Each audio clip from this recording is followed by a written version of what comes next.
Fan ren xiu xian wu shi tong qing song bu sheng mu duo nu zhu kuai jiezo. In the foundational stage, Ye Fei successfully navigates relationships with his Yuaning master and his Dan Jie's senior sister.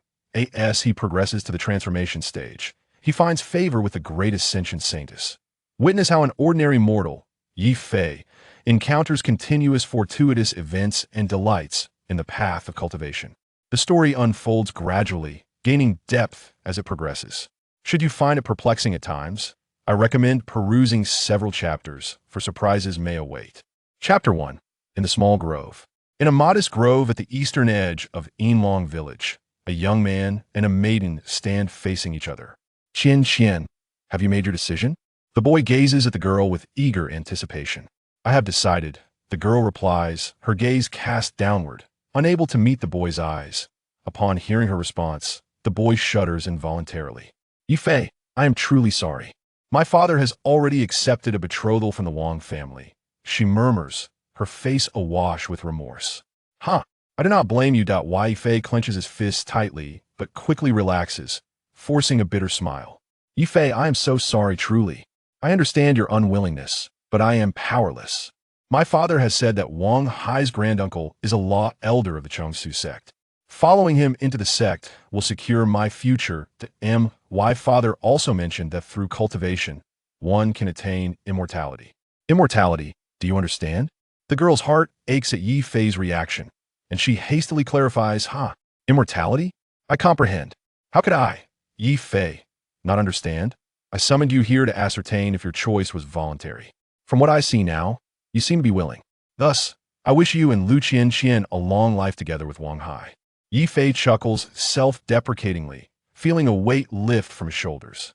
Unconsciously, he even alters the way he addresses Lu Qian. Ye Fei, perhaps I should give myself to you. Rest assured, even if I marry Wang Hai, my heart will forever belong to you. Ye Fei's shift in address causes Lu Qian to tremble. Seemingly resolved, she reaches for the silk ribbon at her waist and unties her bodice. In an instant, a smooth, pale expanse graces Ye Fei's eyes. Despite being merely 15, Lu Qian possesses skin as white as snow, a curvaceous figure, and a fullness that belies her age. Such a scene is unfamiliar to Ye Fei, causing his breath to quicken. In that moment, he finds himself parched, his heart racing uncontrollably. Ye Fei. Feeling Ye Fei's heated and rapid breath, Lu Qian's voice quivers, her eyes glazed. Qian. Ye Fei can no longer contain himself, pulling Lu Qian tightly into his embrace. Ye Fei, please, be gentle. Sensing Ye Fei's strong arms, Lu Qian slowly closes her eyes, surrendering to his advances. Ye Fei, Lu Qian, come out. You too. Just as Ye Fei has divested Lu Qian of her garments, a furious voice erupts from outside the grove. Ye Fei, stop. Wang Hai is coming. Lu Qian urgently grasps Ye Fei's arm, her expression one of distress. Quickly, put on your clothes. I will confront him. Ye Fei instantly regains his composure, nodding at Lu Qian. As he tidies his somewhat disheveled clothing, he strides toward the grove's exit. Upon emerging, he manages to fasten his belt just in time. A pair of shameless lovers. I swear I will not let you live today. Seeing Ye Fei fastening his belt, Wang Hai's eyes blaze with fury as he lunges at Ye Fei. Ye Fei does not flinch. Instead, he furrows his brow and catches Wang Hai's fist. With a gentle push, Wang Hai nearly falls to the ground, staggering back several steps before regaining his balance. Ye Fei, Lu Qian, and Wang Hai are all residents of Yinlong village, and they are all 15 years old this year. Yinlong village lies on the outskirts of Hongsong Mountain, not far from the Chongsu sect. Every 3 years, the Chongsu sect visits the nearby villages to test the spiritual roots of youths aged 12 to 15. Children with spiritual roots are taken to the sect for cultivation. The last time the sect's immortals visited, Ye Fei and his friends were not of age and thus did not participate in the testing. Yesterday, the sect's immortals returned to the village, and the three underwent the spiritual root test. To everyone's astonishment, Ye Fei, who had shown significant martial talent and was already a dark energy expert, was found to have no spiritual root and could not cultivate. In contrast, Lu Qian, who had always been delicate, and the spoiled Wang Hai were both discovered to possess spiritual roots. Moreover, Both were rare dual spiritual roots. Lu Qianxian had water and earth dual roots, while Wang Hai had metal and wood dual roots, both exhibiting excellent potential for cultivation. This outcome struck Ye Fei hard. Due to Ye Fei's lack of spiritual roots, Lu Qianxian, under the coercion of her father, Lu Dexuan, consented to an engagement with Wang Hai. After all, Wang Hai's granduncle was a law elder of the Chongsu sect, and by marrying him, Lu Qianxian would have a powerful ally. Upon hearing this news today, Ye Fei immediately summoned Lu Qianxian to the grove, leading to the earlier scene. Ye Fei, I will soon be a celestial master. You had better stand there obediently while I strike. Otherwise, I will make you wish for death. Infuriated by Ye Fei's effortless dismissal, Wang Hai's face turns crimson as he glares at Ye Fei. Speak of such things once you become a celestial master. Ye Fei casts a disdainful glance at Wang Hai. Though Wang Hai possesses spiritual roots, he has always favored an easy life and never trained in martial arts. How could he possibly contend with Ye Fei? Ye Fei regards him with utter contempt. Ye Fei, you are too arrogant. Feeling Ye Fei's scornful gaze, Wang Hai can no longer suppress his anger and again swings his fist at Ye Fei. Enough. As Wang Hai strikes again, Ye Fei, disinterested in further banter, steps forward swiftly, dodging Wang Hai's punch while delivering a light blow to his abdomen. Even so, Wang Hai is sent flying over a meter, crashing to the ground and losing consciousness. Observing Wang Hai's unconscious form, Ye Fei can't help but twitch his lips. He hadn't anticipated that Wang Hai would be so weak. He had only exerted a fraction of his strength. Ye Fei, you should leave quickly. The Wang family now has a celestial master, and once Wang Hai awakens, he will surely have the master trouble you. Lu Qianxian, having emerged from the grove, witnessed Ye Fei incapacitating Wang Hai. She pays no mind to the fallen Wang Hai, her concern directed solely at Ye Fei. What of a celestial master? I, Ye Fei, fear nothing. Ye Fei scoffs dismissively. I know you're not afraid, and I recognize your prowess. But you must consider Uncle Yi. If you remain in the village, the Wang family will surely target him. You must leave now. I will stay here and watch. Once you are gone, I will call the Wang family to take Wang Hai back. Lu Qianxian sighs softly, urging him gently. Qianxian you. Lu Qianxian's tender voice warms Ye Fei's heart, prompting him to speak. However, as he begins, she interrupts. Ye Fei, I understand what you wish to convey. Though I also long to be with you. Certain matters are beyond our control. I hope you can understand. Please go now. If fate allows, we shall meet again. A look of sorrow crosses Lu Qianxian's face as she urges him once more. Resigned, Ye Fei gazes deeply at Lu Qianxian before turning to depart. Uncle Yi, I can assist you no further. Watching Ye Fei's retreating figure, Lu Qianxian sighs in resignation. At the southernmost edge of Yinlong village, as Ye Fei steps into a dilapidated wooden hut, a middle-aged man, blind and lacking sight, sits calmly at a table. You struck Wang Hai? Upon hearing Ye Fei's entrance, the blind man speaks first. Father, how did you know? Ye Fei is taken aback by the man's inquiry. How I know is inconsequential. I am aware you are measured in your actions, yet at this critical juncture, striking Wang Hai was unwise. The middle-aged man states calmly, providing no further explanation. Are you afraid, father? Ye Fei asks, furrowing his brow. The demeanor of the middle-aged man before him was markedly different from the usual lessons he imparted. Previously, he often spoke of the virtues of martial arts practitioners, emphasizing the importance of swift retribution against oppression and assisting those in distress. Even when confronted by formidable opponents, one must fight with all their might to uphold the honor of martial artists. Ha ha. He laughed heartily. Fear? There is nothing in this world that can instill fear in Yi Songlong. My only concern is for you. Yi Songlong's laughter resonated with confidence, devoid of any hint of trepidation. That I am unafraid, just like you. Father. Upon hearing his father's words, Ye Fei felt a wave of relief wash over him, his expression resolute. Father knows you are fearless. Every life must eventually come to an end, but it cannot be in such a manner. Why Yi Songlong rose, hands clasped behind his back, facing Ye Fei with an expression that bore the weight of unfulfilled expectations. I have always said, when faced with injustice, one must fight with their life, even against the strong. What of the Wang family's immortal master? I shall fight to the end. I am a man of iron and steel, and I shall have no regrets in death. Ye Fei stood tall, fearlessly defiant. Foolish child, I merely spoke in jest. When you encounter an insurmountable foe, you must learn to discern. Now, shatter this stone pillow. Ye Songlong, feeling his way to a wooden bed against the wall, pointed at a white stone pillow resting on the bedside, smiling as he spoke. Why would I destroy it? Ye Fei approached, confusion etched on his face. Once you break it, you will understand. With his father's encouragement, Ye Fei raised the stone pillow and hurled it to the ground with great force. Bang! Crash! In an instant, stone fragments flew as the solid pillow shattered under Ye Fei's strength. From the debris, a purple-hued jade tablet soared into the air, landing beside him. Chapter 2. The Jade Tablet atop Qing's song. Ye Fei was momentarily stunned to discover the jade tablet concealed within the stone pillow, hastening to retrieve it. It was a square jade tablet about the size of a palm, inscribed with the characters Xiao Yao. What is this jade tablet? Ye Fei looked at Ye Songlong perplexed. You must have heard of the Xiao Yao sect? Ye Songlong resumed his seat, speaking with a calm demeanor. I have heard of it. The Xiao Yao sect is said to be located on Qing Song Mountain, a place even more formidable than the Chengsu sect. Could this jade tablet be? In a fleeting moment, Ye Fei's thoughts aligned. Indeed, this jade tablet is the token for entry into the Xiao Yao sect. With this jade tablet, you can directly join the Xiao Yao sect without undergoing the entrance examination. Ye Songlong nodded slowly, elaborating to, is that even possible? Can I, without a spiritual root, directly join the Xiao Yao sect? How did you acquire such a valuable item, and why not use it for yourself? Ye Fei gazed at Ye Songlong in disbelief, astonished by the tablet's significance.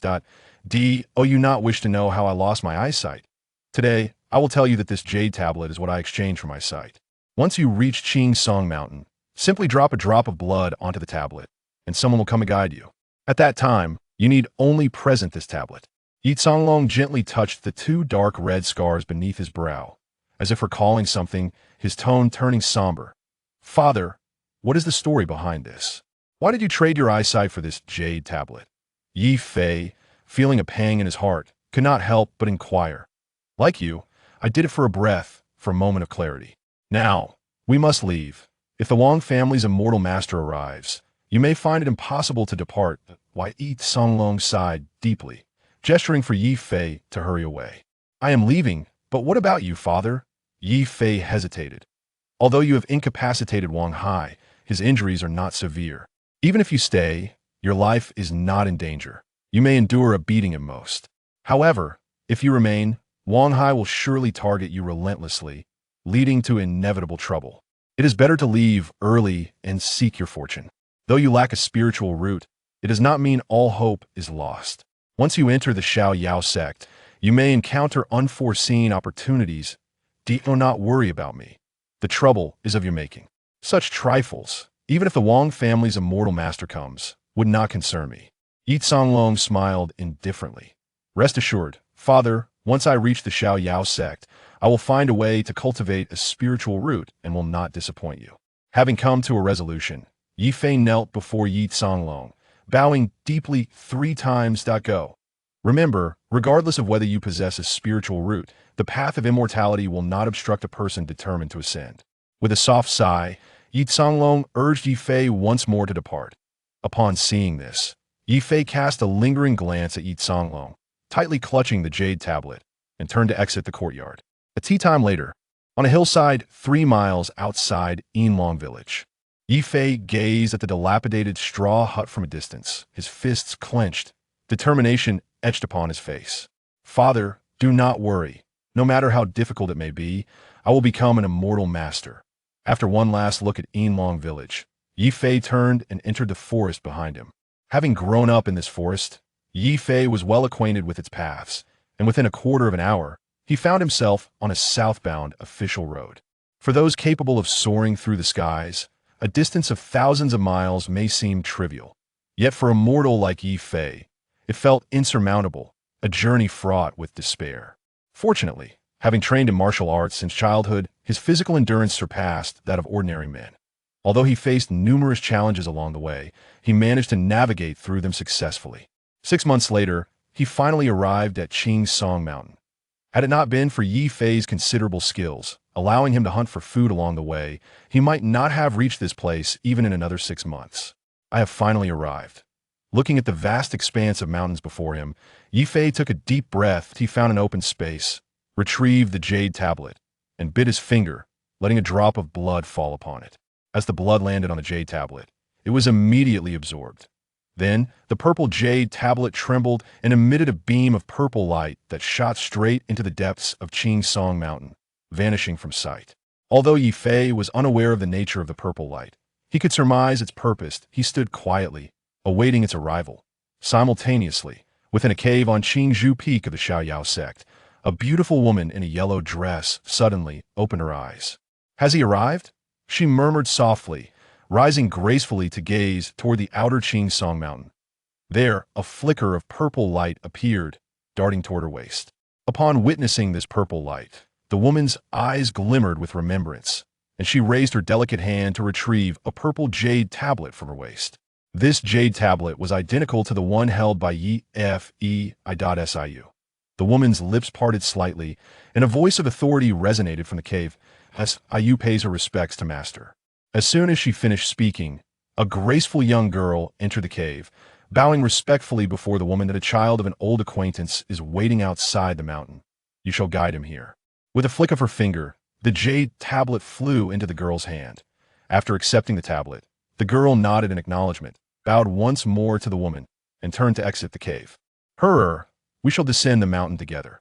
Outside the cave, the girl smiled sweetly at a celestial crane stationed at the entrance, then lightly stepped onto its back. "Caw."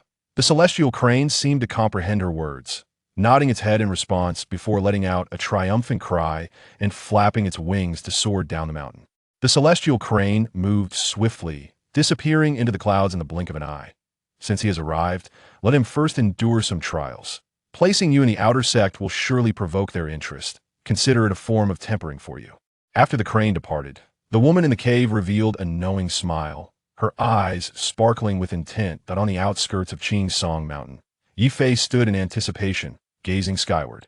After waiting for a full hour, just as impatience began to set in, a dark that appeared on the distant horizon. The dot grew larger, and after several breaths, it became clear in form. What a magnificent celestial crane!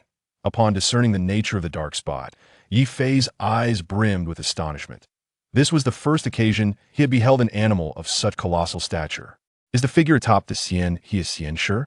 As the Xian he drew nearer, Ye Fei discerned a young maiden standing upon its back. The maiden was adorned in a flowing azure gown, her fair skin and striking beauty reminiscent of an enchanting painting. Her hair danced in the wind, exuding an ethereal grace akin to that of a celestial being. With a gentle breath, the Xian he came to a halt above Ye Fei, and the maiden lightly alighted beside him, her toes barely touching the ground. "Hey, are you seeking to ascend to the Xiaoyao Men?" she inquired, her voice sweet and melodic, as she playfully adjusted her already impressive figure. "Indeed, esteemed Xian Shi, it is I," Ye Fei replied, bowing respectfully in response. "Very well, then come with me. My master awaits you at Qingzhou Peak," she said, stepping forward, raising her delicate hand to grasp Ye Fei's arm, and with a graceful leap, they soared into the air. Ye Fei felt an unexpected lightness, and in an instant, they stood upon the back of the Xian he. The creature's spine measured 4 feet in width, allowing them to stand side by side without feeling cramped. Once they were steady, the Xian he let out a resounding cry, its massive wings flapping as it carried them towards Qingzhou Peak.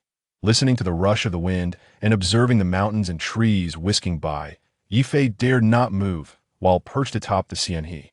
He feared that even the slightest shift could result in a catastrophic fall. Furthermore, being in such close proximity to the maiden, he could detect a captivating fragrance emanating from her, causing his heart to race uncontrollably.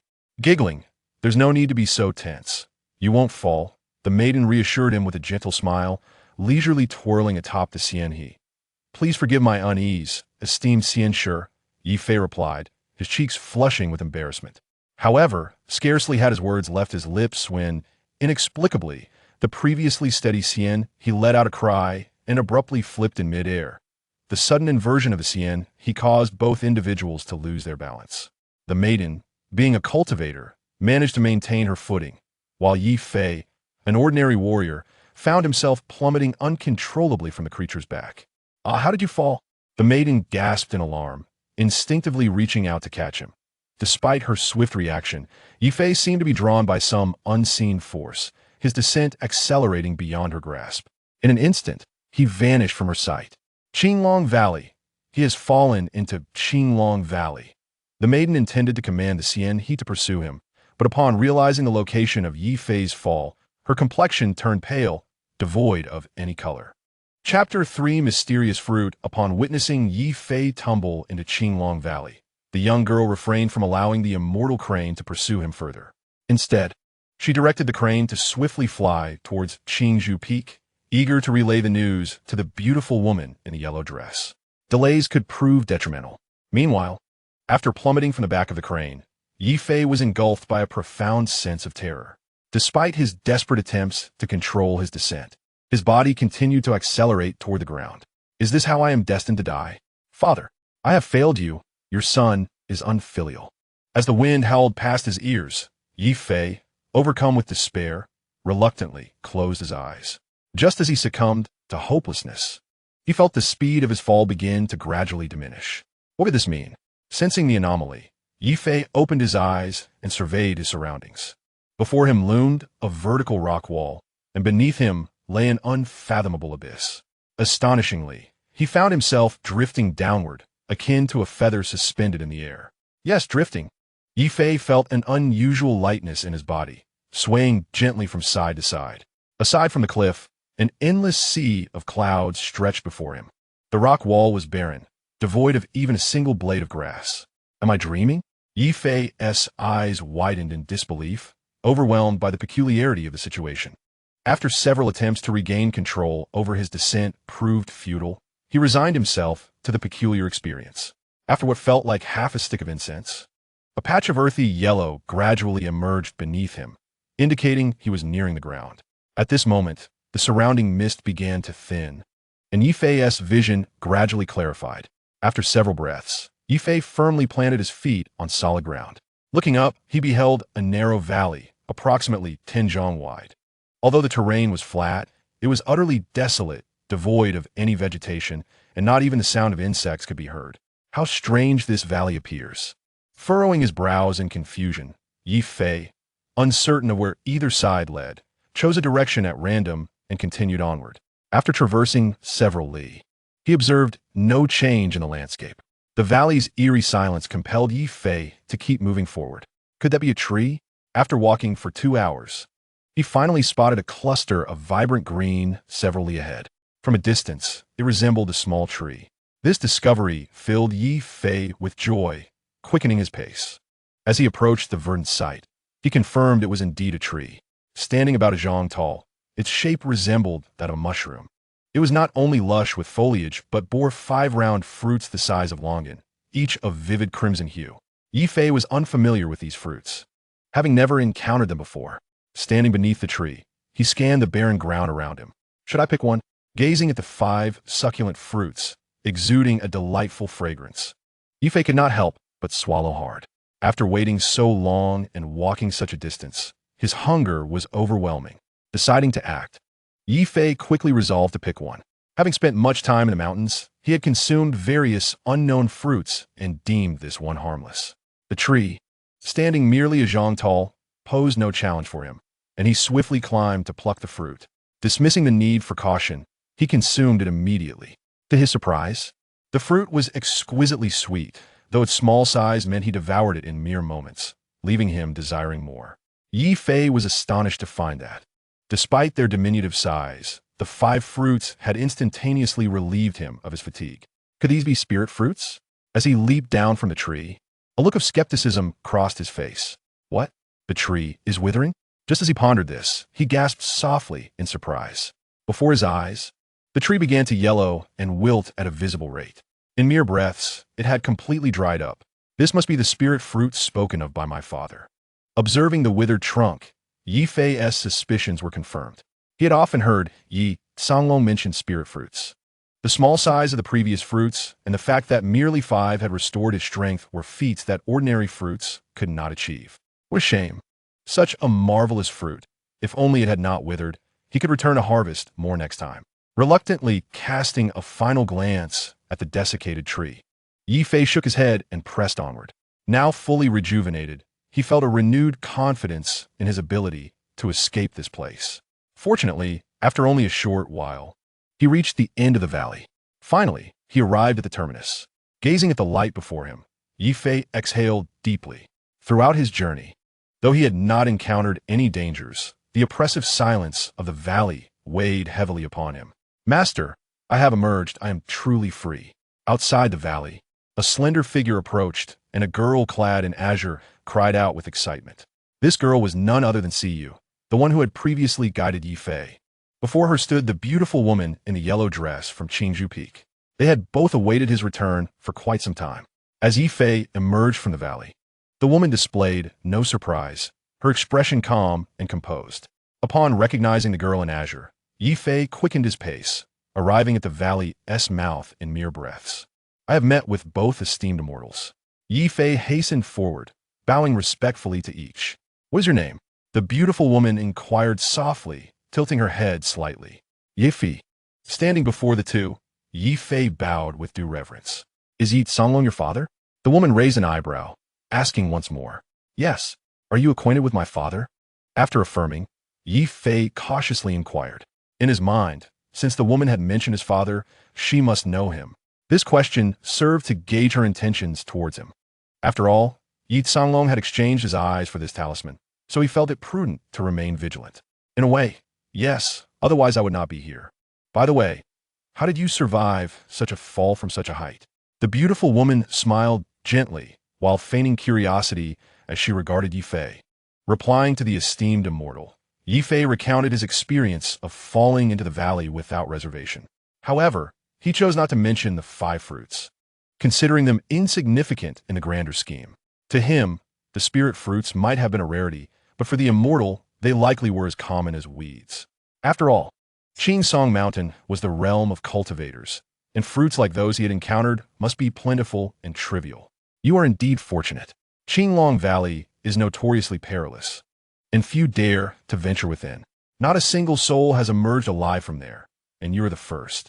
The beautiful woman cast a knowing glance at Ye Fei, her words laden with meaning. Really? Is it that dangerous inside? Yet, I encountered no peril at all. Ye Fei exclaimed, bewildered, gazing at the woman in confusion. Aside from the absence of life, he felt no danger within Qinglong Valley. Well, since you have emerged, there is no need to dwell on it. Gulme, let us return to the sect. The beautiful woman glanced into the depths of Qinglong Valley. Then, with a delicate gesture of her finger, a rui appeared from thin air, expanding rapidly to an impressive length of 2 zhang and a width of 2 feet. With a wave of her hand, she enveloped Ye Fei and the girl in azure, lifting them onto the rui. Once they were secure, the beautiful woman raised her hand, and the rui darted away like lightning, vanishing into the horizon in an instant. The speed of this rui surpassed that of the previous celestial crane by more than 3-fold. In just a quarter of an hour, they traversed a vibrant curtain of colors and entered a mountainous realm shrouded in mist. As they gazed around, they beheld towering peaks, numbering in the dozens, each crowned with clusters of buildings that undulated like waves. Moreover, between these summits, arcs of azure light occasionally streaked across the sky, swift though not quite matching the rui, yet still rivaling the celestial crane in speed. After a brief moment, the beautiful woman guided the rui to land on the slope of one of the peaks.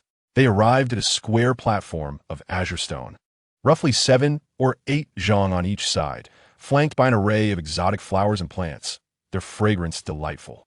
Follow me, she instructed.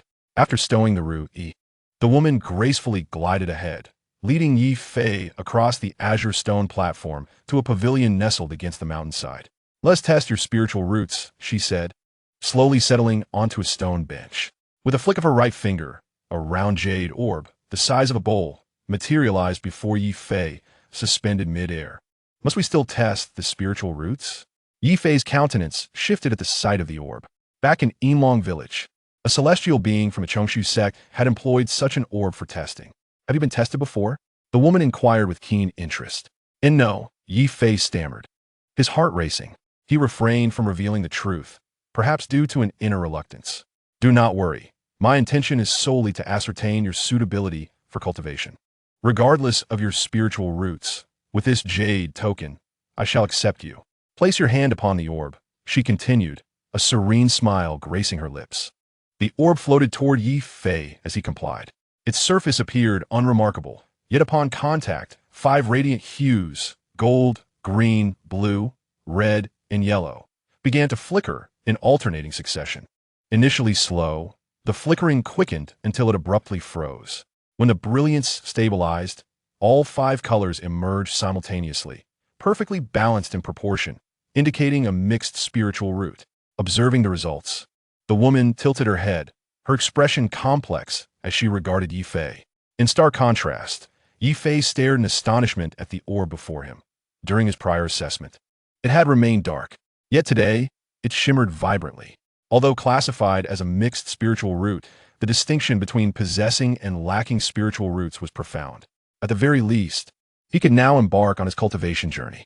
Before he could revel in this newfound hope, the woman sighed gently, causing Ye Fei to tense. With your qualifications, you would not ordinarily be eligible to join my sect. However, due to a prior promise, I shall accept you as a registered disciple. Nevertheless, you cannot cultivate on Qingzhou Peak until you establish your foundation. You must first undergo trials in the outer sect. Once you succeed in your foundation establishment, you may formally join my sect. Do not despair. Cultivation relies on opportunity, and even a mixed spiritual root holds potential for achieving greatness. Her words offered encouragement. Yet Ye Fei could only sigh internally, fully aware of their implications. With no other options before him, he knelt and humbly bowed. Disciple Ye Fei pays respect to master. Despite his reluctance, he did not hesitate. Since you have become my disciple, you may now hand over the jade token. The woman stated calmly after he completed the bowing ritual. With no other recourse, Ye Fei retrieved the violet jade token from his robe. As he held it, he felt a pang of reluctance, but he had no choice but to present it to her. The woman did not reach for it. Instead, with a flick of her finger, the token soared into her hand. Once in her grasp, she promptly stowed it away. See you. I leave the remaining matters in your hands.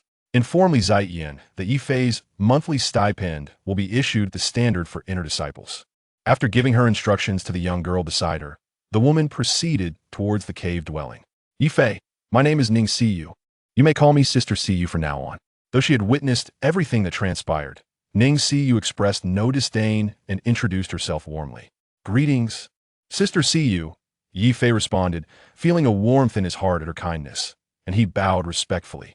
There is no need for such formality, Ye Shidi. Let us proceed to Mo Yun Peak, Ning Siyu replied, waving her hand dismissively. Noticing the celestial crane at the cave entrance, she seemed to recall the earlier events and shook her head lightly. Then, she pointed to her waist, and a flying sword emerged from her storage pouch, landing before them. The sword was approximately 5 feet long and a foot wide. The two of them could stand atop it without feeling cramped. Once both had stepped onto the sword, Ning Siyu guided it downward towards Qingzhou Peak. Compared to the Ru-Yi, the flying sword was decidedly slower, even lagging behind the celestial crane. After a full quarter of an hour, they finally reached a mountain peak. Among all the peaks of the Xiaoyao sect, this one was the shortest yet the most expansive. Atop it lay a vast plaza, adjacent to 4 two-story pavilions. Ning Siyu maneuvered the flying sword to land in front of the leftmost pavilion. Welcome to the reception pavilion. Upon disembarking, Ye Fei noted the plaque above the pavilion. Ah, Ning Shimi has arrived. Please come in. As Ning Siyu sheathed her sword, a hearty laugh resonated from within the pavilion. Upon hearing the laughter, Ning Siyu smiled gently and led Ye Fei inside. Just as they crossed the threshold, an elderly man clad in a blue robe with a white beard approached them. This man was Li Ziyan, the elder of the outer sect. Greetings, Li Shixian. Ning Siyu greeted him with a respectful bow. Ye Fei mimicked her gesture, bowing to the elder as well. And who might this be? The elder observed Ye Fei's respectful gesture with mild surprise. Li Shixian, this is Ye Fei, my master's newly accepted registered disciple. I have brought him here for your guidance. Ning Siyu explained, her face brightening with a smile. Upon hearing that Ye Fei was a newly registered disciple of the Grand Elder, a flicker of intrigue crossed Li Ziyan's gaze. However, he quickly regained his composure and responded with a smile. Ah, so you are the little disciple of Master Luo. Rest assured, Ning Shimi, with my assistance, I will ensure everything is arranged perfectly for your junior disciple. and I will see to it that he encounters no hardship." As he spoke, Li Ziqian scrutinized Ye Fei. "Your help is greatly appreciated, Li Shixiao. Master has instructed that Yi Shidi's monthly stipend should be issued at the standard for inner disciples." Ning Xiyu reiterated with a bow. "Certainly, certainly." Li Ziqian nodded with a smile, readily agreeing. "This is your stipend for the month, along with other provisions for new disciples. I shall present them to you now." As he spoke, Li Ziqian reached for his waist, and a wooden box about 3 feet long flew towards Ye Fei. "Thank you, Li Shixiang." Ye Fei expressed his gratitude, receiving the wooden box and clutching it closely to his chest. "Yi Shidi, you are too courteous. Do you have any specific requirements regarding your cave dwelling?" Li Zetian inquired nonchalantly. Yi Shidi enjoys solitude, so I kindly asked Li Shixiang to find a secluded cave for him. Before Ye Fei could respond, Ning Xiyu took the initiative to speak. "Since Yi Shidi prefers quietness, let him reside in cave number 3, which boasts an excellent location." Li Ziqian looked at Ning Xiyu in surprise, then pondered for a moment, reaching for his waist and retrieving a green jade token, which he handed to Ye Fei. Upon seeing this, Ye Fei hurriedly stepped forward to accept the jade token. The token was about 2 inches long and 1 inch wide, with the character Jia engraved on the front and the number 3 on the back. After receiving the token, the 3 exchanged a few pleasantries, after which Ning Xiyu led Ye Fei away. "I will first escort Shidi to his residence." In the square, Ning Xiyu summoned her flying sword once more and took Ye Fei down towards Mahayana Peak. In the reception pavilion, as Li Ziqian watched Ye Fei and Ning Xiyu's figures disappear, the smile on his face gradually faded. Why would that woman accept a named disciple at this moment? If she has accepted him, what does it mean to place him in the outer sect? Does she harbor ulterior motives? Li Ziqian murmured, his brows furrowing tightly. With Ning Xiyu leading the way, the two soon arrived at cave number 3. This cave was located halfway up Mahayana Peak, surrounded by tranquility, with no other caves within 100 feet. Furthermore, there was a considerable spiritual field at the entrance. "This place is quite good. Yi Shidi can cultivate diligently here." After surveying the area, Ning Xiyu nodded in satisfaction. "Thank you, Sister Xiyu, for your care." Placing the wooden box on the ground, Ye Fei respectfully bowed to Ning Xiyu. Seeing Ye Fei's obedient and courteous demeanor, Ning Xiyu smiled gently and handed him a milky white jade token, saying, "Yi Shidi, you are too polite. We are all fellow disciples. There is no need for such formality. This is my communication jade token. If you have any matters in the future, just convey them to me directly. Ye Shidi, work hard on your cultivation. I will be waiting for you at King's Hufeng." After Ye Fei took the token, Ning Xiyu did not linger and immediately stepped onto her flying sword and departed. Watching Ning Xiyu's gradually fading silhouette, Ye Fei silently bowed again until she vanished from sight. Then he picked up the wooden box and entered the cave. This cave was hewn from the mountainside, spacious enough, approximately 3 zhang square. Inside, there were 3 rooms, a living room, a bedroom, and a simple kitchen. The furnishings, including tables, chairs, pots, bowls, and spoons, were all complete, and there was even half a bag of rice. Finally, I have entered, placing the wooden box on the table in the living room. Ye Fei let out a long sigh of relief. Regardless of the circumstances, he had successfully joined the Xiaoyao sect. After resting for a moment, he turned his attention to the wooden box. He was curious about what treasures were contained within. Chapter 5. What spiritual root does Yi Shidi possess? Ye Fei opened the wooden box, revealing 6 items before his eyes. A sword, 2 books, a jade bottle, an identity jade token, a gray robe, and a cloth bag. Ye Fei's gaze passed over these 6 items, and he reached for the cloth bag. Opening it, he discovered several milky white stones, each the size of quail eggs. He poured them out onto the table and counted them, totaling 20 pieces. These must be the spiritual stones that his father often spoke of. Gazing at the stones, Ye Fei quickly recalled stories that Yi Songlong had told him. Although they lived in a mountain village, Yi Songlong would frequently share tales about immortal masters. The stories included flying swords, spiritual stones, and storage bags. Before today, Ye Fei regarded those tales merely as fables. However, through today's experiences, he realized that the stories recounted by Yi Songlong might indeed hold some truth. At the very least, he had witnessed some of the very elements he had heard in those narratives. After carefully placing the spiritual stones back into the bag, Ye Fei picked up the 2 books. One was a manual for the daily life of Xiaoyao sect disciples, while the other contained cultivation methods. Ye Fei first opened the manual for daily life. Through it, he learned that disciples of the Xiaoyao sect could use spiritual stones to exchange for food and various cultivation necessities at the treasure pavilion on the mountain. Additionally, they could purchase seeds for food and medicinal herbs to plant in the spiritual fields outside their caves. The matured herbs could not only fulfill sect tasks, but could also be exchanged for spiritual stones. Outer sect disciples received a monthly salary of 5 low-grade spiritual stones, provided they completed sect tasks. For disciples who had not yet succeeded in refining qi, the Xiaoyao sect offered special accommodations, granting a 3-month assessment period. During this period, the monthly salary would still be paid without requiring the completion of sect tasks. After the assessment period, those who had still not succeeded in refining qi would be expelled from the sect. Conversely, disciples who successfully refined qi were required to complete sect tasks each month to qualify for their salary. It seems I must hasten my cultivation to avoid being expelled from the Xiaoyao sect. Setting down the manual, Ye Fei picked up the cultivation method. Gazing at the 4 large characters Xiaoyao Jinjue on the cover, Ye Fei felt a surge of excitement and rose to enter the bedroom. He understood that whether or not he could become an immortal master and remain in the Xiaoyao sect depended entirely on this cultivation method. Sitting cross-legged on the bed, Ye Fei calmed his emotions before opening the first page of Xiaoyao Jinjue. Xiaoyao Jinjue, created by the founding master of the Xiaoyao sect, Xiaoyao Jinren, is divided into 12 volumes.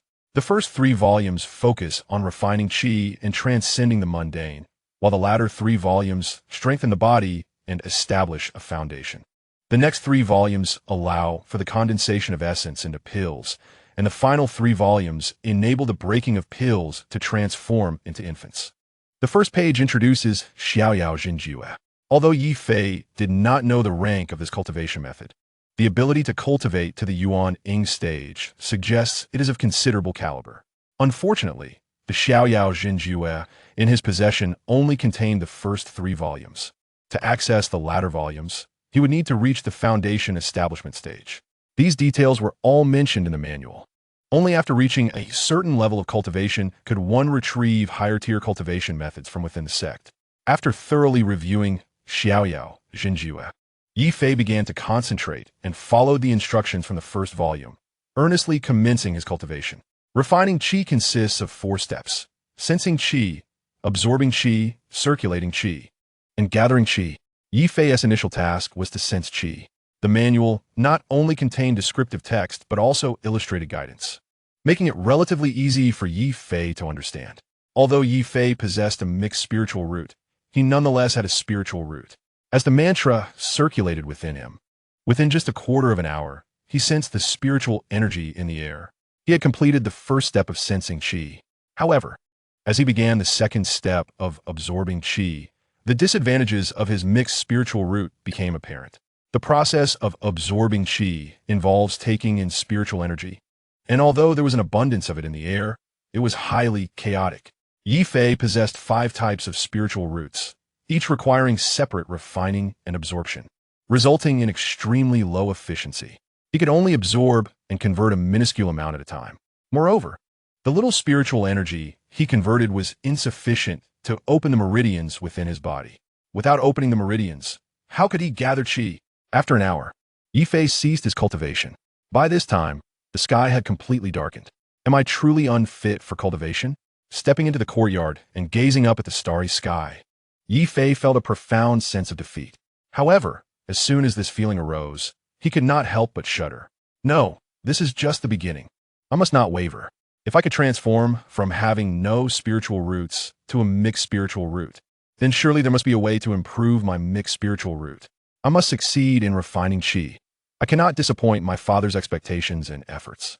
Standing in the courtyard, Ye Fei's expression hardened, his heart brimming with determination. After calming his mind, he turned and returned to the cave. Although Ye Fei possessed a strong will, he was still a mortal body, and after the journey, he was now quite hungry, his stomach growling audibly. Fortunately, there was water and rice available, so Ye Fei simply prepared a bowl of rice porridge and, after consuming it, fell into a deep slumber. Compared to sleeping in the wilderness, the conditions here were vastly superior, and he had barely lain down before the sound of his steady breathing filled the air. In his dreams, Ye Fei beheld Yi Songlong, who stood at the entrance of Qinglong Valley, beckoning him repeatedly. Then, Yi Songlong's voice resonated in his ears, urging him to come to Qinglong Valley, where there were things that could strengthen him. The words echoed incessantly. "Father." At some unknown moment, Ye Fei murmured in his sleep, suddenly awakening with a start. By this time, the outside world had already brightened with daylight. It was such a peculiar dream. Reflecting on the scenes from his dream, Ye Fei felt a wave of contemplation wash over him. In fact, since discovering that he possessed a spiritual root, he had thought of the 5 fruits he had tasted in Qinglong Valley. Ye Fei understood that the emergence of his spiritual root was likely related to those 5 fruits, indicating that Qinglong Valley was indeed extraordinary. However, he knew that such knowledge was futile, as he had no idea of the specific location of Qinglong Valley. Even if he were aware of its whereabouts, with his current abilities, traversing the perilous terrain of the demon-infested Qingsong Mountain would be impossible. He would be devoured by the beasts before he could reach Qinglong Valley. To venture there, he would need to cultivate to at least the 2nd or 3rd layer of qi refinement. With this thought in mind, Ye Fei sighed, hastily prepared some food, and resumed his meditation on the bed. Thus, he continued until the 10th day, when he finally ceased his efforts after consuming the last of the half-bag of rice. Yet, he had made no progress whatsoever. Feeling the lack of any change in his body, Ye Fei was overcome with melancholy. For these 10 days, he had not slacked off in the slightest. Apart from eating and sleeping, he had been tirelessly cultivating. Even so, he had not achieved a single breakthrough. Moreover, each time he fell asleep, the scene from his earlier dream would replay incessantly, leaving him exasperated. Ye Fei had even attempted to use the communication jade pendant given to him by Ning Xiu to inquire about the matter. However, lacking any qi refinement, he could not activate the pendant, let alone send a message. In his helplessness, Ye Fei decided to leave the cave and make his way to the mountain peak. He intended to buy some provisions and seek guidance from Li Ziqian regarding his cultivation. He believed that, given the warm reception he had received upon their first meeting, Li Ziqian would surely assist him with this matter. "Is Senior Brotherly here?" Upon reaching the summit, Ye Fei directly approached the reception pavilion and called out respectfully to those inside. No sooner had his voice faded than a young man clad in white, with a cold expression, stepped out from the pavilion and sternly admonished Ye Fei. "You audacious one! My master is an outer sect elder. How dare you address him so casually, you who have yet to achieve qi refinement?" This young man stood tall at 6 feet, with fair skin, a prominent nose, and slightly slanted sword-like eyebrows, exuding an air of arrogance. It was evident from his attire that he was an intersect disciple and a pupil of Li Ziqian. One must not be disrespectful in the presence of the mountain. "This is your Uncle Yi. Please invite him in promptly." As soon as the young man finished speaking, Li Ziqian's voice resonated from within. "Uncle?" the young man exclaimed in disbelief. "How can a mere mortal without qi refinement be my uncle?" Yet, he dared not defy Li Ziqian's command and retreated reluctantly. Ye Fei, witnessing this, could only shake his head helplessly before stepping inside. "Greetings, Senior Brother Li." Upon entering the reception pavilion and seeing Li Ziqian seated in the main position, Ye Fei hurriedly approached and bowed respectfully. "You are too courteous, Junior Brother Yi. What brings you here?" Li Ziqian replied with a calm smile, glancing at Ye Fei before inquiring amiably. "I seek guidance on certain matters related to cultivation. I hope Senior Brother Li can offer some insights." Ye Fei nodded and recounted the challenges he had been facing. "Oh, what type of spiritual root do you possess, Junior Brother Yi?" After listening to Ye Fei's account, Li Ziqian raised an eyebrow, curiosity evident on his face. "A mixed spiritual root," Ye Fei replied sheepishly. Upon hearing this, Li Ziqian's lips twitched, and the young man beside him could not stifle a laugh. The young man then muttered under his breath, "So, he is but a waste." Though his voice was low, both Ye Fei and Li Ziqian heard it, causing Ye Fei's cheeks to flush with embarrassment. Nevertheless, he remained silent, merely biting his lip in frustration. Li Ziqian shot a glare at the young man, then adjusted his demeanor, offering Ye Fei a gentle smile as he explained. "Junior Brother Yi, it may be beneficial for you to hold a piece of spiritual stone while cultivating. It might yield better results." With that, he closed his eyes, ceasing further conversation. His attitude towards Ye Fei had evidently shifted. Sighing inwardly, Ye Fei cupped his hands in respect to Li Zietian and turned to leave. After departing from the reception pavilion, Ye Fei spent a low-grade spiritual stone to purchase a bag of rice from the treasure pavilion before returning to his cave. Unbeknownst to him, as soon as he left the reception pavilion, the young man began to complain before Li Zietian. "Master, that fellow is merely a mixed spiritual root. Why treat him with such courtesy?" The young man glared in the direction Ye Fei had departed, visibly displeased. He had been cultivating for so long and had never heard of a cultivator referring to a mortal as uncle. If Ye Fei had possessed a heavenly spiritual root, he could have accepted it, but as a mixed spiritual root, to be called uncle by him, a genius with dual spiritual roots, was nothing short of an insult. Regardless, he was still a named disciple of the elder. Some respect was due. I didn't expect Ye Fei to be a mixed spiritual root. No wonder the elder placed him in the outer sect. It seems he merely wishes for Ye Fei to enjoy a peaceful existence here. After all, even if a mixed spiritual root cultivates to the end of their days, they may never attain foundation establishment. A mixed spiritual root can be a named disciple of the elder, while I, a dual spiritual root genius, am but a disciple of the outer sect. This is utterly unfair. The thought of Ye Fei being a named disciple of the elder caused the young man to snort coldly, his heart brimming with discontent. "What do you mean? Is it a grievance to be under my tutelage?" Li Zietian's tone immediately turned frosty. "Master, you misunderstand. The disciple did not mean it that way.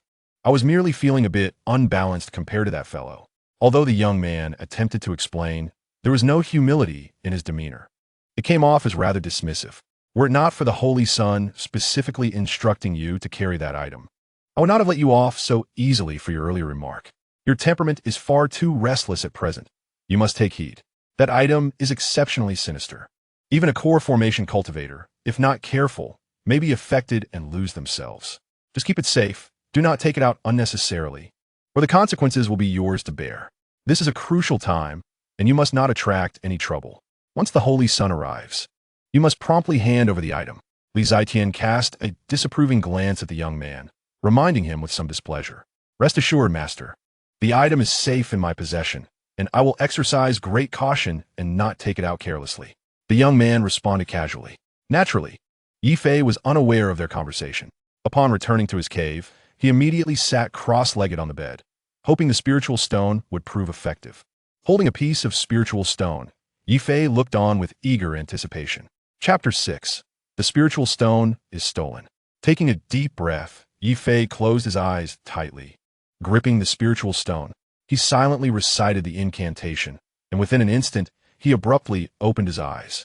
He discovered that as soon as he began to circulate the incantation within him, two surges of powerful spiritual energy entered his body through his palms. These two streams of spiritual energy were exceedingly pure, requiring no transformation. They flowed seamlessly as true energy through the operation of the incantation, surging towards his Guan Yuan point. Due to the presence of a membranous barrier at the Guan Yuan Shui, Ye Fei could not penetrate it. Consequently, he resorted to the circulation of his Qi mantra, guiding the true Qi within him to incessantly strike against this barrier. Fortunately, this membrane was rather thin, and within a mere half-a-quarter of an hour, it was breached by the true Qi.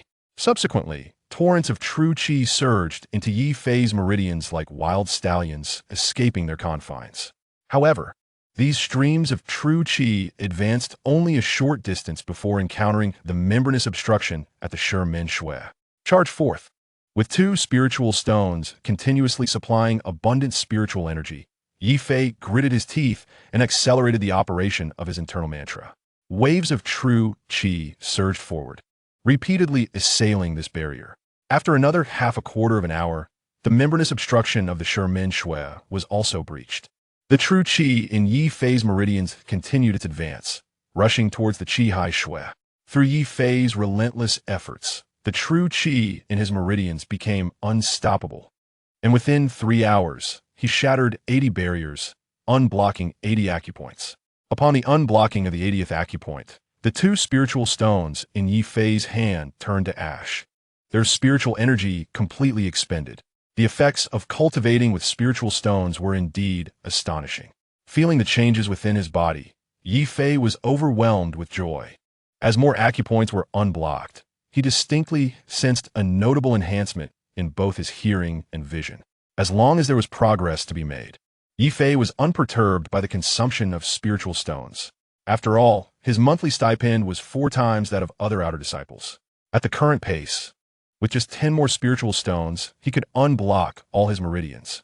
Once all meridians were unblocked, the true qi would be able to circulate within him, signifying his successful cultivation of qi. The mere thought of this sent waves of excitement coursing through Ye Fei's heart. After a brief rest, he retrieved 2 more spiritual stones and resumed assaulting the remaining acupoints. The Xie Pen, Qi Hu, and Ku Fong were each unblocked in succession. 3 hours later, as the energy of the 2 spiritual stones was once again depleted, Ye Fei had successfully unblocked 69 acupoints. At this juncture, Ye Fei noticed that as the number of unblocked acupoints increased, the true qi required to unblock each subsequent acupoint also rose. Given this diminishing return, it seemed unlikely that he would manage to unblock all the acupoints within the month. Contemplating Li Ziqian's change in attitude towards him today, a flicker of concern arose within Ye Fei. He could not guarantee that he would receive a sufficient monthly stipend next time. Whether he could do so would have to wait to be seen. Ye Fei chose not to continue his cultivation, instead hastily prepared a modest meal before collapsing into slumber. The next day, after breakfast, Ye Fei once again sat cross-legged on his bed, continuing to assault the acupoints. Throughout that day, he consumed 4 spiritual stones and unblocked 104 acupoints. Thus, Ye Fei continued to expend 4 spiritual stones daily in his cultivation, and 2 days later, he had unblocked an additional 68 acupoints. After 4 days of cultivation, Ye Fei had consumed a total of 16 spiritual stones and unblocked 321 acupoints. With a total of 361 acupoints in his body, he had yet to unblock 40. At this moment, Ye Fei found himself with only 3 spiritual stones remaining. All would be used. Glancing at the remaining half a bag of rice, Ye Fei made a decision.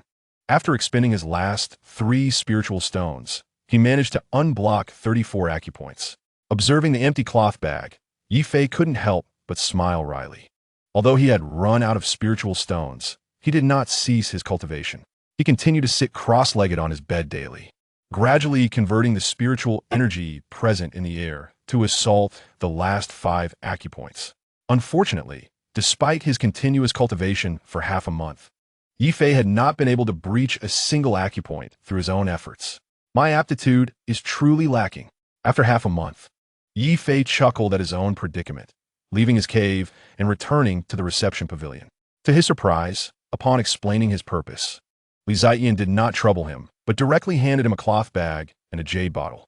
The cloth bag contained 20 spiritual stones, while the jade bottle held 2 recovery pills.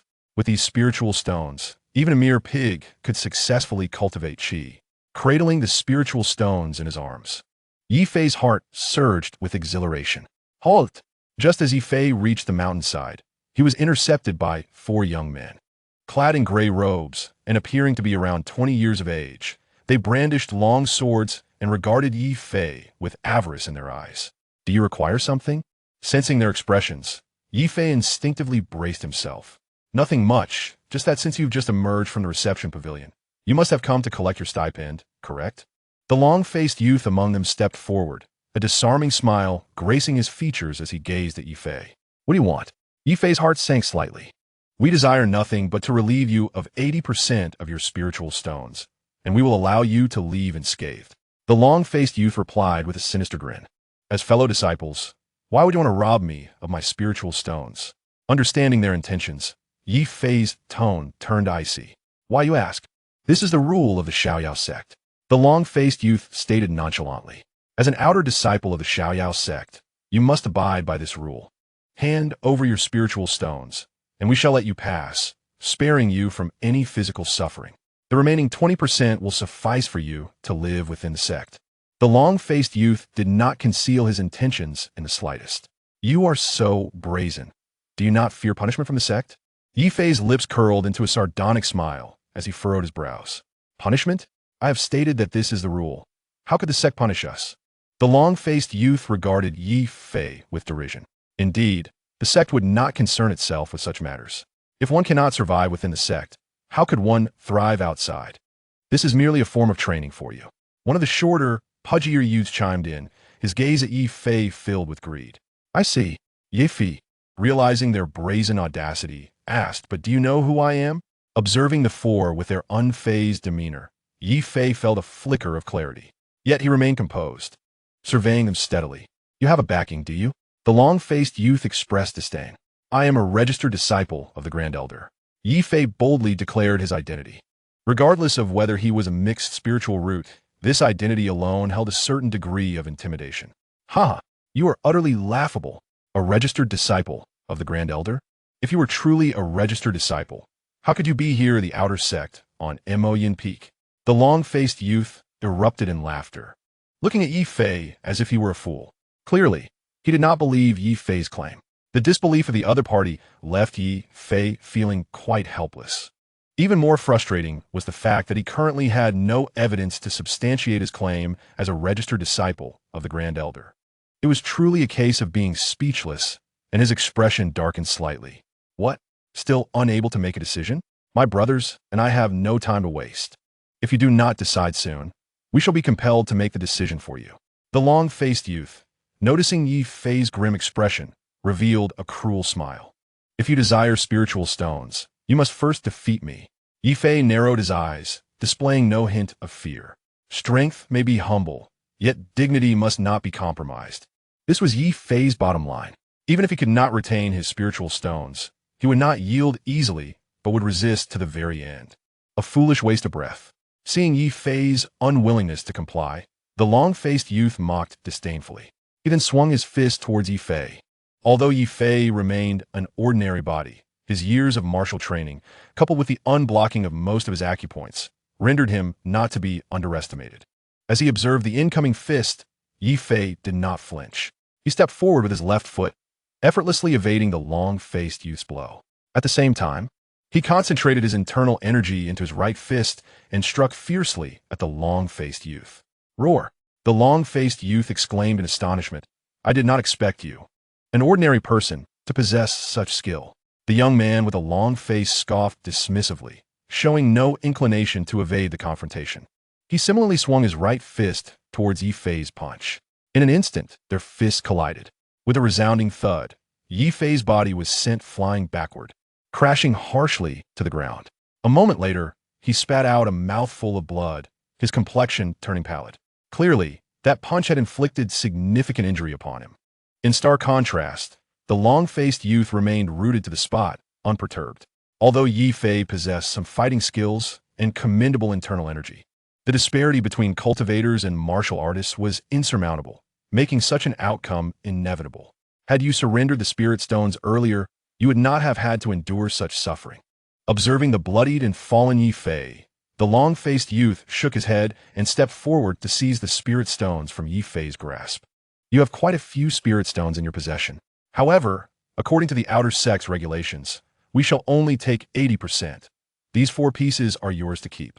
Upon seeing the spirit stones in the pouch, the long-faced youth expressed mild surprise.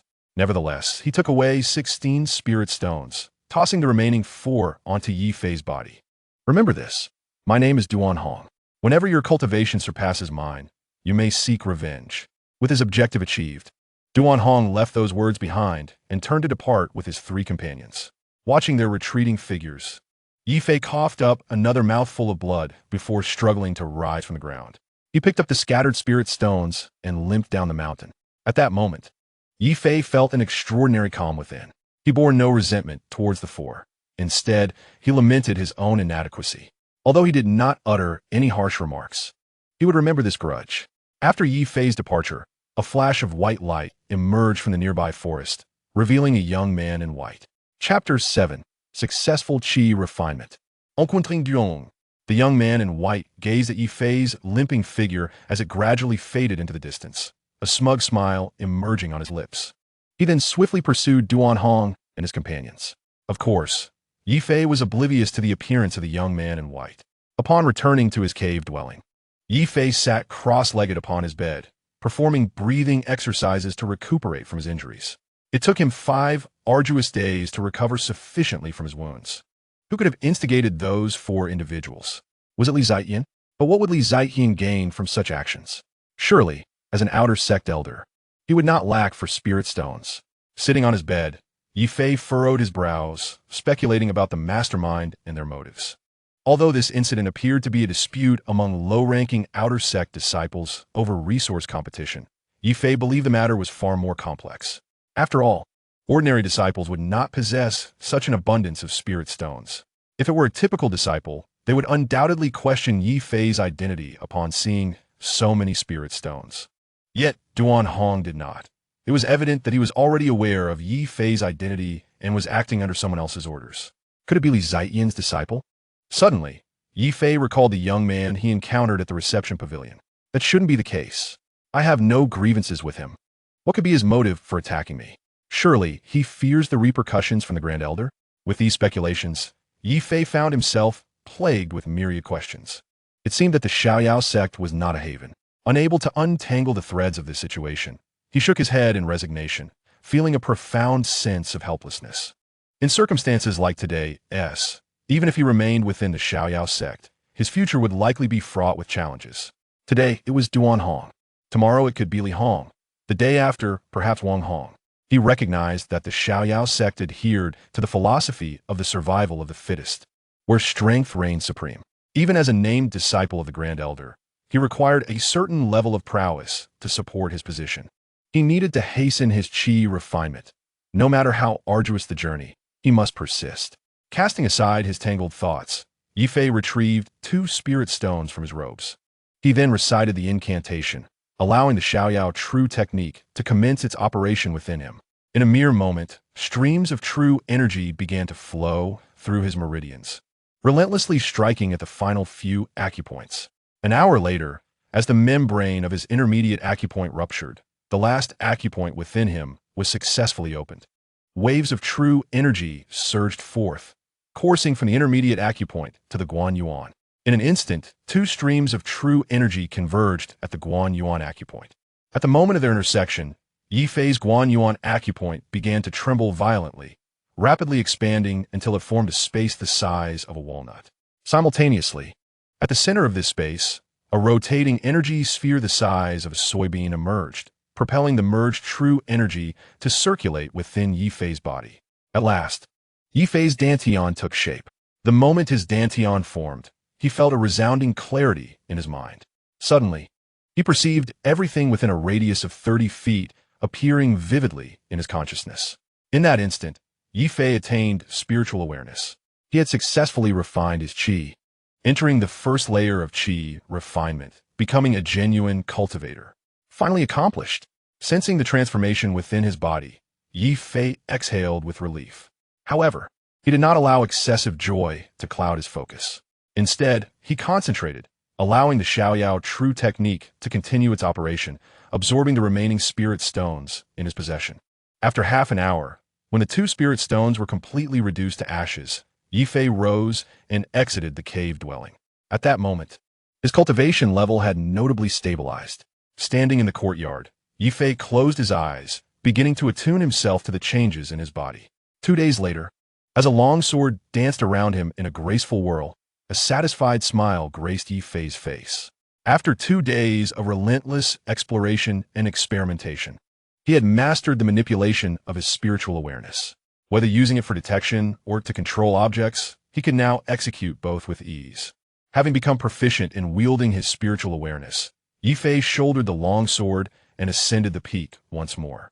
This time, he did not visit the reception pavilion, but rather proceeded directly to the Baibao pavilion.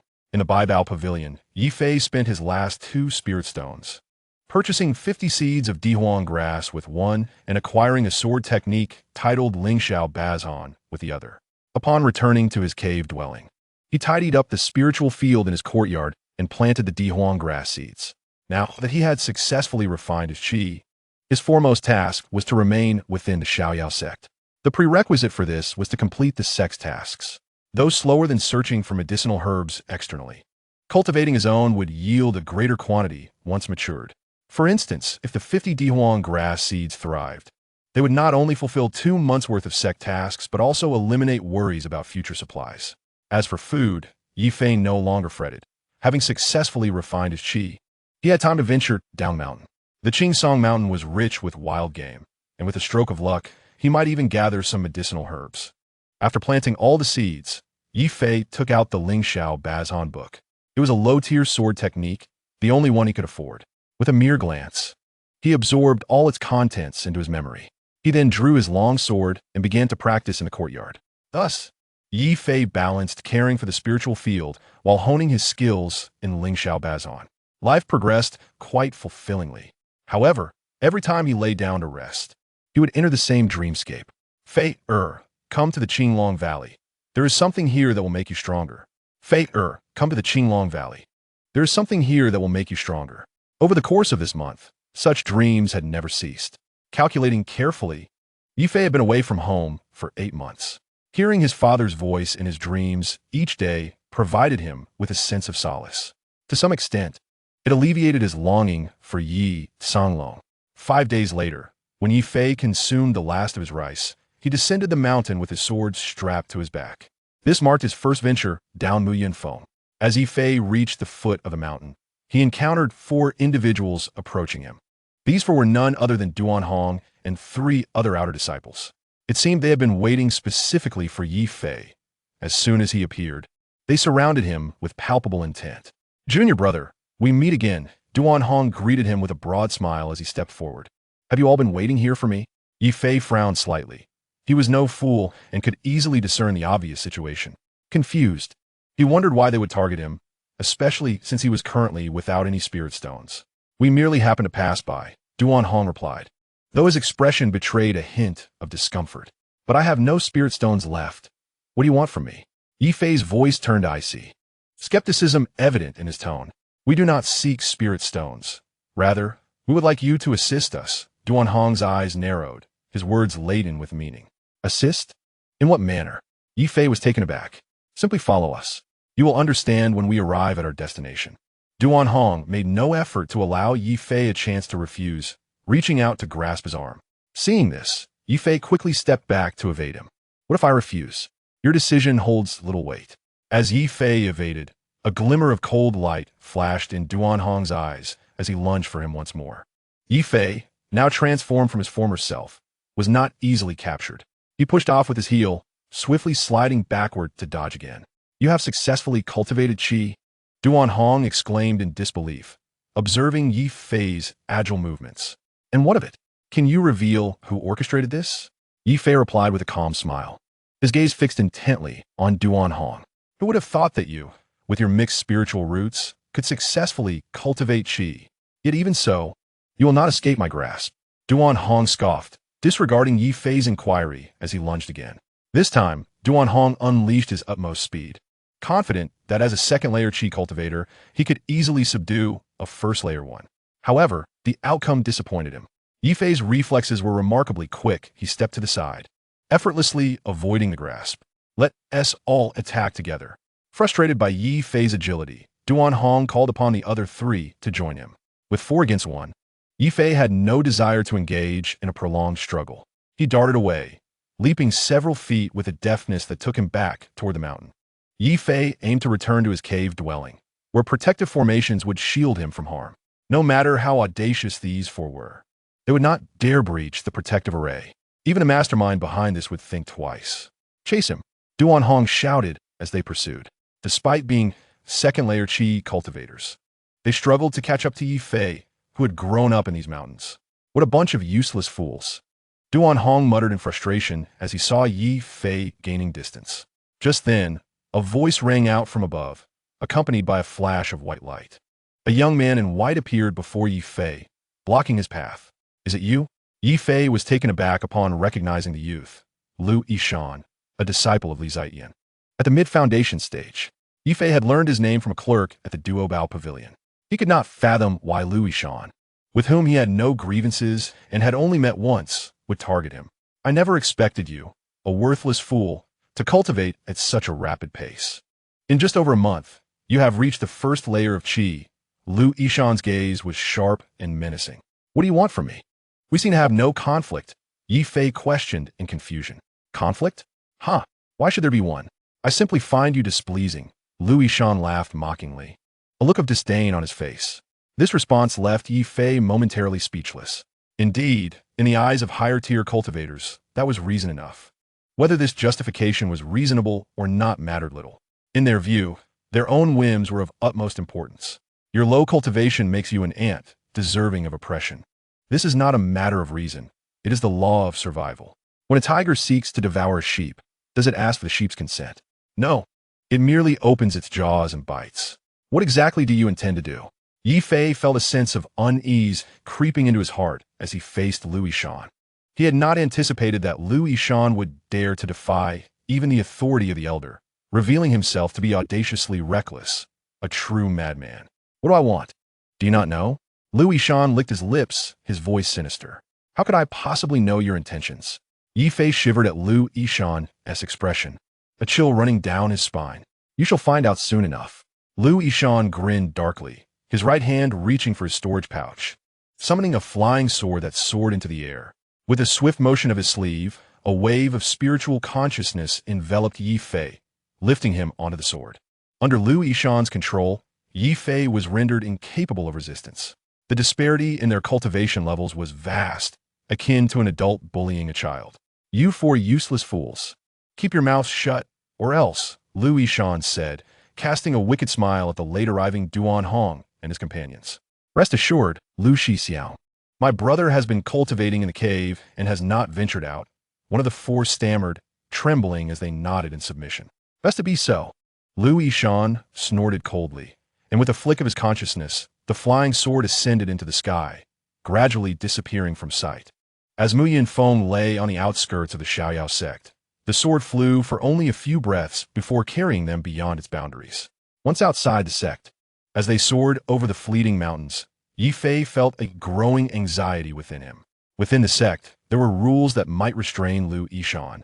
But beyond the sect's confines, his fate appeared dire. Where are you taking me? Ye Fei asked urgently as the distance from the Xiaoyao sect widened. Simultaneously, he discreetly reached into his robe, intending to retrieve the communication jade talisman given to him by Ning Siyu. Now that he had successfully cultivated qi, he could use the talisman to seek help. Of course, I am taking you to a most entertaining place. Do not attempt any tricks in my presence. It will be futile. Hand over the communication jade talisman, Lu Yishan commanded, though his back was turned to Ye Fei. However, every movement Ye Fei made was under Lu Yishan's keen perception.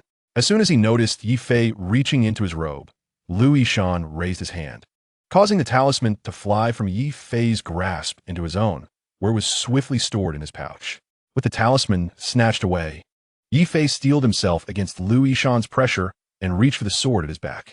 In his mind, he resolved that rather than waiting idly for death, he would rather engage in a fierce struggle, making his existence in this world worthwhile. Ye Fei's movements were clearly observed by Lu Yishan, yet he made no response, allowing Ye Fei to draw the long sword from behind him. Seeing Lu Yishan's lack of reaction, Ye Fei felt a surge of joy in his heart. Gripping the hilt of his sword, he forcefully thrust it toward Lu Yishan. You overestimate yourself, Lu Yishan scoffed. Then, with a casual flick of his right finger, he struck the sword's body directly. The sound of a sharp clash echoed. The sword in Ye Fei's hand was forcefully deflected by Lu Yishan's finger, flying far away and landing in the forest below. The long sword was sent flying, and Ye Fei let out an angry roar, clenching his fists and unleashing all his strength to strike at Lu Yishan. Waste of effort. Save your strength. You may need it later. Lu Yishan did not bother to defend, allowing Ye Fei's fist to hit him. Bang, bang, bang. Ye Fei's fists pounded against Lu Yishan's body. But Lu Yishan remained unfazed while Ye Fei winced in pain, his knuckles quickly turning crimson. Now, at that moment, a smirk appeared at the corner of Lu Yishan's mouth, and the flying sword beneath his feet tilted downwards, swiftly bringing both of them to the ground. They now stood at the mouth of a valley. Before them lay a vast valley that seemed endless and devoid of any vegetation. To the left of the valley stood a stone tablet inscribed with the 3 characters Qinglonggu. This was indeed the valley Ye Fei had visited previously. What do you mean? Gazing at the Qinglonggu before him, Ye Fei feigned confusion. I wish to propose a game, Lu Yishan replied with a wicked smile. A game? What trickery do you intend to employ? Ye Fei retorted angrily. Feast credentiate. Why the rush? If you agree to play this game with me, you may still have a chance to live.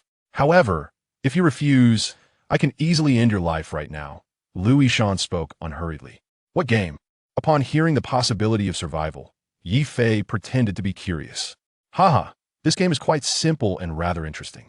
You will battle a first-level demon beast. The victor will live, while the loser shall pay with their life. Of course, if you manage to slay a first-level demon beast and traverse through the Qinglong Gu, I shall guarantee your freedom and never trouble you again, Lu Yishan said, grinning at Ye Fei. In his eyes, Ye Fei had no other options. And regardless of his choice, the outcome would be death, which was precisely what Lu Yishan desired. The thought of Ye Fei struggling for survival against the demon beast filled Lu Yishan with excitement. Even if Ye Fei were to slay the beast, he would not be disappointed, for Ye Fei still had to navigate through the Qinglong Gu. It was well known that no one who entered the Qinglong Gu ever emerged alive. Lu Yishan had witnessed more than once how a living person was torn apart the moment they stepped into the valley, their remnants absorbed by the very ground of Qinglong Gu, leaving no trace behind. The sheer terror and thrill of such an event sent shivers down his spine. I have nothing. You asked me to battle a demon beast, which is clearly a ploy to ensure my demise. If I am to be devoured by a beast, it will be better for you to kill me now. Ye Fei coldly snorted, adopting a stance of fearless defiance. Yet, deep within, Ye Fei was exhilarated. No matter Lu Yishan's intentions, he had no intention of fighting the demon beast. He would choose to enter the Qinglong Gu directly. He was certain that Lu Yishan would not pursue him inside. Thus, he still had a sliver of hope. Although the Qinglong Gu was barren, he had only traversed part of it before. The remaining sections held unknown possibilities, and this was a place he had longed to visit, only lacking the opportunity and capability to do so. Unexpectedly, fate had led Lu Yishan to bring him here. Take this sword, if wielded adeptly. Slaying that demon beast is not impossible. Lu Yishan was quite pleased with Ye Fei's attitude. He flicked his finger, and a long sword flew towards Ye Fei. Without hesitation, Ye Fei reached out and caught the sword. Let us begin. Seeing Ye Fei accept his artifact, Lu Yishan's lips curved into a slight smile. He rummaged through his storage pouch, retrieving a short incense stick about the thickness of a pinky finger and 2 inches long. After inserting the incense stick into the ground, Lu Yishan snapped his fingers. A flame leapt from his fingertips, igniting the incense stick. Once lit, the incense produced no smoke and emitted no fragrance at all. It was almost undetectable. What is this? Ye Fei asked curiously, noting its distinct difference from ordinary incense. You will find out shortly, Lu Yishan replied with an enigmatic smile, stepping onto his flying sword and ascending into the sky. As Lu Yishan soared above, an ominous premonition gripped Ye Fei. He quietly retreated a few steps towards the Qinglong Gu, now only a few paces from the valley's mouth. Roar! In that brief moment, the roar of a demon beast echoed from afar. Then, 2 enormous demon beasts came into view. As soon as they appeared, they dashed rapidly towards Ye Fei. Not just 1, but 2. Ye Fei's pupils dilated as he looked to the sky at Lu Yishan. This scoundrel! He cursed inwardly, hastily retreating. It was absurd. Even a single demon beast posed a significant challenge, let alone 2. The most prudent choice was to enter the Qinglong Gu. You wish to enter the valley directly? How dull. You should play outside a while longer. Lu Yishan observed Ye Fei's every move with a cold smile. Extending his right hand, a shield materialized in his grasp.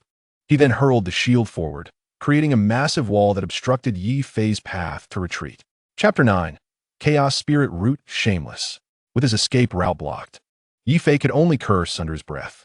He turned to find the 2 demon beasts were now perilously close, towering over him. The beasts stood more than a man's height and measured 7 to 8 feet in length, possessing the heads of wolves and the bodies of tigers. Ye Fei recognized them at once as Kanglin Kuan wolves, classified as first-level demon beasts, as documented in the Living Manual. Following the 2 Kanglin Kuan wolves, several other demon beasts of varying forms appeared, all targeting Ye Fei. The sudden influx of demon beasts sent Lu Yishan into a frenzy of excitement. He swiftly retrieved the still-burning incense stick and stored away. Roar! The foremost Kanglin Kuan wolf howled, its eyes glowing with an eerie blue light. Fikatink menanjingli on Ye Fei. In their minds, the disappearance of the incense stick was undoubtedly Ye Fei's doing. Not good. Ye Fei's heart raced at this realization. He had no time to dwell on it and swiftly darted left, attempting to circumvent the shield wall and enter the Qinglonggu. Yet as he ran, the primal instincts of the Kanglinkuan wolves were ignited. The two wolves bared their fangs, muscles coiling as they leaped towards Ye Fei. "Fool, don't run. Stop and fight them." Lu Yishan, high above, flushed with excitement, could not help but shout at Ye Fei, who was desperately fleeing. As the two Kanglinkuan wolves lunged towards him, Ye Fei had no time to respond to Lu Yishan. He elevated his speed to its utmost limit, nearing the end of the shield wall. Yet, before he could revel in his achievement, Lu Yishan in the air lightly waved his finger, causing the shield wall to shift several zhang forward, blocking Ye Fei once more. Despicable. Helpless. Ye Fei found himself with no choice but to draw his sword and turn to confront the two approaching Kanglinkuan wolves. At that moment, however, two streaks of azure light flashed from the depths of Qinglong Valley. These two azure lights, resembling threads, one circumvented the shield wall to soar towards Ye Fei, while the other targeted Lu Yishan in the air. Upon reaching the two, the azure light suddenly coiled around them, drawing them both into Qinglong Valley. The speed of the azure light was astonishing. Even Lu Yishan, with his mid-foundation cultivation, could offer no resistance, forced to watch helplessly as he was pulled deeper into the valley. Without the control of his consciousness, the shield wall swiftly transformed into a half-human tall shield, collapsing to the ground. The Kanglinkuan wolves at the valley's mouth, witnessing their target vanish, displayed a flicker of confusion. However, upon gazing at the barren valley, their bodies trembled in fear, and without hesitation, they turned to flee. Meanwhile, Ye Fei and Lu Yishan, ensnared by the azure light, found themselves beneath a withered yellow tree. Above them hovered a spectral, three-clawed azure dragon. This azure dragon, approximately 11 or 12 zhang in length, possessed 4 limbs, each with 3 claws, 2 horns upon its head, and scales radiating a chilling azure glow. Despite its ethereal form, it exuded an overwhelming presence, instilling a sense of suffocation in both Ye Fei and Lu Yishan. Both gazed up at the dragon, rendered speechless in shock. It is known that the azure dragon is the foremost of the 4 divine beasts, a legendary entity.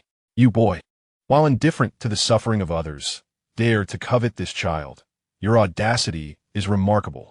To their astonishment, the azure dragon spoke, its gaze shifting to Lu Yishan. Great azure dragon, spare me. This is all a misunderstanding. This waste. Yishur Shu is my elder. How could I harm him? Gazing into the lantern-like eyes of the azure dragon, Lu Yishan immediately knelt and prostrated himself, kowtowing fervently. Spare you?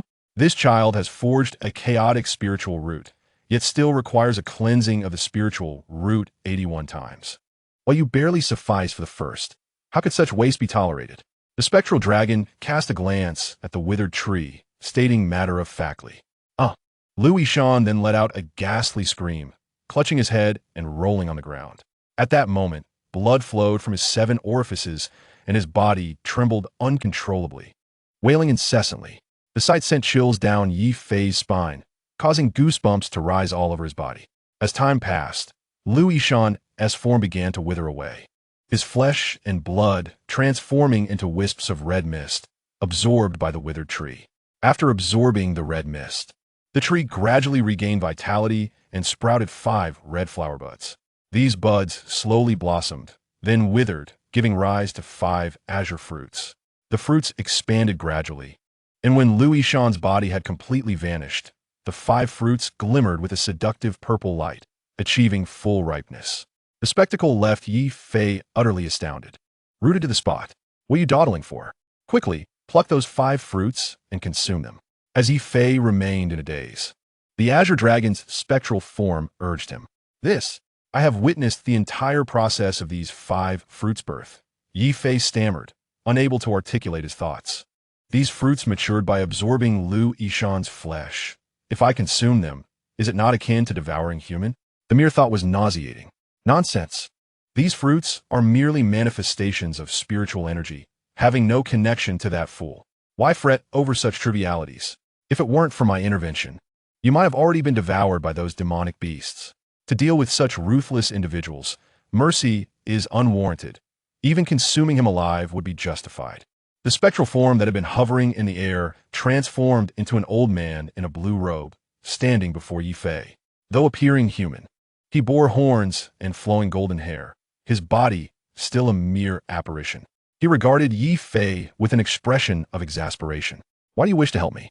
Ye Fei asked, refraining from plucking the 5 fruits, gazing at the old man in confusion. "If it weren't for an obligation, do you think I would assist a mere mortal like you?" The old man in blue robe scoffed. "An obligation? To my father?"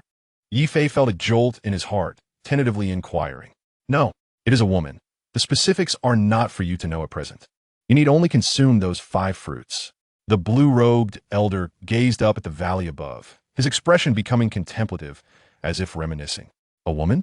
Ye Fei murmured, suddenly shivering as if realizing something. "Is it my mother?" He probed again. "You are not yet worthy of knowing. Once you break through to the Yuaning stage and successfully transform into a deity, I will reveal the truth to you," the blue-robed elder replied, shaking his head, offering no further elaboration. "Were these fruits?" Seeing the elder's reluctance to speak, Ye Fei pointed at the 5 fruits on the tree, inquiring. "This tree is a Shi Ling tree, and these fruits are known as Shi Ling fruits. The Shi Ling tree is rootless and was born at the dawn of chaos. Each realm has but one. This tree bears 5 fruits, capable of refining the spiritual roots of mortals, and can bloom and bear fruit a total of 81 times. Each time it bears 5 fruits, it can cleanse the spiritual roots. Once the cleansing reaches 81 times, a chaotic spiritual root can be formed. When the chaotic spiritual root reaches full maturity, this tree will transform into a wisp of chaotic energy, aiding you in achieving a chaotic body," the blue-robed elder explained patiently. Although the elder's explanation was clear, Ye Fei remained bewildered. "This tree, does it require the consumption of human flesh for each flowering and fruiting?" Ye Fei asked, furrowing his brow. "Anything infused with spiritual energy will suffice. Spiritual stones, spiritual veins, even heavenly materials, earth treasures, and the bodies of demonic beasts. However, each flowering and fruiting increases the required spiritual energy by 20%. By the time of the final flowering and fruiting, the required spiritual energy will be over 200 million times that of the first. The cumulative spiritual energy required will reach a staggering 1,300,000,000 times that of the first, equivalent to the energy of 1,300,000,000 mid-foundation cultivators, translating to trillions of spiritual stones. This is an exceedingly terrifying figure. Hence, the emergence of a chaotic body in any realm is a rare occurrence. The blue-robed elder calculated all these figures for Ye Fei. Upon hearing these numbers, Ye Fei was left speechless. "This is absurd. With my current capabilities, even remaining in the Xiaoyao sect is challenging, let alone acquiring such a multitude of spiritual stones." The Azure Dragon's words seemed futile. "Hurry and consume those fruits so that I may take you to another place." Observing Ye Fei's continued hesitation, the blue-robed elder urged once more. Chapter 10.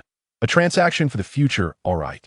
Seeing the Azure Dragon, now in the form of the blue-robed elder, insistently urging him, Ye Fei reluctantly shook his head.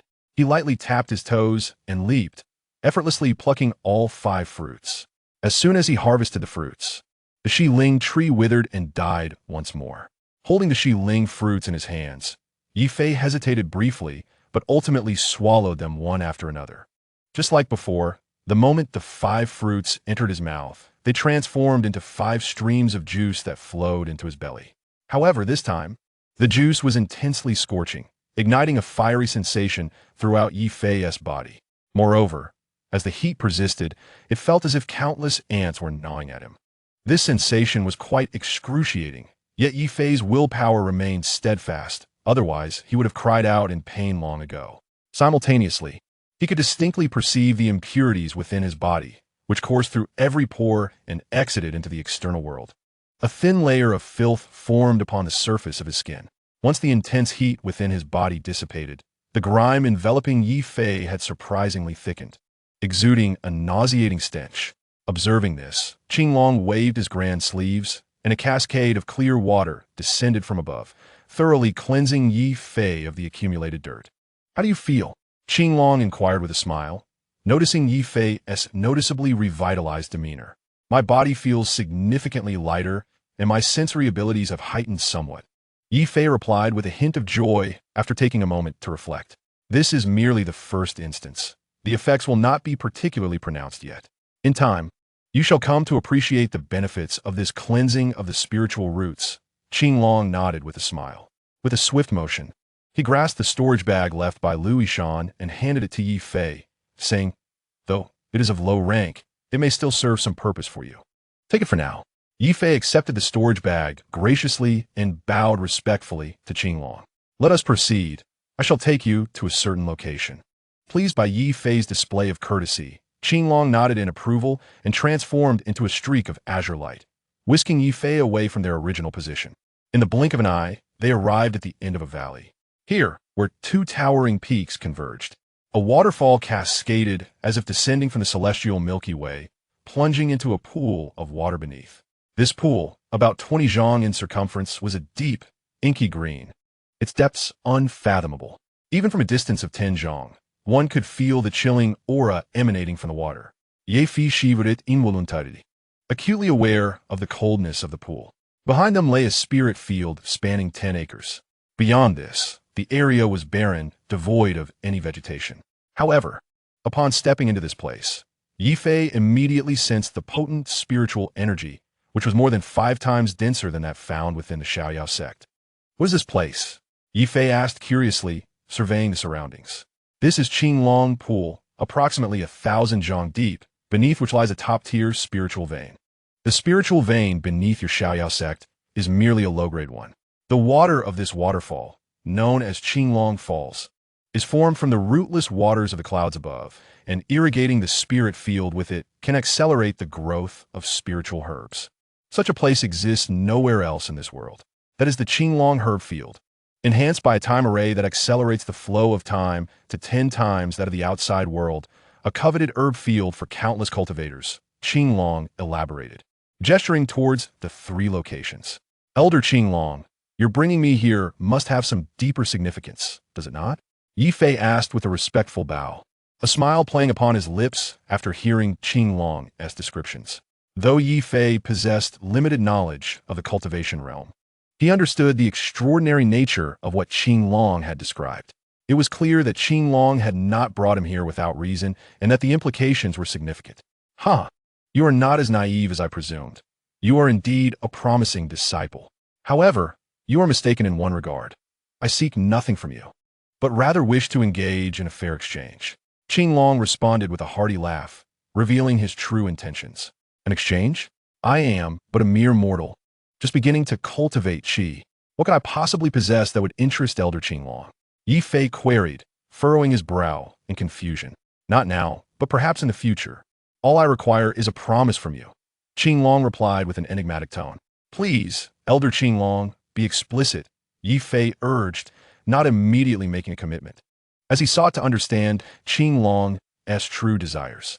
"Quite simply, after you ascend to the higher realms, you need only assist me in reclaiming my physical form. I desire nothing else. Should you agree to this condition, all these treasures will belong to you. Furthermore, upon completion, I shall grant you a drop of my true dragon blood." Qinglong's tone became earnest as he addressed the matter at hand. "How can you be certain that I will ascend to the higher realms? Even if I do, how could I possibly locate your physical form?" Ye Fei Sidon, still withholding his consent. "I cannot guarantee your ascension, merely place my wager upon it. If you fail to ascend, it will hold no bearing upon you. However, should you ascend, retrieving my physical form will require considerable effort and may even pose a threat to your life. I will guide you on how to proceed when the time comes, but I cannot divulge the specifics just yet. If successful, we shall make a vow before the heavens. If unsuccessful, I shall send you back without further complication." Qinglong elucidated the situation without pressuring Ye Fei, laying out the advantages and disadvantages clearly. "Is there a time limit?" Ye Fei pondered for a moment before inquiring again. "Within a millennium after your ascension," Qinglong replied without much hesitation, indicating that he had long contemplated this matter. "Very well. I am willing to enter into this transaction with you, Elder Qinglong." Ye Fei nodded firmly, accepting the terms. Thereafter, they both swore an oath before the heavens, solidifying their agreement. Ye Fei understood that he needed to accept this transaction because, given his current aptitude, he would not progress far on the path of ascension, and even the foundation building stage seemed unattainable. However, With the aid of these treasures, his journey toward immortality would extend considerably. Each step forward was a gain for him. Elder Qinglong, what brings your spirit to this place? After swearing the oath, Ye Fei asked the question that had been lingering in his mind. This tale is rather lengthy. I am the legitimate descendant of the Qinglong bloodline, the sole heir of the Qinglong clan. Yet, shortly after I took form, before I could mature, I was harmed by an Yinglong that had evolved from a serpent, leading to my spirit and form being separated. Were it not for the sacred artifact of the Qinglong clan that I possessed, which allowed me to breach the spatial barrier and arrive here, I would have perished long ago. Qinglong sighed softly, reminiscing about the past with a sorrowful expression. If you had only just taken form, why do you appear so aged now? Ye Fei observed Qinglong's apparent frailty and asked in confusion. Due to the separation of spirit and form, deprived of the nourishment of my essence blood, and after 3,000 years of time passing, it is only natural that I appear somewhat aged. In truth, surviving to this day has been no small feat. This millennium-long transaction is likely the limit of what my spirit can endure. Should you fail, I shall have no hope of restoration.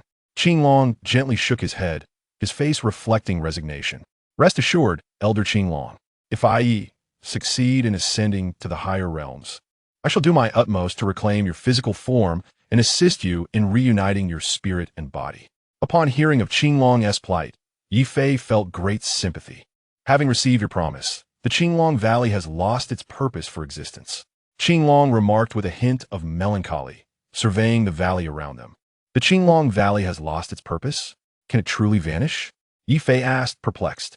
I created this Qinglong Valley specifically to find someone to help me reclaim my physical form. Now that I have encountered you, my task is complete. Qinglong explained with a nod.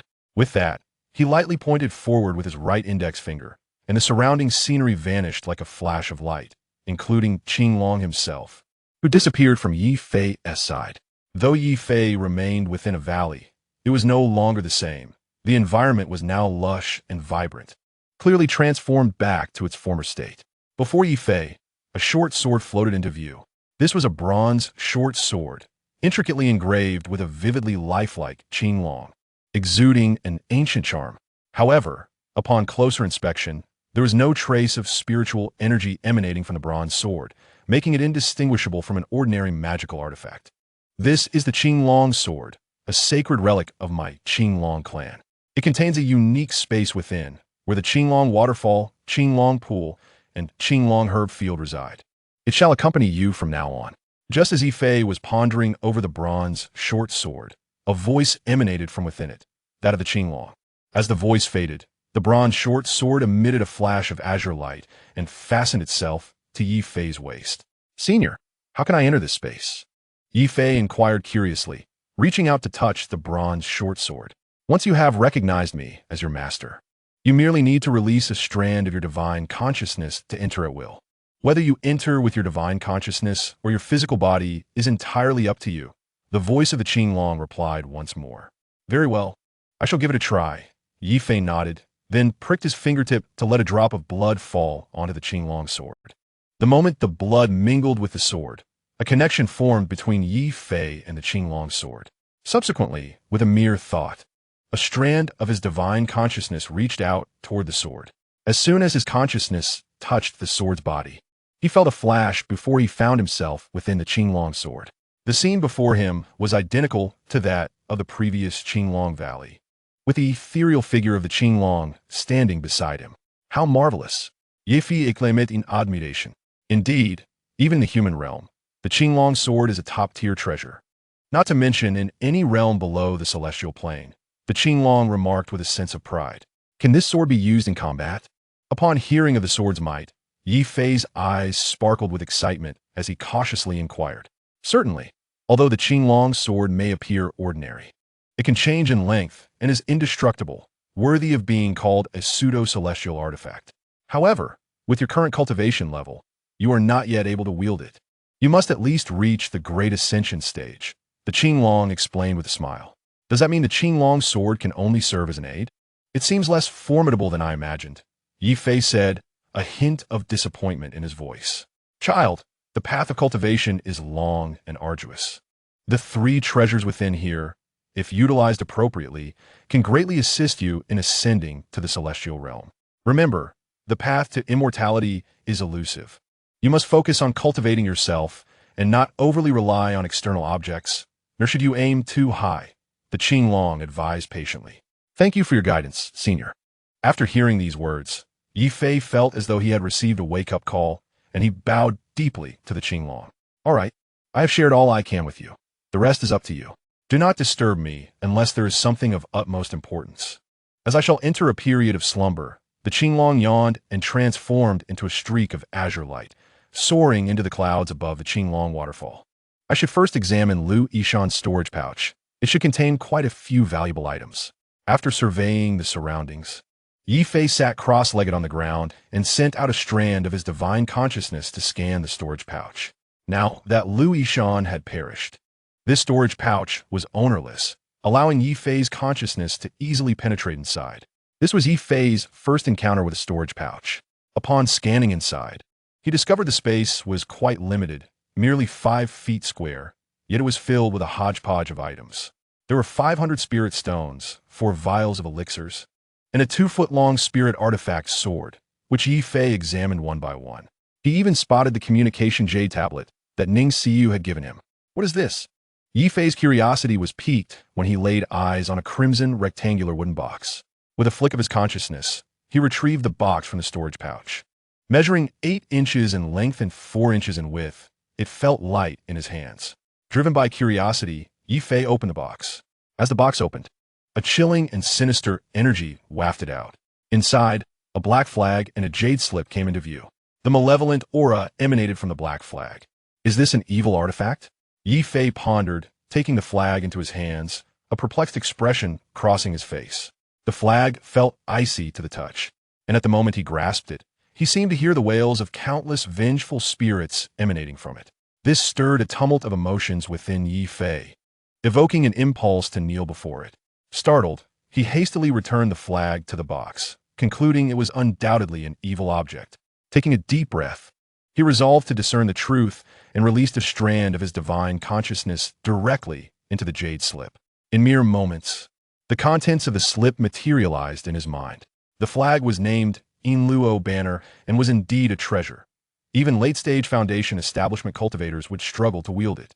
Not only could it absorb ghostly souls, but it could also utilize the collected souls in battle. The jade slip contained the incantation for controlling the Inluo banner. It was best not to meddle with this. Lu Yishan's abnormality was likely connected to this Inluo banner. The thought of Lu Yishan's peculiar demeanor sent a chill down Ye Fei's spine, prompting him to stow the box away. Though lingering doubts remained, he chose to continue his examination of the items within the storage pouch. After thoroughly searching Lu Yishan's storage pouch, Ye Fei withdrew his consciousness. In his exploration, he discovered numerous medicinal seeds. He took them all out, disregarding any hesitation, and planted them in the herb field. After sowing the seeds and watering the field with the pool water, Ye Fei concentrated and exited the Qinglong sword. Now, he needed to find a way to return to the Xiaoyao gate. Fortunately, there was a map in Lu Yishan's storage pouch, where he might have struggled to find his way. Even so, it took Ye Fei considerable effort, and after 7 days, he finally returned to the Xiaoyao gate. Upon his return, he went directly to the Baibao pavilion, purchased a bag of rice and some grain seeds, and then returned to his cave dwelling. Sitting cross-legged on his bed once more, Ye Fei felt as if he were in a dream. He touched the short sword at his waist, his heart stirred with excitement. Calming his emotions, Ye Fei focused his thoughts and re-entered the Qinglong sword. In the herb garden, he cleared another patch of land, sowed some grain seeds, and then sat by the poolside. With his eyes slightly closed, he focused his breath, silently reciting the incantation, and began his cultivation. After spending the entire morning, he finally settled on the right choice. As the Xiaoyao True art circulated within him, streams of spiritual energy flowed through Ye Fei's pores, being absorbed into his body. Under the influence of the Xiaoyao True art, this spiritual energy was gradually transformed into true qi, converging within Ye Fei's dantians. The spiraling energy mass coursed through his meridians, both strengthening the flow of true qi in his body and ensuring it circulated endlessly within his meridians. After refining his spiritual roots, He indeed found the absorption of spiritual energy to be quicker than before. In just a few breaths, Ye Fei noticed a significant improvement in the efficiency of his absorption and transformation of spiritual energy compared to before. However, even with this progress, it still paled in comparison to the speed of cultivating directly with spirit stones. Ye Fei decided to take out 2 spirit stones and held them in his hands, intending to use them to rapidly elevate his cultivation level. Chapter 12. Fourth layer of Qi refinement. Through this experience, Ye Fei developed a profound desire for the growth of his cultivation. The despair he felt in the presence of the strong was etched deeply in his memory. Thus, he resolved to work diligently to become stronger and no longer be subjected to humiliation. Time flew by, and a month passed in the blink of an eye. After consuming 150 spirit stones, Ye Fei finally broke through 2 minor realms in succession, advancing to the 3rd layer of Qi refinement. This brought him immense joy. Even more delightful was the fact that the first batch of medicinal seeds he had planted had matured, and his grain harvest was also bountiful. This growth rate is astonishing. Gazing at the over 100 low-grade spiritual herbs before him, Ye Fei's eyes widened in astonishment. The harvest of this month is sufficient for him to fulfill a year's worth of sect duties. Moreover, the seeds of these medicinal herbs can be replanted, leading to an ever-expanding medicinal garden. Once the garden reaches an area of 10 mu, the yield will be astonishing. The quantity of grain produced is indeed remarkable. When Ye Fei finished harvesting all the grain, he was utterly astonished. Having accompanied Yi Songlong in farming since childhood, he knew that a good yield for 1 mu of rice would be around 400 to 500 jin. Yet, the half mu of rice he planted in this medicinal field yielded an incredible 1,000 jin. He filled more than 30 bags, enough to last an entire year. Not only were the rice grains plump, but they also subtly emitted a faint spiritual aura. It can be anticipated that consuming this rice will greatly benefit cultivation. This medicinal field is truly a treasure. Gazing at the verdant Qinglong medicinal field, Ye Fei's heart surged with excitement. He harvested all the mature medicinal herbs and replanted the seeds back into the field. From just one harvest, the seeds he obtained filled 7 mu of the medicinal field. Observing the remaining 3 mu of empty land, Ye Fei was struck by an idea and drew forth the Qinglong sword. He made his way to the summit of Mo Yun Peak. "Is Senior Brotherly present?" he inquired respectfully at the entrance of the reception pavilion. "Gumin," responded Li Ziqian's indifferent voice as soon as Ye Fei finished speaking. Upon receiving permission, Ye Fei stepped forward and entered the pavilion. "Greetings, Senior Brotherly." In the main hall of the reception pavilion, Ye Fei bowed in respect to Li Ziqian, who sat in the main seat. There is no need for such formality. "Junior Brother Yi." "Oh, Junior Brother Yi has actually reached the 3rd level of Qi refinement?" Li Ziqian initially cast a glance at Ye Fei, but upon realizing his cultivation level, he was taken aback. Having recently descended the mountain and obtained essential ginseng, he managed to achieve some breakthroughs. Ye Fei had already prepared a response to Li Ziqian's inquiry. "I see. Junior Brother Yi is indeed fortunate." Li Ziqian nodded with some suspicion, though he did not press for further details. "Senior Brotherly, I have come to claim this month's salary." This time, Ye Fei did not wait for Li Ziqian to ask, but directly stated his purpose. "Take these." Li Ziqian handed over the spirit stones and elixirs while feigning helplessness. "From next month onwards, Junior Brother, you will need to undertake some sect duties. Otherwise, I would have difficulty explaining to the inner disciples." "May I ask, Senior Brotherly, by what standard are the sect duties evaluated?" Ye Fei invited respectfully. He bore no grievance about being assigned sect duties by Li Ziqian. Since you are receiving 4 times the salary of an outer disciple, your task quantity should naturally be 4 times as well. If your monthly task completion falls short of 4 times, you will be penalized accordingly, just like the other disciples. I will inform the deacon at the task pavilion, and from next month, you may directly claim your salary upon completing your tasks. Junior Brother Yi, do you have any objections to this? Li Ziqian looked at Ye Fei with a friendly smile. No objections. Ye Fei maintained his composure, exchanged a few casual words with Li Ziqian, and then turned to leave the reception pavilion. Even though he knew Li Ziqian was deliberately making things difficult for him, it did not trouble him. With the ability to accelerate the growth of spiritual herbs in his medicinal field, he no longer regarded these tasks with concern. Could the disappearance of Lu Yishan truly be related to you? Li Ziqian murmured as he watched Ye Fei's departing figure, his gaze gradually turning cold. Although he did not believe Ye Fei was capable of killing Lu Yishan, his investigation revealed that a month prior, Lu Yishan had indeed left the sect with Ye Fei. Days later, Ye Fei returned alone, yet Lu Yishan remained missing.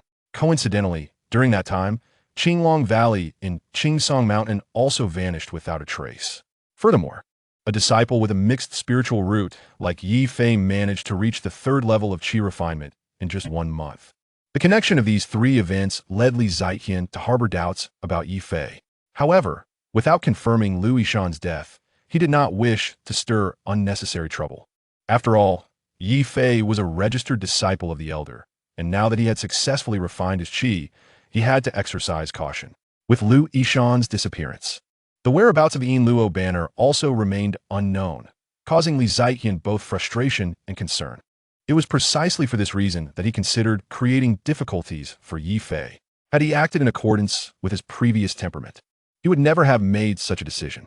After leaving the reception pavilion, Ye Fei headed directly to the Baibao Pavilion. Armed with 20 spirit stones, he felt emboldened. He purchased 2 manuals, one on movement techniques, Ru Yin Bu, valued at 18 spirit stones, and a sword technique manual, Iluo Jian, worth 2 spirit stones. Ye Fei intended to enhance his combat skills during his cultivation breaks. After spending all his spirit stones, he returned to his cave dwelling. After more than a month of growth, the spiritual herbs in his spiritual field had sprouted tender shoots, flourishing remarkably. Ye Fei watered the herbs with some spring water before returning to his chamber to begin cultivating with the spirit stones. Time slipped away unnoticed in cultivation, and a month passed in the blink of an eye. Of the 500 spirit stones Ye Fei received from Lu Yishan, he had exhausted over 300. His cultivation had barely advanced from the 3rd level of qi refinement to the 4th level. Upon reaching the 4th level of qi refinement, Ye Fei discovered that no matter how hard he tried, he could not progress further. Clearly, he had encountered a bottleneck in his cultivation. Reluctantly, Ye Fei had to pause. During this month, the spiritual herbs in the medicinal field had been harvested once again, and a significant pile had accumulated in the Qinglong sword. He had also collected a considerable amount of medicinal seeds, enough to fill the entire tenmu of the medicinal field. These spiritual herbs should be sufficient for the Shieling tree to mature once more, he thought as he gazed at the nearly 1,000 spiritual herbs before him. Suddenly, he recalled the Shieling tree. With a thought, he appeared beside the Shieling tree. Although Ye Fei was only at the 4th level of qi refinement, the Qinglong sword had already recognized him as its master, enabling him to traverse this space with mere intent. Standing before the Shieling tree, Ye Fei extended his right hand towards the depths of the valley, summoning the pile of spiritual herbs to him. As soon as the herbs appeared, they were devoured one by the Shieling tree. Within a few breaths, only 40 to 50 herbs remained. Fortunately, that is enough. Noticing 5 purplish-red spherical fruits on the Shieling tree, Ye Fei let out a sigh of relief. He quickly grasped the 5 fruits, and in the blink of an eye, they were in his hands. Swallowing all 5 fruits, Ye Fei sat cross-legged on the ground, ready to undergo the cleansing of his spiritual root. After approximately a quarter of an hour, the cleansing process concluded. Ye Fei returned to the spring water, washed away the grime from his body, and resumed his cultivation. Indeed, the issue lay with his spiritual root aptitude. After a brief period of cultivation, Ye Fei realized that following the second cleansing of his spiritual root, the bottleneck he had encountered vanished. Furthermore, his cultivation speed was somewhat accelerated. This discovery filled Ye Fei with joy, prompting him to take out more spirit stones and continue his cultivation. However, after just over half a month's cultivation, Ye Fei had barely reached the late stage of the 4th level of qi refinement when he faced yet another bottleneck. Is my cultivation aptitude truly this poor? He lamented, feeling frustrated at having not even broken through to a minor realm before encountering another obstacle. Reluctantly, he shouldered his long sword and made his way to the task pavilion. Chapter 13, A Beautiful Girl Seeks a Team. Currently, Ye Fei's primary task is to cleanse his spiritual root. As for cultivation, it must wait until after the cleansing of the spiritual root. In order to expedite the cleansing of his spiritual roots, Ye Fei could not solely rely on the medicinal fields. After all, each cleansing session consumed 20% more spiritual energy than the last. Relying exclusively on the spiritual herbs from the fields would be a considerable waste of time. The next session would require a 2-month wait, and the one following that at least 3 months. As time progressed, the waiting period would only extend, and Ye Fei was unwilling to endure such delays. Thus, he ventured to the mission pavilion. Ye Fei intended to undertake tasks to exchange for spiritual stones while simultaneously seeking fortuitous encounters. Previously, Qinglong had mentioned that many things could aid the growth of the cleansing tree, including magical beasts. Over the past month and a half, he had not only been enhancing his cultivation, but also practicing the Iluan 9 swords and the Ruyun steps, both of which he had made considerable progress in. In Ye Fei's estimation, he was adequately prepared to confront ordinary level 1 magical beasts. Therefore, he sought to venture forth, hoping for unexpected gains. In contrast to the quiet reception pavilion, the mission pavilion was bustling with activity. Disciples entered and exited, hurriedly yet continuously. Upon entering the mission pavilion, the layout unfolded before him. This pavilion was significantly larger than the reception pavilion, measuring 30 zhang on each side. At the center stood a square stone table, upon which rested a crescent-shaped Zeton wood rack, holding a milky white jade sphere the size of a bowl. Besides this stone table, 2 counters were placed against the back wall. One bore a sign reading task collection, while the other read task submission. Behind the counters sat 2 disciples clad in white. To the left of the counters was a storeroom, evidently a place for storing task-related items. Apart from this, the first floor of the mission pavilion had no other furnishings. At that moment, numerous disciples were present in the mission pavilion, some alone, some in small groups, and others gathered in clusters of 7 or 8, discussing how to form teams. Compared to undertaking tasks alone, teaming up, though it required sharing the spoils, was far more efficient and safer. Thus, most disciples in the Xiaoyao sect completed their sect tasks in teams. Although it was Ye Fei's first visit, he had already familiarized himself with the task collection process from the Disciples' Handbook. He quickly approached the stone table and extended his consciousness into the jade sphere. Instantly, a myriad of various sect tasks appeared in his mind. Sect tasks were categorized into 2 types. One involved collecting basic spiritual herbs, which offered no spiritual stone rewards but granted eligibility for monthly stipends upon completion. The other was slightly more challenging, providing both a certain number of spiritual stones and task points upon completion. Accumulating enough points could lead to redeemable sect rewards.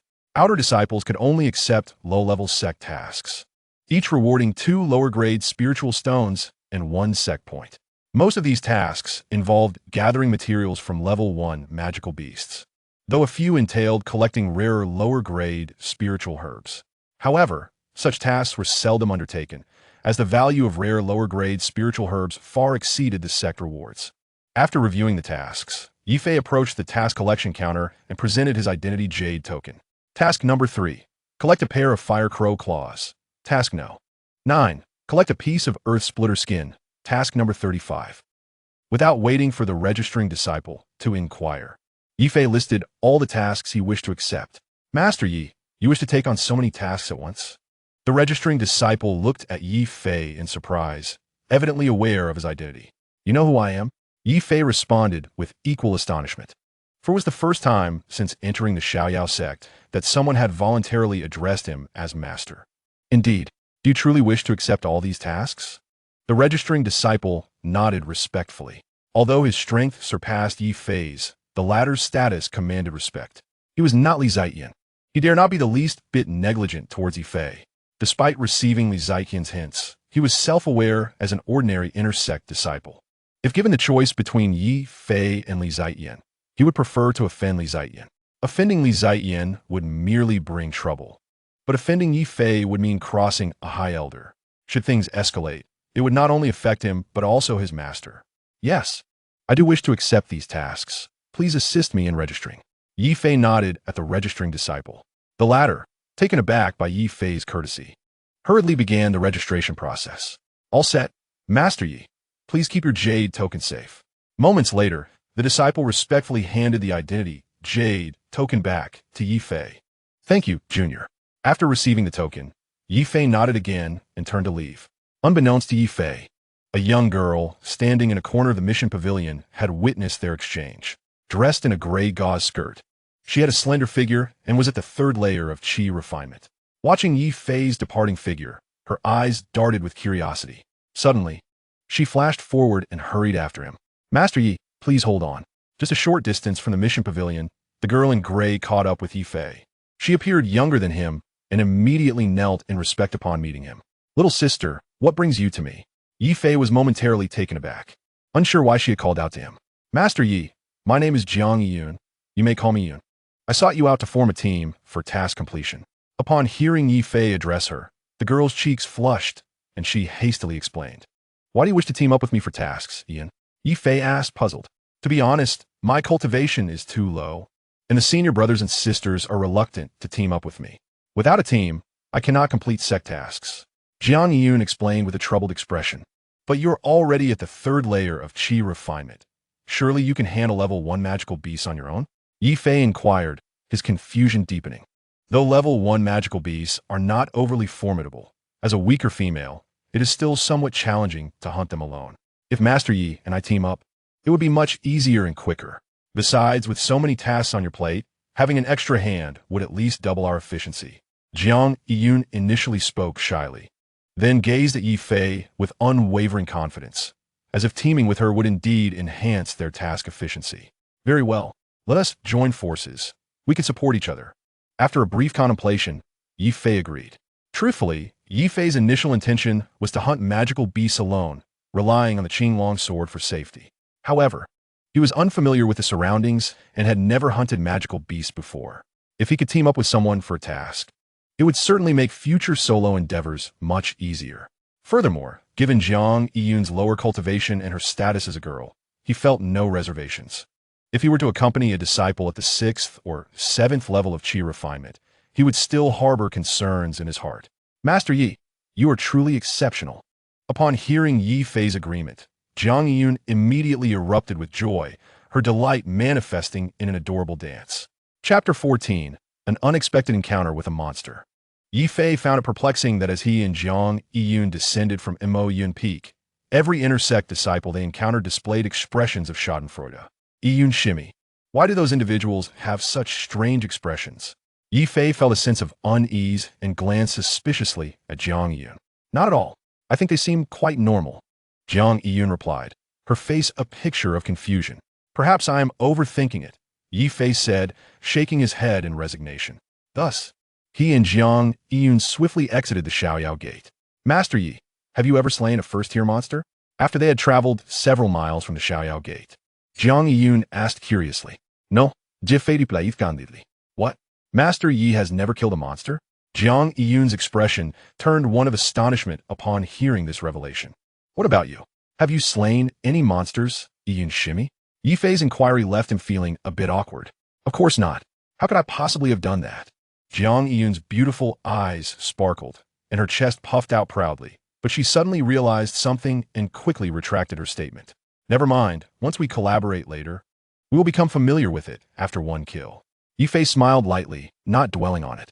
Master Yi, if you have never slain a monster, how can you dare to accept so many tasks at once? I thought you were a monster slayer. Besides, you lack a storage bag to hold the task items.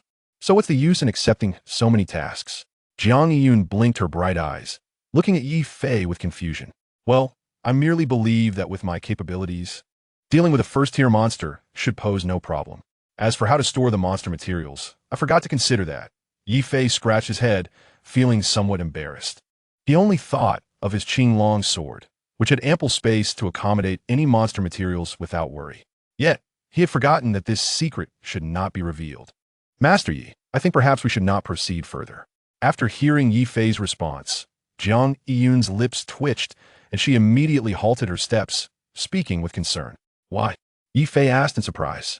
I fear that if we go too far, we might find ourselves in danger, Jiang Yun replied, nervously. How could that be? There are no monsters here. Where would the danger come from? Ye Fei found Jiang Yun's apprehension rather perplexing. They were merely a few miles from the Xiaoyao gate. Any monsters in such close proximity would have long been slain. Ye Fei had learned from the handbook that not only within 10 miles, but within a 50-mile radius of the Xiaoyao gate, no monsters existed. Look, they are coming. As soon as Ye Fei's words fell, Jiang Yun pointed ahead. then shrank her neck as if guilty, anxiously watching Ye Fei. Monsters? How could there possibly be monsters here? Following Jiang Yiyun's finger, Ye Fei couldn't help but exclaim. Two massive D-Li beasts were charging towards them from 2 miles ahead. Yiyun, shimmy, step back. Leave these two to me. After a brief moment of shock, Ye Fei hurriedly shielded Jiang Yiyun behind him and drew his sword from his back. Master Yi, we should run. You can't handle two at once. Jiang Yiyun urgently reminded him upon noticing his lack of intent to flee. It's fine. I have my ways. Just watch from here. Ye Fei replied with a calm smile, then propelled himself forward, brandishing his sword to meet the oncoming beasts. These D-Li beasts resembled crocodiles, each over 10 feet long. Their mouths gaping wide like water barrels, exuding an air of ferocity. Their fist-sized eyes fixated on Jiang Yiyun, blood-red and seemingly frenzied. Did these D-Li beasts have a preference for women? Ye Fei couldn't help but find the situation amusing. Nevertheless, he quickened his pace. And in the blink of an eye, he confronted the two beasts. Although Ye Fei had never fought monsters before, he had slain many fierce beasts and possessed considerable combat experience. Faced with the two D-Li beasts, he felt no fear. At the moment he met the two beasts, Ye Fei's figure flickered as he executed the elusive Ru Yen Bu, swiftly positioning himself to the left of one D-Li beast. D! Simultaneously, he shouted, thrusting his sword towards the beast's abdomen with force. To his surprise, the D-Li beast showed no signs of halting.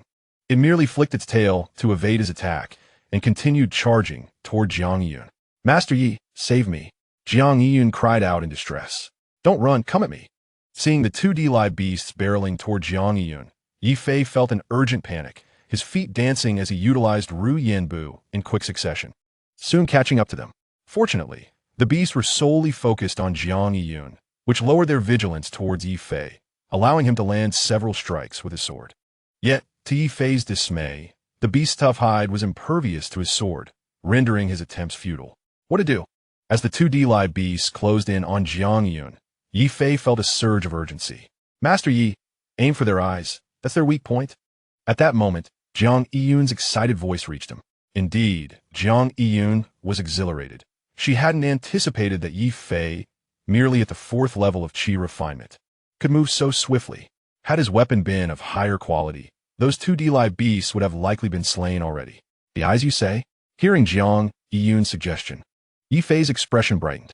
He then propelled himself into the air with a swift leap, landing atop one D-Li beast's head. Simultaneously, he twisted his wrist and thrust his sword toward the beast's eye with intensity. PFF. In an instant, blood splattered as his sword pierced through the D-Li beast's eye. Gore. The D-Li beast, writhing in agony, threw its head back and let out a roar, its tail sweeping toward Ye Fei. Ye Fei smirked at this, twisting his wrist once more to stir the sword within the beast's eye socket, then leaped up, evading the sweeping tail. That eye is now useless. As he descended, Ye Fei thrust his sword at the other eye of the D-Li beast. PFF. In a blink, the second eye met the same fate, pierced through by Ye Fei's sword. Gore. Gore. Blinded and unable to focus on Jiang Yiyun, the D-Li beast began to spin in place, howling in despair. Watching the scene unfold, Ye Fei exhaled a sigh of relief. However, when he lifted his gaze forward, he was astonished to see that the other D-Li beast was now less than 3 yards from Jiang Yiyun. Meanwhile, he was still 5 or 6 yards away from the beast. There was no time to catch up. In that critical moment, a thought struck Ye Fei. His internal energy surged, pouring into his sword. White rainbow, piercing the sun. The first strike of the Luo 9 swords was unleashed by Ye Fei. With a flick of his toes, he leaped into the air, simultaneously slashing his sword toward the advancing D-Li beast. A fierce sword ray shot forth from the blade, slicing through the air and striking the D-Li beast from 5 yards away. PFF. In an instant, blood and flesh flew as the D-Li beast was cleaved in two, falling lifelessly to the ground. This scene left Jiang Yiyun utterly astonished, and even Ye Fei himself could scarcely believe it. Master Yi was truly remarkable. Jiang Yiyun, the first to regain her composure, cast an admiring glance at Ye Fei. It was merely luck. Ye Fei chuckled sheepishly, then once more brandished his sword, slaying the eyeless D-Li beast. Uncle Yi, run! Just as Ye Fei intended to approach and skin the D-Li beast, he heard Jiang Yiyun's anxious voice calling from distance. What's happening? Ye Fei's heart raced as he swiftly turned to look behind him. Just a glance caused his pupils to constrict sharply. He could no longer concern himself with the D-like beast's hide and fled. As he passed Jiang Yiyun, he unceremoniously grasped her delicate hand and sped towards the direction of a Xiaoyao sect. Chapter 15. The first meeting with Jiang Mingyu in the handbook stated that within a 50-mile radius outside the sect, beasts generally do not appear. What is going on today? Why are there so many beasts? Ye Fei's brows furrowed deeply as he muttered while fleeing with Jiang Yiyun. Only moments ago, he had seen dozens of fiery crows soaring toward them from the sky. With such a multitude of fiery crows, even seasoned disciples at the 8th or 9th level of Qi refinement would have no choice but to flee, let alone the two of them. Mere novices at the 3rd or 4th level. Although they had begun their escape early, they were still several miles away from the protective formation of the sect. Given their speed, evading these swift fiery crows was proving to be quite a challenge. As expected, despite Ye Fei pushing himself to the limit, the distance between them and the flock of fiery crows continued to diminish, now less than 10 zhang away. Yet, they were still 5 to 6 miles from the Xiaoyao sect's protective formation. It was evidently impossible to reach the formation before the fiery crows caught up with them. And there were no other disciples of Xiaoyao sect nearby. Yun, you must flee quickly. I will hold them off for a moment. Ye Fei steeled himself, speaking as he suddenly exerted force with his right hand, propelling Jiang Yiyun forward several zhang. Afterward, he could no longer afford to worry about her. Drawing his long sword and channeling all his true energy into a horizontal strike toward the approaching fiery crows. This strike, named Golden Goose across the sky, was the second of the 9 swords of Eloah, even more potent than the first sword, Golden Rainbow, piercing the sun. As soon as the sword was swung, a wave of golden sword energy surged forth towards the flock of fiery crows. This strike was exceptionally swift. The fiery crows had no chance to evade. With a series of splattering blood mist, several fiery crows were cleaved from the sky. However, those that fell were but a fraction. The majority of the fiery crows maintained their speed and, in the blink of an eye, were upon Ye Fei. Faced with this life-and-death situation, Ye Fei could no longer hesitate and sought refuge within the Qinglong sword. His urgency in sending Jiang Yiyun away was not out of chivalry, but rather a desire to keep his secret concealed from her. Yet before he could enter the Qinglong sword, he heard Jiang Yiyun's anxious voice calling out, "Aunt, I know you are nearby. Please intervene quickly, or it will be too late." It turned out that Jiang Yiyun, rather than fleeing, had remained nearby to observe after being sent away by Ye Fei. Upon hearing her call, Ye Fei felt a surge of determination, and with a swift push-off, he employed the smoke steps technique, creating distance between himself and the fiery crows.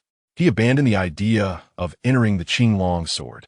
At that critical moment, a figure clad in a yellow dress appeared before him. It was a woman, her back turned to Ye Fei, obscuring her features. Yet her graceful silhouette stirred something within him. With a delicate gesture of her hand, countless small swords of true energy shot forth, directly targeting the swarm of fiery crows. In an instant, blood mist erupted as the dozens of fiery crows were struck, plummeting from the sky, all eliminated. Witnessing this astonishing scene, Ye Fei was left in awe. "Master Yi, are you all right?" At that moment, Jiang Yiyun rushed over, grasping Ye Fei's arm with a look of concern. "I am fine." Ye Fei managed an awkward smile, discreetly withdrawing his arm. He then stepped forward and bowed deeply to the woman in yellow, expressing his gratitude. "Thank you, esteemed senior, for saving my life." "There is no need for thanks. This was merely an unforeseen calamity." The woman in yellow turned leisurely to face Ye Fei, her beautiful gaze briefly resting on Jiang Yiyun beside him. "Jiang Mingyun." Realizing the woman's attention, Jiang Yiyun's cheeks flushed crimson, and she instinctively shrank back, too shy to speak. When Ye Fei finally beheld the woman's visage, he was instantly captivated, his gaze becoming entranced. The woman possessed delicate brows and a graceful neck, her figure curvaceous and alluring. With just one glance, Ye Fei found himself irresistibly drawn in. "Uncle Yi, your drool is dripping onto your shoes." Just as Ye Fei was lost in reverie, Jiang Yun playfully tugged at his sleeve, teasing him. "Huh? Where? No, it isn't." Roused from his daze by Jiang Yiyun's words, Ye Fei exclaimed, hurriedly looking down at his shoes. Finding them dry, he turned his puzzled gaze back to Jiang Yiyun. Uncle Yi is quite amusing." Seeing Ye Fei's comical demeanor, Jiang Yiyun covered her mouth, laughing uncontrollably. Even the woman in yellow, standing opposite them, wore a smile, showing no sign of disapproval for Ye Fei's lapse in composure, as if such occurrences were commonplace to her. I apologize for causing you to laugh, esteemed senior. Noticing their expressions, Ye Fei finally came to his senses, his face flushed with embarrassment as he bowed deeply to the woman in yellow, daring not to look up at her face again. You are the newly accepted disciple of senior sister Luoying? The woman in yellow nodded slightly, her voice soft. Indeed, I am her disciple. Ye Fei responded, bowing once more. Though you are young, your mind is quite sharp. I am Yun's aunt. You may call me Jiang Shu from now on. As for this debt of gratitude, it need not be mentioned. It was all caused by this girl. So do not dwell on it. The woman in yellow was pleased with Ye Fei's response and shot Jiang Yun another glare. Jiang Yun pouted, appearing quite aggrieved. Jiang Shu has misunderstood. Yun did not cause any trouble. It was merely an accident. Ye Fei hurriedly defended Jiang Yun, genuinely believing this to be the case. After learning that Jiang Yun was the woman in yellow's niece, he refrained from referring to her as Shiji. Uncle Yi may not know, but Yun possesses a natural fragrance body, which inherently attracts beasts. Wherever she goes, any beast within a 50-mile radius are drawn to her scent. The unusual movements of these beasts, this time, were caused by her. The woman in yellow sighed lightly, explaining to Ye Fei. For some reason, upon seeing Ye Fei, she was reminded of another person, which made her feel a deeper kinship and prompted her to speak more freely. Now I understand. Though Ye Fei was unfamiliar with the term fragrance body, he grasped the essence of her explanation, igniting his curiosity about Jiang Yun, and he couldn't help but steal a glance at her. He even took a deep breath, hoping to discern if there was a unique fragrance in the air. Ye Fei's action did not escape Jiang Yun's notice. Embarrassment colored her cheeks as she buried her face deeper into her chest. All right, there is nothing more to be done here. I will take this girl back with me. You may keep the claws and beaks of the fiery crows for your mission. Also, take this storage bag. It will be more convenient for future sect tasks. The woman in the yellow dress waved her jade hand, and a storage bag flew from the ring on her finger, landing in Ye Fei's grasp. With a flourish of her wide sleeves, she vanished from the spot, accompanied by Jiang Yun. Thank you, Master Jiang, for the precious gift. Although Ye Fei was unaware of the direction in which the woman had disappeared, he still bowed respectfully towards the direction of the Xiaoyao sect. This Master Jiang is far superior to my so-called master. Holding the storage bag, Ye Fei felt a mixture of emotions. After calming himself, he approached the corpses of the fire crows. Given their proximity to the Xiaoyao sect, he dared not place the fire crow bodies into the Qinglong sword. Thus, he merely severed the claws and beaks of the fire crows, gathering them in a pile. As he intended to store these claws and beaks in a storage bag, he unexpectedly discovered several items within. Chapter 16. The third purification of the spiritual root. If only I had become a disciple of Master Jiang back then. Ye Fei mused upon seeing the contents of the storage bag. The woman in the yellow dress had bestowed upon him not just a storage bag. It also contained 1,000 low-grade spirit stones, a spiritual weapon long sword, and 2 bottles of elixirs. Upon inspection, one bottle contained Baohua Yulu pills, 15 in total, meant for restoring true energy. The other bottle held Shangyun pills, though only 5, they were far more precious than Baohua Yulu pills, serving to enhance the cultivation of qi refining stage practitioners. These items were indeed exceedingly valuable for an outer sect disciple. First, I shall submit my tasks. Ye Fei sighed again, waving his hand to store the fire crow claws, beaks, and his own long sword into the storage bag. Fortunately, this storage bag was larger than the one he had received from Lu Yishan, or else he would have struggled to fit everything. After securing the bag to his waist, he made his way back to the Xiaoyao sect. He could use this storage bag without fear, as he had acquired it through legitimate means. As he walked, he felt a sense of superiority when he saw other outer sect disciples passing by with their long swords on their backs. Indeed, without the extra weight of a long sword, his steps felt significantly lighter. This sensation filled him with satisfaction.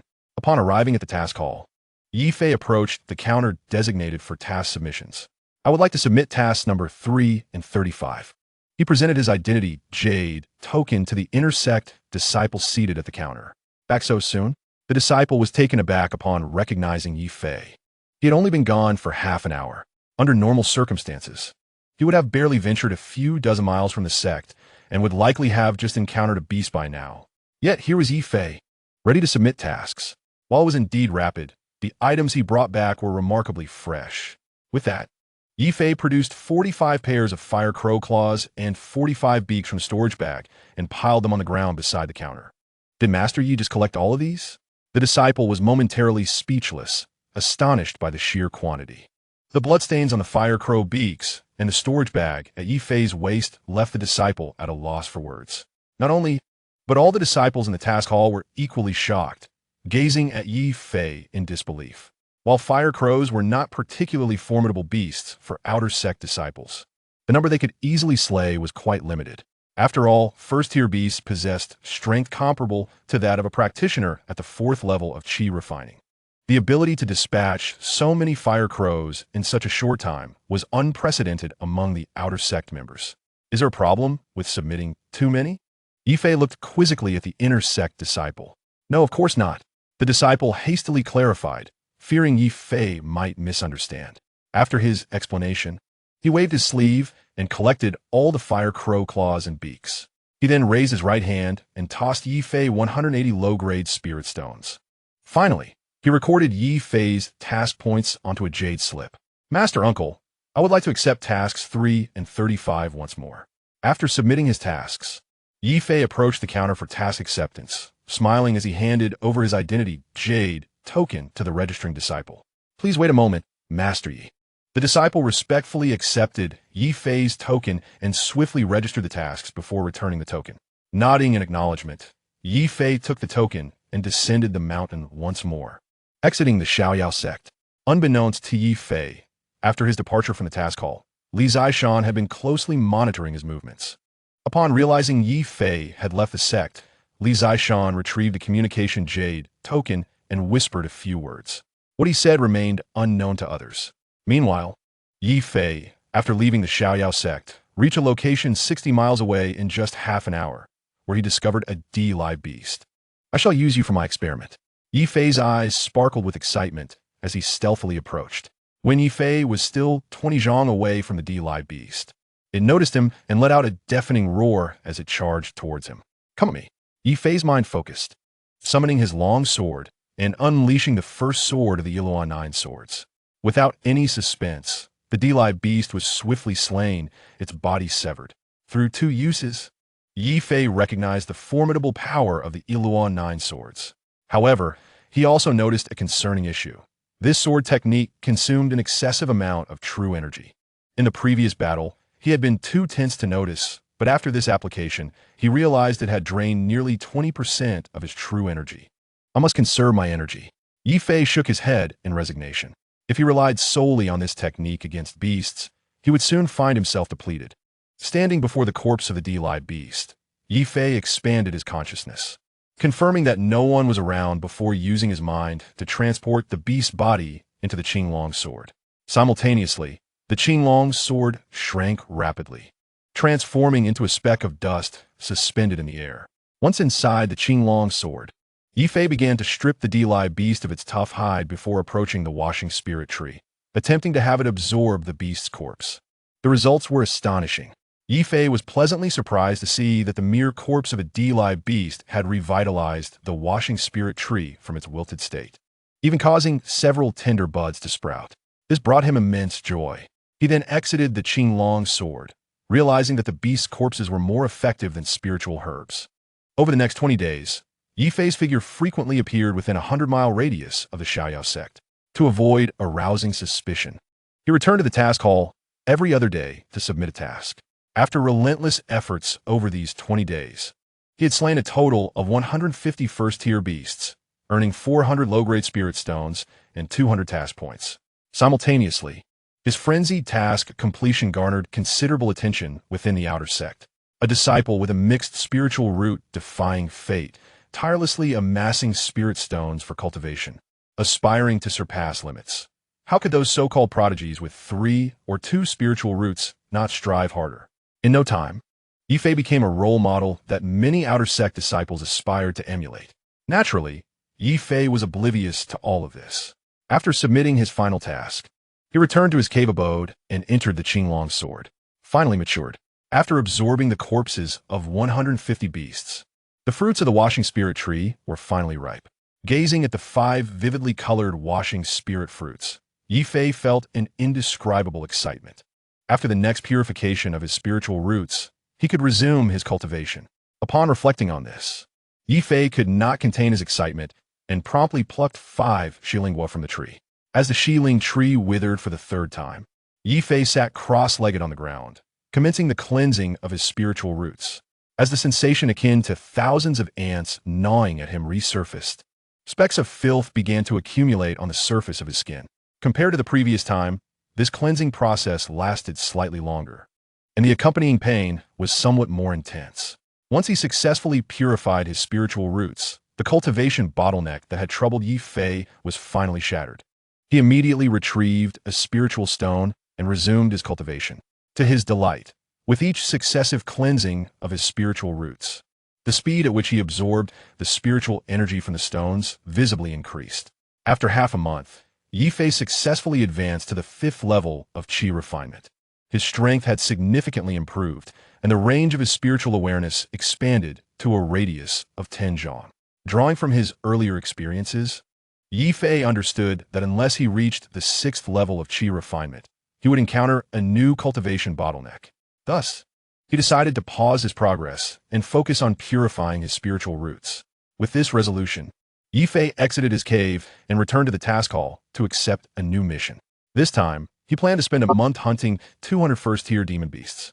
However, unbeknownst to Ye Fei, as he stepped out of the Xiao Yaomen's protective formation, a disciple clad in gray quietly followed him. After emerging from the formation, this disciple produced a yellow talisman from his robe. He then chanted a spell, causing the talisman to transform into a beam of yellow light that soared towards the outskirts of Qingsong Mountain. Momin's Latte. Upon a hillside 200 li away from Xiao Yaomen, a young man in a black robe who was seated on the ground slowly opened his eyes. Chapter 17. Ambushed finally out, are we? The black-robed youth smirked wickedly towards the direction of Xiao Yaomen. With a casual gesture of his right index finger, he propelled himself into the air. Subsequently, a black light shot from his waist, revealing a black disc beneath his feet. The disc, entirely black and the size of a grinding stone, was indiscernible in terms of material. As the black-robed youth landed upon the disc, it surged forth like an arrow towards Xiao Yaomen. Although its speed could not rival that of a flying sword, it was considerably faster than a cultivator employing the wind control technique. As the black-robed youth soared away, a dozen shadows emerged around the hillside, closely tailing him. Their speed paled in comparison to his, yet they could accurately track his precise location. At this moment, Ye Fei remained blissfully unaware that he had become a target in another's eyes. Half an hour later, he encountered his first demon beast, a Tsang Lan Kuan Lan. In facing this creature, Ye Fei refrained from employing the Yi Luo Jiujian technique and instead engaged it with a Ling Xiao Bajan purchased with a spiritual stone. Though the name of the Ling Xiao Bajan was imposing, its power was modest, resulting in minimal consumption of true qi. The Tsang Lan Kuan Long excelled in speed, and its hide was not as resilient as that of the Delia Shou, allowing Ye Fei's artifact's sword to pierce through effortlessly. Consequently, he was in no rush. Entangled in combat with the Tsang Lan Kuan Long for the duration of a joss stick before finally severing its head. Ye Fei's intention was to hone his skills through battle. Just as he stored the Tsang Lan Kuan Long, a shadow streaked across the distant sky. It was a lean young man clad in black robes, standing upon an unidentified black disc. Upon seeing this youth, Ye Fei's pupils involuntarily constricted, and a specific individual came to mind. You are Ye Fei? As thoughts swirled in Ye Fei's mind, the black-robed youth landed 10 zhang in front of him, speaking with a tone of disdain. Who are you? Ye Fei raised an eyebrow and countered. You know Louis Shan, do you not? He is my brother, my full-blooded sibling, and the only family I have in this world. I am his younger brother, Lu Yihong, and I have come today to avenge him. I am aware that you did not kill my brother, as you lack the capability to do so. However, his death is undoubtedly connected to you. If you are wise, reveal the identity of the murderer, and I shall grant you a complete corpse. Otherwise, I will ensure your soul is obliterated, condemning you to eternal damnation. Ye Fei merely asked a single question, yet Lu Yihong, as if possessed, rambled on vehemently. He glared at Ye Fei with enough hatred to devour him whole. Madman. Observing Lu Yihong's demeanor, Ye Fei could not help but twitch the corner of his mouth. I suggest you speak up. Lu Yihong's voice turned icy, his murderous intent unmasked. I have no knowledge of the murderer. What do you wish for me to say? You fabricate accusations without reason. If you seek battle, let us engage without further ado. Ye Fei extended his right hand, summoning his artifact sword. Although he recognized Lu Yihong's cultivation was superior to his, the disparity appeared to be at most 2 minor realms. Even if he were not a match, he had a chance to escape. Thus, he felt no fear. Very well. Since you desire battle, I shall oblige. Lu Yihong snorted coldly, extending his right hand to reveal a small black flag. This flag bore resemblance to the banner wielded by Lu Yishan. Its imposing aura was incomparable. Even so, Ye Fei dared not underestimate it. Lu Yihong, in contrast to Ye Fei, had no reservations. With a swift gesture, he struck the black flag, producing a sharp sound. Ghost Misco. Following this incantation, black smoke began to emanate from the black flag, swirling towards Ye Fei with a sentient quality. Despite its seemingly ethereal nature, the black mist moved rapidly, coiling into a massive serpent of smoke within moments, closing in on Ye Fei. Ye Fei did not dare to be careless. He thrust his sword repeatedly, unleashing a barrage of fierce sword chi that surged forward like waves toward the encroaching black mist. Transform. Upon seeing the approaching sword chi, Lu Yihong bellowed, continually waving the black flag. With each motion, a dozen malevolent spirits wielding battle axes surged forth from the black flag. As soon as they emerged, they dove into the serpent of black mist. Upon merging, they teleported to the forefront of the mist, brandishing their axes to cleave through the incoming sword chi. Despite their diminutive size, the power of their axes was formidable, successfully severing all of Ye Fei's sword chi. Interesting. Ye Fei's gaze sharpened, and he executed the Luo Jiujian's first strike, Jin Hongguan Ri, aiming to disperse the black mist. Converge.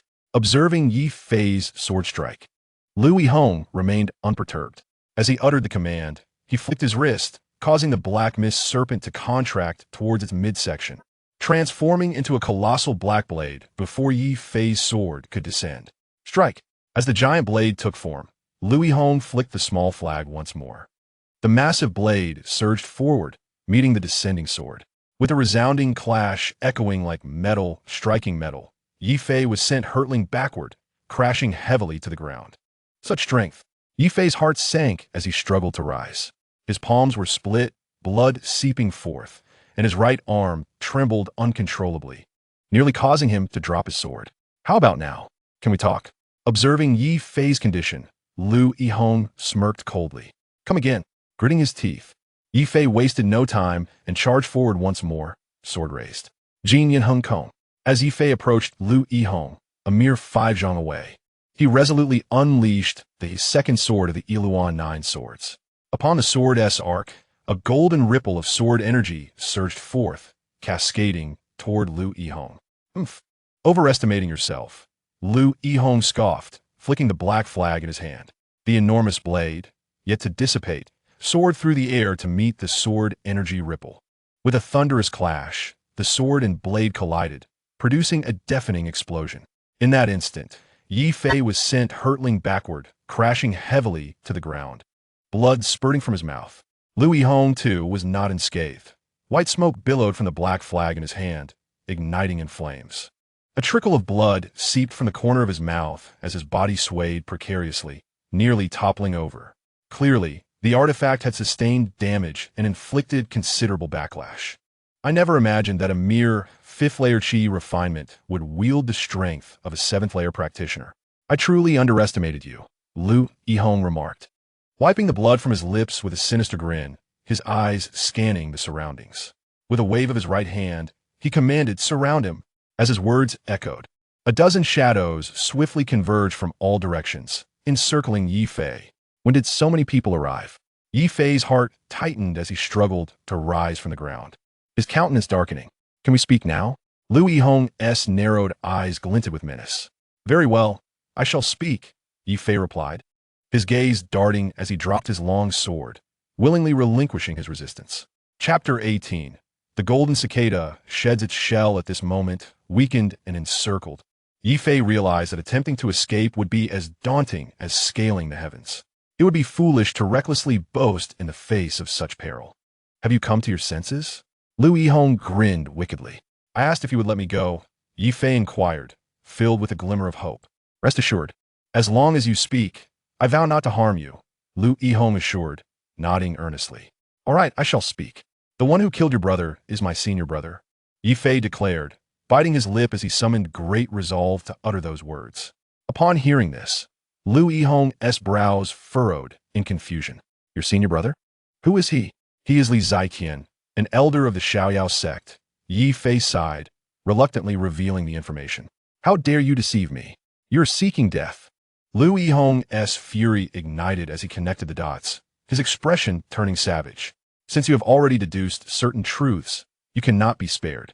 Kill him.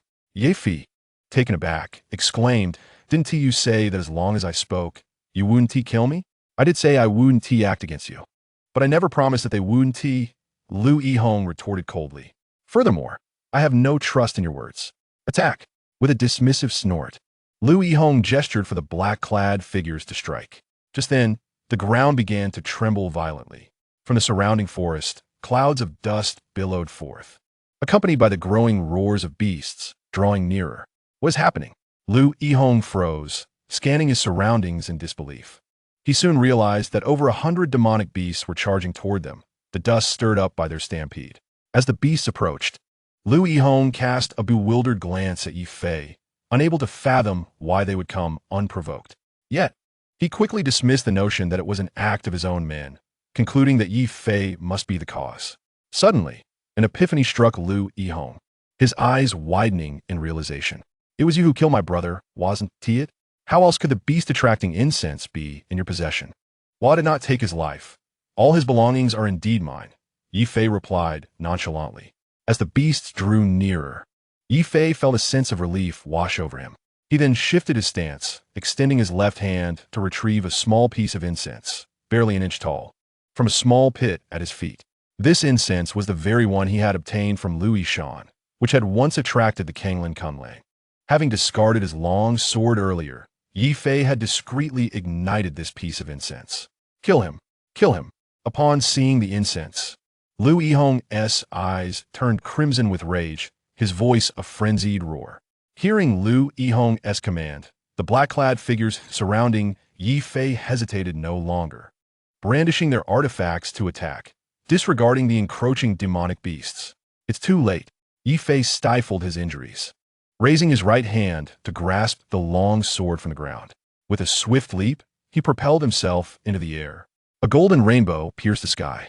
As Ye Fei swung his sword, he executed a rapid spin mid-air. A circular wave of sword energy shot outward.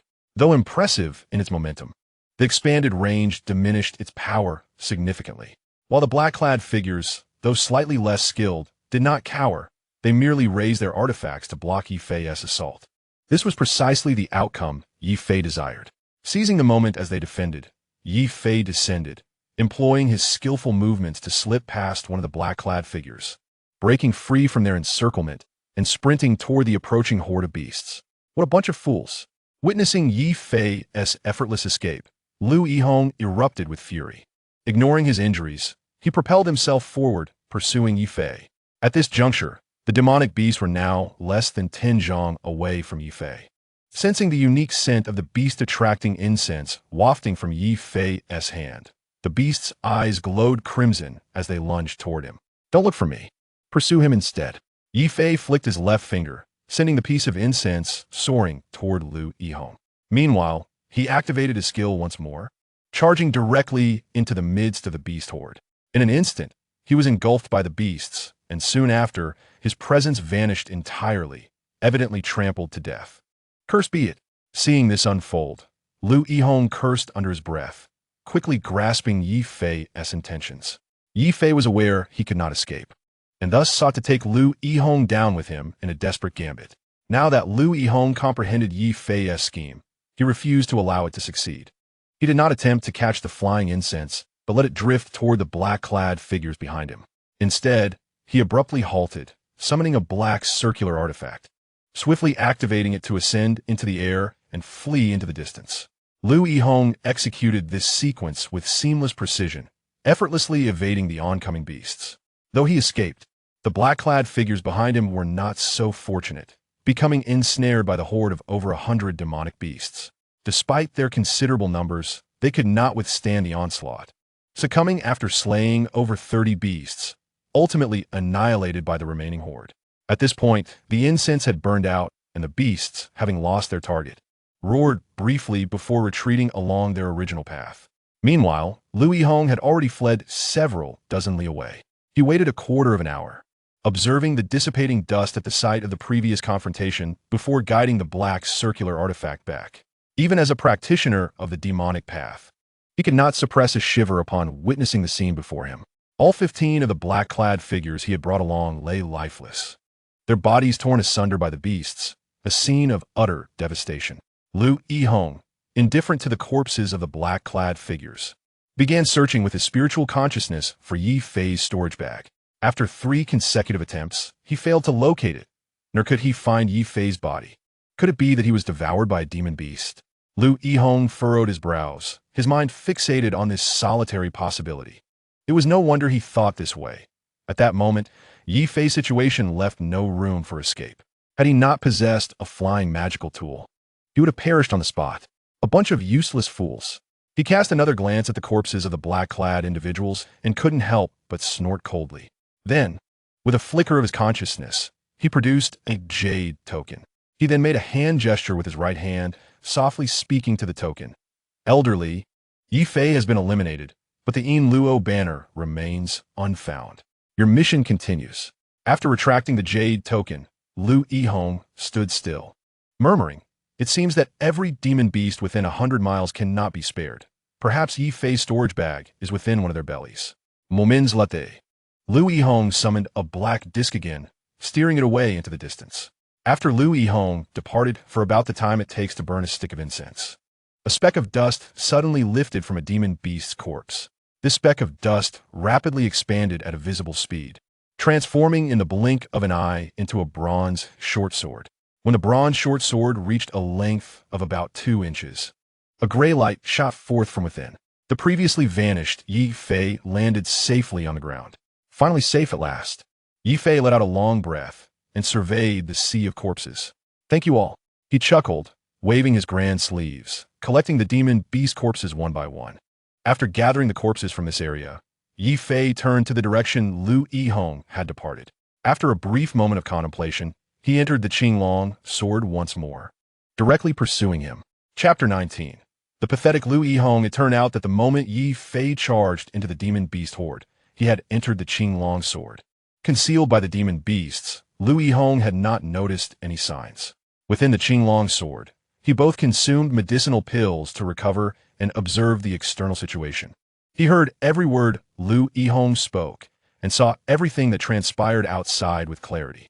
At this point, Ye Fei had discerned that the outer sect elderly Zaitian of Xiaoyao sect was certainly not a good character and had undoubtedly betrayed the sect. With this thought in mind, he cautiously flew forward while retrieving the transmission jade token that Ning Xiyu had given him. Since he was less than 100 miles from the Xiaoyao sect, the token remained functional. "Sister, elderly Zaitian has shown signs of treachery. You must be cautious and avoid deep interactions with him. Additionally, I may not be able to return to the sect for a while, so please convey this to Master."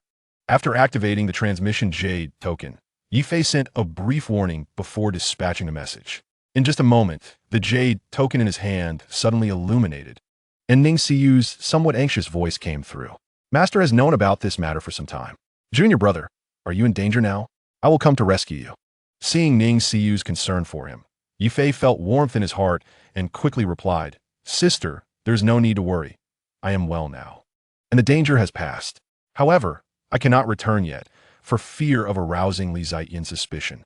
I am currently facing a bottleneck in my cultivation and seek to venture out for training. I hope you can support this." After a few breaths, Ning Xiyu's voice came again. "Master said that there is a marketplace in Qingyuan town, southwest of Qingsong Mountain. You might find some opportunities there to aid your breakthrough." Clearly, Ning Xiyu had relayed Ye Fei's message to their master, Luo Ying.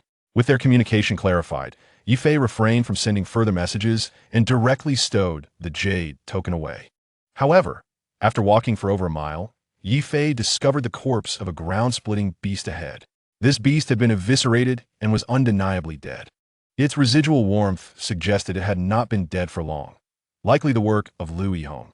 This gift I graciously accept. Ye Fei smiled joyfully and waved his sleeve, collecting the ground-splitting beast's corpse into the Qinglong sword. He then maneuvered the Qinglong sword into the air, discerning the direction before pursuing once more. As Lu Yihong was merely at the qi refinement stage, with spiritual consciousness not exceeding 20 zhang, he remained oblivious to the presence of the Qinglong sword. Moreover, the commotion from his battles with the demon beasts completely concealed his movements from Ye Fei, who easily tracked him.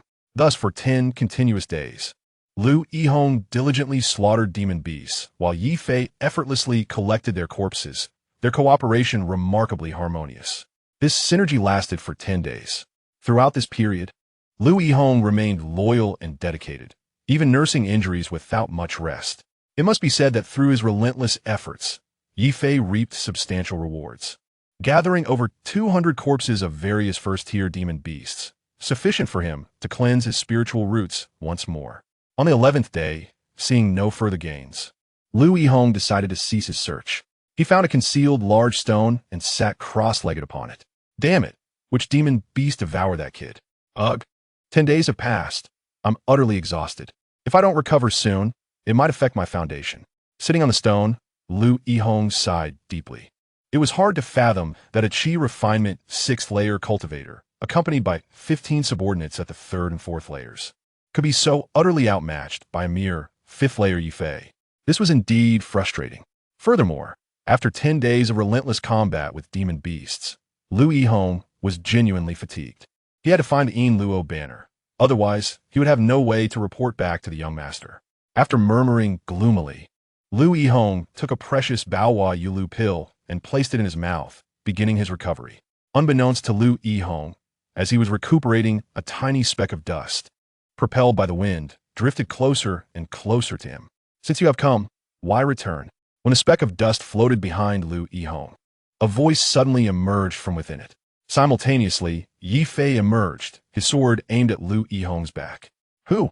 Lu Yihong, still recovering, instinctively turned his head to look back, failing to dodge in time. Upon realizing the figure behind him was Ye Fei, his eyes widened in disbelief. He never anticipated that the person he was convinced had been devoured by a demon beast would reappear before him. At that moment, Ye Fei's sword pierced directly through his heart. You are still alive. Blood gushed from Lu Yihong's mouth, and with a face full of reluctance, he collapsed to the ground, succumbing to death in a most frustrating manner. Gazing at Lu Yihong's fallen body, Ye Fei displayed neither joy nor sorrow. With a motion of his right hand, he grasped Lu Yihong's storage bag. Then, with a flicker of his consciousness, he re-entered the Qinglong sword and transformed into a speck of dust, alighting upon a nearby large tree. Within the Qinglong sword, Ye Fei emptied the contents of Lu Yihong's storage bag, a black circular magical artifact, a vial of recovery pills, 50 low-grade spirit stones, a standard magical long sword, a black token, a transmission jade token, 2 light yellow talismans, and a book entitled Yin Luo Gong. Beyond that, there was nothing else. For someone leading a dozen subordinates, he is surprisingly impoverished. After scanning the items, Ye Fei felt somewhat disappointed. After stowing away the long sword and spirit stones, he picked up the black token. This is a hexagonal talisman, roughly the size of a palm. The talisman is modest in size, with the character Luo engraved on one side and Sha on the other. It appears to be an identity token of a sect. Setting the talisman aside, Ye Fei picked up the 2 talismans. As this was his first encounter with such objects, he could not discern their significance and reluctantly stored them away. As for the Yin Luo Gong, he had no interest in studying it. The name alone hinted at its sinister nature, prompting him to cast it aside. Finally, Ye Fei grasped the black, circular flying artifact. The material of this flying tool eluded his understanding, and instead of refining it immediately, he opted to store it first. After examining his spoils, Ye Fei proceeded directly to the Shi Ling tree. At that moment, the corpses of the demonic beast piled up beside the Shi Ling tree resembled a mountain. He drew his long sword and severed all the parts of these corpses that could be submitted for a task, allowing the Shi Ling tree to absorb them entirely. When the Shi Ling fruit matured once more, Ye Fei calculated the number of demonic beast corpses absorbed by the tree. Previously, it had been 150. This time it was 180, suggesting that next time it would be 216. Soon, he deduced the increasing difficulty of accumulating the required number of demonic beasts for the Shi Ling fruit's maturity. With a soft sigh, he plucked the Shi Ling fruit and placed it in his mouth. Thus, Ye Fei completed the fourth cleansing of his spiritual roots within the Qing Long sword. This session of cleansing lasted nearly 15 minutes, and the sensation of countless ants gnawing at him intensified compared to before, nearly overwhelming Ye Fei. At this rate, he feared he would not endure the next cleansing of his spiritual roots. After cleansing the impurities from his body, Ye Fei furrowed his brow. He vaguely realized that the duration of the cleansing and the physical torment endured were increasing in a manner parallel to the maturation of the Shi Ling tree, following a consistent ratio. Judging by the current situation, this ratio seemed to be approximately 20%. If this continued, it seemed unlikely that anyone could complete the 81st cleansing of their spiritual roots. The duration of the final cleansing alone would require decades, a burden that few could bear. The more he contemplated, the colder Ye Fei's heart grew. No, I must seek clarity from Qing Long. With this thought, Ye Fei tilted his head upwards, gazing at the clouds atop the Qing Long waterfall. Chapter 20. Qing Yuan Town Market.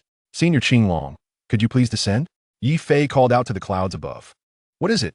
As soon as his voice fell, the figure of Qing Long materialized before Ye Fei. Senior, does the time required for each cleansing of spiritual roots and the accompanying pain increase continually?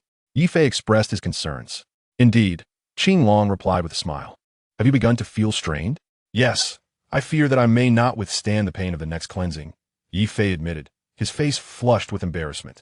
Having already endured just 4 cleansings and feeling overwhelmed was indeed somewhat humiliating. That is quite normal. Completing 81 cleansings of one's spiritual roots requires immense willpower. To alleviate the pain, one must refine their body. That is the only solution. There are 9 realms of body refinement, each assisting you in successfully completing 9 cleansings of your spiritual roots. Here are the cultivation methods and mantras for the 9 realms of body refinement. Qing Long chuckled, having anticipated this matter. With that, he pointed his right finger at Ye Fei's brow, and the mantras for body refinement filled Ye Fei's mind. Is it difficult to practice the 9 realms of body refinement? Ye Fei asked curiously, hesitating to examine the mantras immediately. It is exceedingly challenging and requires a vast array of rare materials and elixirs. Even then, success is not guaranteed. However, to complete the 81 cleansings of your spiritual roots, you must master the 9 realms of body refinement. Thus, even if you wish to avoid this path, you must tread it, for without it, your innate talent may render you incapable of establishing a foundation, Qing Long explained, shaking his head as he looked at Ye Fei. Senior, what rare materials and elixirs are required? Do you know? Ye Fei's heart sank upon hearing the explanation, yet he still inquired. If he were indeed incapable of establishing a foundation, how could he face Ye Songlong? Therefore, for Ye Fei, as long as there remained a glimmer of hope, he would strive to seize it. The only thing I know is the Body Refinement Compendium. It is a legacy passed down through our Qing Long clan. Due to the passage of time, I cannot ascertain what materials are documented within or if they have become extinct. I shall now pass this knowledge to you. Whether it proves useful depends on your fortune. Saying this, Qing Long once again touched Ye Fei's brow with his right finger. In an instant, Ye Fei's mind was filled with an abundance of new information. After imparting these 2 pieces of knowledge, Qing Long's form flickered and returned to the clouds above. The 9 realms of body refinement and the Body Refinement Compendium echoed in Ye Fei's mind. The 9 realms of body refinement are divided into the upper 4 realms and the lower 5 realms. The upper 4 realms are refining skin, refining flesh, refining bones, and refining tendons. The lower 5 realms are channeling meridians, refining marrow, establishing the body, golden body, and Tao body. Each realm of body refinement corresponds to a level of cultivation for practitioners, spanning from the human realm of Qi refinement, foundation establishment, and golden core to the spiritual realm of transformation, void spirit, integration, great ascension, and tribulation crossing. This is not merely body refinement. It is evidently the simultaneous cultivation of 2 distinct systems. After reviewing all the content, Ye Fei could not help but smile wryly. No wonder Qing Long said that such a person could only appear once in a realm. In Ye Fei's eyes, even one was excessive. This was not just difficult. It was utterly unfeasible. The materials recorded within the body refinement compendium were unfamiliar to him, given his current knowledge base. Since it is unachievable at present, it must be set aside for now. He should focus on enhancing his cultivation first. Weighing the pros and cons, Ye Fei cast aside his tangled thoughts, retrieved 2 spirit stones, and began his cultivation. After the 4th cleansing of his spiritual roots, Ye Fei's cultivation speed noticeably increased. Initially, he could consume only 4 spirit stones in a day. Now he could consume 8. His rate of cultivation had doubled. Ye Fei speculated that with this pace, he might not match the speed of a 4-spirit root practitioner, but he would not fall far behind, as he was currently not lacking in cultivation resources and faced no bottlenecks. Ye Fei remained within the Qing Long sword for the next 2 months, elevating his cultivation to the mid-stage of qi refinement. He only paused upon encountering another bottleneck. During these 2 months, he consumed a total of 450 spirit stones, reducing his stock by 1/3. Naturally, he did not devote all this time solely to cultivation. In between, he tended to his medicinal garden. Over nearly 3 months, his garden yielded 3 harvests. And now, the medicinal herbs within the Qing Long sword had accumulated into small hills, with a significant stockpile of seeds as well. Furthermore, Ye Fei managed to develop the 3rd sword technique of the Yi Luo 9 swords, sweeping the 4 directions. Although this 3rd sword was formidable, it consumed a substantial amount of true energy. With his mid-stage qi refinement, one strike could deplete 60% of his energy. Clearly, it would only serve as a last resort for survival.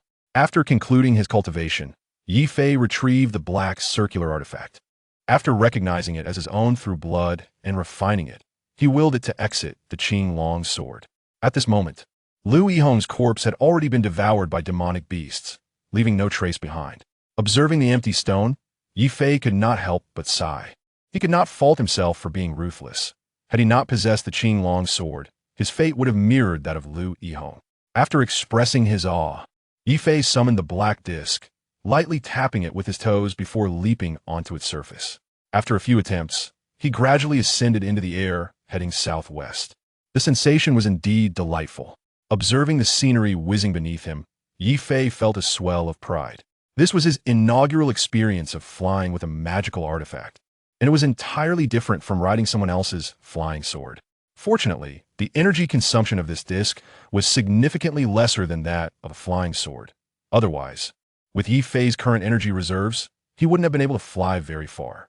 Nevertheless, he halted after covering a distance of over 200 miles, having depleted 60% of his energy. Upon landing, he couldn't help but chuckle wryly as he stored the disc away. This was also the reason he had not refined Lu Yishan's flying sword earlier. At that time, with his limited energy, he would barely manage to fly a few dozen miles before succumbing to exhaustion. Without the aid of a flying artifact, Ye Fei's speed considerably diminished. After 2 days of inquiries, he finally arrived at Qingyuanzhen. Nestled at the juncture of Qingsong Mountain and Xinyu Plain, Qingyuanzhen, though merely a town, was remarkably bustling. Spanning over 2 miles, larger than the average small town, the streets were filled predominantly with cultivators, and the presence of mortals was seldom seen. Due to its unique position, lower-tier cultivators would gather here to trade for various necessities, sparing them the arduous journey to larger cities. After all, below the foundation establishment stage, few could sustain long-distance flight. A round trip to a major cultivation city could take 2 to 3 months, a considerable waste of time. Additionally, the journey was fraught with dangers, making it a risky endeavor. Thus, Qingyuanzhen became the sole marketplace for cultivators within a radius of several hundred miles. This place was distinctly different from a mundane marketplace. Although stalls lined the streets, operated by cultivators seated in meditation, there were no loud hails or cries. Interspersed among these stalls were a couple of shops offering a variety of cultivation essentials. Ye Fei spent a quarter of an hour exploring the entirety of Qingyuanzhen before pausing in front of shop. Chapter 21. Acquiring sheepy grass seeds. This shop was a 3-story wooden building, expansive, with 4 rooms on each floor. It was the largest establishment in Qingyuanzhen, named Luyan Merchants. The name itself suggested it was a branch of a prominent merchant association. As Ye Fei lingered at the entrance of Luyan Merchants, a young attendant hurried out. Esteemed friend, if you have the time, do step inside. Whether or not you make a purchase is of no consequence. Consider it a casual stroll, he said politely, bowing to Ye Fei. Do you accept spiritual herbs here? Ye Fei inquired, returning the bow. Indeed, we accept as many as you have. Rest assured, our prices are the most reasonable in Qingyuanzhen. Without exception, the attendant replied eagerly. His spirits lifted at the prospect of Ye Fei selling herbs. After assuring him, the attendant respectfully ushered Ye Fei into the store. The first floor, though spacious, housed only 4 display cabinets, showcasing techniques, elixirs, magical artifacts, and talismans. While the quality was modest, the variety was comprehensive. How many spiritual herbs do you wish to sell? The attendant eagerly inquired, eyeing the storage bag at Ye Fei's waist. 1,000, Ye Fei replied nonchalantly. Please, follow me to the second floor. The attendant's face brightened at the substantial quantity, and he courteously led Ye Fei upstairs. The second floor lacked display cabinets. Instead, it featured 2 side rooms and a reception area in the middle. After seating Ye Fei and serving him a cup of spiritual tea, the attendant stood beside him, inquiring politely, what kind of spiritual herbs does the esteemed friend wish to sell? Taking a delicate sip of the spiritual tea, Ye Fei responded leisurely. What are the prices for inferior and lower grade spiritual herbs? Each herb has its price. Here is the list. Please take a look. The attendant promptly handed Ye Fei a jade slip. Upon receiving the slip, Ye Fei focused his consciousness and scanned its contents. Moments latte. He returned the jade slip to the attendant. He then reached into his storage bag, producing 5 bundles of spiritual herbs, which he piled onto the floor beside him. The attendant, seeing the substantial quantity, was instantly overjoyed and rushed forward to examine them. Zihuan Gao, Gingmu Gao, In Nie Gao, Suan Hu, and Huang Jin Shun, 200 of each, except for Di Huang Chao, which is priced at 2 lower-grade spirit stones per stock. The others are 1 lower-grade spirit stone each. The total amounts to 1,200 lower-grade spirit stones, the attendant calculated, quickly reporting the result to Ye Fei. Agreed. Let us proceed with this price. Ye Fei nodded, satisfied with the offer. It was worth noting that although the quantity of herbs was considerable, it merely represented a single harvest from his herb garden. Earning 1,200 lower-grade spirit stones in a month was an astronomical sum for a Qi refining stage cultivator. Please wait a moment. I will go and settle your spirit stones. The attendant smiled and bowed to Ye Fei before ascending to the 3rd floor. After a brief interval, he returned carrying a storage bag. He first placed the herbs into the bag and then, with a wave of his consciousness, produced a box of spirit stones. Ye Fei, not one to be polite, verified the quantity with his spiritual sense before sweeping the stones into his possession with a wave of his hand. Do you require any magical artifacts or elixirs? Our Luyan merchants offer a variety of grades, guaranteed to meet your satisfaction, the attendant eagerly continued. His heart elated at the successful transaction, knowing that his commission would amount to 12 spirit stones, equivalent to his entire month's wages. If Ye Fei were to spend more spirit stones, he could earn even more. It was rare to encounter a client like Ye Fei in a year. Thus, seizing the opportunity to earn extra was prudent.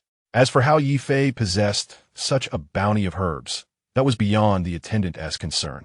At Luyan Merchants, only transactions mattered, not their origins. Do you have sheepy grass here? Ye Fei's mind stirred as he recalled the sheepy grass necessary for concocting the Lianpi Dan. It was essential for cultivating the first stage of the 9 realms of body refinement. Without it, he could not proceed with the 5th cleansing of his spiritual roots. Sheepy grass? The attendant furrowed his brow and shook his head gently. What? You don't have it? Ye Fei felt a twinge of disappointment. You misunderstand, my friend. It's not that we lack it. It's just that sheepy grass is particularly special. We only have seeds available, not the mature herbs, the attendant explained awkwardly. If you have the seeds, why are there no mature herbs? Ye Fei found this perplexing.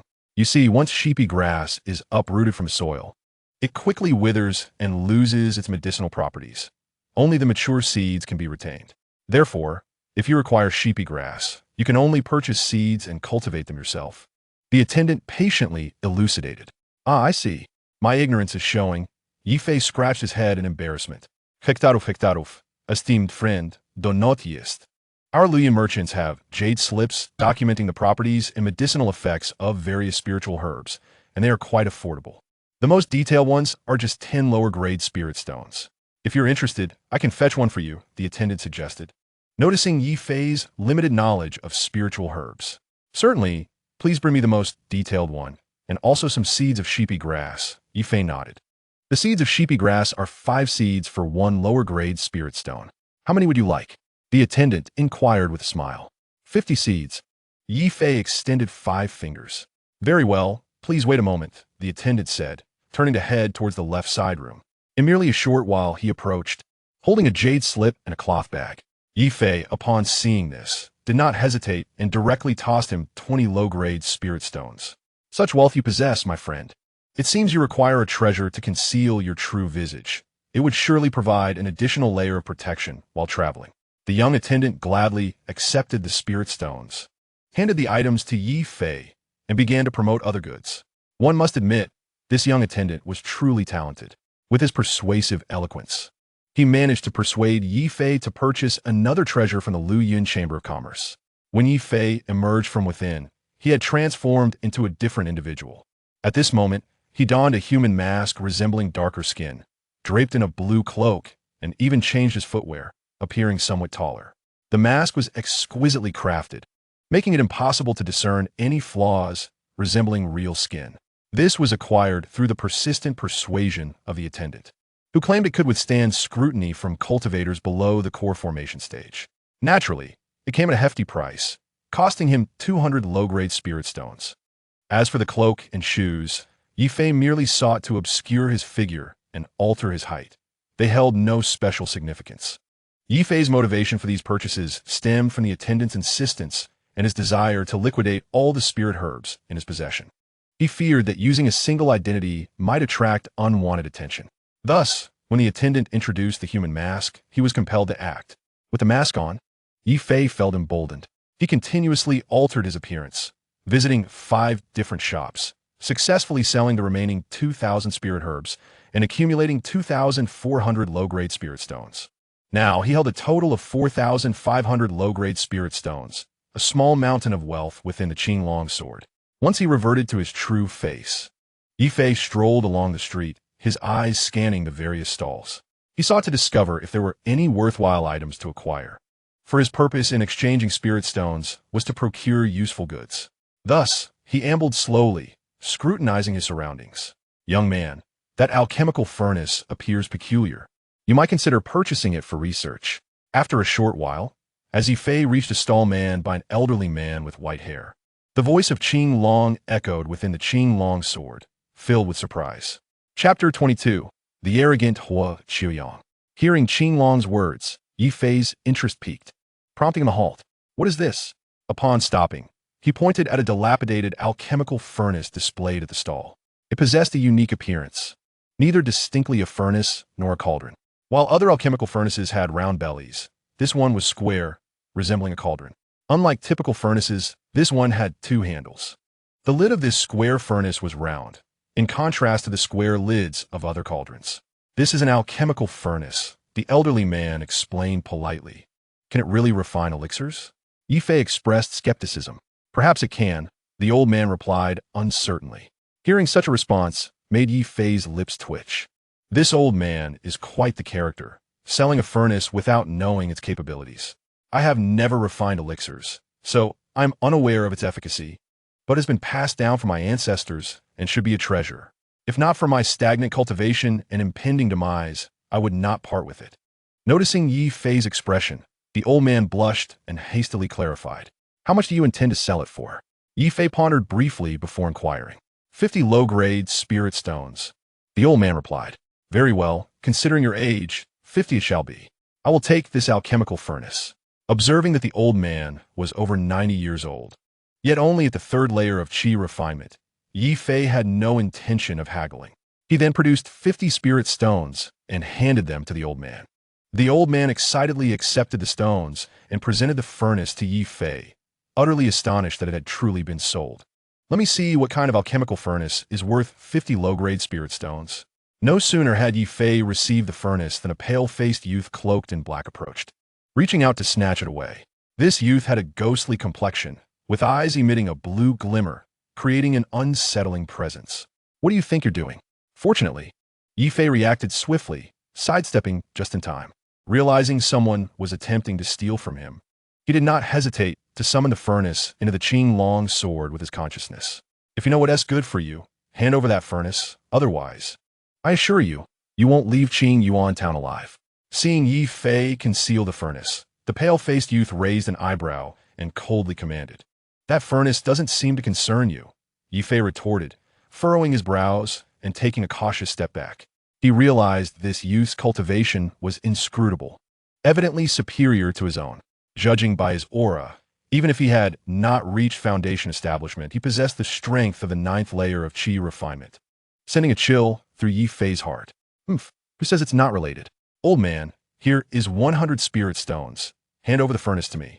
The pale-faced youth sneered, tossing a bag containing coins to the old man. The elderly vendor, trembling, accepted the bag containing 100 spirit stones and eagerly glanced at Ye Fei, hoping he would return the furnace.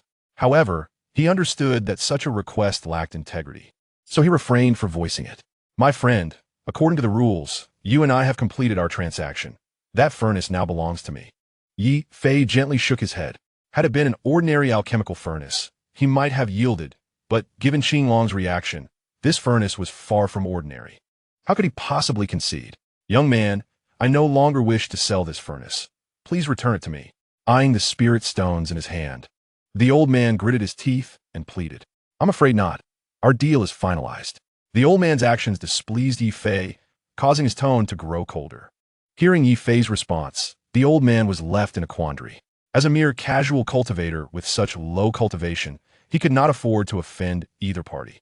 He found himself in a difficult position. Does anyone dare refuse what Qiuyang desires? Seeing Ye Fei's reluctance to relinquish the furnace, the pale-faced youth scoffed, a glint of malice flashing in his eyes. "What? Do you intend to forcefully take it?" Ye Fei's pupils constricted as he discreetly spread his consciousness, searching for an escape route. In this situation, to preserve the furnace, he had no choice but to flee.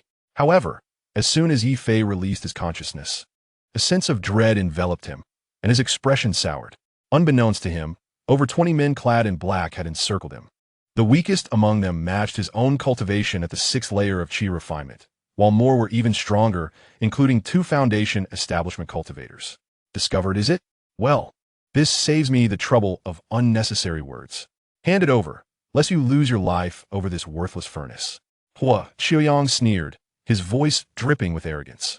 What is so special about this ordinary alchemical furnace? Ye Fei questioned, genuinely perplexed. Ah, pure curiosity. An alchemical furnace that can fetch 50 spirit stones. You're not curious? Qiuyang laughed heartily, tilting his head back. If you desire it, take it. Ye Fei, realizing the grimness of the situation, reluctantly retrieved the furnace and tossed it to Qiuyang. Faced with the current circumstances, he had no other choice. Even if the furnace was extraordinary, without his life, what use would it be? At least you have some sense. I will spare your life today. Qiuyang sneered at Ye Fei, lowering his gaze to inspect the alchemical furnace in his hands. His greatest pleasure in life was to trample upon others, a sensation that brought him profound satisfaction. Today, at Ye Fei's place, he once again indulged in this delight. Indeed, it was just a worthless Danlu, hardly worth 50 low-grade spirit stones. You have certainly made a poor bargain. Qiuyang examined it closely and, upon realizing that the Danlu possessed no remarkable features, felt a wave of disinterest wash over him. "Hey, who destroy this Danlu?" he commanded, tossing it to a burly man clad in black nearby. The man caught the Danlu, placed it on the ground, and drew a large blade from behind, striking the Danlu with great force. With a resounding crash, the Danlu shattered into a pile of fragments. Ha, what a delightful feeling. So exhilarating. Qiuyang laughed heartily at the destruction. Finally, casting a disdainful glance at Ye Fei, he waved his hand and departed with his entourage of black-clad individuals. "Dao Yu, my spirit stones should be returned to me now, shouldn't they?" After the group had moved away, Ye Fei turned to the elderly man beside him. Given that the other party had acquired Qiuyang's 100 spirit stones, he was determined to reclaim his own 50 stones. However, to Ye Fei's astonishment, the elderly man, who had been present moments ago, had suddenly vanished. What was happening? Ye Fei hurriedly scanned his surroundings, but was met with disappointment. Within a radius of 10 zhong, there was no trace of the elder. Truly bizarre. Cursing under his breath, Ye Fei approached the pile of fragments. He was about to bend down to examine the shards for any peculiarities when, at that moment, the voice of the Qinglong echoed from within the Qinglong sword. Kid, do not look any further. I've already swapped the Danlu. Swapped it? Ye Fei found it hard to believe. He recalled that upon retrieving the Danlu, he had noticed no difference from the previous one. Moreover, how had Qinglong managed such a feat in such a short span of time? You will understand when you next enter, Qinglong replied before Ye Fei could inquire further. Accepting this, Ye Fei pondered for a moment and then decided to leave Qingyuan town, intending to return to the Xiaoyao sect. Now that he had acquired the seeds of the sheepy grass, all he needed to do was cultivate them to refine the Lianpi Dan. With the Lianpi Dan, the ninth realm of body refinement would become significantly easier for him. Out of curiosity regarding the Danlu, after departing Qingyuan town, Ye Fei sought a secluded grove and entered the Qinglong sword. Upon entering, the Qinglong sword transformed into a speck of dust, adhering to a tree. This time, as soon as Ye Fei entered, he found Qinglong sitting cross-legged by a pond. Senior, how did you manage the swap? Ye Fei invited eagerly. I simply crafted an identical one, Qinglong replied with a serene smile. You accomplished that so quickly? Ye Fei was incredulous. What difficulty is there? Qinglong casually grasped the earth, causing a clump of yellow soil to levitate. In the blink of an eye, under his mental influence, the clump transformed into the shape of the Danlu. Let us conclude the demonstration here. Refining it with divine fire would deplete my energy unnecessarily. Qinglong remarked, pointing with his right finger to bring the yellow clay Danlu before Ye Fei. Impressive. Observing how effortlessly Qinglong had fashioned an identical Danlu, Ye Fei was deeply impressed. Once you reach the Jiadan and Huaying stages, creating such items will be mere child's play, Qinglong scoffed, shaking his head. How did you know I would relinquish the Danlu? After posing this question, Ye Fei's face flushed with embarrassment, feeling somewhat cowardly. Haha, given your capabilities, this is the only path available to you, and it is indeed the wisest choice. A true man knows when to bend and when to stand firm. To forsake your life for a mere Danlu would be foolishness. Fortunately, you are somewhat clever. Otherwise, I would have sought another. Qinglong nodded in satisfaction as he spoke. Why you hold this Danlu in such high regard? It appears quite ordinary, Ye Fei inquired, curious. This Danlu possesses a remarkable pedigree. It was originally the Yao Shinding used by the divine alchemist. It is not simply an ordinary Danlu. However, upon inspection, I found it to be intact, though the lid is clearly a later addition. The original lid was the four symbols lid, which must have been lost and replaced by this new one, Qinglong elucidated. Does that mean this Danlu is useless? Ye Fei felt a tinge of disappointment. Who says it is useless? Although the lid is a later addition and does not allow the Yao Shinding to unleash its full potential, it can still exert about 30 to 40% of its original power, Qinglong retorted, casting an incredulous gaze at Ye Fei. Only 30 to 40%? Does that not render it rather similar to an ordinary Danlu? Ye Fei remarqued dismissively. You truly have a limited perspective. The Yao Shinding is the foremost Danding of ancient times. Even at 30 to 40% efficacy, it far surpasses any contemporary Danlu, Qinglong chastised, tapping Ye Fei's forehead with a ghostly finger, exuding disappointment. Huh? This Danlu is that formidable. Does that mean my success rate in alchemy will significantly increase when using it? Ye Fei's eyes suddenly lit up with excitement. Indeed, if you are skilled, the success rate could be at least 60%, Qinglong replied with a smile. So high. If that is the case, I need not worry about alchemy in the future. This revelation filled Ye Fei with joy. But do not rejoice too early. Alchemy requires an excellent Danjue. You currently possess no Danjue. How can you speak of alchemy? Qinglong promptly doused Ye Fei's enthusiasm with cold water. Senior Qinglong, does your legacy include any Danjue? Ye Fei asked eagerly. None. Our Qinglong clan never consumes elixirs, so how could we possess Danjue? Qinglong shook his head. This response left Ye Fei feeling quite disheartened. Do not despair. Danjue is not a rarity. Given the right opportunity, you shall acquire it soon, Qinglong remarked, observing Ye Fei's despondent demeanor with a calm smile. Let's hope so, Ye Fei sighed softly. After exchanging a few more words, Qinglong returned to the clouds, while Ye Fei cleared a small plot of land in the medicinal field to plant the 50 seeds of sheepy grass. Having completed these tasks, he was about to exit the Qinglong sword when he sensed a group of people approaching the grove. Peering out, Ye Fei recognized that it was Hua Qiuyang and his entourage. Upon entering the grove, Hua Qiuyang sat beneath a tree, visibly furious. "Young master, please calm yourself. The Luoyuan Merchant Association has the Jiang family backing them. They are indeed formidable," one of the black-clad men in the foundation building stage cautioned. That wretched Jiang Luoyuan. I simply wished to touch her behind, yet she summoned even the Jedon elder. If it were not for that woman Jiang Mengyun, my Luocha sect would have long since consumed the Luoyuan Merchant Association. I, Hua Qiuyang, swear that one day, I will have those women of the Jiang family submit to me. Hua Qiuyang growled, his face twisted with rage. Subordinate believes that young master will surely achieve this. The black-clad man flattered. Has Li Ziyan been contacted? Hua Qiuyang inquired. No, we have reached out several times, but there has been no response, the black-clad man replied. His brow furrowed with concern. Could something have happened? It should not be the case. Recently, our Luocha men has not made any significant moves. Hua Qiuyang frowned as he spoke. 2 months ago, it seems Lu Yihong brought a team here once. The man in black seemed to recall something. Lu Yihong? The second son of Lu family fortress? Hua Qiuyang couldn't help but raise an eyebrow. Indeed, it is said that his elder brother was slain by an outer disciple of Xiaomin named Ye Fei, and it was precisely at that time that the Yin Luo fan vanished. The man in black cautiously remarked, "To my knowledge, Lu Yishan's cultivation is on par with yours. Is it not? How could he have been killed by an outer disciple? This matter is likely more complicated than it appears. Could it be that our plans have already been discovered by those 2 women?" Hua Qiuyang's expression darkened. In his view, this situation was undoubtedly more intricate than it seemed. This subordinate is unaware. According to Li Ziyan, the Yin Luo fan disappeared at that time. Later, Lu Yihong also sent a message, stating that Ye Fei had been slain, but the Yin Luo fan remained unfound. Subsequently, both Lu Yihong and Li Zishan became unreachable. The man in black divulged all he knew. Both missing at the same time? How intriguing. Could it be that both of them have taken an interest in the Yin Luo fan? A cold glint flashed in Hua Qiuyang's eyes, and his expression grew somber.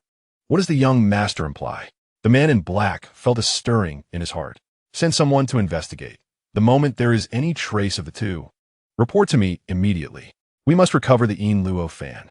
In a year, the Shunyu secret realm will open without the Yin Luo fan. How can one enter that place?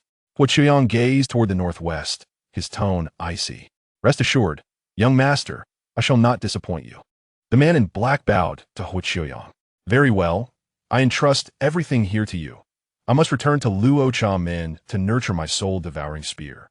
In a year, it will be the time for it to shine. Hua Qiuyang chuckled sinisterly, waving his hand as he departed the woods with over 10 men in black, leaving behind only the man in black and 5 others. Brother, what shall we do next? After Hua Qiuyang's departure, one of the men in black cautiously stepped forward to inquire. What to do? Of course, we kill you all. The man in black shot a vicious smile at the 5 individuals before him and spoke harshly. Chapter 24, showing Jiang Mengyun, the Hergarden brother. What do you mean? The faces of the several men in black changed as they questioned in confusion. Who is your elder brother? Take a good look at who I am. The man in black smiled seductively, then gently removed a human skin mask from his face. Subsequently, the visage of a woman with fair skin and exquisite features emerged. Jiang Luoyuan, how is this possible? Aren't you still with the Luoyuan Chamber of Commerce? Upon seeing the woman's face, the 5 men in black were instantly taken aback. Hee, this is something you need not know. The woman named Jiang Luoyuan raised her jade-like hand, and a long sword appeared in her grasp. With swift precision, she struck down, and 5 heads rolled onto the ground. The 5 men were slain before they even had a chance to resist. You insignificant characters thought you could humiliate me, Jiang Luoyuan? Bah! Looking at the 5 corpses, Jiang Luoyuan scoffed disdainfully and turned to leave. So absurd? Ye Fei, residing within the Qinglong sword, witnessed this entire scene and couldn't help but feel speechless. It turns out my senior sister Jiang is still with the Luoyuan Chamber of Commerce. Ye Fei supported his chin, recalling the moment he met Jiang Mengyun. A quarter of an hour later, seeing that no one else was coming, Ye Fei finally emerged from the Qinglong sword. He surveyed his surroundings, ensuring safety before summoning his disk treasure to fly toward Xiaomen. Calculating carefully, he realized he had been away from Xiaomen for over 2 months. According to Zhang Luyan, Li Zietian had likely been dealt with by Xiaomen. How did Zhang Luyan know these matters so clearly? On the disk, Ye Fei felt a surge of curiosity. Even though disguise techniques could achieve remarkable effects, memories could not be fabricated. No more pondering. He would inquire when the opportunity arose.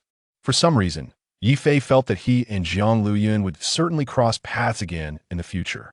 To save time on this return, Ye Fei had been consuming Bao Hua Yu Lu pills to restore his true qi, utilizing the disk treasure for his journey. In just half a day, he returned to Xiaomen. Fortunately, the speed of recovery from the pills exceeded the rate of consumption. Otherwise, he would have truly struggled. It appears I need to stock up on more recovery pills in the future. Having experienced the benefits of using flying treasures, Ye Fei's mind began to formulate ideas. Upon returning to his cave dwelling, he discovered that the communication jade tablet in his storage bag had inexplicably lit up. As he took it out, Ning Siyu's voice echoed from within. Junior brother Yi, Li Zietian has been slain by our master. You may return now. Junior brother Yi, why haven't you come back after such a long time? Junior brother Yi, please reply to me as soon as you return. Evidently, these messages were sent to him at different times. Seeing Ning Siyu's concern for him, Ye Fei felt deeply moved. Senior sister, I have returned. To alleviate Ning Siyu's worries, Ye Fei hastily sent a message back. Wait for me in the cave. Moments later, Ning Siyu's pleasantly surprised voice came through the jade tablet. This senior sister is indeed far superior to that stingy master. Ye Fei shook his head helplessly. A quarter of an hour later, a green rainbow streaked across the sky above Ye Fei's cave, and Ning Siyu, riding her flying sword, landed outside his dwelling. Junior brother Yi, I have arrived. Outside the protective array of the cave, Ning Siyu called out. In truth, she need not call. Ye Fei had already seen her and hurried to the entrance. Senior sister, please come in. Ye Fei waved his right hand, opening a gap in the protective array of the cave. Ning Siyu entered through the opening. Wow, junior brother Yi, your spiritual herbs are flourishing so well. At just one glance, Ning Siyu noticed the thriving spiritual herbs in Ye Fei's courtyard. These herbs have been nourished with the spring water from Qinglong Pool, and indeed, they grew more robust than ordinary spiritual herbs. Thank you for your praise, senior sister. Ye Fei smiled as he welcomed Ning Siyu into the cave. Junior brother Yi, you have already reached the 6th level of qi refinement? After sitting on a stool, Ning Siyu was astonished to see Ye Fei's cultivation level.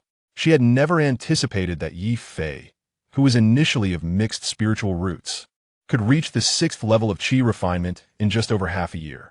It is known that cultivators with mixed spiritual roots could rarely break through the 4th level even after a lifetime of effort. Yet, Ye Fei had unexpectedly advanced to the 6th level. This time away brought some opportunities, Ye Fei said with a faint smile, speaking ambiguously. Oh, I was so worried when you didn't return for 2 months. A month ago, I even made a special trip to Qingyuan Town's market in search of you, but found no trace. I thought you might have encountered some mishap. Upon seeing Ye Fei return, Ning Siyu visibly relaxed. Thank you for your concern. Senior sister, Ye Fei sincerely expressed his gratitude. We are all fellow disciples. There is no need for such formality. I came today to discuss something with you. A month ago, Jiang Shishu mentioned she was short a disciple to tend to the herb garden and asked me to recommend someone. I immediately thought of you. Now that I see how well you care for the spiritual herbs in your courtyard, I believe this task would suit you perfectly. Seeing Ye Fei's polite demeanor, Ning Siyu quickly waved her hand, stating the purpose of her visit. I fear I might not do well. Ye Fei replied with some concern. It's nothing to worry about. Jiang Shishu is quite amiable. Moreover, managing the herb garden isn't a complicated task. Moreover, the rewards bestowed by Jiang Shishu are quite generous, amounting to 10 low-grade spirit stones each month, without the obligation of undertaking sect tasks. Fearing that Ye Fei might hesitate, Jiang Siyu hastily added this detail. In that case, I must express my gratitude to you, senior sister. Ye Fei promptly rose, bowing respectfully to Ning Siyu, thus accepting this responsibility. Yi Shidi, you are overly courteous. Ning Siyu playfully glared at Ye Fei. It has become a habit. Ye Fei awkwardly scratched his head. Come now, let's make our way to Jiang Shishu. It has been a month already. and any further delay may displease him.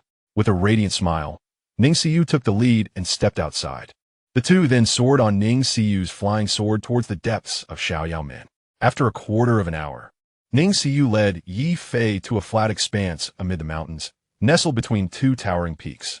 Though the land here rose several hundred feet, it resembled a flat plain, spanning several miles in size. We have arrived. Jiang Shishu's cave abode is situated on the southern peak of Yunufeng. Alighting from the flying sword, Ning Xiu guided Ye Fei towards the left peak. Please, enter, Jiang Mingyun's voice echoed from within as they approached the cave entrance. Receiving an invitation, the two entered without hesitation.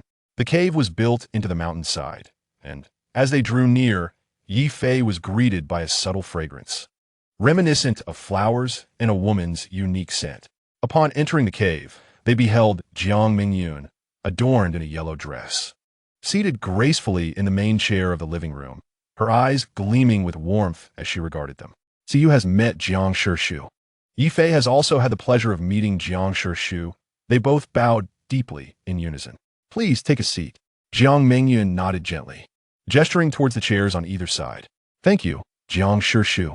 They expressed their gratitude once more before settling down. Jiang Shishu, I have brought someone for you.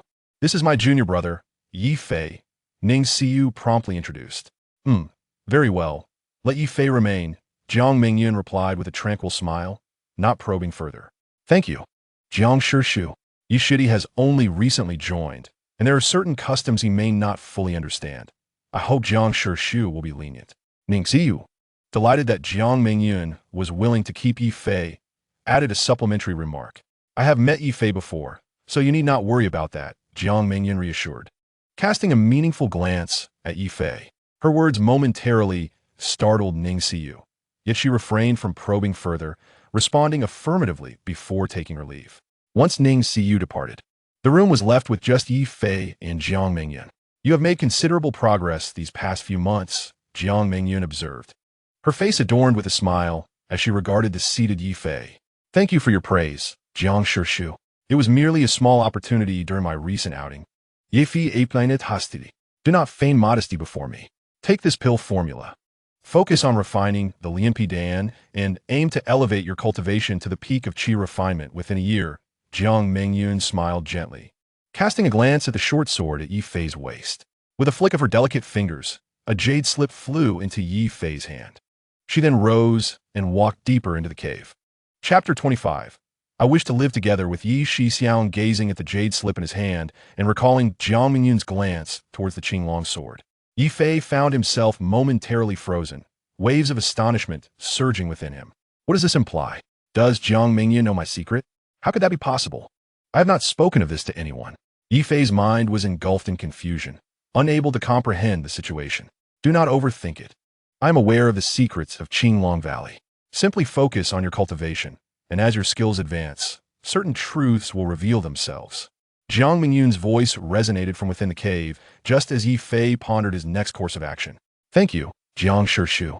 I understand, he replied, bowing respectfully before departing. She actually knows the secret of Qinglong Valley. Emerging from Jiang Mingyun's cave, Ye Fei bore an expression of disbelief. Regardless, I shall inquire with Qinglong later. He shook his head helplessly as he made his way towards the northern peak of Yunufeng. Upon reaching the northern peak, he was astounded by the sight before him. The northern peak appeared to span a diameter of at least 2 to 3 miles, tapering to a point as it ascended. From where he stood, there remained over 300 feet of elevation. Remarkably, within that space, a medicinal field over a yard wide spiraled up the peak, encircling it in more than 20 loops. Although the area diminished towards the summit, cumulatively, it still represented a significant expanse, estimated to cover several hundred acres. Furthermore, various spiritual herbs had already been planted, thriving impressively. This is utterly astonishing. Observing the spiraling medicinal field, Ye Fei found himself at a loss for words to articulate his feelings. This peak is so steep that it lacks water. Merely irrigating it is a task beyond the capability of ordinary individuals. As Ye Fei marveled, a girl dressed in a gray gauzy skirt with twin ponytails emerged from the medicinal field. This girl was Jiang Yiyun, the one who could attract demonic beasts since birth. Ye Shibyong, when did you arrive? Upon seeing Ye Fei, Jiang Ian joyfully rushed over, circling him excitedly and dancing with delight. Have you been managing this medicinal field all by yourself? The sight of Jiang Iyun lifted Ye Fei's spirits. Indeed, however, my aunt mentioned she would find me some assistance. Oh, that assistant wouldn't be you, would it, Yi Shi Xiao? Jiang Iyun inquired, her smile brightening. Suddenly realizing something, her eyes sparkled with disbelief as she gazed at Ye Fei. Yes, I am indeed your assistant. Ye Fei shrugged nonchalantly, smiling. That's wonderful. I am so happy to be tending the medicinal garden alongside you, Yi Shi Xiao. Jiang Iyun exclaimed joyfully, spinning around him like a child. All right, I shall find a place to stay first. We can chat later. Observing Jiang Iyun's childlike enthusiasm, Ye Fei felt a mix of amusement and exasperation as he pointed to the mountain before them. Why go through the trouble? You could simply stay in my aunt's cave. There are many secret chambers inside. Jiang Iyun looked at him with confusion. I am fine staying here. Ye Fei quickly waved his hand, dismissing the suggestion. He would never dare entertain such an idea. Approaching the mountainside, he summoned his sword and began to carve into the peak. In just half an hour, he had carved out a simple cave dwelling. How rudimentary! Jiang Iyun frowned as she surveyed the two-room cave, which paled in comparison to Jiang Mingyun's abode. This is sufficient for me to reside alone. Ye Fei clapped his hands, quite pleased with his creation. Given the alternative of sleeping outdoors, having a fixed place to stay is already a great comfort. I do not have high demands. I wish to live with you, Yi Shi Xiao. Staying with my aunt is rather dull. After exploring the two rooms, Jiang Iyun expressed her excitement. Ahem, Iyun, you should discuss this with Jiang Shishu. Hearing Jiang Iyun's words, Ye Fei nearly choked on his own saliva. He hastily concocted an excuse to send Jiang Iyun away. This girl is quite bold, he thought. Once she left, Ye Fei finally exhaled in relief. He then fashioned a simple stone table and stone stools, along with a stone bed, before sheathing his sword and nodding in satisfaction. What should I do next? It would be inappropriate to directly enter the Qinglong sword here, wouldn't it? Sitting on the stone stool, Ye Fei found himself at a loss for what to do. Kid, if you wish to enter, just come in. Your master Jiang is aware of my existence. The voice of Qinglong resonated from within the sword as Ye Fei pondered. Master Jiang knows of your existence? Ye Fei was taken aback by Qinglong's remark. With a flicker of his consciousness, he appeared within the Qinglong sword. What is happening? Ye Fei inquired curiously, glancing at Qinglong, who was standing by the medicinal field. That girl Jiang Mingyan has visited Qinglong Abyss before. She knows I exist. Not only her, but there are also two others who are aware of my presence. Qinglong's eyes deepened, seemingly reminiscing about the past. Who are these two? Ye Fei's interest peaked as he probed further. One is named Luo Yu, and the other is Yi Songlong, Qinglong replied, turning his gaze towards Ye Fei with a smile. My father? Ye Fei was astonished to hear his father's name. Indeed, do not underestimate your father. Despite his low profile, he is anything but ordinary. He is a rare genius with a celestial root in the realm of cultivation. Though few are aware of this, Qinglong remarked with a hint of admiration. Father, is that impressive? Ye Fei's eyes widened in disbelief. In his memory, Yi Songlong was merely an ordinary blind man. Do you doubt it? Qinglong said with a teasing smile. If he is so remarkable, why do you not teach me how to cultivate? Ye Fei could not help but scoff. Haha, you lack a spiritual root. Even if he were to teach you, could you possibly learn? Qinglong countered with a chuckle. Ye Fei was rendered speechless by Qinglong's words, which felt akin to an insult to his capabilities. And who is Luo Yu? Ye Fei suddenly recalled the other individual and quickly inquired. Luo Yu is your master's sister. She ascended to the higher realm 15 years ago. If fate permits, you may encounter her once you ascend as well, Qinglong explained with great anticipation. Then why didn't he, the elder, choose the three of them? Ye Fei asked, his curiosity piqued once more. Because they all possess spiritual roots, whereas I require an ordinary person without one. Otherwise, the spirit-washing tree cannot fulfill its purpose, Qinglong elucidated with a smile. Is this the reason my father sent me to the Xiaoyao sect? Ye Fei suddenly realized something, feeling a wave of discomfort wash over him. Kid, remember this. Your journey thus far, and the distance you will traverse in the future, depends not on your father, but solely on yourself. One's destiny is not dictated by others. It is something you must strive for yourself. Your presence here is not merely due to your father's influence. The acknowledgement of the spirit-washing tree is also essential. Otherwise, You would have been nothing more than nourishment for it when you fell in a Qinglong abyss. Qinglong cautioned as he noticed a shift in Ye Fei's emotions. Thank you, esteemed elder, for your guidance. Ye Fei took a deep breath to steady his feelings and bowed respectfully to Qinglong. You are a teachable child. Go now. That little girl is coming, Qinglong remarked, satisfied with Ye Fei's demeanor before soaring back to the clouds. Upon hearing Qinglong's reminder, Ye Fei swiftly focused his consciousness and exited the Qinglong sword. Brother Yi, my aunt has agreed. As soon as Ye Fei appeared on the stone stool, Jiang Yiyun's voice rang out. She then bounced in joy, standing before him. Agreed? Ye Fei was momentarily taken aback. This seems rather outrageous. Is Jiang Mingyun not concerned that I might lose control? Indeed, my aunt agreed, and she also asked me to bring you something. Jiang Yiyun smiled sweetly, extending a storage pouch towards Ye Fei. What is it? Ye Fei queried, puzzled as he accepted the pouch. I haven't looked, Jiang Yiyun replied innocently. This response left Ye Fei at a loss for words, and he could only shake his head in resignation. He then delved into the pouch with his consciousness. Inside were merely two items, a bronze alchemy furnace and a book titled Dandian. How extravagant. She could have just given it to me directly instead of using a storage pouch, Ye Fei thought to himself, lamenting the opulence of a Yuanian cultivator. It was known that in the Xiaoyao sect's outer circle, 99% of the disciples still carried their swords on their backs, just as he once did. Yet, Jiang Mingyun casually gifted something in a storage pouch, highlighting a significant disparity. Brother Yi, where will I stay? Are we to live together? After surveying the cave abode once more, Jiang Yiyun shyly inquired. She had only just noticed that there was but a single stone chamber. How can the two of us live together? Ye Fei blushed at Jiang Yiyun's words. You can wait here for a moment, and I will carve out another stone chamber for you. Upon hearing Jiang Yiyun, Ye Fei felt a wave of embarrassment and hurriedly stood up to create another stone chamber on the opposite side of the living area. He truly did not understand why Jiang Mingyun would agree to such an arrangement. To create distance between them, he even fashioned a corridor measuring 2 zhang in length between the two chambers. Watching Ye Fei busily at work, Jiang Yiyun, seated on the stone stool, gazed at him with admiration, her heart racing uncontrollably. At that moment, she felt an unprecedented sense of happiness, one she had never experienced before in her life. Junior Sister Yiyun, you can arrange the interior of the chamber as you wish. I will go check on the medicinal garden. Once the chamber was completed, Ye Fei swiftly departed. Jiang Yiyun's expression did not escape his keen gaze, which made him feel somewhat anxious, not wanting to remain in such a confined space any longer. Exiting the cave, Ye Fei focused his consciousness and retrieved the jade slip he had purchased from the Luoyuan Chamber of Commerce. After scanning its contents with his spiritual sense, he followed the little path beside the medicinal field upward. Yin Ye Kao, Huan Shuang Hua, Huang Vinshen, Bijuteng, Ziyitian Kui. As he walked, Ye Fei identified the spiritual herbs before him based on the information within the jade slip. After ascending several hundred zhang, Ye Fei discerned a pattern in the cultivation of these medicinal plants. The higher he climbed, the more advanced the herbs became. As Ye Fei approached the peak, the herbs he encountered transformed into rare spiritual medicines.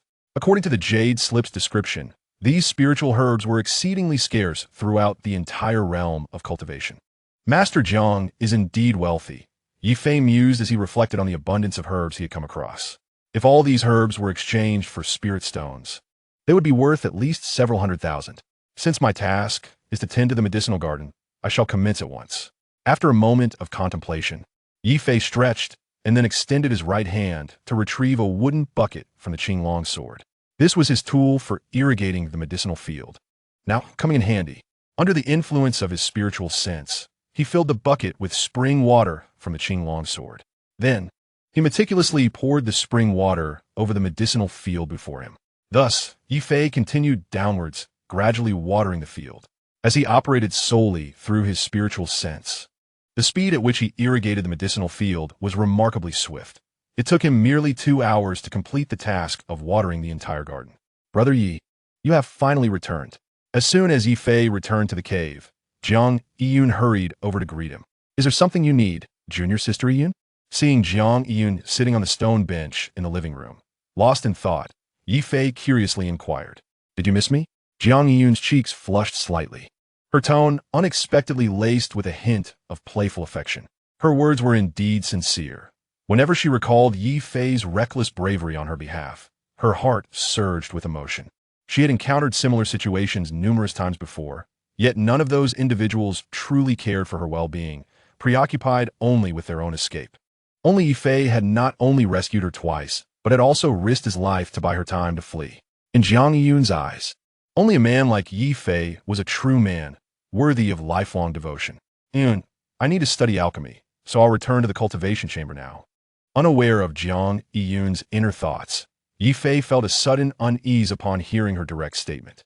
He glanced nervously towards Jiang Mingyun's cave abode and instinctively shrank his neck, then swiftly darted into his own stone chamber.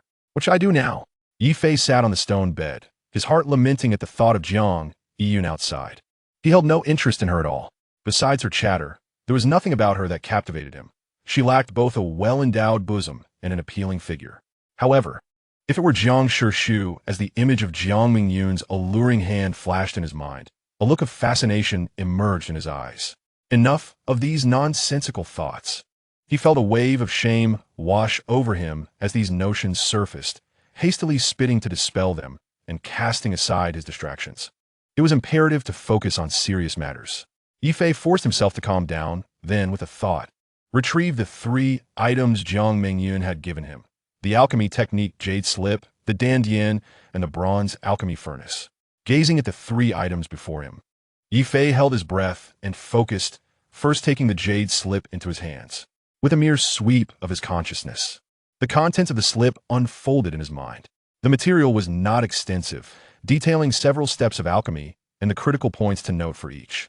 Overall, there were 5 stages: the transformation of spiritual herbs into liquid, purification of the liquid, fusion of the medicinal liquids, shaping of medicine, and the final production of the elixir. Each step appeared straightforward, yet carried significant challenges. For instance, if the transformation of spiritual herbs into liquid is improperly timed, it could lead to a loss of essential components, reducing the yield of the elixir. Purification was even more daunting. If the medicinal liquid was impure during fusion, it could easily lead to an explosion. Even with high purity, an incorrect sequence during fusion could result in conflicting properties and still cause an explosion. The shaping of the medicine was particularly arduous, demanding not only mastery of timing, but also precise control over the ratios of divided herbs. Maximizing the yield of the elixir while maintaining sufficient medicinal properties was the ultimate test of an alchemist's skill. The production phase was also complex. The various techniques for shaping the elixir were countless, and each type of elixir required different methods and quantities. Mastering these techniques was no simple feat. A slight misstep could lead to leakage of medicinal power or, in severe cases, a catastrophic explosion. After carefully reviewing the material, Ye Fei could not help but take a deep breath. The art of alchemy was far more challenging than he had anticipated. After memorizing the alchemical techniques, he took out the dandian. This book contained detailed formulas for various elixirs and elucidated the properties and pharmacology of the spiritual herbs involved, alongside some alternative herbs. The content was exceedingly thorough, and Ye Fei committed it all to memory. However, I cannot begin refining alchemy yet. He glanced at the intricate techniques for shaping elixirs and shook his head in resignation. Without mastery of the techniques, discussions of alchemy were futile. Although he had memorized the incantations, he would be unable to execute the techniques without practice. Even with practice, lack of proficiency could lead to disastrous outcomes. Fortunately, Ye Fei had previously irrigated all the herb fields, and with the miraculous properties of the spring water, they required no further maintenance for the time being. Thus, he sat cross-legged in the cave, patiently practicing the various techniques for shaping elixirs. This process was exceedingly monotonous, with no shortcuts available. Ye Fei could only persist in his practice. Time flew by, and in the blink of an eye, half a month had passed. "Yi Xixiang, are you still cultivating?" After noticing that Ye Fei had not left his stone chamber for the past half-month, Jiang Yun grew anxious and called out, "Is there something you need, Yun Shimi?" Hearing her call, Ye Fei had no choice but to pause and exit the chamber.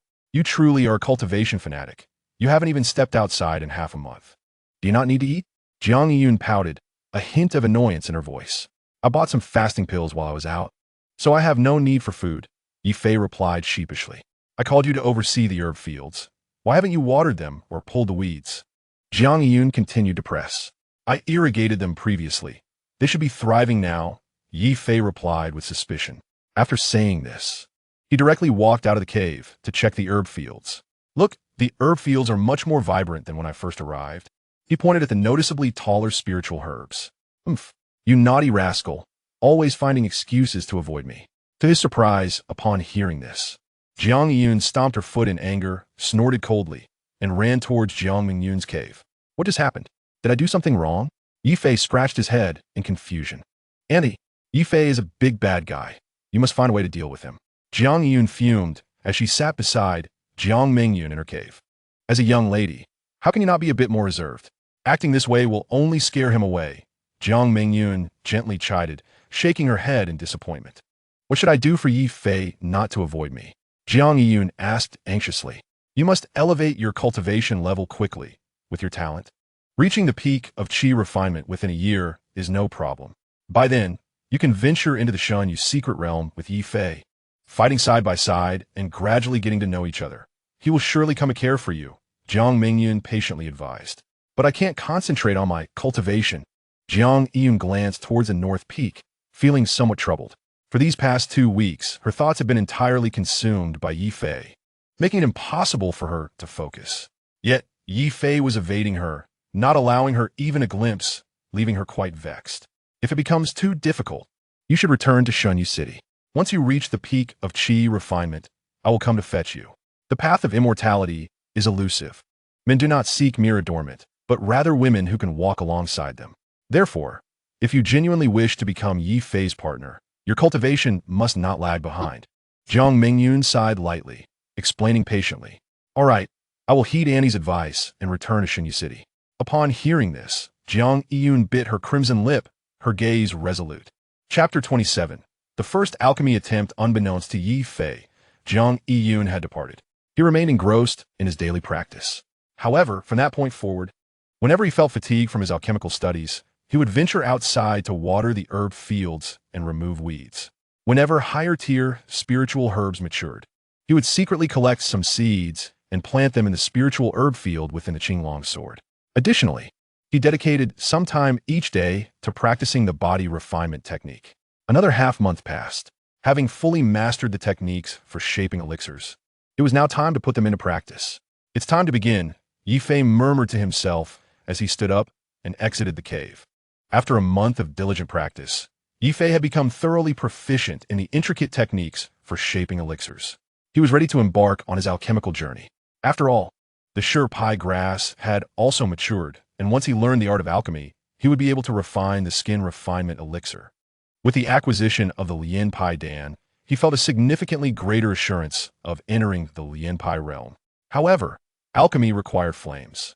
And as a novice in the qi refinement stage who had yet to establish his foundation, he possessed no innate true fire within him. Thus, he could only rely on the earth fire. The earth fire provided for disciples at the Shaoyao Min was only available at Qilin Peak. Therefore, Ye Fei needed to venture out. Is Elder Jiang present?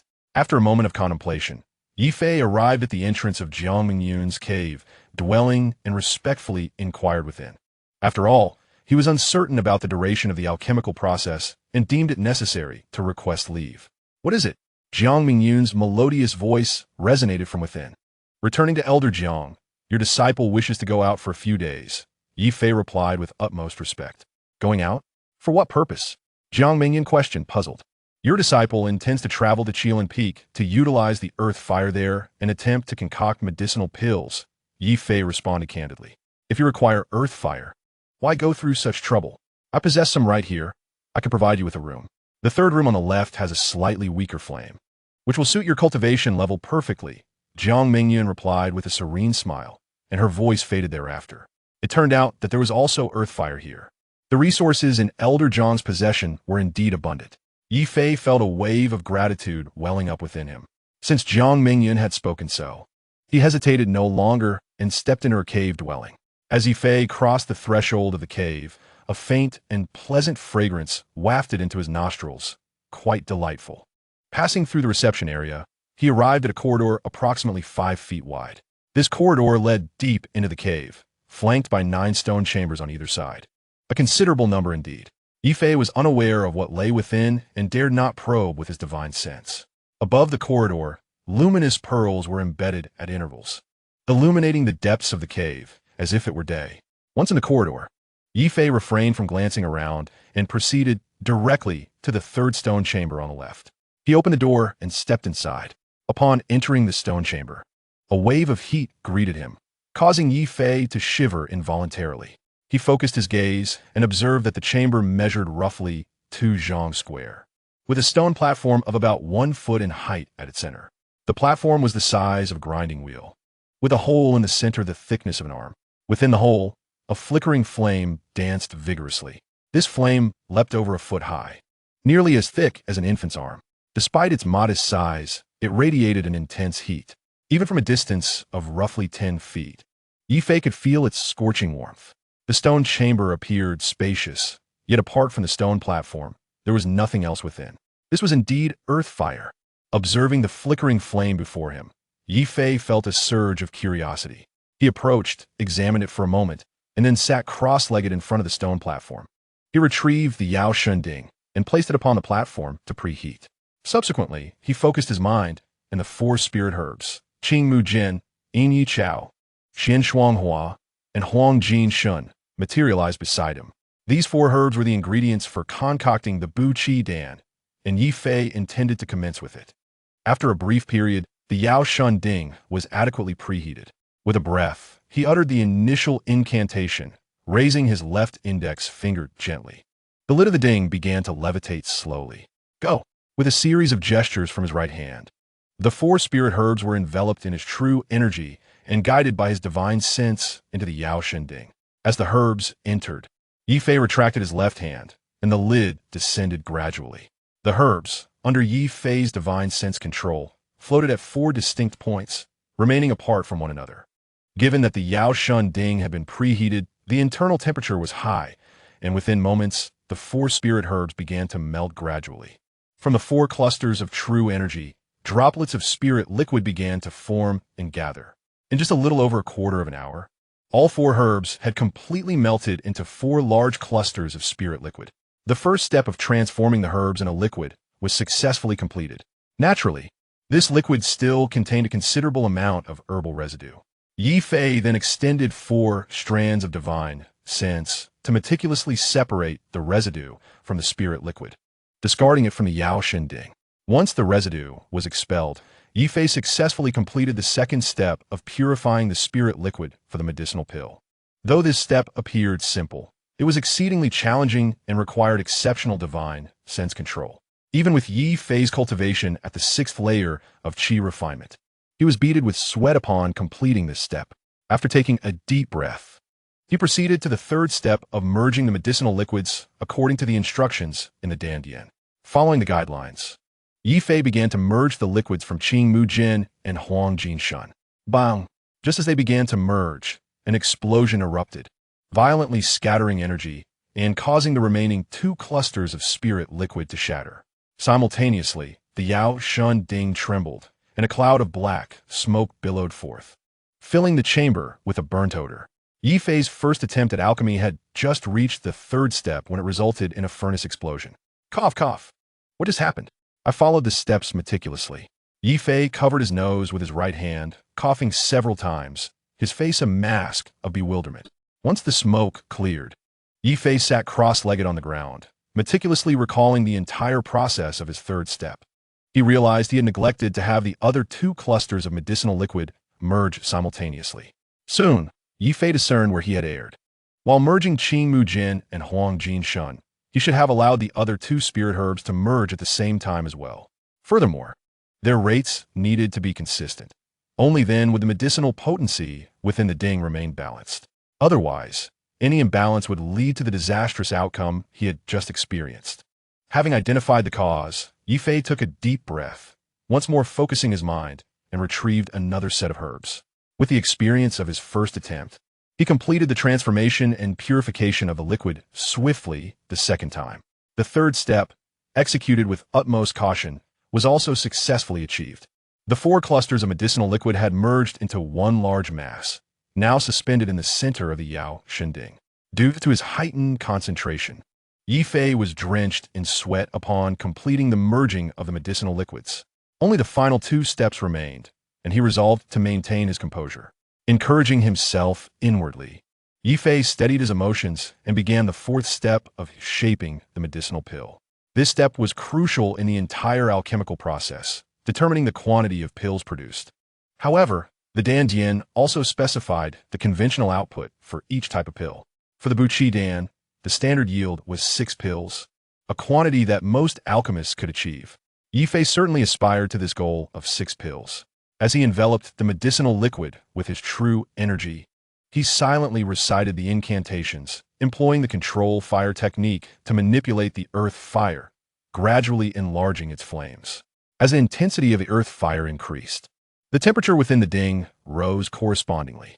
With the rise in temperature, the moisture within the medicinal mass began to evaporate, rendering it increasingly viscous, and its volume diminished.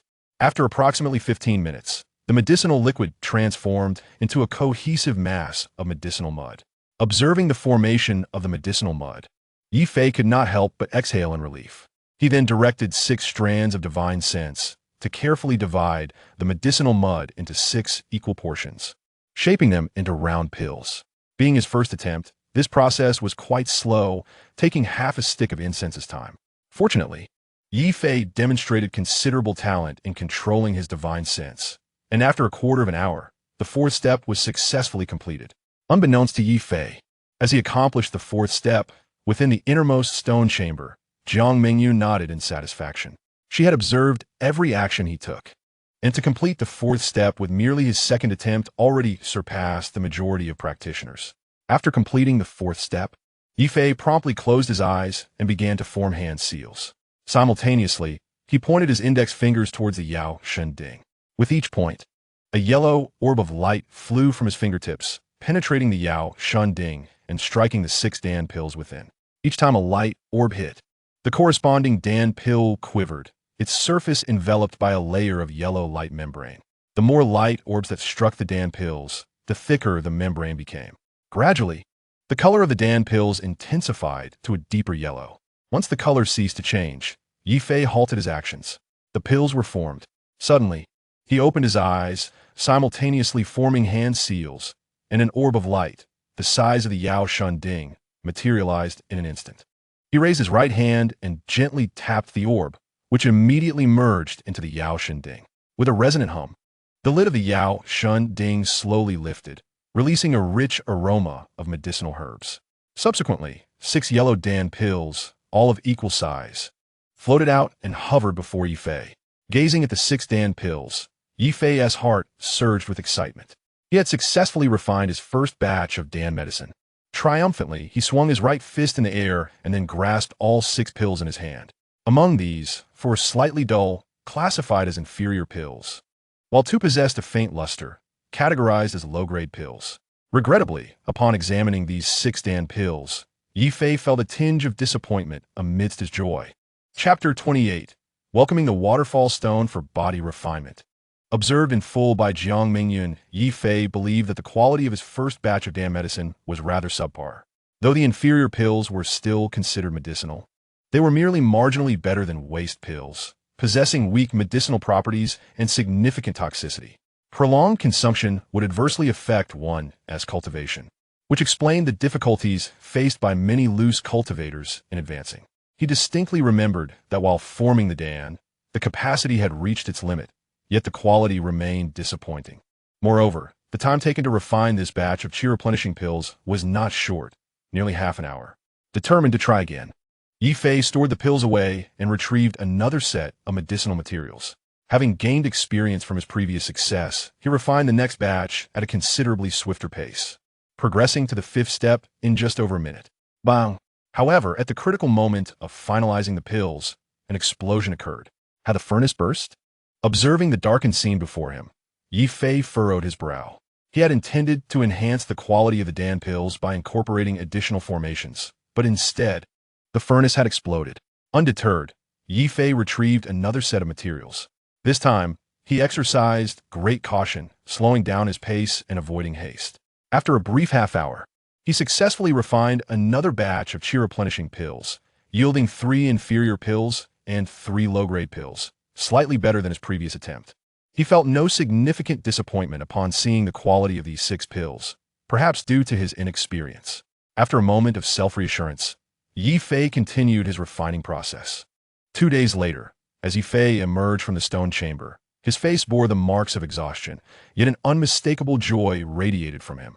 Through relentless effort over 2 days, he had refined 60 batches of chi-replenishing pills. His technique had become remarkably proficient, now requiring only a quarter of an hour to refine each batch.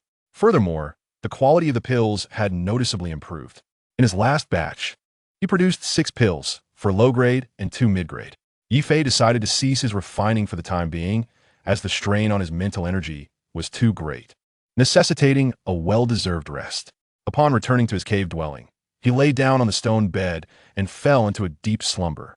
This young man's talent for alchemy was not in the least inferior to that of Sister Luo Yu.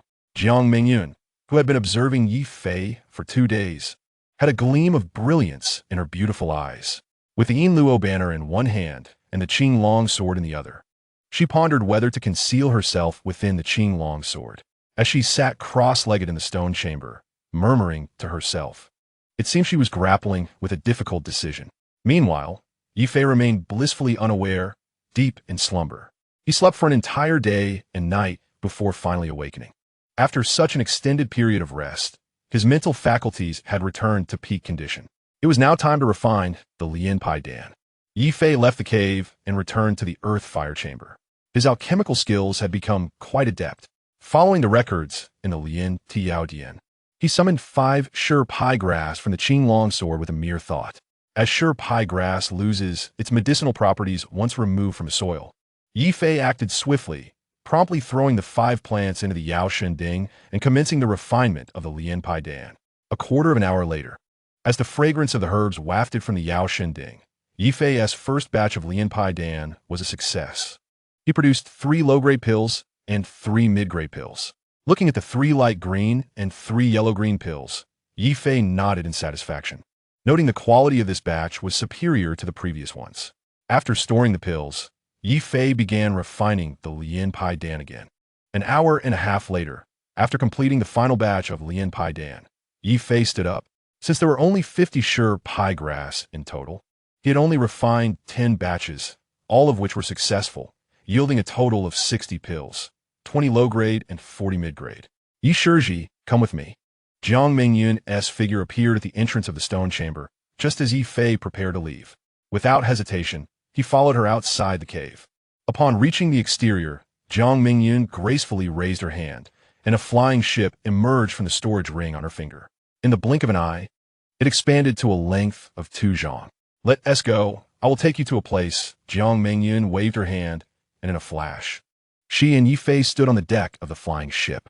The vessel then shot off like lightning, vanishing into the horizon. In just over a stick of incense's time, the ship halted before a towering mountain peak, approximately 200 zhang high. This mountain was exceptionally steep and peculiar, standing upright like a pillar amidst the vast expanse of the Shaoyao Gate's lush mountains. Atop the peak lay a sizable heavenly lake, occupying most of the summit. Near the southern edge of the lake, there was a 2-foot-wide gap through which a torrent cascaded down, forming a waterfall nearly 200 zhang high. As the water flowed, the mountain breeze stirred up layers of mist, creating a breathtaking spectacle. The flying ship lingered only for a moment before tilting downwards, landing at the base of the mountain within a few breaths. Before them lay the spot where the waterfall descended, an enormous dark green stone. Though the waterfall plummeted from a height of 200 zhang, it should have crashed down with tremendous force. Instead, upon hitting the giant stone, it seemed to be absorbed without even a splash. The waters appeared to vanish in a thin air, and no flow could be seen beneath the stone, which was rather strange. This peak is called Luo Pofeng, and this stone is the Ing Pa Shi.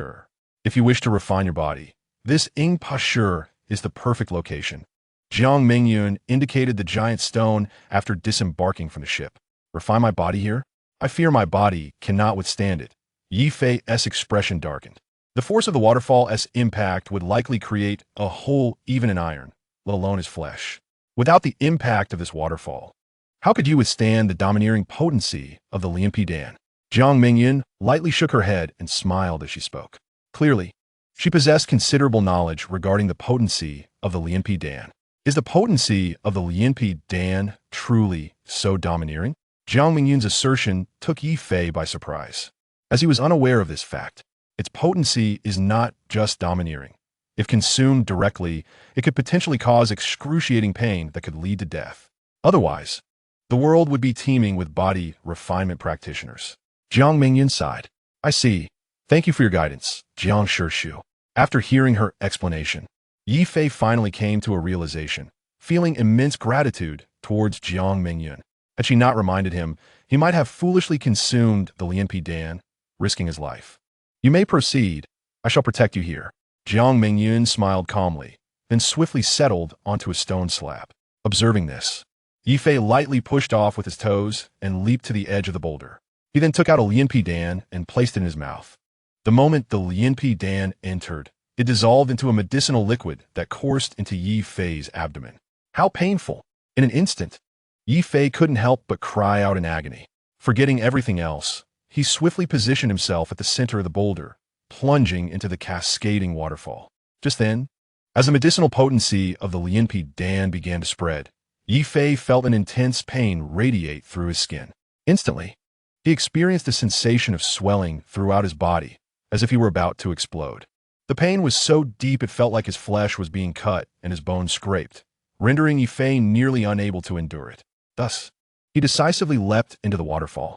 Fortunately, the moment he stood under the waterfall, the forceful impact considerably alleviated the excruciating pain, though it did not vanish entirely. It still penetrated deeply into his heart. Thankfully, this pain was something Ye Fei could still bear, and he gritted his teeth to endure it. Though he could withstand the pain, another rather embarrassing situation left Ye Fei in a dilemma. No sooner had he stood under the waterfall than his clothes were completely torn to shreds by the rushing water, falling away onto the boulder. With his garments stripped away, he stood bare beneath the waterfall, exposed to Jiang Mingyun's gaze. How could this happen? Ye Fei lamented inwardly. Yet, in this predicament, he had no choice but to stand there, bracing himself against the waterfall's impact. He quickly began to circulate the body refinement mantra, determined not to waste the potency of the Lianpi Dan. Just as Ye Fei was feeling awkward, a somewhat shy voice from Jiang Mingyun reached him.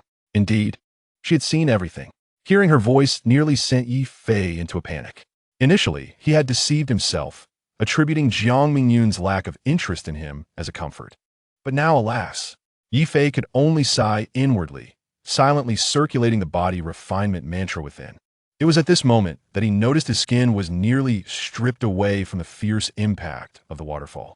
However, as he channeled the body refinement mantra, the domineering potency of the Lianpi Dan began to coax his skin to regenerate, albeit slowly. Yet, just as the new skin began to form, it was violently shattered by the relentless waterfall. How frustrating! Ye Fei felt utterly speechless at such a result. Left with no choice, he continued to circulate the body refinement mantra, consuming the potency of the Lianpi Dan as he strove to restore his skin. Growth and destruction. Destruction and growth. Thus did Ye Fei endure this inhuman torment for a full 2 hours. After 2 hours, as the potency of the Lianpi Dan gradually dissipated, the rate of Ye Fei's skin regeneration could no longer keep pace with the rate of its tearing. I can't take it anymore, Ye Fei cried out, bolting from under the waterfall. Splash! Collapsing at the edge of the boulder, Ye Fei could no longer endure, and he fainted. 2 hours were essentially his limit. Constantly enduring such bone-deep pain was not something an ordinary person could withstand. That he managed to persevere for 2 hours was already quite remarkable. What should I do now? Jiang Mingyun stared helplessly at the bare Ye Fei lying on the boulder. Chapter 29. Successful body refinement. Logically, Jiang Mingyun should have taken Ye Fei back at this point. However, Ye Fei was completely unclothed, and Jiang Mingyun had no men's clothing available, leaving her in a predicament.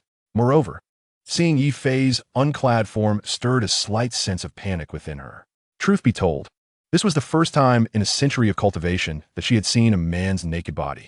Having trained in martial arts from a young age, Ye Fei, though not yet 17, possessed a tall, well-defined physique, full of vigor. This is the son of Luo Yu. Do not entertain any improper thoughts. Jiang Mingyun shook off her momentary daze, taking a deep breath as she silently admonished herself. Once she had composed herself, Jiang Mingyun focused her thoughts, and a green, translucent pill materialized before her. With a flick of her delicate finger, the pill soared towards Ye Fei, entering his mouth directly. The moment the pill dissolved, its medicinal power permeated through his limbs and bones without requiring Ye Fei to cultivate it. In a mere moment, he gradually regained consciousness. Hurry and put on some clothes. Upon seeing Ye Fei awake, yet staring blankly at himself, even Jiang Mingyun's profound cultivation could not prevent a blush from rising to her cheeks as she prompted him. Hearing Jiang Mingyun's reminder, Ye Fei exclaimed, finally realizing he was still completely naked. He hastily reached out with his right hand to retrieve his storage bag and Qinglong's sword from beneath the waterfall. Then, he took out a gray robe from the storage bag and donned it. Jiang Shishu, please do not laugh. After putting on his clothes, Ye Fei smiled awkwardly. His face flushed.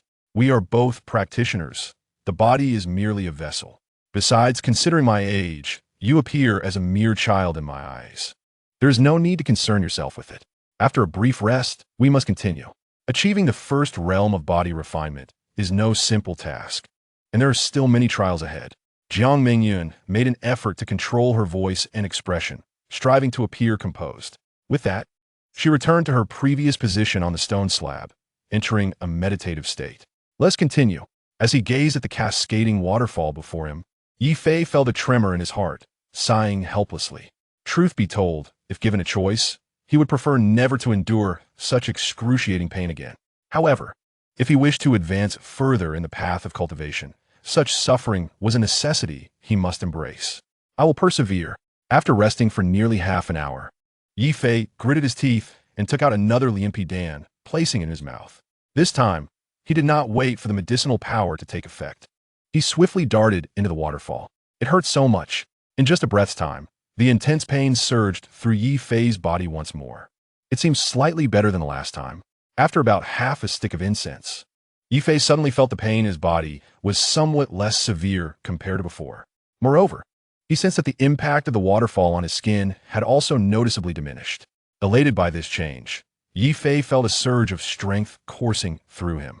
2 hours later, when the potency of the second Lianpi Dan was exhausted, Ye Fei did not abandon his cultivation as he had the first time. Gritting his teeth, he focused his mind and retrieved yet another Lianpi Dan, placing it in his mouth. Although the pain was somewhat reduced this time, the continuous onslaught of suffering caused his body to tremble involuntarily. Ye Fei, you must hold on, he shouted, clenching his jaw as he accelerated the circulation of the body refinement technique to its utmost limits. After another 2 hours, as the effects of the third Lianpi Dan faded, Ye Fei decided not to persist any longer. With a swift movement, he leapt out from behind the waterfall. Subsequently, with a flicker of his consciousness, he retrieved another piece of clothing and donned it. Once dressed, he carelessly reclined upon a massive rock, gasping for air. Should I continue? Observing him in such a state, Jiang Mingyun felt a tremor of concern in her heart and inquired softly. She had witnessed the agony Ye Fei endured and genuinely feared he might not be able to carry on. Of course, I must continue. However, I require a brief respite. The pain is unbearable, and I can scarcely stand. Though gritting his teeth in pain, Ye Fei's gaze remained resolutely steadfast. Very well. Jiang Mingyun nodded gently, choosing to remain silent. She wished to offer him another Dan, but after weighing her options, she refrained. To traverse this ethereal path further, such suffering is indispensable. Only through relentless trials can one forge their will and solidify their heart's resolve. For Ye Fei, enduring this ordeal would yield numerous benefits. After resting for a short while, Ye Fei rose and promptly stripped off his clothing. This act left Jiang Mingyun, who had been observing him from a distance, momentarily stunned, causing her to swiftly turn away. Her face flushed with embarrassment. Although she had seen Ye Fei's body before, his voluntary shedding of clothing impacted her far more. Ye Fei had no choice. His storage bag contained nothing but this single garment. Should it be torn by the waterfall again, he would be left bare, since he had already been seen. One more glance was inconsequential. At this moment, Ye Fei cast aside his reservations, recalling Jiang Mingyun's words that the body is merely a vessel. If she, a woman, was unperturbed, What was there for him, a man to fear? Once again, he swallowed a Lianpi Dan and dashed into the cascading waters. Thus, he began by consuming 2 Lianpi Dan per rest, then 3, followed by 4, and ultimately 5. As Ye Fei's skin continually tore and regenerated, its resilience grew stronger. By the time he ingested the 15th Lianpi Dan, the pain in his body had become nearly imperceptible. The impact of the waterfall on his skin had diminished significantly, to the point where it scarcely harmed him any longer. At last, he had persevered. Jiang Mengyun, who had been closely monitoring Ye Fei, felt a weight lift from her heart, and a smile finally graced her lips. Ye Fei did not disappoint her. At this moment, he mirrored Jiang Mengyun's sentiments. Not only had the pain subsided, but the waterfall's impact even felt somewhat pleasant. When he consumed the 16th Lianpi Dan, his body exhibited no response whatsoever. Clearly, the Lianpi Dan had lost its efficacy. Moreover, even without consuming another, standing beneath the waterfall, its force no longer posed any threat to him. Enough. Let us cease for now. Witnessing this, Jiang Mengyun instructed Ye Fei to halt his training. Jiang Shu, have I succeeded in refining my body? Once dressed again and standing beside Jiang Mengyun, Ye Fei's face radiated with excitement. Indeed, Jiang Mengyun replied with a smile and a nod. Allow me to see just how resilient this refined skin has become. Now aware of his success, Ye Fei summoned his long sword. With his right hand gripping the blade, he made a decisive slash across his left arm. To his astonishment, the sword not only failed to pierce his skin, but did not even elicit a hint of pain, instead producing a sound akin to metal grating. Is this truly so formidable? Ye Fei stood, momentarily dumbfounded. You should not conduct experiments on yourself. While ordinary implements may suffice, one must exercise caution with spiritual tools. Amused by Ye Fei's antics, Jiang Mengyun couldn't help but chuckle softly, revealing her charm. Jiang Shu, you are stunning. For reasons unknown. Upon witnessing Jiang Mengyun's enchanting smile, Ye Fei became entranced, momentarily losing himself. Chapter 30. The annoying bottleneck. Couldn't he maintain control again? Observing Ye Fei's expression, Jiang Mengyun's countenance darkened, and she sighed softly. With a gentle wave of her sleeve, a soft breeze swept over Ye Fei. The dazed look that had clouded his eyes vanished in an instant, restoring his composure. Let's return. Casting a glance at Ye Fei, whose eyes appeared somewhat bewildered, Jiang Mengyun said, lightly before summoning a flying vessel to take them back to Yuna Peak. Upon their return, make sure to devote your time to cultivation. Once back at Yinu Peak, Jiang Mengyun nodded slightly at Ye Fei and turned ahead toward her cave abode. Yes, Ye Fei responded softly. After settling in the cave, he sat upon a stone bench and raked his fingers through his hair. What has transpired? Ye Fei pondered, feeling somewhat lost. He had a vague recollection of his earlier lapse, though at that moment, his thoughts had spiraled beyond his control. He remained uncertain why he had uttered those words. While they were harmless in themselves, his expression at the time. Never mind, Jiang Shu wasn't angry, unable to fathom the reasons behind it. Ye Fei decided to cast it aside and focused his mind, directly entering the Qinglong sword, now that he had completed the body refinement. The only task remaining was to cleanse his spiritual roots. During the 4th cleansing, he still had over 40 beast corpses left. Thus, Ye Fei commanded the cleansing tree to absorb these remains. Following the absorption, the cleansing tree began to sprout tender shoots, indicating it still had a considerable way to go before maturity. However, Ye Fei had no desire to hunt beasts any longer and opted to allow the cleansing tree to absorb all the spiritual herbs he had collected previously. Even then, it still fell short. Ultimately, Ye Fei resorted to utilizing spiritual stones, the most direct approach. After expending 200 low-grade spiritual stones, the cleansing tree finally matured once more. It truly was no easy feat gazing at the cleansing fruits radiating with a purplish-red glow. Ye Fei felt a surge of emotion. Achieving body refinement may sound simple, but the suffering endured is something only those who have experienced it can truly understand. It is indeed etched into one's very being. After a moment of reflection, Ye Fei reached out and plucked all 5 cleansing fruits. After consuming them, he sat beside the cleansing tree and commenced the 5th cleansing of his spiritual roots. Although this cleansing took somewhat longer than the 4th, approximately half an hour, the sensation of countless ants gnawing at him had notably diminished compared to the previous attempt. This indicated that the body refinement had some effect on the cleansing of his spiritual roots, which alleviated Ye Fei's concerns and instilled a glimmer of hope for the path ahead. Following the cleansing, Ye Fei chose not to use spiritual stones for cultivation this time. Instead, he settled beside the Qinglong pool.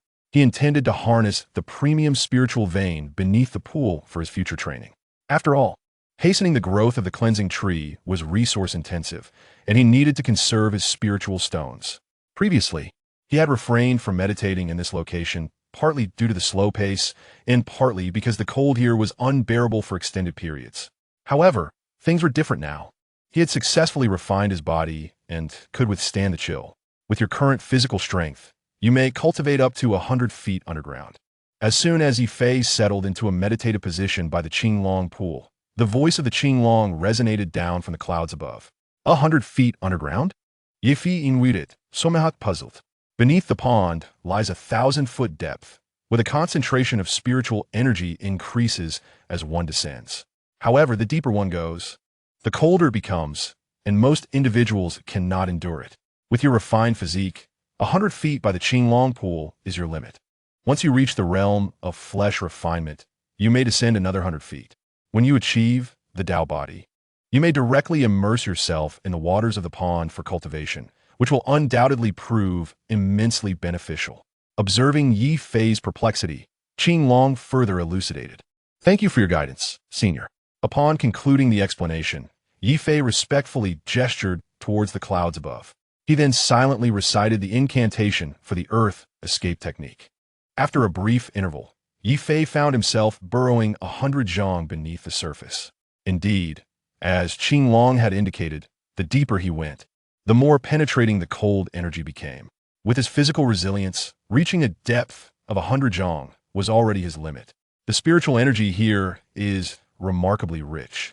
As soon as he settled, Ye Fei sensed the exceptional density of spiritual energy, at least tenfold that of the outside world. Let me test my cultivation speed. A thought crossed Ye Fei's mind as he began to circulate the Xiaoyao True formula within him.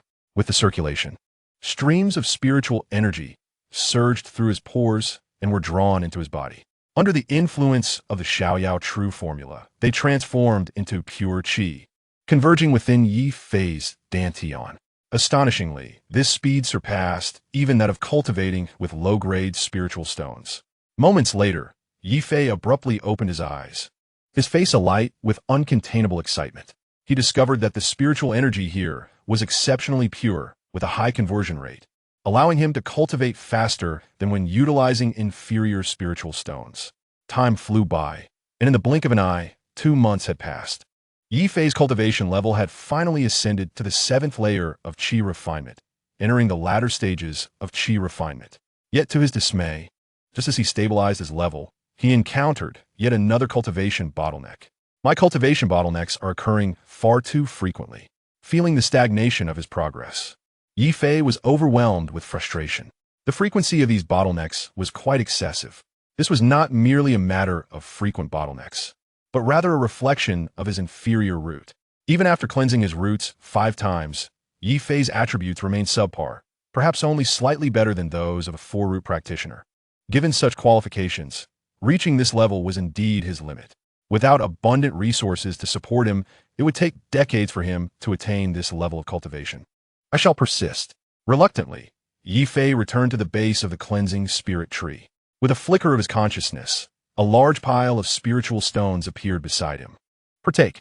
With a simple gesture, the stones soared towards the cleansing spirit tree, consumed one by one as nourishment. As the tree absorbed the stones, it continued to grow, blossom, and bear fruit. After absorbing 2,500 low-grade spiritual stones, the 5 cleansing spirit fruits finally matured. Truly a bottomless pit. Observing the mere 1,000 stones remaining, Ye Fei shook his head in resignation. This represented several months of his spiritual herb harvest. Complaints aside, upon seeing the 5 vibrant, cleansing spirit fruits, he could not help but smile with excitement. The 6th time, sitting on the ground, Ye Fei gazed at the fruits in his hand, murmuring softly. Then, he opened his mouth wide, and all 5 fruits entered in one go. 3 months later, when Ye Fei opened his eyes once more, he had advanced to the latter stage of the 7th layer of Qi refinement, achieving 2 small levels of progress.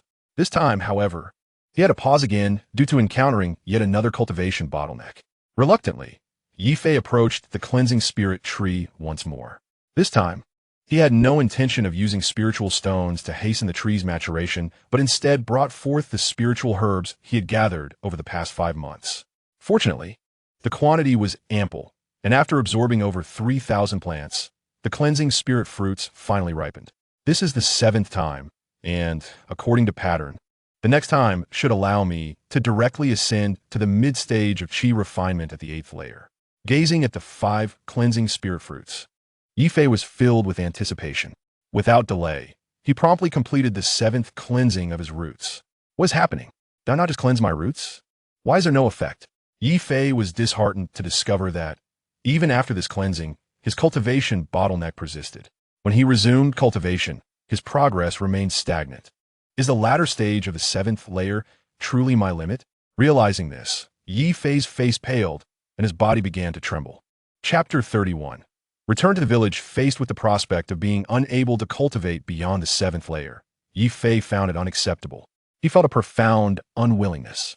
No, I must try once more. Gritting his teeth, Ye Fei maximized the speed of his Xiaoyao true formula circulation. Streams of spiritual energy transformed rapidly into pure qi, flowing into his dantian.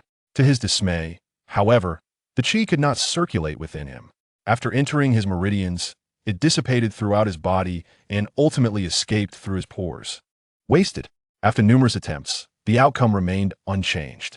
Ultimately, Ye Fei had no choice but to accept this reality. Reluctantly, he withdrew the Qinglong sword and returned to his cave dwelling. What should I do next? Ye Fei pondered deeply, pacing within the cave, momentarily lacking direction. Reflecting on the past year and a half of cultivation, he recognized that he had achieved a modest degree of success, surpassing the majority. Father, I may have let you down. Contemplating the sacrifice of his father's eyesight for his sake, Ye Fei felt a sharp pang in his heart. For the first time, he deeply missed and felt guilty towards Yi Songlong. Although Qinglong had mentioned that Yi Songlong was no ordinary man, to Ye Fei, he was merely an ordinary mortal who had lost his sight. Perhaps it is time to return. After much deliberation, Ye Fei made his decision. Over the past 5 months, he had also nurtured the spiritual herbs, and the growth in his medicinal fields was quite promising. Many herbs had matured ahead of schedule, and he had cultivated several mid-tier and high-tier varieties. After watering the herbs and weeding, Ye Fei made his way to Jiang Mingyun's cave dwelling. Disciple seeks an audience with Jiang Shishu. Ye Fei bowed respectfully towards the dwelling. Gumin. Moments later, Jiang Mingyun's voice rang out. Upon entering the living room, Ye Fei saw Jiang Mingyun seated in the main position. No need for excessive formalities. Please take a seat. Noticing Ye Fei preparing to bow again, Jiang Mingyun waved her hand and gestured toward the seat on the left. With that, Ye Fei could only smile awkwardly and sit obediently. What brings you here? Jiang Mingyun inquired first. I wish to return home for a visit, and I request your permission, Jiang Shishu. Ye Fei stated candidly. Return home? What is the matter? Do you miss your father? Jiang Mingyun smiled gently, a hint of affection flashing in her beautiful eyes. Please forgive me for my sentimentality, Jiang Shishu. Ye Fei scratched his head, feeling embarrassed. It's quite natural. If you wish to return, then go ahead. I grant you permission. Moreover, in just over a year, your cultivation has progressed significantly. You should venture out and broaden your horizons. Otherwise, remaining in seclusion for too long can lead to cultivation bottlenecks, which is not beneficial. Jiang Mingyun did not ridicule Ye Fei, but instead offered patient guidance. Thank you for your guidance, Jiang Shishu. Ye Fei expressed his sincere gratitude. Take this map jade slip and the golden sword talisman. They may prove useful. In response to Ye Fei's thanks, Jiang Mingyun merely nodded, then flicked her fingers, causing a jade slip and a small yellow sword-shaped talisman to float before Ye Fei. Thank you for the treasures, Jiang Shishu. Ye Fei quickly rose, bowed to Jiang Mingyun, and then stored the 2 items in his storage pouch. No need for courtesy. This golden sword talisman is more than sufficient to deal with ordinary foundation establishment practitioners. Keep it well. In the realm of cultivating immortals, the strong prey upon the weak, and deceit is rampant. One must always be vigilant and never act carelessly. That said, I shall not elaborate further. You may descend the mountain now." After imparting a few more words of caution, Jiang Mingyun waved her hand, signaling Ye Fei to leave. Upon departing Jiang Mingyun's cave, Ye Fei summoned the flying sword he had acquired from Louis Shan. He then mounted the sword and soared towards the northern region of the Xiaoyao sect. This flying sword, along with 2 other spiritual long swords, had been refined by him 2 months prior. Although this sword consumed a significant amount of true energy, the distance to the Xiaoyao sect was manageable for Ye Fei. After approximately half an hour, having exited the protective array of the Xiaoyao sect, Ye Fei switched to a black disc. Compared to the flying sword, the black disc required considerably less true energy, allowing him to sustain prolonged flight. Having previously refined dozens of energy-replenishing pills, he was unperturbed by the consumption of true energy. All along his journey, he continuously consumed the pills. Thus, he adeptly maneuvered the black disc, unwavering as he headed towards the northern Hong Song Mountain. Although the black disc was slower than the flying sword, it could still cover over 150 miles in an hour. A remarkable speed compared to his initial journey. In just 9 days, he found himself at the foot of Hong Song Mountain, beside a modest village. This village was Yinlong Village, the place of his childhood. Presently, Yinlong Village bore little resemblance to what it had been when he left. At that moment, Ye Fei stood before a furrow in the field, a frown etched upon his face. He vividly remembered that a year ago, this spot housed a small courtyard and a dilapidated wooden house. Now, all that remained was emptiness, along with the absence of his father, who had raised him. As he reminisced about the moments spent with Yi Songlong, a man in his 50s with a sallow complexion, approached slowly from the village. This man was Lu Qianqian's father, Lu Dashuan. He had intended to inspect the crops in the field, but was taken aback upon seeing a familiar figure. "Are you Ye Fei?" Lu Dashuan's voice trembled with excitement. Hearing his voice, Ye Fei snapped back to reality. When he recognized Lu Dashuan, his eyes narrowed slightly. "Uncle Lu." "It has been a long time," he said, a slight smile on his lips, his tone remarkably calm. As if the resentment he once felt towards Lu Dashuan had dissipated entirely. Indeed, Ye Fei harbored animosity towards him. For Lu Dashuan played a significant role in the separation from Lu Qianqian. However, Ye Fei had grown indifferent to such matters. "You, Ye Fei, you dared to return after striking my good son-in-law? You must be seeking death. I shall inform the Wang family to ensure they eliminate you this time." Upon confirming Ye Fei's identity, Lu Dashuan's face twisted with malice as he turned and ran towards the village, disregarding Ye Fei entirely. "Eliminate me? I shall see if they possess the capability." Ye Fei scoffed disdainfully, a flicker of anger igniting within him. After all, he was now a bona fide cultivator. Dealing with these mortals was as trivial as slicing through vegetables. After a brief interval, a group of men clad in gray garments, led by a middle-aged man in splendid attire and a flowered hat, approached Ye Fei with an imposing demeanor. This man was Wang Lin, the father of Wang Hai. Upon reaching Ye Fei, he adopted an arrogant stance. "I never expected you to have the audacity to return, clearly disregarding my Wang family. Since that is the case, allow me to show you the power of a cultivating family." Surround him. Wang Lin wasted no time, launching into a tirade of threats before gesturing for his men to encircle Ye Fei. "Where's my father?" Ye Fei asked coldly, ignoring the men surrounding him. "That blind man? I wish to ask you the same. He fled after killing the immortal master, causing my Wang family to face the master's wrath. Now that you have returned, you can inform me of your blind father's whereabouts, so I can send the family's immortal master to eliminate him," Wang Lin replied, his eyes gleaming with murderous intent as he fixated on Ye Fei. "My father killed an immortal master?" Ye Fei was momentarily taken aback. He recalled that the disciples of the Chongshu sect who had come to Yinlong village had been riding flying swords. It was improbable that a blind man like Yi Songlong could have slain such formidable opponents. Although Qinglong had mentioned that Yi Songlong was no ordinary individual, Ye Fei remained reluctant to believe it. Stop pretending. If we cannot capture your father, capturing you will suffice. The immortal master will surely reward us." Wang Lin dismissed Ye Fei's doubts, waving his hand for his men to act. As the men advanced toward him, Ye Fei's eyes narrowed, and true energy surged within him as he commanded, "Begone." In an instant, a shockwave radiated outward, striking the group. Ouch! Within moments, all of Wang Lin's men were sent flying backward, crashing to the ground and wailing in pain. While these lackeys were indeed insufferable, they were merely ordinary mortals. And Ye Fei refrained from employing lethal force. Why UVE become an immortal master? Wang Lin stuttered, his composure shattered, his legs trembling as he struggled to maintain his balance. Clearly terrified, despite having encountered immortal masters before and knowing that his family had one, Wang Lin was still just a mortal. Should Ye Fei choose to unleash his full power, he would be slain instantly, and not even 1,000 immortal masters from his family could save him. Since your family has an immortal master, let him come forth, Ye Fei scoffed disdainfully. Seeing Ye Fei sparing his life and encouraging him to seek help, Wang Lin's heart leapt with joy, and he fled without a second thought, entirely unconcerned about his man. Why you wait? After running several paces, he turned back to point at Ye Fei, uttering a threatening remark.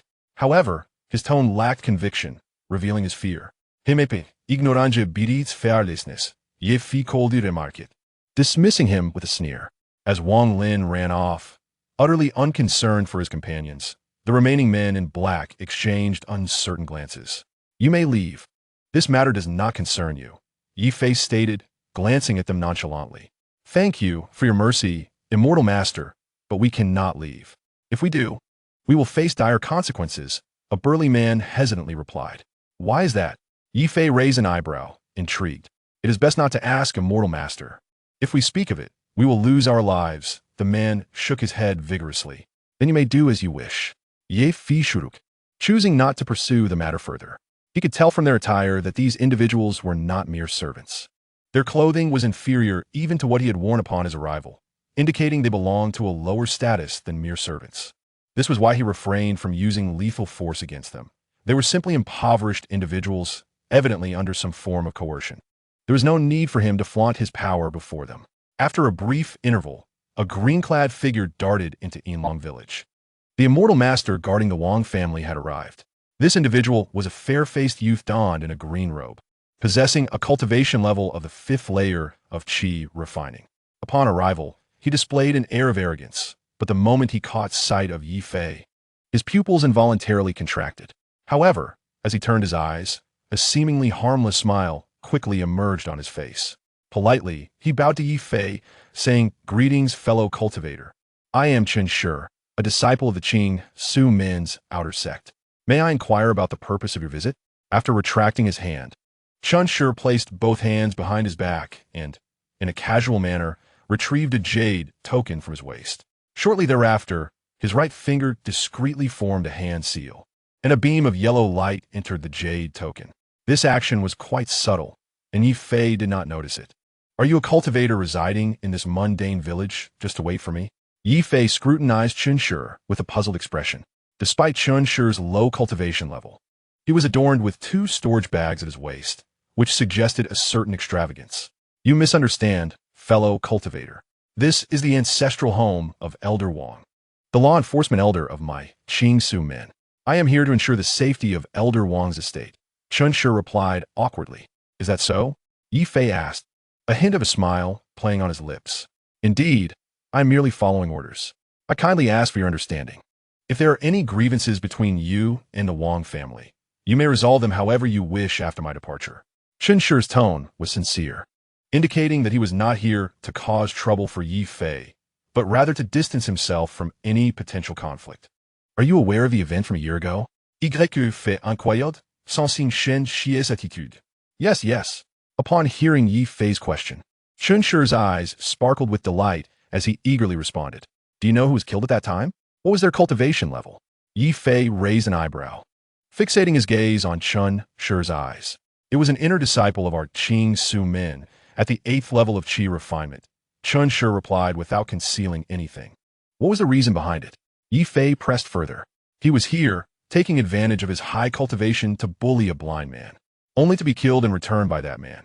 Chen Shi answered steadily, all the while observing Ye Fei's reaction. He was well aware that Ye Fei was the son of that blind man, which is why he refrained from using the term blind, fearing it might provoke Ye Fei and lead to unnecessary trouble. You know who I am, don't you? Ye Fei said. This matter has nothing to do with me. I am merely on duty. I am not involved in anything else. Chen Shi quickly laughed nervously. Is that so? Your accomplices should be arriving soon, right? Ye Fei simulkit. His question laden with meaning. What do you mean, fellow cultivator? Chunshi's face paled as he broke into a cold sweat. He did not expect that his discreet actions had been detected by Ye Fei. If you're merely on duty, why are you carrying 2 storage bags? Surely, you harbor some unspeakable secrets here? Ye Fei squinted slightly, his tone laced with amusement. You are mistaken. I truly am just on duty, Chinshi insisted, quietly backing away with the intention of fleeing. Planning to escape? Do you think you can? Ye Fei's lips curled into a scornful smile. Do not go too far, Chinshi warned, realizing that he no longer needed to maintain the facade. Going too far? It seems you were the one who approached me first. If my cultivation were inferior to yours, I suspect it would be me saying such things, Ye Fei lamented with a shake of his head. Enough of this talk. I advise you to leave quickly. Senior brother Wang Hai will be here soon. Once he arrives, it will be too late for you to leave, Chinshi said, glancing nervously behind him. He had indeed sent a message to Wang Hai earlier and believed that with the time he had bought, Wang Hai would soon arrive. After all, the secret teleportation array was only a few miles away, and it wouldn't take long to traverse that distance. Wang Hai, what is his current cultivation level? Ye Fei's interest was piqued upon hearing the name. Senior brother Wang Hai is currently at the 8th level of Qi refinement. If you are wise, you will leave now. Chinshi replied. Despite his hope for Wang Hai's swift arrival, he was even more eager for Ye Fei to depart. Only then would he feel safe. The 8th level of Qi refinement? Such rapid progress. Ye Fei's smile revealed no trace of fear. Who dares to bully a member of my Qing Su Men? Just then, a fierce shout echoed from behind Yinlong village. Moments later, a green light streaked toward them. A young man clad in a green robe, handsome and tall, descended from a flying sword, coming into Ye Fei's view. This young man was none other than Wang Hai, the one who had once deemed Ye Fei an insignificant insect. Chapter 33. The Annihilation of Wang Hai. Who am I? Do you remember this fist? As Wang Hai landed from his flying sword, Ye Fei smiled nonchalantly, raising his right fist in a casual gesture. Ye Fei, how is this possible? Weren't you without spiritual roots? How have you reached the 7th level of Qi refinement so quickly? Wang Hai's face was a mask of disbelief as he recognized the person standing before him. Are you afraid? Ye Fei pursed his lips. Nonsense. You are merely at the 7th level of Qi refinement. You are still just an insect in my eyes. Wang Hai's expression twisted with disdain. Today, I will repay the humiliation from a year ago with a single punch. Wang Hai's eyes narrowed, a glint of murderous intent flashing within them as he clenched his fists tightly. The humiliation from Ye Fei's punch a year ago had left him feeling utterly degraded in front of Lu Qianqian. Revenge? Humph, you must possess the capability to do so.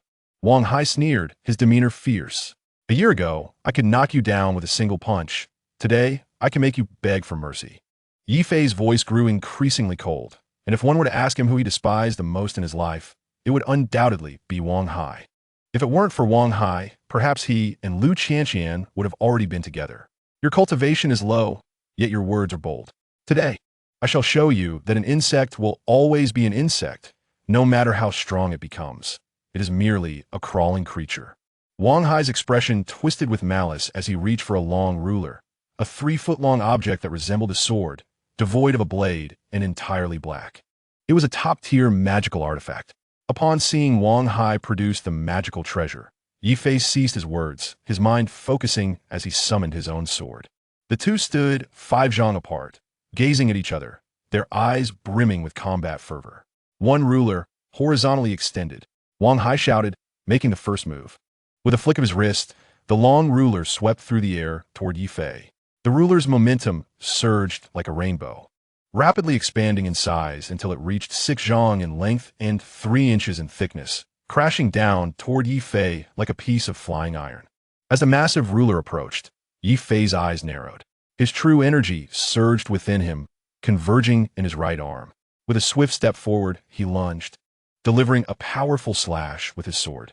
Ye Fei unleashed the 3rd sword of the Yi Luo 9 swords, his strongest attack to date.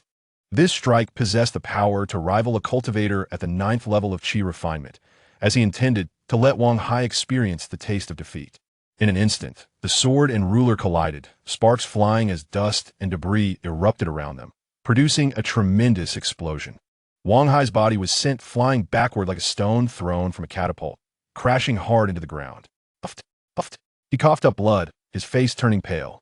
In contrast, Ye Fei remained standing in place, his expression calm, with only a slight tremor in his right hand, having sustained no significant injuries.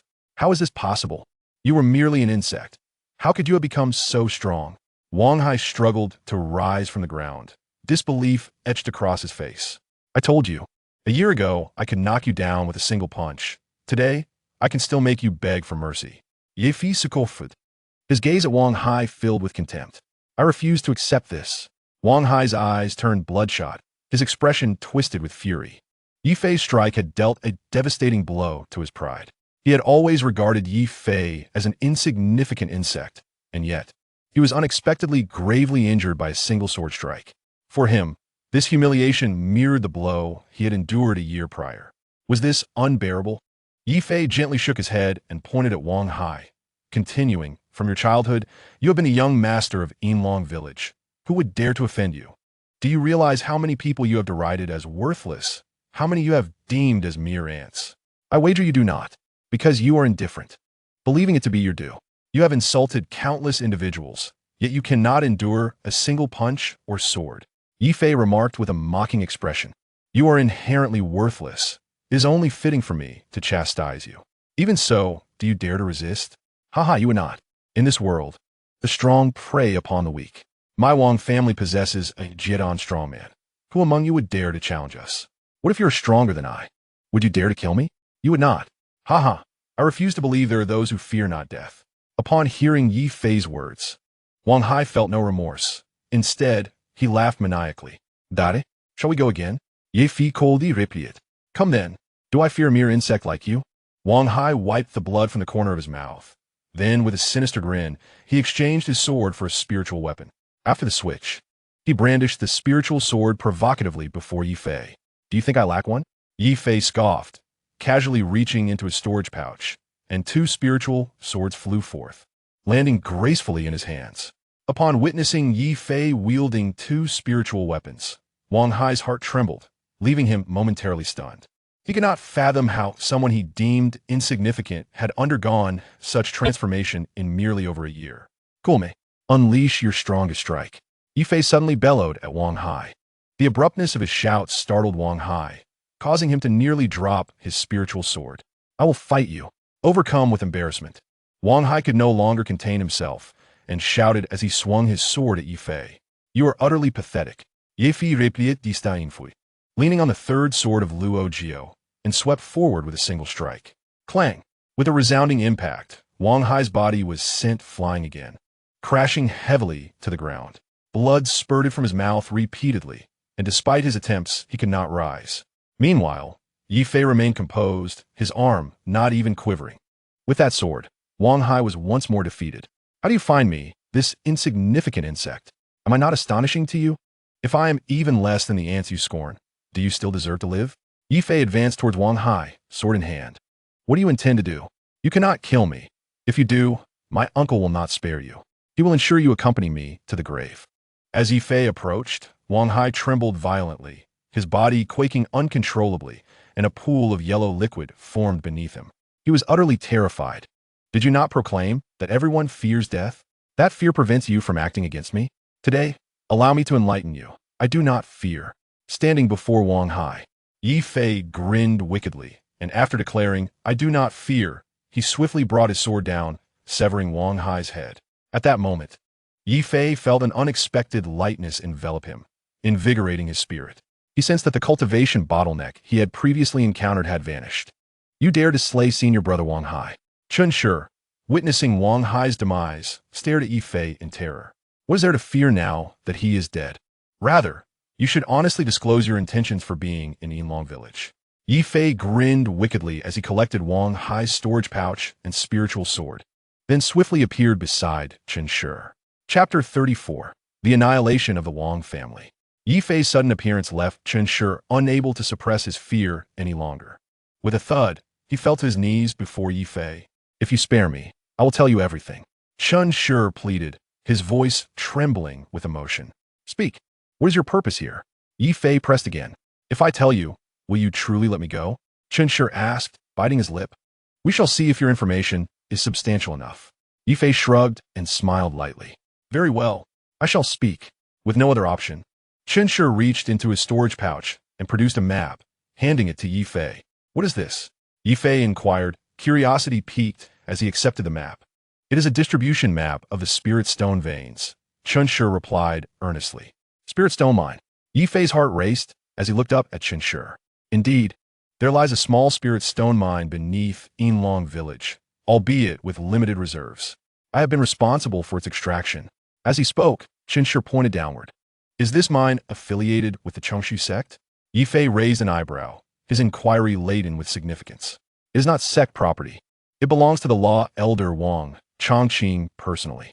With the situation laid bare, Qinshe ceased to conceal the truth and divulged all he knew. It turned out that long before Wang Chongqing had ascended to the Jidan stage, he had stumbled upon the spirit stone mine beneath the village. However, he chose not to report it to the sect, instead claiming it as the Wang family's private possession. Utilizing the mine, he advanced to the Jidan stage in just 50 years, becoming a law elder of the Chongshu sect. Due to his limited aptitude, he had reached his peak at the late Jidan stage, losing the motivation to cultivate further, and thus he seldom extracted from the mine, intending to reserve it for future generations of the Wang family. It was only a year and a half ago, following Yi Sanglong's slaying of an inner disciple of the Chongshu sect, that Wang Chongqing felt a sense of crisis. He suspected that Yi Sanglong's presence was linked to the spirit stone mine, prompting him to secretly send his disciple Qinshe to oversee its extraction. To improve efficiency, Qinshe enlisted some mortals for rudimentary tasks. In a bid to secure his life, Qinshe left no detail unspoken, recounting everything he deemed relevant. Now, can I be spared? After revealing all he knew, Qinshe looked at Ye Fei with hopeful anticipation. Did I ever say I would spare you? Ye Fei simulkit, seizing Qinshe's neck with his right hand before he could react. Crack! With the sound of snapping bones, Qinshe's head fell limply, and he breathed his last. After collecting the map and Qinshe's storage pouch, Ye Fei's gaze sharpened as he turned towards the group of trembling men standing nearby. Spare us, immortal master. We will not speak of this. Seeing Ye Fei's intent gaze, they all knelt, repeatedly bowing before him. You may leave. Ye Fei sighed as he regarded the mortals, gesturing for them to depart. They too were victims, and he could not bring himself to harm them. Thank you, immortal master. Their words were filled with relief as they fled into the mountains, not returning to Yinlong village. Once they had left, Ye Fei's attention shifted towards the direction of the Wang family estate in Yinlong village. Just moments ago, he had spotted Wang Lin fleeing in a panic. Did you see that? Ye Fei's eyes narrowed, and he vanished from sight, pursuing Wang Lin directly. The Wang family estate in Yinlong village. At that moment, Wang Lin trembled uncontrollably. Upon returning home, he had not informed anyone, not even his wife. He entered the study alone, quickly finding an ancient talisman from the bookshelf. Holding the talisman in his hand, Wang Lin finally breathed a sigh of relief. His uncle had mentioned that the power of this talisman could rival the strike of the Foundation establishment cultivator, and he believed that Ye Fei would certainly be unable to evade it. Wang Lin muttered to himself as he tucked the talisman into his bosom, cautiously making his way toward the study's entrance. However, before he could reach the door, Ye Fei strode in from outside. Do not make a fuss. If you perish, your entire family may live, Ye Fei warned coldly, his eyes narrowing. You killed my son. I will ensure you suffer, Wang Lin roared, uncaring of Ye Fei's threats. You seek death. Ye Fei's resolve hardened as he lunged for Wang Lin's throat. The moment his fingers brushed against Wang Lin's body, a brilliant yellow light erupted around Wang Lin. Instantly, Ye Fei felt a powerful sense of danger. Without hesitation, he sprang back, but his retreat was too slow. The yellow light enveloping Wang Lin transformed into a colossal sword, raised high and swiftly descending upon him. How formidable! Ye Fei's heart trembled as he sensed the immense energy contained within the giant sword. As he continued to retreat, he summoned a small sword-shaped jade talisman from his storage. The moment he grasped the talisman, he infused it with a hint of true qi, activating it. Whoosh! As the talisman was activated, a beam of yellow light shot forth, manifesting as a 2-inch-long short sword. The sword darted towards the descending giant sword with astonishing speed, as if it possessed its own consciousness. Despite the short sword's diminutive size, Its explosive power was immense, and upon contact, it managed to halt the giant sword's descent. Boom! The two forces erupted simultaneously, producing a thunderous roar. The shockwave, accompanied by searing heat, surged outward. Witnessing this, Ye Fei's eyes widened as he pushed his speed to its limits, retreating as swiftly as possible. Nevertheless, given the proximity of the explosion, the shockwave still struck him, propelling him several yards away. Fortunately, due to his rigorous training, his skin's resilience rivaled that of magical artifacts, sparing him from severe injury. However, the same could not be said for Wang Hai and the entire Wang family. The study's location at the center of the Wang estate meant that the explosion's shockwave devastated the entire vicinity, leaving no member of the Wang family unscathed. Is this fate? Observing the billowing smoke before him, Ye Fei felt a stir within. Seizing the moment while the villagers were still in shock, he chanted a spell, activating the earth escape technique to burrow underground. After descending Tuzhong, he paused and summoned Qinshi's and Wang Hai's storage bags. Qinshi's storage bag contained nothing but spirit stones, totaling over 5,000. In contrast, Wang Hai's bag held a bit more: 2 magical artifacts, several bottles of elixirs, a jade slip of cultivation methods, 2 tomes of divine techniques, and 3,200 spirit stones. I have struck it rich. Elated by the sudden windfall of spirit stones, Ye Fei rejoiced, relieved that he no longer needed to worry about lacking resources to mature the spirit trees. After stowing away the storage bags, he retrieved a map of the mineral vein. Since it was a spirit stone mine, he surmised that the subterranean spirit stones would be plentiful. With a smile tugging at his lips, Ye Fei memorized the map's contents and prepared to delve deeper. Just then, an angry roar resounded overhead. Who has annihilated my Wang family? The voice boomed like a bell, echoing for miles and shaking the earth, startling all creatures. Upon hearing the voice, Ye Fei wasted no time. He directed his consciousness into the Qinglong sword. Simultaneously, the Qinglong sword transformed into a particle of dust, burrowing into the soil. Within the Qinglong sword, Ye Fei's heart raced. He sensed that had he been even a fraction slower, he would have been discovered. Could this be Wang Changqing? Ye Fei's mind began to formulate a hypothesis. Even within the Qinglong sword, he dared not extend his consciousness even slightly. After all, the awareness of a core formation expert was not to be trifled with. Any slight disturbance would alert Wang Changqing to his presence. For now, he had to remain hidden. With a silent sigh, Ye Fei burrowed 100 zhang underground. He sought to test whether he had broken through his cultivation bottleneck. When he had slain Wang Hai, he had sensed a shift, and now he wished to verify it. Indeed, the bottleneck was gone. The Xiaoyao True technique circulated within him for but a moment before Ye Fei opened his eyes, realizing that his cultivation had borne fruit. Overjoyed, he closed his eyes once more, accelerating the flow of the Xiaoyao True technique to its utmost limit. The spiritual energy surrounding him quickly converged, absorbed and transformed into streams of true qi, circulating through his meridians and solidifying the cyclone within his dantian. Ye Fei's intuition had proven correct. The moment he entered the Qinglong sword, Wang Changqing had unleashed his consciousness, spreading it widely, even penetrating 100 zhang underground. It was only due to Ye Fei's swiftness that he had evaded Wang Changqing's detection. Upon sensing the activation of the giant sword talisman, Wang Changqing had hurried to the scene. Given the situation, he deduced that the intruder's strength must lie at the foundation establishment level. Logically, with his speed, the opponent could not have fled the vicinity so quickly. Yet, after thorough investigation, he found no sign of any cultivator within a 30-mile radius, which perplexed him. To prevent the opponent from using any concealment artifacts to evade his consciousness, Wang Changqing remained vigilant for 3 days and nights, observing any signs of movement around Yinlong village. Unquestionably, the outcome left him disappointed. Ultimately, he returned to the Chongshu sect to report the existence of a spirit stone mine beneath Yinlong village. His actions were born of necessity, fearing potential repercussions. The following day, over 20 disciples from the Chongshu sect arrived in Yinlong village. Naturally, Ye Fei, hidden within the Qinglong sword, remained unaware of these developments. After 10 days of cultivation within the Qinglong sword, Ye Fei ceased his training and resurfaced. By now, he had successfully broken through to the 8th layer of qi refinement from the 7th. Weighing his options, he cautiously extended a wisp of consciousness to survey the surroundings. As soon as his consciousness reached out, he discovered that the villagers of Yinlong village had vanished entirely. They had evidently relocated. Nearby, about 5 to 6 zhang beneath the surface, he noticed a cave dwelling. The cave measured 3 zhang on each side and housed 12 disciples of the Chongshu sect, all clad in green robes, engrossed in their meditation.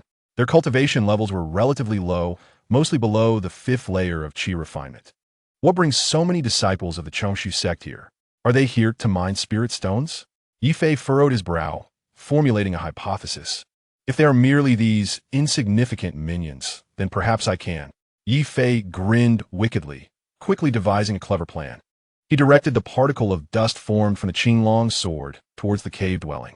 A quarter of an hour later, a speck of dust settled against the cave's wall, just in front of a pile of 12 storage bags. Indeed, Ye Fei intended to target those storage bags. The storage bags placed here undoubtedly brim with spiritual stones. For Ye Fei, opting for the easy pickings rather than toiling in the mines was the most sagacious choice. Should he wait or seize all at once? Within the Qinglong sword, Ye Fei thoughtfully pinched his chin, weighing the pros and cons. Given his capabilities, absconding with all these storage bags posed no challenge. He estimated that these 12 bags could contain nearly 30,000 spiritual stones.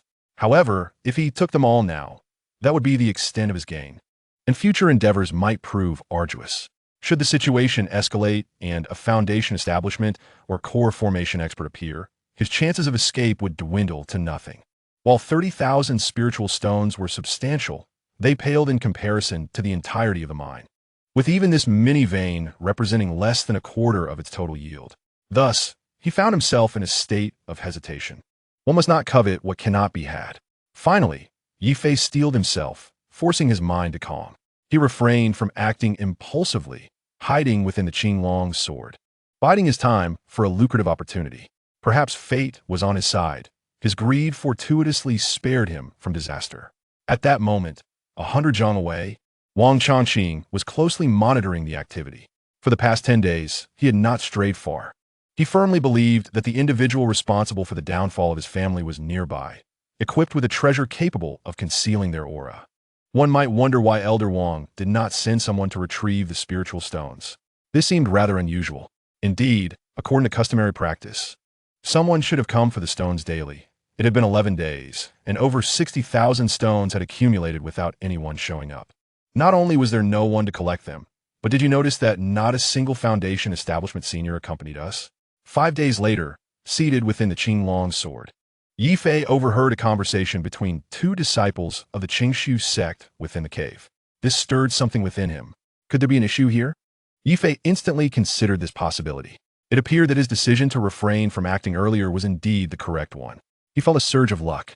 Fearing a trap, Ye Fei became even more cautious, barely daring to extend his consciousness.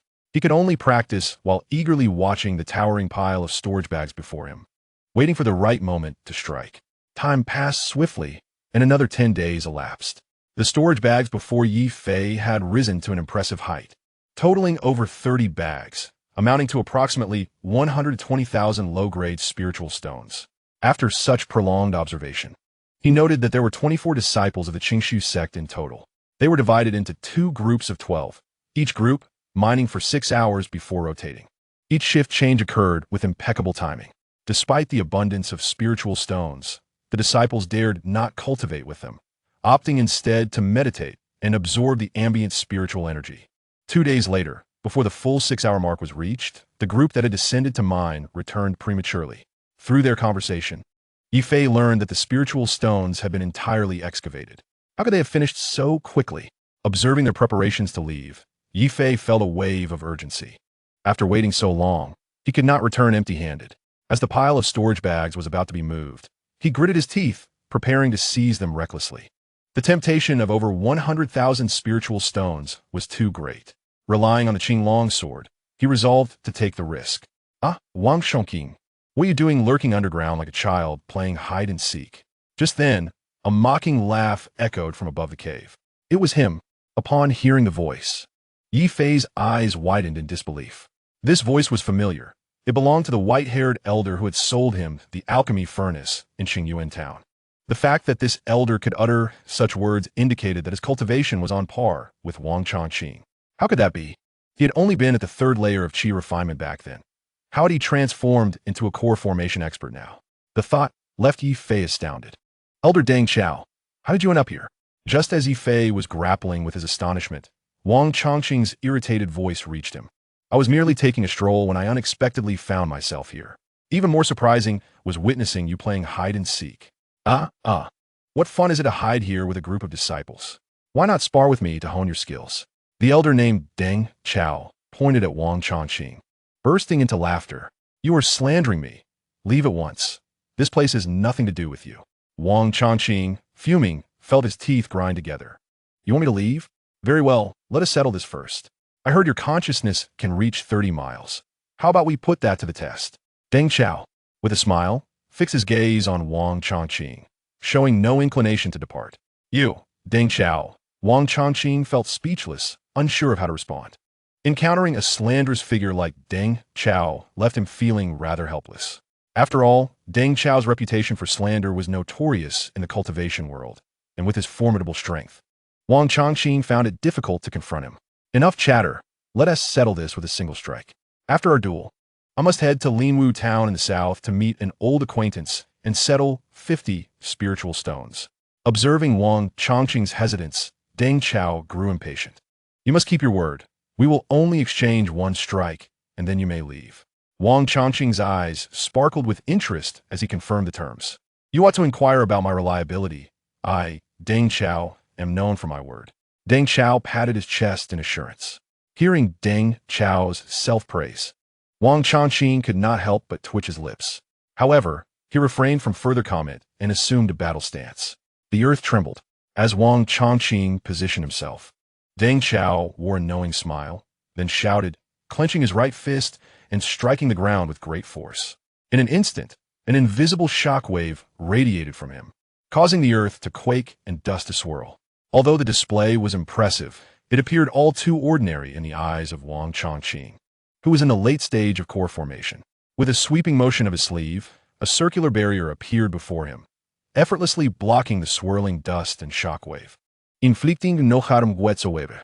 Elder Wang is indeed formidable. I am impressed, farewell. Seeing his attack fail to make an impact, Deng Chao shook his head in resignation, clasped his fists to Wang Chongqing, and swiftly flew southward. That madman. Watching Deng Chao's retreating figure, Wang Chongqing felt utterly speechless. Wait, something's amiss. The storage bags are gone. Just as Wang Chongqing withdrew his gaze, he sensed something was wrong. The storage bags within the cave had vanished. Moreover, the 20 or so disciples were still staring blankly up at him, completely unaware of the disappearance. How infuriating! Wang Chongqing roared, his consciousness spreading like a tide in all directions. 10 miles, 20 miles, 30 miles. In the blink of an eye, his consciousness enveloped a 30-mile radius. Meanwhile, Deng Chao had only just flown 10 miles away. Could have been Deng Chao. No, it was impossible. He had the opportunity to act. Who could it be?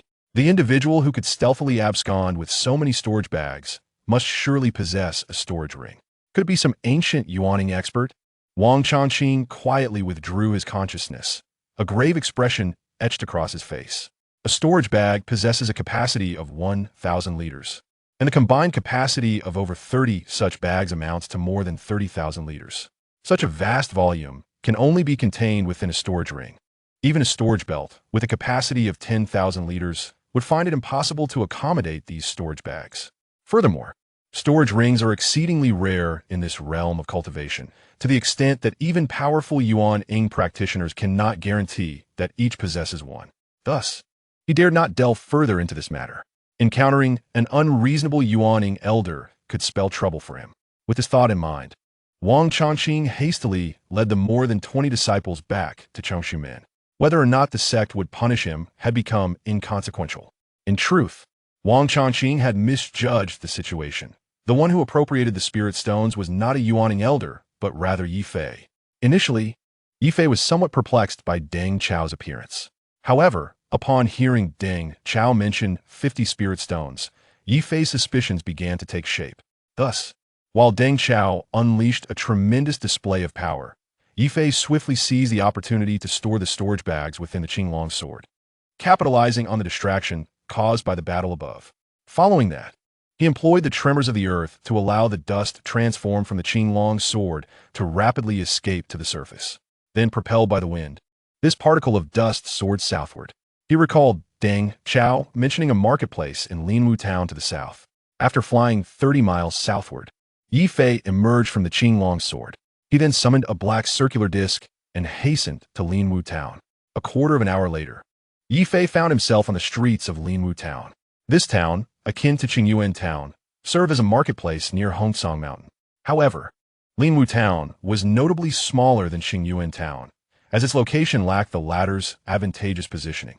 Indeed, within mere hundreds of meters along the streets of Linwu town, Ye Fei spotted Deng Chao's figure.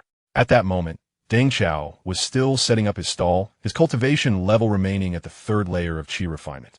Time to settle the debt of 50 spirit stones. Ye Fei approached the stall, extending his right hand with a smile directed at Deng Chao. "Haha, you clever lad.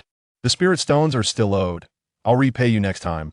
Deng Chao chuckled heartily, patting a stone bench beside him. Without hesitation, Ye Fei walked over and took a seat. After sitting down, he curiously fixed his gaze on Deng Chao, remaining silent. "What's the matter? Aren't you going to ask me anything?" Deng Chao inquired, taken aback by Ye Fei's silence. "I don't know what to ask." Ye Fei shrugged, his expression indifferent. "Unaware of my background, yet you dare to approach me?" Deng Chao raised an eyebrow, curious. "I must be foolish."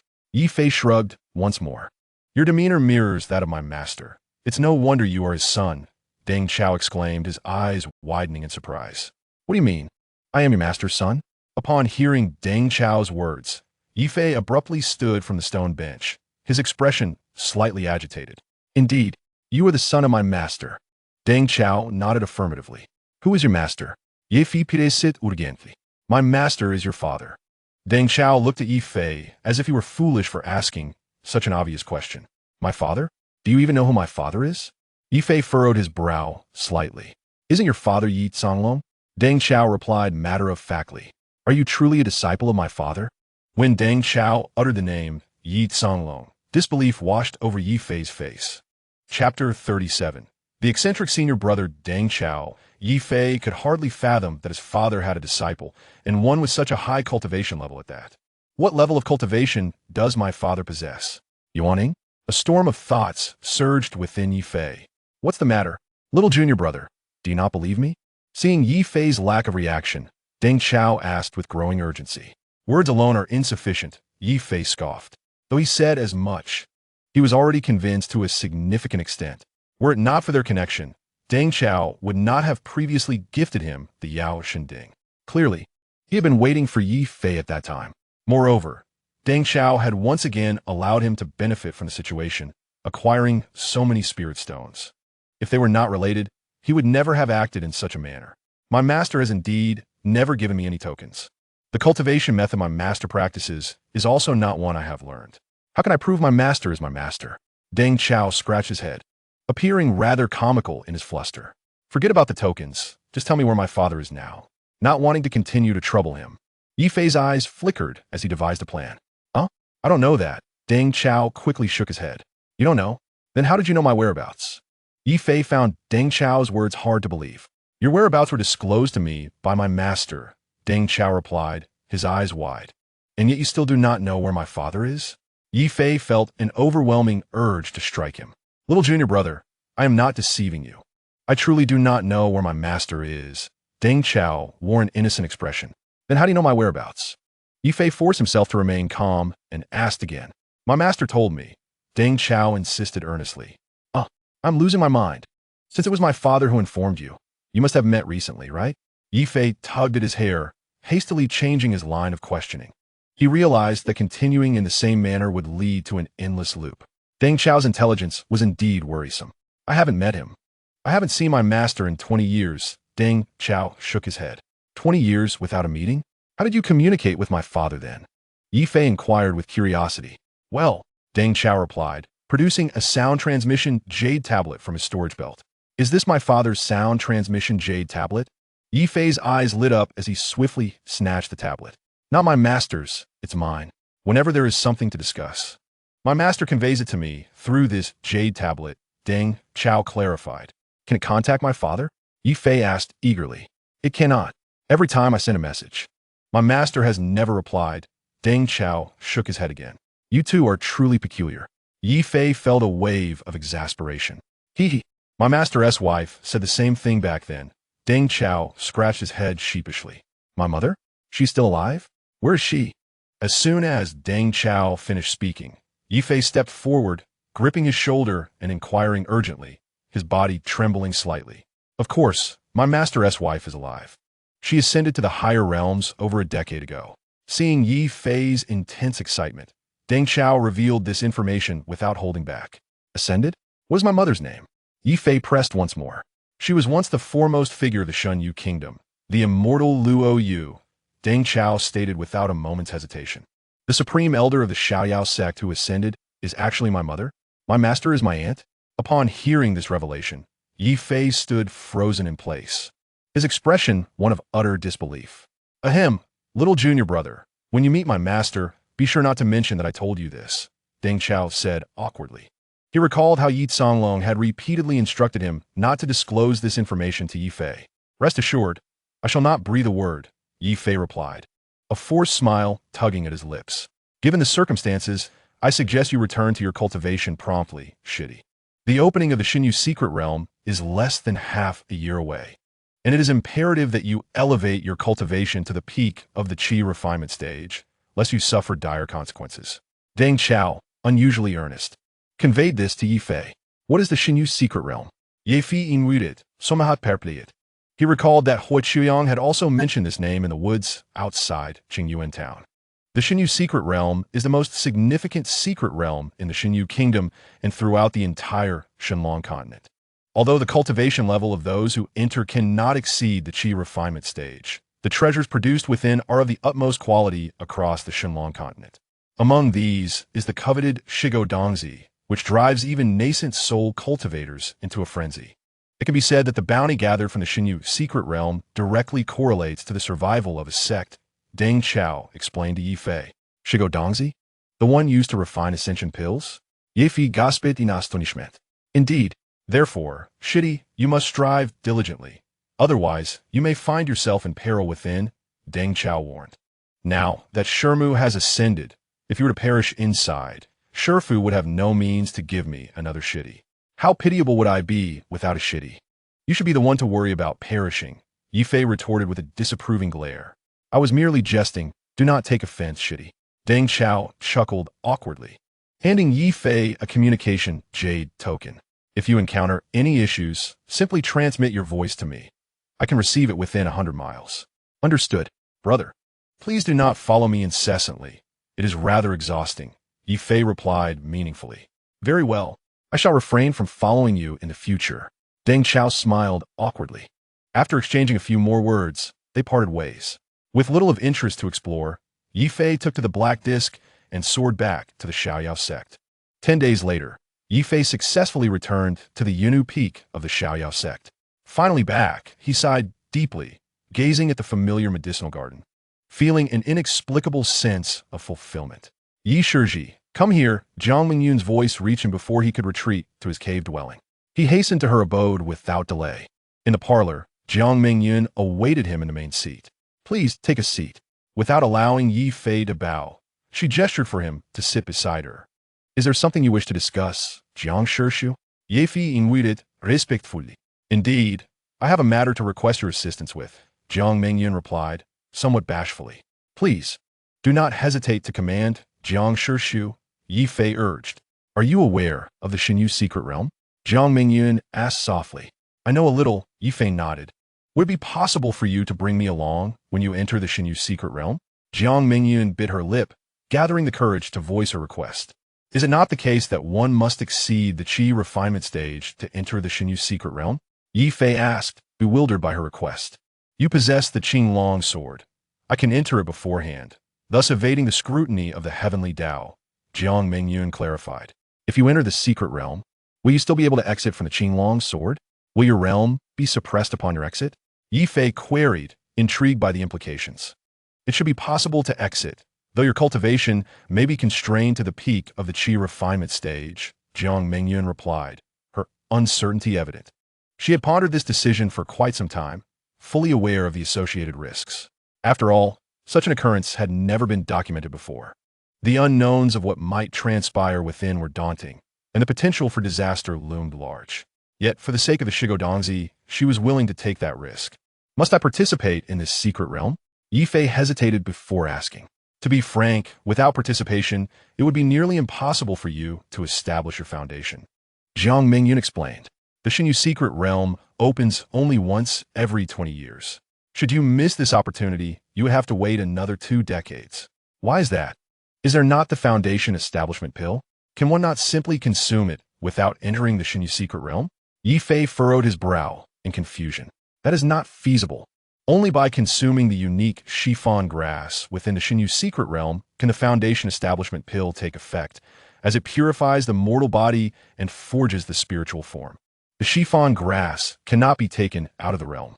Without it, no amount of foundation establishment pills will break through your barriers, Jiang Mingyun explained, shaking her head lightly. Are all qi refinement cultivators permitted to enter the secret realm?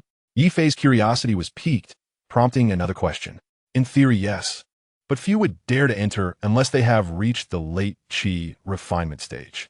The Xinyu secret realm is fraught with peril, teeming with ferocious beasts and the brutal competition among cultivators. Those with insufficient strength would merely be cannon fodder. Jiang Mingyun's expression darkened as she spoke, perhaps recalling her own past experiences within. Must one truly wait another 20 years if they miss this opportunity? Ye Fei murmured, his brows knitted in contemplation. Of course. If you do not wish to participate this time, waiting another 20 years is entirely your choice, Jiang Mingyun replied with a calm smile, showing no signs of pressure. For her, the timing of participation held little significance. Are you seeking the Shigodongzi within the secret realm, Jiang Shishu? Ye Fei cautiously probed, not yet revealing his stance. Indeed, now that I have reached the mid-nascent soul stage, I must prepare for ascension. The Shigodongzi is exclusive to the Xinyu secret realm, and there is but one. I prefer to pursue it independently rather than rely on others, Jiang Mingyun confessed, her intentions laid bare. Very well, I shall participate in this Xinyu secret realm, Ye Fei declared after a moment's hesitation, swayed by Jiang Mingyun's forthrightness. Thank you, Yi Shiji. With only 4 months until the realm opens, you must devote yourself to cultivation, Jiang Mingyun said gratefully. Here are some Biyun pills to aid you in reaching the 9th level of qi refinement within this time frame. The higher your cultivation, the better your chances within. With a gentle flick of her fingers, a green jade vial flew into Ye Fei's hands. After accepting the vial, Ye Fei bid farewell to Jiang Mingyun and made his way to the medicinal garden. He spent half a day meticulously tending to the garden before returning to his cave dwelling. Sitting on a stone bench, he contemplated for a moment before directing his consciousness into the Qinglong sword. During his return journey, he had focused solely on maneuvering the flying artifact, neglecting to examine the spirit stones. Now that he had the opportunity, it was time to inspect them thoroughly. He found an open space and emptied all the spiritual stones from the storage bags. So many, gazing at the pile of spiritual stones before him, resembling a small mountain. Ye Fei felt an overwhelming excitement in his heart. A total of 123,500 stones. When he scanned the pile with his divine sense, he couldn't help but gasp in astonishment. This was indeed an enormous amount. Even a nascent soul cultivator would be envious, let alone a mere qi refining novice like him. After calming his emotions, Ye Fei approached the shieling tree. Although he had not yet encountered a bottleneck in his cultivation, he knew he needed to cleanse his spiritual roots twice to break through to the next stage. With an abundance of spiritual stones at his disposal, he decided to cleanse all his spiritual roots in one go, allowing him to focus solely on his cultivation thereafter. Standing beneath the shieling tree, he grasped with his right hand, and a large pile of spiritual stones appeared beside him. After half a day and spending nearly 8,000 low-grade spiritual stones, Ye Fei completed the cleansing of his spiritual roots twice. Compared to the previous attempts, the pain during these 2 cleansings was increasingly intense, lasting longer each time. By the 9th time, it persisted for almost half an hour. Even with his refined physique, he nearly could not endure it. This is too excessive. At this rate, after foundation establishment, the first thing to do would be to enhance his physical cultivation level. After washing away the impurities from his body, Ye Fei shook his head in resignation. Although there are 9 levels in the Qi refining stage, the subsequent stages are not as intricately divided. They are simply categorized into early, middle, late, and peak stages, according to the standard of cleansing the spiritual roots 9 times for each major stage. To break through the early foundation establishment bottleneck, he would need to cleanse his spiritual roots 3 times at each minor stage. However, based on his current physical endurance, he must first advance to the second level of body refinement, the meat refinement stage, before the next cleansing. Otherwise, he would be unable to withstand the pain of the next spiritual root cleansing. This would have to wait until after foundation establishment. With a soft sigh, Ye Fei sat cross-legged beside the Qinglong pool. He then took out a Bai Yundan and placed it in his mouth. The Bai Yundan dissolved instantly, transforming into streams of medicinal liquid that flowed into Ye Fei's limbs and bones. The potency of this medicinal liquid was incredibly strong, imparting a vigorous explosive force that made Ye Fei feel somewhat uncomfortable. Such overwhelming medicinal power. A glimmer of determination flashed in Ye Fei's eyes as the Xiaoyao True Art swiftly circulated within him. As the Xiaoyao True Art operated, the medicinal power was quickly converted into streams of true energy, entering his meridians and circulating endlessly throughout his body. His cultivation level was visibly increasing at an astonishing pace. What rapid progress! After 2 hours, Ye Fei opened his eyes, his face filled with disbelief. Chapter 39. Shenyu Peak. Ye Fei discovered that the speed of cultivation using Bai Yundan was several times faster than that with spiritual stones. Just a single pill, and it rivaled the efforts of several days of hard work. Staring at the Bai Yundan in his hand, Ye Fei could hardly believe it. He had tasted the sweetness of cultivating with pills for the first time. It seemed he would have to delve deeper into the path of alchemy in the future. Ye Fei resolved in his heart. With a substantial quantity of Bai Yundan given to him by Jiang Mengyun, he sat down on the ground and began to cultivate earnestly. Time flew by, and 2 months passed in the blink of an eye. When Ye Fei opened his eyes once more, a glimmer of brilliance flickered within them. Upon releasing his divine sense, everything within a radius of 15 zhang appeared vividly in his mind. Is this the peak of the Qi refining stage? Ye Fei stood up, feeling the changes in his body, still somewhat incredulous. In just 2 months, with the aid of Bai Yundan, he had advanced to the peak of the Qi refining stage. He was now but a step away from foundation establishment. According to Jiang Mengyun, once he entered the Shunyu secret realm and consumed the Shifang grass, he could attempt to break through to foundation establishment. After establishing his foundation, he could formally become a disciple under her. For some reason, at that moment, Ye Fei suddenly recalled what Luo Ying had said earlier. To become your disciple? Ye Fei narrowed his eyes. According to their relationship, Luo Ying was his aunt, and she should have been quite close to him. However, the reality was starkly different. Since he entered the Xiaoyao sect, Luo Ying had shown little concern for his well-being. This hardly resembled an aunt's behavior. Was there a secret I am unaware of? Remembering the jade token he had given to Luo Ying, Ye Fei was inexplicably filled with such thoughts. I will look into it after I establish my foundation. Setting aside his chaotic thoughts, Ye Fei made an effort to calm himself. He then summoned the Qinglong sword with a flick of his mind. After tending to the herb garden once more, he made his way to Jiang Mengyun's cave dwelling. Upon receiving her consent, Ye Fei entered the fire room he had used previously and began to attempt the refining of various pills. The path of alchemy has no shortcuts. Only through continuous practice can one gradually refine higher quality pills. However, more practice means more consumption of spiritual herbs. This might be unbearable for other cultivators, but Ye Fei was untroubled.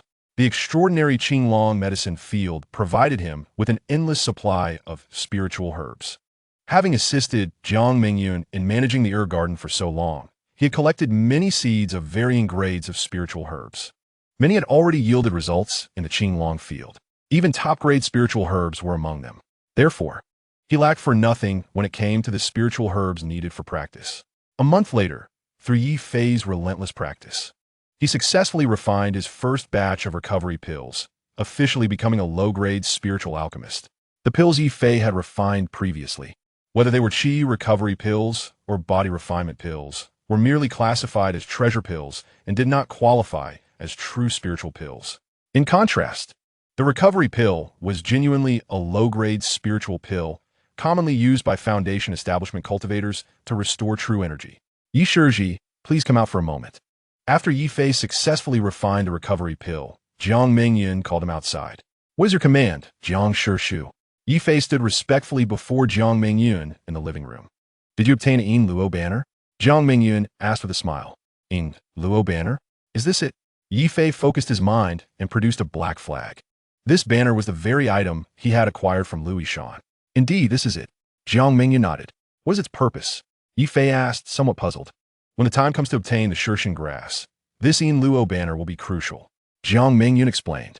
This is an evil object, Ye Fei remarked with a frown. He had not anticipated that this malevolent object held such significant importance. While it was indeed an evil item, it was also a bane to low-level evil spirits. If you have the time, you should refine it in advance. Although you won't be able to fully control it, it can still be used to some extent in the Shunyu's secret realm, Jiang Mingyun indicated, pointing at the Yin Luo banner. I'd rather you keep it. Jiang Shishu, I'm not particularly fond of it, Ye Fei replied, directly handing the Yin Luo banner to Jiang Mingyun. In that case, I shall accept it. You can accompany me when the time comes. Jiang Mingyun did not refuse and accepted it immediately. With just a month left before the secret realm opens, it would be wise for you to visit Xinyu Peak. There, you can meet some of the elite disciples within the sect. This way, you can look after one another once you enter the secret realm, Jiang Mingyun advised after putting away the Yin Luo banner. Will there be many disciples from our Xiaoyao sect entering the Xunyu secret realm? Ye Fei asked with curiosity. You will find out when you arrive. All right, off you go. The path of alchemy is vast and profound, not something to be mastered overnight. In the remaining time, focus on enhancing your abilities as much as possible. In the Xinyu secret realm, danger lurks at every turn. With each slight enhancement of one's abilities, the chances of survival increase. Jiang Mingyun did not provide a direct answer. Instead, she offered a mysterious smile and allowed Ye Fei to depart. Reluctantly, Ye Fei exited Jiang Mingyun's cave dwelling and summoned his flying sword, soaring towards Xinyu Peak. A quarter of an hour later, he landed atop a mountain that stood approximately 500 zhang high. This was indeed Xinyu Peak. While it was not particularly tall, its expansive area was remarkable. It featured a vast circular plaza known as Xinyu Square. The diameter of the square exceeded 300 zhang, capable of accommodating thousands of individuals simultaneously. This venue also served as a training ground for the disciples of the Xiaoyao sect. At that moment, dozens of disciples clad in white robes were engaged in sparring. Upon a cursory glance, Ye Fei noted that all these disciples were at the later stage of qi refinement. Remarkably, 20 of them shared the same cultivation level as he, all having reached the 9th layer of qi refinement.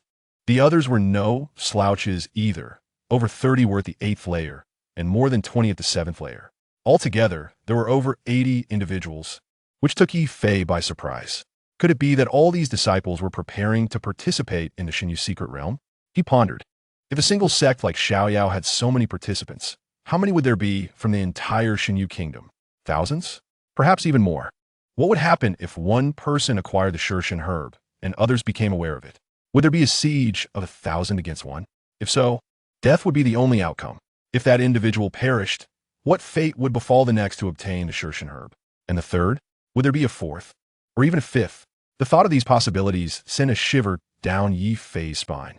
The Xinyu secret realm was clearly akin to a human harvesting machine. In a brief span, he grasped the perils that lay within the Xinyu secret realm. Just as Ye Fei's thoughts became tumultuous, a round-faced, plump disciple at the 8th layer of qi refinement approached him.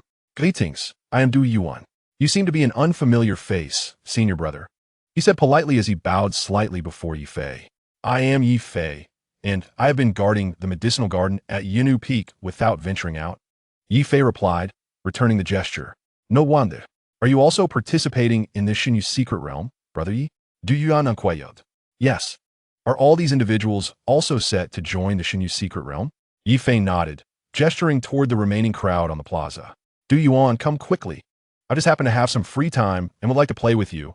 A handsome young man in white called out to Du Yuan from a distance. Upon hearing this voice, Du Yuan involuntarily shivered and awkwardly smiled at Ye Fei. Brother Zhang Feng, I truly cannot match your skill.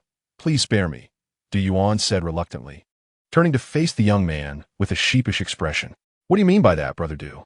I merely wish to spar with you. Is it so wrong for brothers to engage in friendly practice? Jiang Feng replied, feigning seriousness. Brother Jiang, we have sparred over a dozen times, and each time I've spent half a month recovering. The secret realm is about to open. Please let me off this time.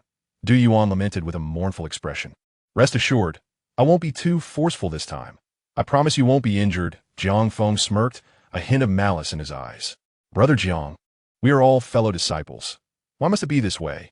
Your inability to best Brother Feng Pu is of no concern to me. We have no grievances, do we? Every time you lose to Brother Feng, you take it out on me.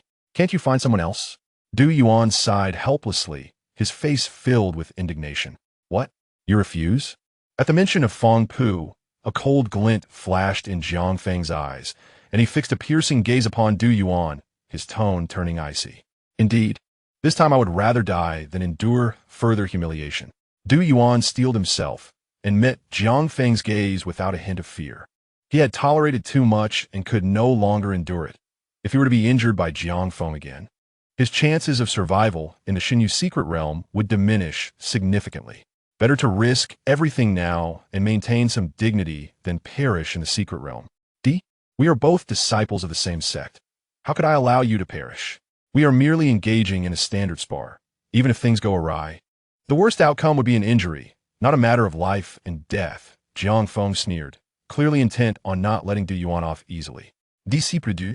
How about we have a spar? At that moment, Ye Fei, who had been observing, interjected. Senior brother Ye, what did you just call me? Du Yuan Nascent? Somewhat taken aback. Disciple, of course. I forgot to mention, I am a registered disciple of Elder Luo Ying. Ye Fei replied, nonchalantly. I have met you, Senior Uncle Yi. Du Yuan quickly bowed in respect upon hearing Ye Fei's affiliation. Even he, despite his simplicity, understood the significance of Ye Fei's intervention. Ye Fei was extending a lifeline, and how could he not be grateful? So, shall we spar? Ye Fei asked with a calm smile.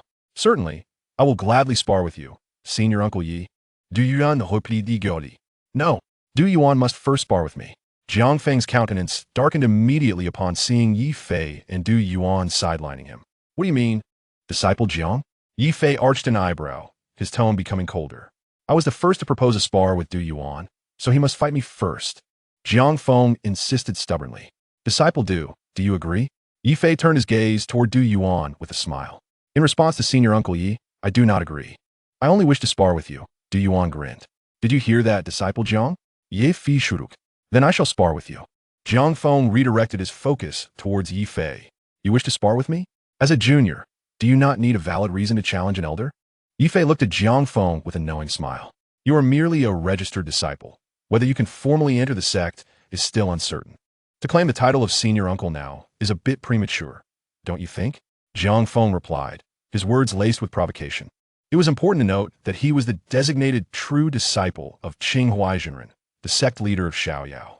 Once he successfully built his foundation, he would formally enter Qing Huaizhenren's tutelage, thereby elevating his status and position.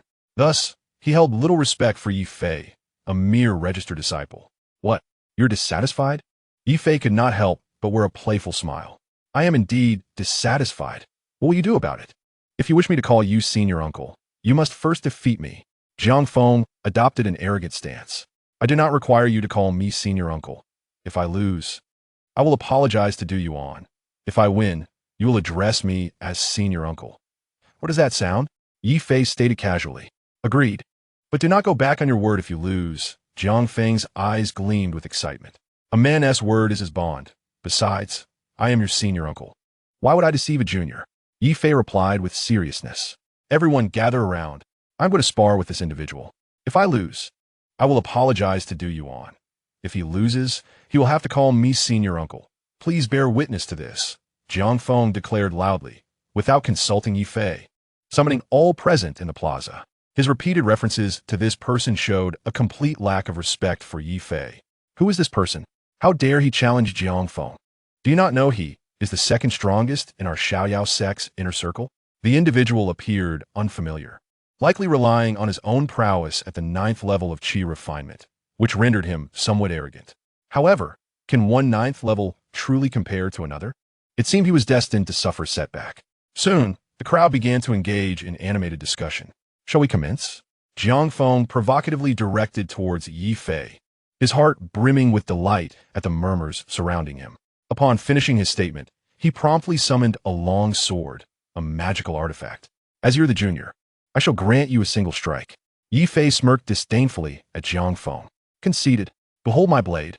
Jiang Feng's irritation flared as he perceived Ye Fei's contempt. With a flick of his wrist, he thrust the long sword directly at Ye Fei's heart, launching a vicious attack. Isn't it you who is truly arrogant? Ye Fei's eyes narrowed slightly. He made no attempt to evade. Just as the sword approached, he extended his arm to intercept it. This bold maneuver astonished the onlookers, who initially believed he had lost his wits. Just when they thought Ye Fei's arm would surely be impaled, Jiang Feng's sword was unexpectedly halted by it. Not only did Ye Fei's arm remain unscathed, but the sword's impact produced a resounding clang. The recoil forced Jiang Feng to stagger back a few steps before he regained his footing. How is this possible? Jiang Feng's face was a mask of disbelief upon witnessing Ye Fei's uninjured arm. What now? Shall we continue?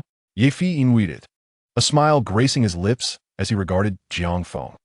Come again.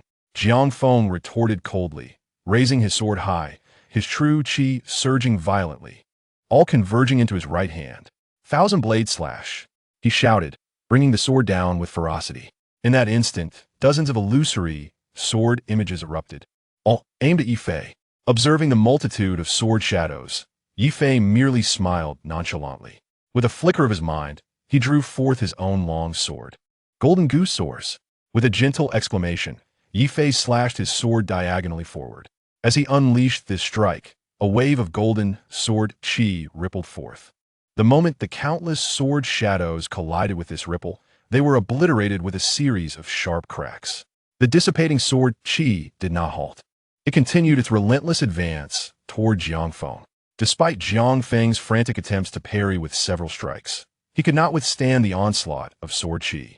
Disperse. Just as the sword qi was about to strike Jiang Feng, a look of terror crossed his face. With a mere wave of his sleeve, Ye Fei uttered the word disperse, causing the sword qi ripple to vanish into thin air. What now? Shall we continue? Ye Fei inwaited, observing Jiang Feng, who stood frozen in disbelief.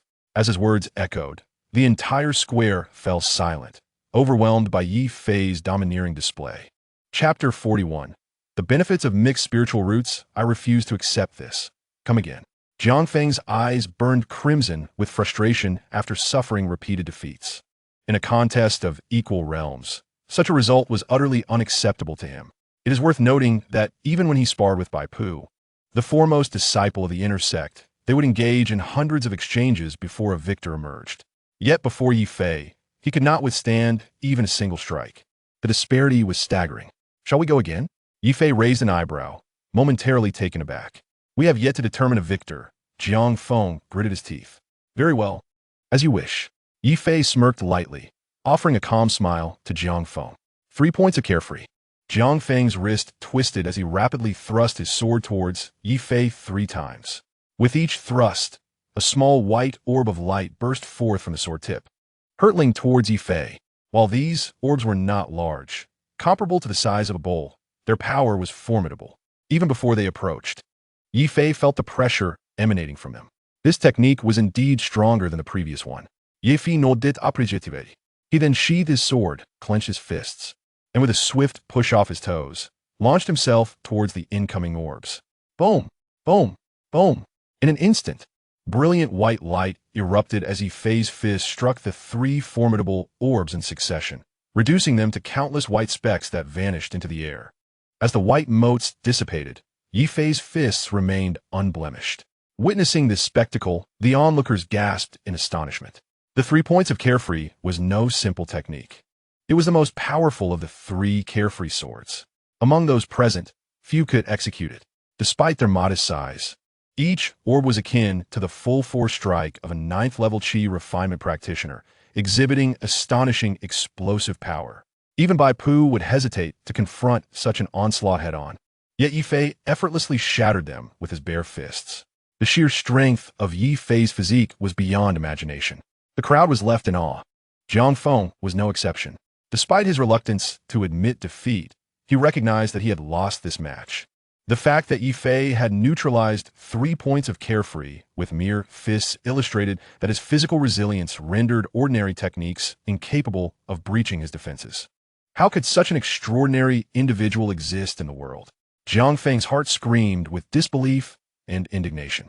However, to avoid an even more humiliating defeat, he had no choice but to sheath his sword. No more. Ye Fei raised an eyebrow, questioning him. Master Yi, you possess techniques passed down from our ancestors. How could I possibly compete? I concede this match, Jiang Feng said, his face flushing as he clasped his fists in submission. Even at this juncture, he sought to salvage his dignity. Say what you will. Ye Fei is gaz shifted doa du yuan. Brother Du, I acknowledge my previous errors. Jiang Feng glanced around, noting the mocking expressions on the faces of the crowd. He gritted his teeth and quickly bowed to Du Yuan before turning away. No longer able to bear the shame of staying. He had indeed dug his own grave and could not endure the humiliation any longer. Master Yi, you are truly remarkable. Du Yuan, exhilarated by Jiang Feng's retreat, approached Ye Fei, his curiosity evident as he examined him from head to toe. You are commendable too. One may lack ability, but one must possess spirit. Your actions just now were commendable, Ye Fei praised, giving Du Yuan a thumbs up. His willingness to step in was a testament to Du Yuan's earlier display of resolve. Though it may have been a bit late, it would instigate a fundamental shift in Du Yuan's mindset going forward. Had Du Yuan allowed Jiang Feng to bully him without resistance, Ye Fei would have remained a passive observer, unwilling to intervene. One who cannot respect oneself cannot expect respect from others. Master Yi, please refrain from mocking me. Du Yuan shuke de quality. Is everyone here to participate in the Shun Yu's secret realm? Ye Fei imuited, clasping his fists as he surveyed the still-gathered crowd without the slightest air of superiority. Indeed, Master Yi is truly impressive. Master Yi, are you a body refinement practitioner? Absolutely. Master Yi, is that technique truly taught by our ancestor? The amiable demeanor of Ye Fei prompted a flurry of questions from the crowd. Ye Fei welcomed all inquiries, responding to each one, and soon forge a connection with them. Master Yi, will you also participate in this Shen Yu secret realm? Once the atmosphere became more familiar, a 9th-level Qi refinement disciple named Ning Taiping posed the question. Indeed, Ye Fei nodded in affirmation. That is splendid.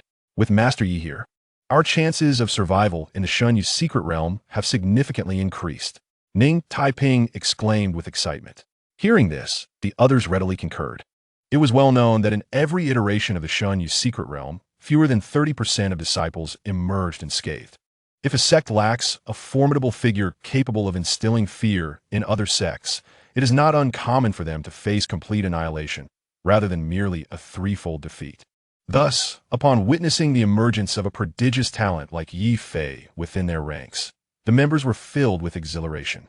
Although Fang Pu and Jiang Feng were formidable in their own right, their prowess did not stand out significantly when compared to the leading disciples of other sections. Ye Fei, however, was a different story, without a doubt. He could easily dominate the disciples of rival sects and secure a place among the top 3. Consequently, the enthusiasm directed towards him was palpable. Witnessing such fervor, Ye Fei felt somewhat helpless. After exchanging insights on cultivation with them for a while, he returned to Yunu Peak. Hesitating for a moment, he eventually made his way to Jiang Mingyun's cave dwelling. Is Master Jiang available? Ye Fei inquired. What brings you here? Jiang Mingyun asked. I seek to understand, Master Jiang, despite not practicing any profound techniques. Why do I seem to possess greater strength than the other disciples? Ye Fei questioned, puzzled. Through his match with Jiang Feng, he had realized that although both were at the 9th level of Qi refinement, he had indeed surpassed Jiang Feng considerably, almost to the point of overwhelming him. This left him perplexed, especially given his subpar spiritual root, which would typically imply a disadvantage. You are cultivating both the method and the body. Merely relying on your physical form at the refining skin stage, at your current level, you are indeed unmatched among your peers in the Qi refinement period. Furthermore, your pseudo-spiritual root allows your internal energy to be more potent than that of other cultivators, naturally granting you an edge, Jiang Mingyun patiently elucidated. My qualifications are poor, yet my internal energy is more robust. Ye Fei remarqued, Beijing did it. Spiritual root quality only signifies a person's innate talent and speed of cultivation.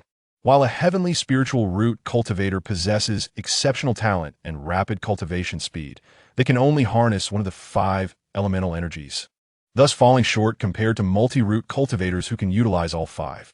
Perhaps heavenly spiritual root cultivators may advance further, but their difficulties in later stages will become increasingly pronounced. For instance, after the nascent soul stage, a gold spiritual root cultivator may swiftly comprehend gold-related laws, but will lag significantly when grasping laws of other elements. Conversely, multi-root cultivators, despite their impure roots, can continuously break through barriers, leading to the purification of their roots. Once they reach the nascent soul stage, they will enjoy unparalleled advantages in comprehending laws, Jiang Mengyun further clarified. Does this imply that pseudo-spiritual root cultivators of the same level are more formidable than other spiritual root cultivators? Ye Fei asked, intrigued. Perhaps so, if relying solely on internal energy. However, when factoring in magical artifacts and secret techniques, the outcome becomes less certain, Jiang Mengyun replied with a depth of meaning. Magical artifacts. Secret technique, Y fait murmure. The power of a cultivator undeniably hinges on their own cultivation. Yet the might of magical artifacts and secret techniques must not be underestimated. For instance, the Luo 9 swords that you practice is undoubtedly a top-tier existence in the realm of cultivation. Thus, each time you wield it, you achieve remarkable feats. Jiang Mengyun explained with patience. The Luo 9 swords is a top-tier technique? How can that be? I merely purchased it for 10 spirit stones from a Baibao pavilion. Ye Fei responded, astonished. And indeed, that is precisely how you acquired it, having traded your monthly allowance for it. The Luo 9 Swords is a renowned masterpiece of senior sister Luo Ying, Jiang Mengyun remarked with implication. Chapter 42. The gift from the ant, could it be that my master specially bestowed it upon me? Ye Fei pondered, a suspicion forming in his mind. Make a trip to Qingzhou Peak when you have a chance. As a disciple, it is essential to visit your master regularly, Jiang Mengyun advised before falling silent. Regular visits. Ye Fei thought, feeling a flush of embarrassment. He had often lamented his master's perceived distance. Yet, as a disciple, it seemed he had not fulfilled his duties adequately. With Jiang Mengyun's direct suggestion, Ye Fei understood what he needed to do. He summoned his flying sword and soared towards Qingzhou Peak. As Qingzhou Peak was not far from Yunnu Peak, it took Ye Fei but a short while to arrive at Luo Ying's cave dwelling. Chirp! Upon descending from his flying sword, a celestial crane guarding the cave called out to him. Ye Shidi, you have arrived. As the crane's call faded, Ning Siyu joyfully emerged from within the cave. Greetings, senior sister Siyu, Ye Fei said courteously, bowing. You always greet so formally. We are of the same sect. There is no need for such formality. You are here to see Master, aren't you? Ning Siyu inquired, waving her hand dismissively. Indeed, it has been over a year since I last visited Master. I came today specifically to pay my respects, Ye Fei admitted, feeling somewhat awkward. Giggling, foolish Shidi. You have finally become wise. Ning Siyu laughed and, without consulting Luo Ying, led Ye Fei into the cave. This was Ye Fei's first visit to Luo Ying's cave. Much like Jiang Mengyun's residence, a subtle fragrance permeated the air, refreshing and invigorating. Master, Ye Shidi has arrived, Ning Siyu announced as she ushered Ye Fei to a seat in the guest area. No sooner had she spoken than Luo Ying, draped in yellow silk, slowly emerged from within. Greetings, Master, Ye Fei said, hastily rising to pay his respects upon seeing Luo Ying. Your progress is commendable. You have achieved full mastery in qi refinement, Luo Ying observed, nodding slightly, her expression neutral. Thank you for your praise, Master, Ye Fei replied, bowing deeply. There is no need to thank me. I have not imparted any teachings to you. Given your current level, you must participate in the upcoming Divine Feather Secret Realm. I assume you have come seeking treasures. Luo Ying raised an eyebrow, questioning him. Disciple merely wished to see Master and has no intention of asking for treasures. Ye Fei quickly clarified. Regardless of your intentions, I perceive it differently. Since you have openly requested, I cannot allow you to leave empty-handed, lest others claim I am a miser as a master. Thus, I shall bestow upon you the Xiang Jia Gong and the Wu Ying boots. With these, combined with your body refining technique, few will be able to harm you within the secret realm, Luo Ying stated.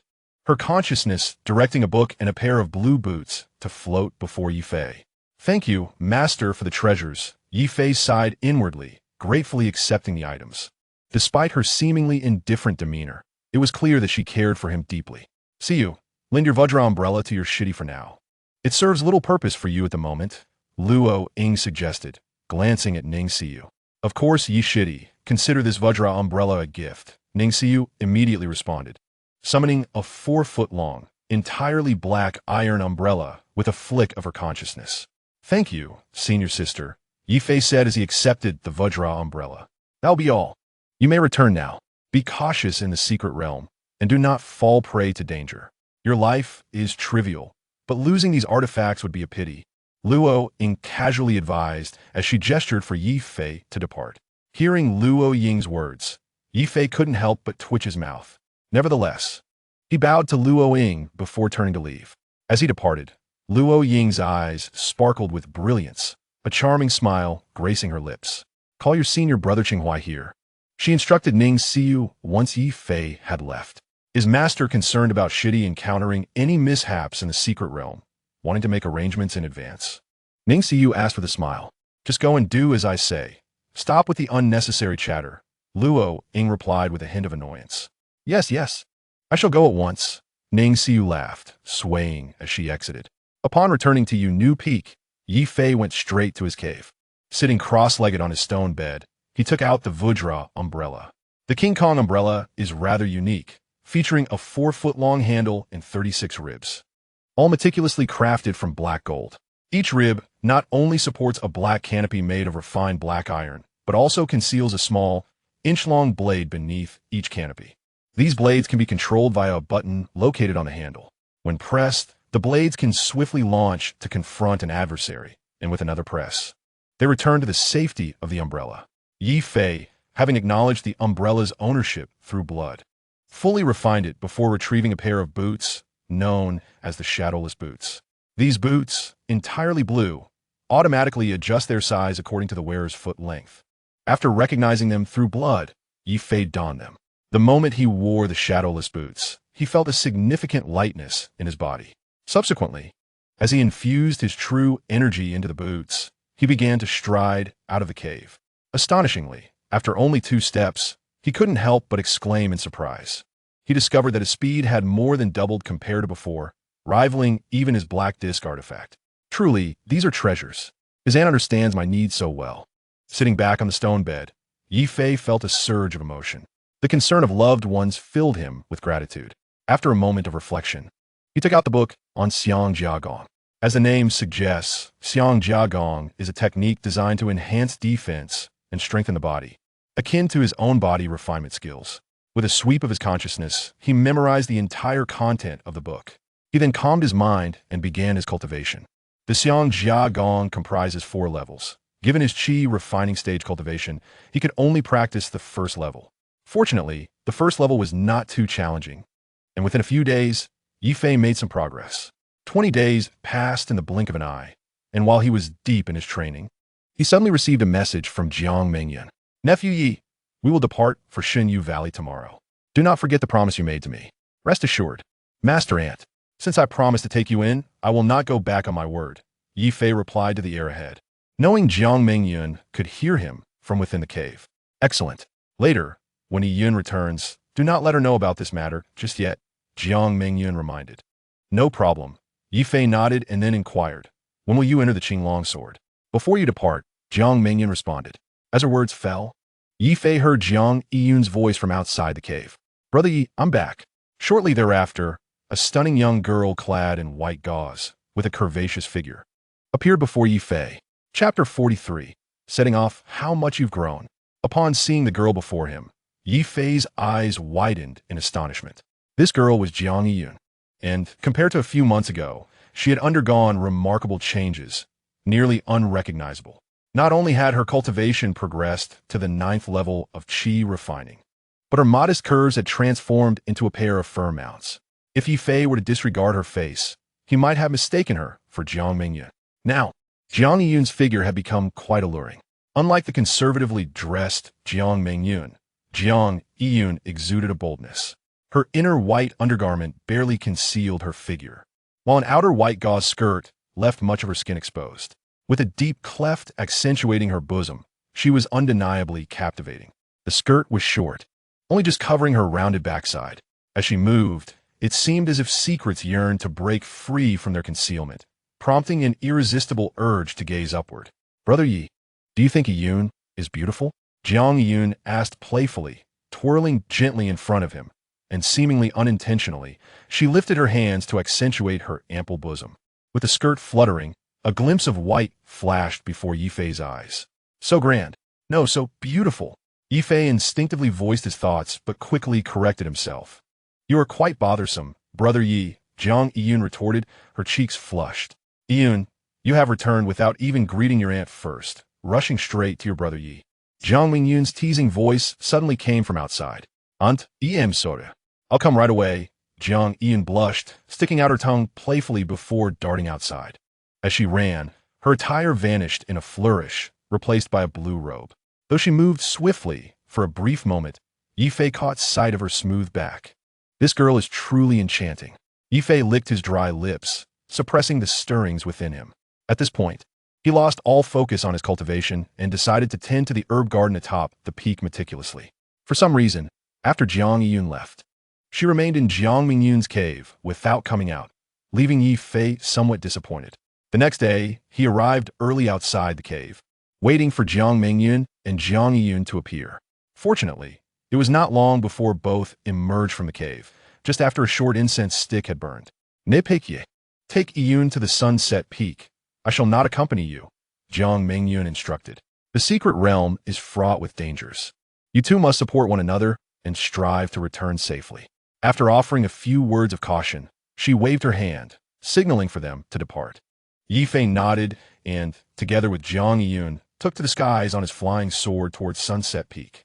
As Jiang Yiyun stood in front, she was unaware that someone was following them. It was Jiang Mingyun. As she approached Ye Fei, he sensed her presence and drew her into the Qinglong sword. Their actions were discreet, and Jiang Yiyun remained oblivious. In a quarter of an hour, the two arrived at the summit of Sunset Peak. Sunset Peak is the main peak of the Xiaoyao sect, featuring a square known as Sunset Square, comparable in size to Xinyu Square. To the north of the square lies the Xiaoyao Hall, the meeting hall of the Xiaoyao sect, and the reception area for the sect leader. At that moment, Sunset Square was bustling with people. As Ye Fei and Jiang Yiyun descended from their flying sword, a crowd quickly gathered around them, bowing respectfully. To Ye Fei's surprise, these individuals recognized Jiang Yiyun. Although they feigned politeness, their faces betrayed a hint of concern. "Jiang Shishu, are you also going to the secret realm?" inquired a disciple named Ning Taiping, gazing at Jiang Yiyun with a troubled expression. "Yes, why? Are you unwilling?" Jiang Yiyun raised an eyebrow at Ning Taiping, slightly displeased. "I wouldn't dare." Ning Taiping quickly shook his head. "I know what you all fear, but rest assured, this time I am wearing the specially crafted hidden fragrance armor gifted by my aunt. Such incidents will not occur again," Jiang Yun explained impatiently, glancing around at the group. It should be noted that during a previous mission with these individuals, when they encountered a beast, they were the first to flee, showing a lack of loyalty. That's good. That's good." Upon hearing Jiang Yiyun's words, the crowd finally breathed a sigh of relief. After all, their primary concern was this. The secret realm was teeming with beasts.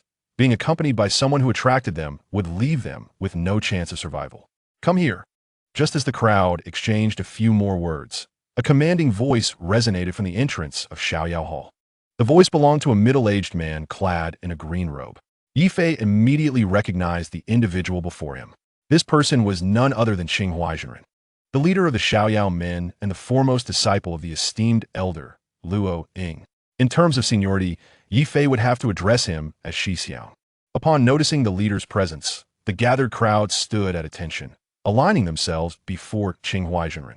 Among them were 12 individuals at the 9th level of Qi refinement, 35 at the 8th level, and 23 at the 7th level.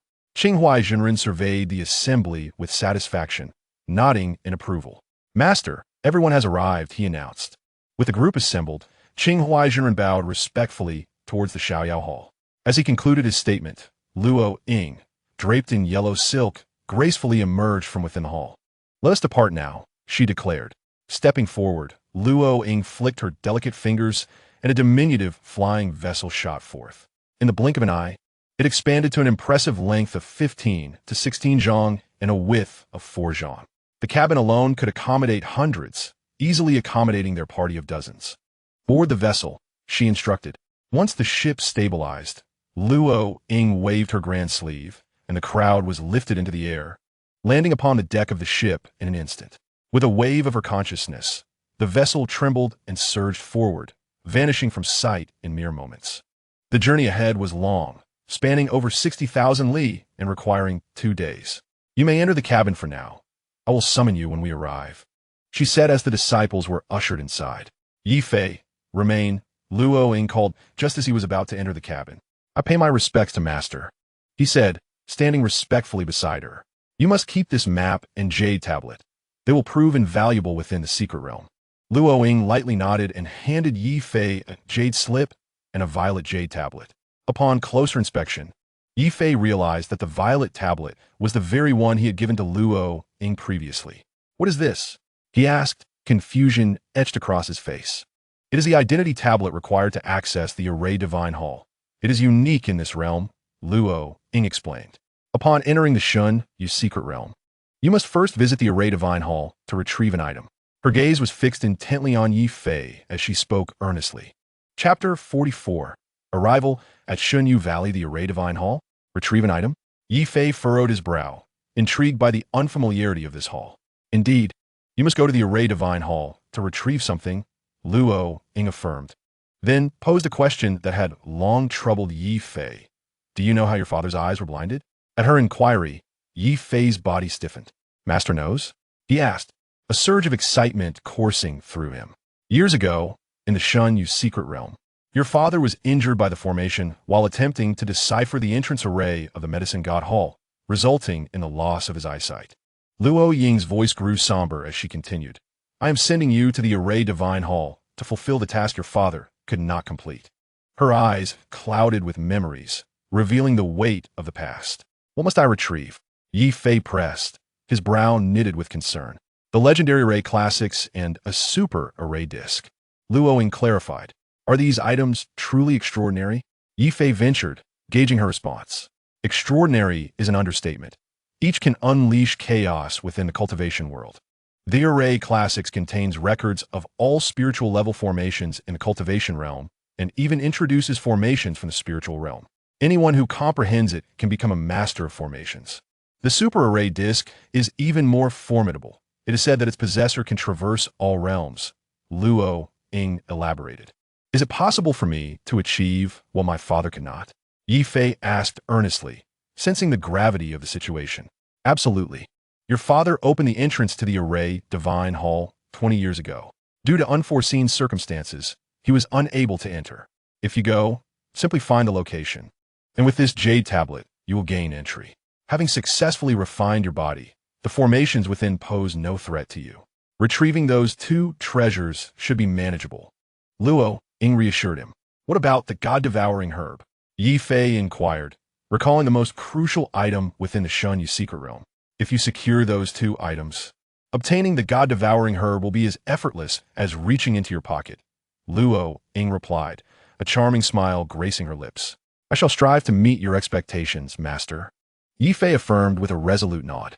Now, take a seat beside me and study the map. Remember, upon entering the secret realm, do not concern yourself with the other disciples. Your priority is to retrieve the treasures from the Array Divine Hall. Afterward, you may regroup with the others. The meeting points for each area are detailed on the jade slip, she instructed, gesturing to the space beside her. Yes, Master, Ye Fei responded obediently, taking his place beside Luo Ying. Once seated, he focused his consciousness and sent a wisp of his spirit into the jade slip. This area is vast, he gasped, astonished by the expanse of the Shun Yu secret realm depicted within the map. It spanned a circumference of 10,000 li, showcasing a variety of terrains, including abandoned cities. However, these cities were devoid of any native inhabitants.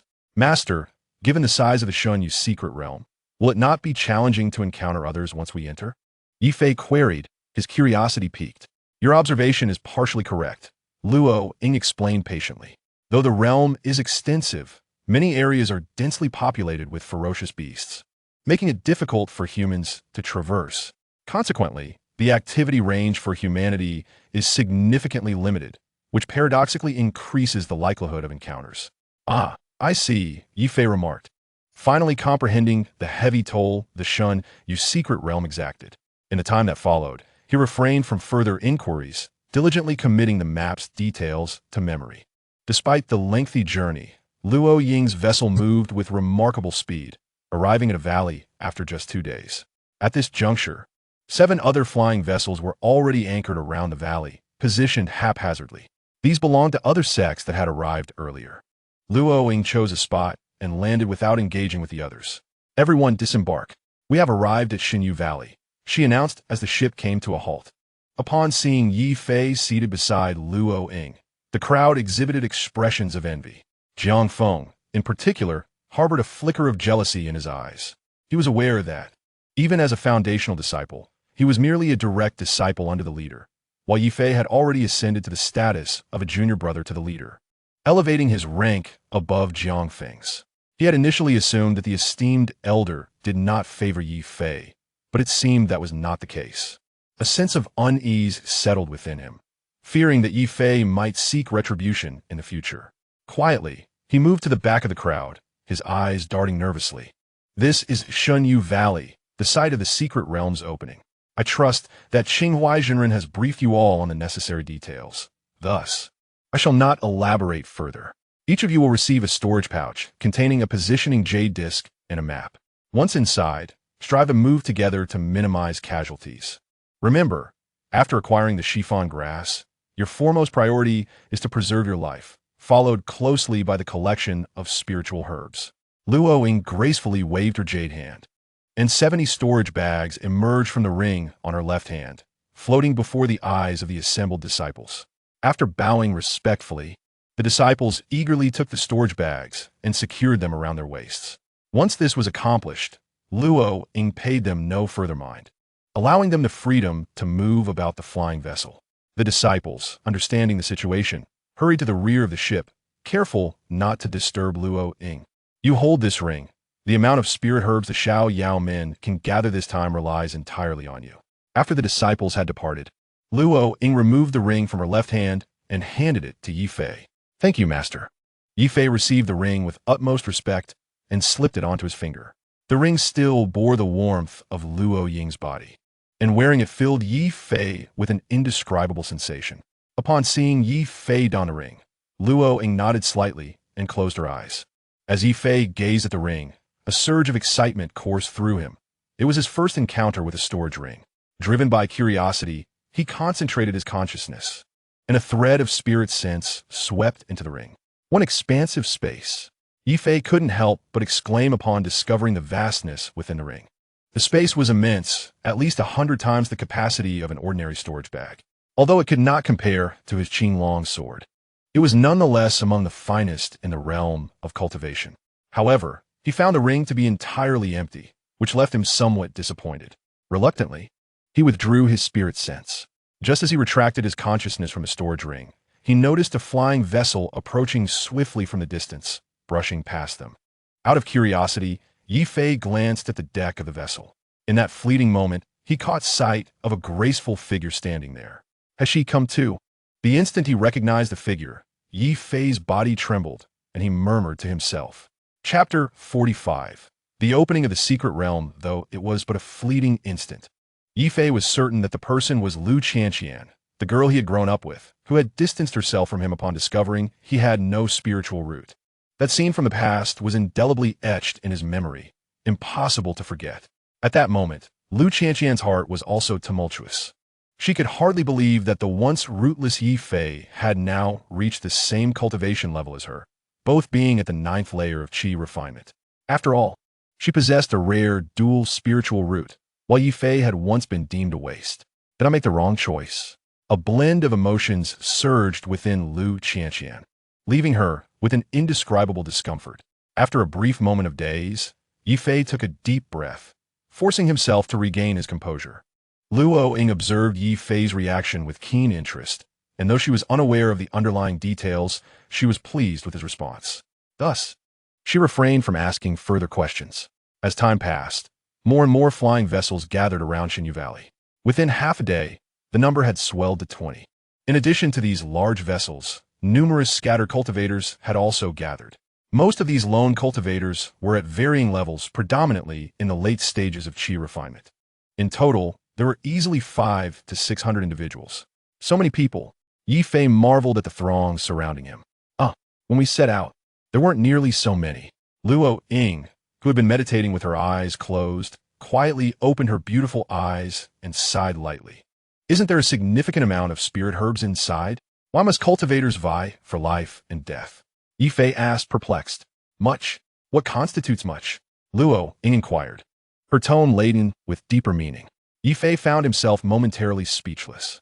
Indeed, what truly defined much? Cultivators tread a path that defies heaven, progressing from qi refinement to foundation establishment, then to core formation, and eventually to nascent soul. Does the journey end upon ascension? No, there are always higher realms awaiting. With resources finite, those who seek longevity and aspire to traverse further along the ethereal path must engage in the fierce competition for resources. If one refrains from striving, they risk fading into obscurity along the vast celestial highway. Does this seem cruel to you? Noticing Ye Fei's discontented expression, Luo Ying sighed inwardly and inquired once more. It does feel a bit harsh. Ye Fei nodded in agreement. Will you give up? Luo Ying asked with a knowing smile. Never. Ye Fei affirmed with renewed determination, a flicker of understanding igniting within him. Scattered cultivators, do not obstruct the way. Quickly disperse, lest you be crushed by the ship. As the two conversed, a sharp shout echoed from the distance, piercing the air. Shortly after, a black flying vessel appeared on the horizon, rapidly making its way toward Xinyu Valley. Spotting the approaching ship, one of the scattered cultivators shouted, "The people from Luo Shaman are coming. Quickly move aside, or you will regret it." Upon hearing this, the scattered cultivators wasted no time, swiftly parting to create a wide passage. As soon as the way was cleared, the flying vessel glided through and came to a steady halt in the newly formed channel. Humph, at least you all are sensible. Otherwise, once in the secret realm, none of you would escape unscathed. As the vessel anchored, a pale-faced youth clad in a black cloak descended from the ship on a flying sword. Ye Fei recognized this individual as Hua Qiuyang, whom he had encountered previously in Qingyuan town. Despite Hua Qiuyang's arrogance, the scattered cultivators dared not utter a word, retreating hastily. After all, this was the foremost sect of the demonic cult in Xinyu country. Who would dare provoke them? Not even the 20 or so sects present had anyone willing to challenge Luo Shaman. To everyone's surprise, Hua Qiuyang, riding his sword, approached the vessel of Xiao Yaomen directly. Who among you is Ye Fei? Step forward, Hua Qiuyang called out loudly, disregarding Luo Ying entirely. Seeing Hua Qiuyang's brazen demeanor, Ye Fei's expression hardened, ready to confront him. Ha ha! Master Hua, your son certainly possesses boldness. Are you not afraid of the winds twisting your tongue? Before Ye Fei could step forward, Luo Ying opened her lovely eyes, chuckling lightly as she cast a sidelong glance at the vessel of Luo Shaman. Her tone was seemingly casual, yet a subtle pressure emanated from her being. Hua Qiuyang, standing on his flying sword, felt the weight of this pressure and began to tremble involuntarily. Lady Luo, what is the meaning of this? Are you using your strength to intimidate the weak? A man in a black robe emerged from the cabin of the Luo Shaman vessel, observing the situation with keen interest. With a gentle wave of his sleeve, the trembling Hua Qiuyang felt as if a great burden had lifted, restoring his composure. Intimidate the weak? Master Hua, you jest. If I truly sought to intimidate the weak, he would have long since become a corpse. I merely wish to remind him that one must learn humility, especially in the presence of elders, lest one be labeled as misaligned. Luo Ying smiled serenely, her words carrying an implicit warning. Qiuyang, return. Any matters can be resolved within the secret realm. Here, some individuals shield their own. Inside, you may act freely. Upon hearing Luo Ying's veiled criticism of him, the man in the gray robe remained unfazed, responding with a knowing smile. As Hua Qiuyang heeded the call, he cast an enticing grin toward Ye Fei before returning to the Luo Shaman vessel. It was evident that he had recognized Ye Fei, and his earlier actions were merely intended to provoke Xiao Yaomen. What Master of Hua said rings true. Out here one is shielded, but within, is a different story. Whether one can emerge alive depends solely on one's skill. Luo Ying remarked with a hint of amusement. Very well. Let's await the outcome. The man in the black robe grinned, appearing exceedingly confident. The dialogue between the two individuals was charged with tension, causing the expressions of the other Yuan Ying elders aboard the spacecraft to darken. After weighing the pros and cons, they began to assign tasks to their disciples within the door. On the Su Yao Min spacecraft, Luo Ying refrained from giving any instructions to Ye Fei, for she trusted that he would grasp the implications of her words. Prepare yourselves. The secret realm is about to open. After a brief period, Luo Ying, who had been seated in meditation on the deck, suddenly opened her eyes and spoke. No sooner had her words left her lips than the spatial barrier above Shunyu Valley trembled, gradually revealing an opening. This aperture expanded until within mere breaths. It transformed into a dazzling portal of vibrant colors. Let us go. As soon as the portal stabilized, Hua Qiu Yang stepped forward, his foot landing on his flying sword as he entered. Following closely were the disciples of Luo Chaomin, numbering nearly 90. With the entrance of Luo Chaomin, other sects were not to be outdone. Their disciples, too, took to their flying swords and followed suit. The disciples of Su Yao Min were no exception. Once assembled, they entered the colorful portal under the guidance of a white-clad disciple. Naturally, Ye Fei and Jiang Yiyun were among them. Upon crossing the threshold of the portal, Ye Fei felt a flash before his eyes, and in the next instant, he found himself in a different realm. This was a dense forest, eerily quiet, devoid of any cultivators or even demonic beasts. Perceiving this, Ye Fei's consciousness shifted into the Qing Long Jian. Who are you? As he entered the Qing Long Jian, Ye Fei was taken aback by a white-clad woman standing by the Qing Long pool. He realized he did not recognize her. She was not Jiang Mingyan, whom he had initially encountered. Yi Shizi, it is I. The white-clad woman smiled, her voice identical to that of Jiang Mingyun. Jiang Shu. Hearing that familiar voice, Ye Fei's eyes widened in disbelief. Indeed, I merely donned a mask. As she spoke, the woman delicately tore away a human skin mask from her face, revealing Jiang Mingyun's stunning visage. Ah, so it truly is Jiang Shu. You startled me. Upon confirming her identity, Ye Fei let out a sigh of relief. Using one's original appearance in the secret realm could be quite inconvenient. With a mask, there were no such worries, Jiang Mingyun said, as she prepared to reapply the mask. Jiang Shu, we have entered the Shunyu secret realm. I will attempt to see if I can release you from the Qing Long Jian. Gazing at the unfamiliar face while addressing her as Jiang Shu felt slightly awkward to Ye Fei. All right, go ahead. I am ready. Jiang Mingyun nodded. With that, Ye Fei wasted no time. He focused his consciousness, enveloping Jiang Mingyun in a thread of spirit. In the next moment, they appeared outside the Qing Long Jian, standing in the dense forest. As expected, my cultivation is suppressed. In an instant, Jiang Mingyun felt the change in her realm. At that moment, her cultivation had been restricted to the 9th level of qi refining. Where shall we go next? Ye Fei surveyed the surroundings and turned to Jiang Mingyun. Let us heed Luo Ying Jie. We should head to the Zhan Shindian. Jiang Mingyun replied without hesitation, clearly having given the matter considerable thought. Do you know the location of the Zhan Shindian? Ye Fei inweited. I do. I have been here before and am certainly more familiar than you. Just follow me. Jiang Mingyun smiled sweetly, raising her delicate hand to summon a flying sword. The two of them then stood upon the sword, which Jiang Mingyun guided as it ascended gracefully into the sky, heading southeast. Won't this attract too much attention? As they soared past towering mountains, Ye Fei felt a nagging worry, fearing they might attract unwanted attention and trouble. What is there to fear? Although my cultivation has been suppressed, my consciousness remains unhindered. I am acutely aware of everything within a 300-mile radius. If I see anyone, I will simply evade them. Jiang Mingyun replied nonchalantly. Reassured by her words, Ye Fei dismissed his concerns, since they were not far from the Zhan Shandian. It took only half a day for Jiang Mingyun to lead Ye Fei to a sheer cliff. This cliff stood tall and straight, reaching into the clouds, while below lay a valley, where they found themselves positioned at the valley's bottom. Is this the place?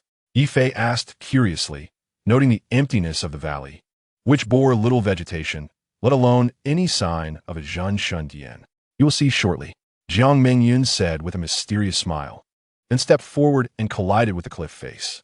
Just as Ye Fei was about to call out a warning, he was astonished to see Jiang Mengyun's body pass directly through the stone wall. Dumbfounded by the sight, he did not hesitate to follow suit. The moment his body entered the stone wall, he felt a sudden brightness, as if he had passed through a curtain of water, arriving in another valley. This valley was only a few zhang wide, winding forward without an end in sight. However, in the center of the valley, circular platforms appeared every several zhang. There were numerous such platforms, extending deep within. At this moment, Jiang Mengyun was gazing at these platforms in a daze. "What's wrong, Jiang Shishu?" Noticing her expression, Ye Fei asked with concern. "It's nothing. Let us go." Jiang Mengyun took a deep breath and led Ye Fei further inside. After walking for about the length of half an incense stick, they finally halted before a 7-colored barrier. This barrier was quite expansive, enveloping the entire valley ahead. Clearly, it was the protective array of this place. "This is it. Take out the jade token." Jiang Mengyun pointed at the 7-colored barrier. Ye Fei nodded, extending his right hand to reveal the purple jade token in his palm. He then gently tossed the token forward, and it landed atop the 7-colored barrier. As the jade token made contact, the barrier rippled, and a circular portal materialized before Ye Fei, just wide enough for a person to pass through. Seeing the portal appear, Jiang Mengyun exchanged glances with Ye Fei, and they entered together. As they stepped through, the portal slowly closed behind them, and a flash of purple light signaled that the jade token had returned to Ye Fei. Observing this, Ye Fei waved his sleeve and tucked the token away. Only after securing the jade token did he attentively survey their surroundings. Inside, there was little distinction from outside the barrier. It was still a valley leading deeper into the unknown. "Should we continue deeper?" Ye Fei looked at Jiang Mengyun. "That seems likely. This is my first time here as well." Jiang Mengyun replied with uncertainty. "Very well." With no other choice, Ye Fei and Jiang Mengyun continued onward. Fortunately, they did not walk far before reaching the end of the valley. At the terminus lay a circular clearing, roughly the size of a zhang in diameter. Towering cliffs surrounded the grassy area, and nestled against the cliffs were exquisitely crafted pavilions, each 2 stories high and entirely wooden in structure. In the center of the clearing stood an octagonal tower, 6 stories high, approximately 8 zhang tall, and 2 to 3 zhang in diameter, occupying a significant area. "Is this really the Zhan Shendian?" Ye Fei questioned skeptically. Throughout their journey, he had not encountered a single inscription, prompting him to wonder how Luo Ying and the others had discerned that this place was called the Zhan Shendian. Indeed, the treasures should lie within that octagonal tower. Jiang Mengyun nodded gravely. "How do you know this, Jiang Shishu?" Ye Fei asked, puzzled. "I just utilized my spiritual consciousness to explore the surrounding loft, but it revealed nothing of our desire. Moreover, my spiritual insight cannot penetrate this octagonal tower." Jiang Mengyun explained. "Then let us simply enter and search," Ye Fei said, striding towards the open tower door. Although Jiang Mengyun felt a tinge of doubt, upon witnessing Ye Fei's decisive action, she dared not hesitate and hurriedly followed, fearful of any unforeseen mishap. Thus, the two entered the octagonal tower side by side. As soon as they stepped inside, the tower door slammed shut with a resounding thud, startling both of them. What was happening? Ye Fei exclaimed in alarm. Although he did not comprehend why the door had closed, a foreboding sense gripped him, suggesting that this was not a fortuitous turn of events. "It seems we may be trapped," Jiang Mengyun remarked, having scanned the area with her spiritual consciousness, her expression darkening. "Trapped?" Ye Fei was taken aback and rushed to the spot where the door had been, attempting to open it. To his dismay, he discovered that the door had vanished entirely, replaced by a seamless tower wall. Chapter 47. We can only try that method now. Is this some kind of apparition? Ye Fei carefully touched the wall, confirming it was indeed solid, sending a chill down his spine. This was undeniably bizarre. No more searching. This tower is sealed. Unless we can pass the assessments of the octagonal tower, we shall not escape, Jiang Mengyun stated, fixating on a section of the wall inscribed with words. Assessments? Ye Fei turned in confusion. He then noticed the wall before Jiang Mengyun was densely etched with numerous characters. Driven by curiosity, he approached the wall and began to examine it intently. This tower, known as the Zhenshan Tower, comprised 6 levels, and only by passing the assessment of the current level could one ascend to the next. Only by conquering the 5 lower levels could they reach the pinnacle and exit the octagonal tower. Otherwise, they would be eternally ensnared within. The inscription conveyed this information succinctly. Does this imply that if we cannot succeed in the assessments, we will be trapped here forever? Ye Fei's heart sank, and he asked with concern. It appears so. We must hasten to tackle the tower. Jiang Mingyun agreed, her countenance grim. This outcome was entirely unforeseen for them. They had initially believed acquiring the legendary treasure would be straightforward, but now it seemed they had been overly naive. However, what exactly are we to confront? Ye Fei looked around the desolate interior of the tower, feeling utterly lost. Though the wall hinted at an assessment, it provided no details regarding its nature. The tower's expanse was considerable, yet it was devoid of any features, not even stairs leading to the second level. The only clue lay in the densely packed runes on the wall, which Ye Fei had only detected through his spiritual probing. With the naked eye, these runes were imperceptible. However, through spiritual investigation, he could discern that the wall was covered with an intricate array of black runes. These black runes were peculiar, appearing as though they had been hewn and split apart, creating a disordered and chaotic appearance. Let's start with these runes, then. Jiang Mingyun resolutely closed her eyes and seated herself on the ground. Seeing this, Ye Fei refrained from further discussion, unleashing his spiritual consciousness to envelop the entirety of the first level of the octagonal tower. Countless runes flashed like lightning through his mind. Ye Fei meticulously scrutinized each rune, but did not uncover any significant clues. Subsequently, he began to categorize and arrange the runes, experimenting with various methods, even resorting to pounding the wall with his fists, yet to no avail. What on earth are we supposed to do? 2 days later, Ye Fei found himself utterly exasperated and decided to cease his research, sulking as he plopped down on the ground. This situation was indeed troublesome. Jiang Mingyun felt similarly, opening her beautiful eyes and letting out a soft sigh. 2 days had passed, and they were still without any leads. This was merely the first level. What awaited them in the subsequent layers? Even Jiang Mingyun, a formidable yuaning expert, felt a pang of anxiety at this moment. What bad luck! Had I known, I would not have come here. Ye Fei also sighed, opting to lie down on the ground. After 2 days of incessantly studying the runes, he felt fatigued. His spiritual consciousness was not as robust as Jiang Mingyun's, being merely in the qi refining stage. Prolonged usage drained him significantly, rendering him unable to persist any further. Rest for a while, Jiang Mingyun suggested gently, noticing Ye Fei's state. Thus, Jiang Mingyun continued her examination of the runes while Ye Fei lay on the ground, his gaze fixed on the ceiling of the first level, lost in thought. Master Jiang, have you noticed that these are not merely runes, but fragments of text that have been separated? After an hour had passed, Ye Fei suddenly sat up, excitement evident in his voice. Just as he lay down, a flash of insight struck him, prompting him to consider viewing the runes from different angles. Upon attempting this, he indeed discerned a lead. Separated text fragments? That seems unlikely. There are no radicals or components, Jiang Mingyun remarked after reviewing them again, shaking her head lightly. It is not merely a matter of separation. It appears they have been cleaved with a sword, Ye Fei observed, furrowing his brow as he continued to scrutinize the wall. Yes, precisely cleaved with a sword. Ye Fei stood up, his expression brightening with excitement. It has seemed that way. With Ye Fei's suggestion, Jiang Mingyun quickly grasped the concept. Master Jiang, if I am not mistaken, we need to reconstruct these characters. Perhaps by piecing them together, we will uncover the answers. Ye Fei proposed. Then let us hasten and assemble them. Time is of the essence. Jiang Mingyun nodded in agreement. Consequently, the two settled on the ground, releasing their spiritual consciousness to envelop the entire first level of the octagonal tower. Even with a breakthrough in understanding, piecing together the myriad fragments of text was no simple task. The fragments were minuscule, some were merely punctuation marks, while others were divided into 3 segments by a single stroke.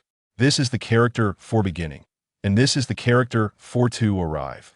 Under the influence of his spiritual consciousness, Ye Fei began to meticulously combine the fragments that formed coherent characters.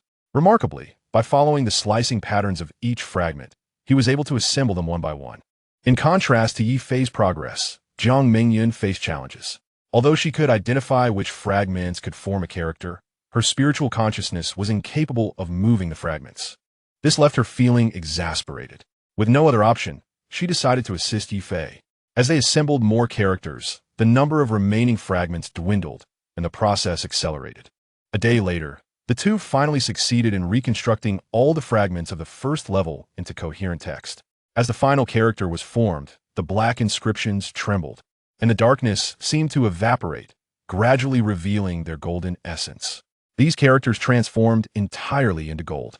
Following this, the golden inscriptions aligned themselves in order. The instant they completed their arrangement, a radiant light flickered, and they coalesced into individual golden motes, which then united to form an elongated golden beam. As soon as this golden beam was formed, it swiftly entered Ye Fei's forehead, gradually surging inward. Ye Fei attempted to evade it, but the speed of the beam was astonishingly swift, leaving him no chance to escape. It hurts. As the beam surged within him, Ye Fei clutched his head, cries of pain escaping his lips. In his mind, it felt as though an overwhelming torrent of sensations had been forcibly injected, causing him excruciating pain. Ye Fei perceived it. As a glimmer of golden light began to flow into his third eye, Jiang Mengyun experienced an epiphany and hurriedly called out to him. The agony was unbearable. Ye Fei continued to cry out in distress, feeling a pain more intense than he had ever experienced even during his physical training. The torment was not merely corporeal. It emanated from the depths of his very soul. How would he endure this? What to do? Witnessing Ye Fei's suffering, Jiang Mengyun felt an urgent anxiety. She understood that this was likely a forced infusion of enlightenment. If Ye Fei could successfully accept it, it would undoubtedly be immensely beneficial for him. As Ye Fei appeared on the verge of collapse, Jiang Mengyun bit her lip and sighed softly. Alas, there was no choice but to attempt that method. With a graceful wave of her hand, she shed a piece of her close-fitting garment. Fortunately, the outer robe concealed any hint of her action. Without the barrier of that garment, a unique fragrance emanated from her body, swiftly infiltrating Ye Fei's nostrils. How intoxicating! Just moments ago, he had been clutching his head in agony, but now he lifted his head, staring blankly at Jiang Mengyun, his expression dazed. Even so, when his gaze fell upon her bosom, he could not help but drool and mutter, so large, so round. Hearing Ye Fei's words, Jiang Mengyun's face flushed crimson with anger. Although she had anticipated this reaction, witnessing it firsthand was still infuriating. Her intention was to numb his senses, otherwise, he would be unable to withstand the excruciating pain of the forced infusion. Fortunately, her tactic proved effective, despite Ye Fei's vacant stare and drooling. He no longer cried out in agony. The golden light was gradually diminishing, soon to be entirely absorbed into his brow. This brought a slight relief to Jiang Mengyun. What is this? Ye Fei, with his vacant expression, suddenly broke into a foolish grin and reached out toward Jiang Mengyun's chest. His abrupt action, combined with their close proximity, caught Jiang Mengyun off guard, allowing him to seize the moment. Once he had a hold, he gently pinched and squeezed. As a maiden, Jiang Mengyun was unprepared for such a bold act and let out a soft moan, her body going weak as if she might collapse. You rogue! Yet, she quickly regained her composure, a sudden realization dawning upon her. She let out a shriek and instinctively kicked out, striking Ye Fei squarely in the groin, sending him flying. With a thud, Ye Fei's body crashed against the wall of the tower and fell heavily to the ground, unconscious. Just then, the golden light fully entered his brow.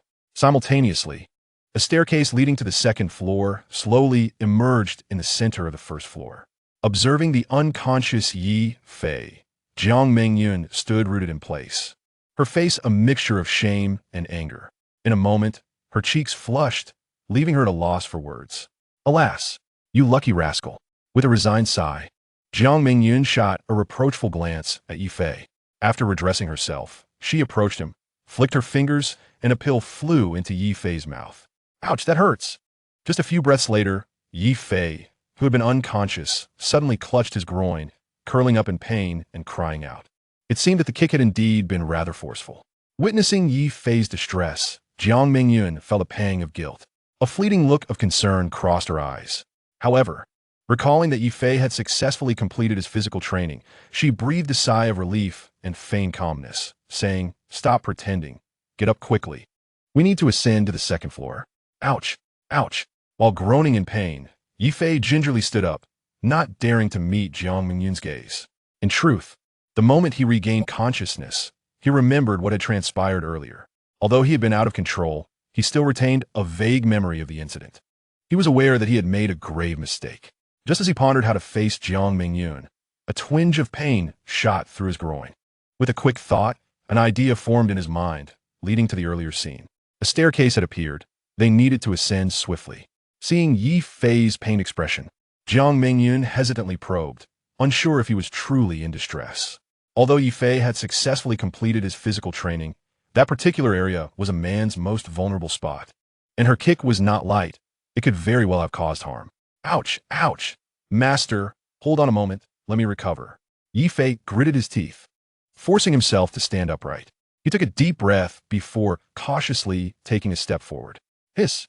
Just after he took a step, he suddenly halted, grimacing in pain. Fortunately, his will was steadfast. Through relentless effort, he finally managed to move forward. Ye Fei's struggle left Jiang Mingyun, a yuaning cultivator, following behind him. Too anxious to even breathe. She felt guilty. If something were to happen to Ye Fei, how could she explain it to her sister, Luo Yu? When she saw Ye Fei walking normally, she finally sighed in relief. At that moment, she had long since cast aside the previous incident from her mind. Thus, Ye Fei led the way, with Jiang Mingyun following closely, as they ascended the staircase to the second floor of the Zhenshin Tower. The second floor, unlike the first, though empty, had a staircase leading to the third floor. Could they ascend directly? Gazing at the staircase before him, Ye Fei attempted to step forward. To his frustration, a transparent barrier blocked his path on the steps. Moreover, there was more than one barrier. Each step bore its own. Jiang Mingyun tried as well, only to find herself unable to breach even the first barrier. Unable to ascend, they turned their attention to the bare tower walls. However, the walls were stark and devoid of any markings, even under scrutiny. Exchanging glances filled with curiosity, they were both puzzled. What kind of insights had been infused into his body? After another round of inspection yielded no discoveries, Jiang Mingyun suddenly had a flash of inspiration and spoke up. It seems related to formations. Ye Fei replied, uncertainly, perhaps it pertains to formations. Since these insights were not inherently his, even if forcibly injected into him, they existed merely as energy forms, suspended in his sea of consciousness. To truly grasp this knowledge, he would need to project his consciousness into the energy forms and ponder them gradually. This staircase is protected by a formation. With my expertise, I cannot dismantle it. It must be connected to the insights you received. You should attempt to comprehend them. Perhaps it will yield answers, Jiang Mingyun analyzed. Although her understanding of formations was not lacking, this particular formation was unique, one she had never encountered, let alone attempted to unravel. I will give it a try. Ye Fei nodded and sat down on the ground. Then, a surge of energy swirled in his sea of consciousness, and a thread of his spirit flew into the energy form that hovered beside it. Once his spirit entered, an endless scroll appeared before him, devoid of a head. The scroll was densely packed with text. The moment Ye Fei's spirit touched the words, they vanished from the scroll. Simultaneously, those characters were vividly etched into his consciousness. A day later, as Ye Fei opened his eyes, he noticed that the energy form in his sea of consciousness had shrunk by half. I know what to do now. Ye Fei's lips curled into a smile as he quickly approached the staircase.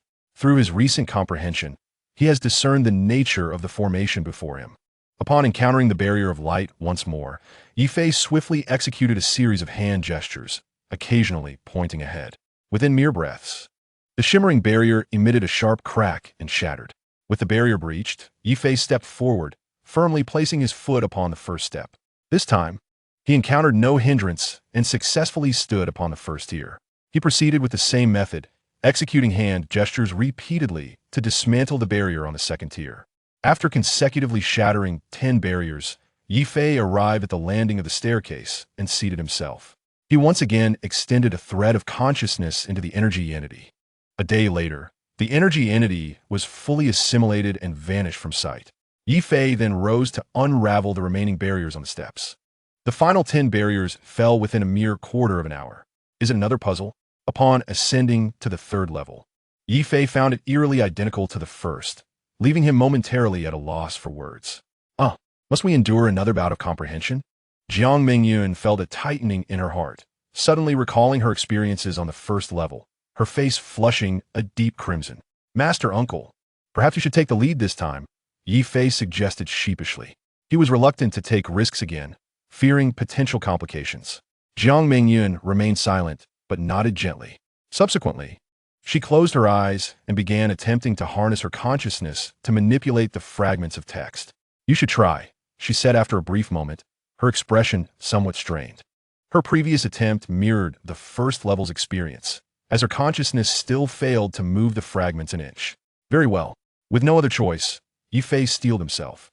Drawing from his prior experience, he found this attempt considerably smoother. Although the number of characters was notably greater than before, they completed the task within a single day. Ouch! As the golden beam pierced Ye Fei's brow, he once again cried out in pain. "I hope you remain obedient this time." Witnessing his suffering, Jiang Mingyun sighed in exasperation and removed another piece of her fitted clothing. Mere breaths later, Ye Fei stood before Jiang Mingyun, entranced, his mouth watering. So ample, so round. Ye Fei's gaze fixated on the fullness before him, reminiscent of his previous reaction. "Close your eyes," Jiang Mingyun commanded sharply, her delicate hand waving to tear a piece of fabric from her robe to cover Ye Fei's eyes. Though blinded, Ye Fei's keen nose remained sensitive. So fragrant. He inhaled deeply, intoxicated by the scent that belonged to Jiang Mingyun. Seeing him in such a state, Jiang Mingyun nearly lost her composure. Had Ye Fei not been the son of Luo Yu and Yi Songlong, she would have undoubtedly struck him down. Fortunately, this predicament did not last long, as Ye Fei soon completed his comprehension. The staircase leading to the fourth level manifested, and without hesitation, Jiang Mingyun donned her fitted clothing once more. She ascended to the fourth level before Ye Fei could regain consciousness. Half a stick of incense later, Ye Fei began to awaken slowly. Observing that he was now alone on the third level, he shook his head helplessly and cautiously ascended to the fourth. At this moment, Jiang Mingyun sat cross-legged at the edge of the fourth level, entirely disregarding Ye Fei's arrival. Upon discovering that the fourth level mirrored the second, Ye Fei immediately sat down to ponder the insights he had just obtained regarding the formations. He now understood that this divine tower was cultivating successors for the formation deity. For reasons unknown, he had become the so-called successor. The first and third levels were designed for the successor to receive the formation deity's legacy, while the second and fourth levels served as tests to assess whether the successor could integrate their knowledge of formations. In truth, these formations were merely fundamental, and most classified as elementary. Jiang Mingyun's inability to decipher them stemmed from the fact that the formation system of the Divine Temple was fundamentally different from her own studies. These formations belonged to ancient times, far surpassing any contemporary formations. After 3 days, Ye Fei successfully digested the insights regarding the formations. Due to the abundance of knowledge, he had expended an additional day. Armed with the comprehension from the third level, the trials of the fourth level posed little challenge for Ye Fei. Within a quarter of an hour, he had ascended to the fifth level of the Divine Tower. Is it yet another puzzle? Upon detecting the myriad of fragmented characters on the tower wall, Ye Fei could not suppress a bitter smile. Reluctantly, he settled down to piece them together. Fortunately, Jiang Mingyun soon joined him, preventing him from facing this challenge alone. After 2 days, all fragments were successfully reconstructed. Ye Fei cried out in pain once more. This time, the intensity surpassed the previous 2 instances. He collapsed onto the ground, rolling in agony. Observing this, Jiang Mingyun swiftly removed her fitted clothing once again. So fragrant, so painful. Despite the alluring scent's enchantment, Ye Fei still felt the excruciating torment tearing at his soul. Gritting his teeth against the pain, he stood up, his eyes bloodshot.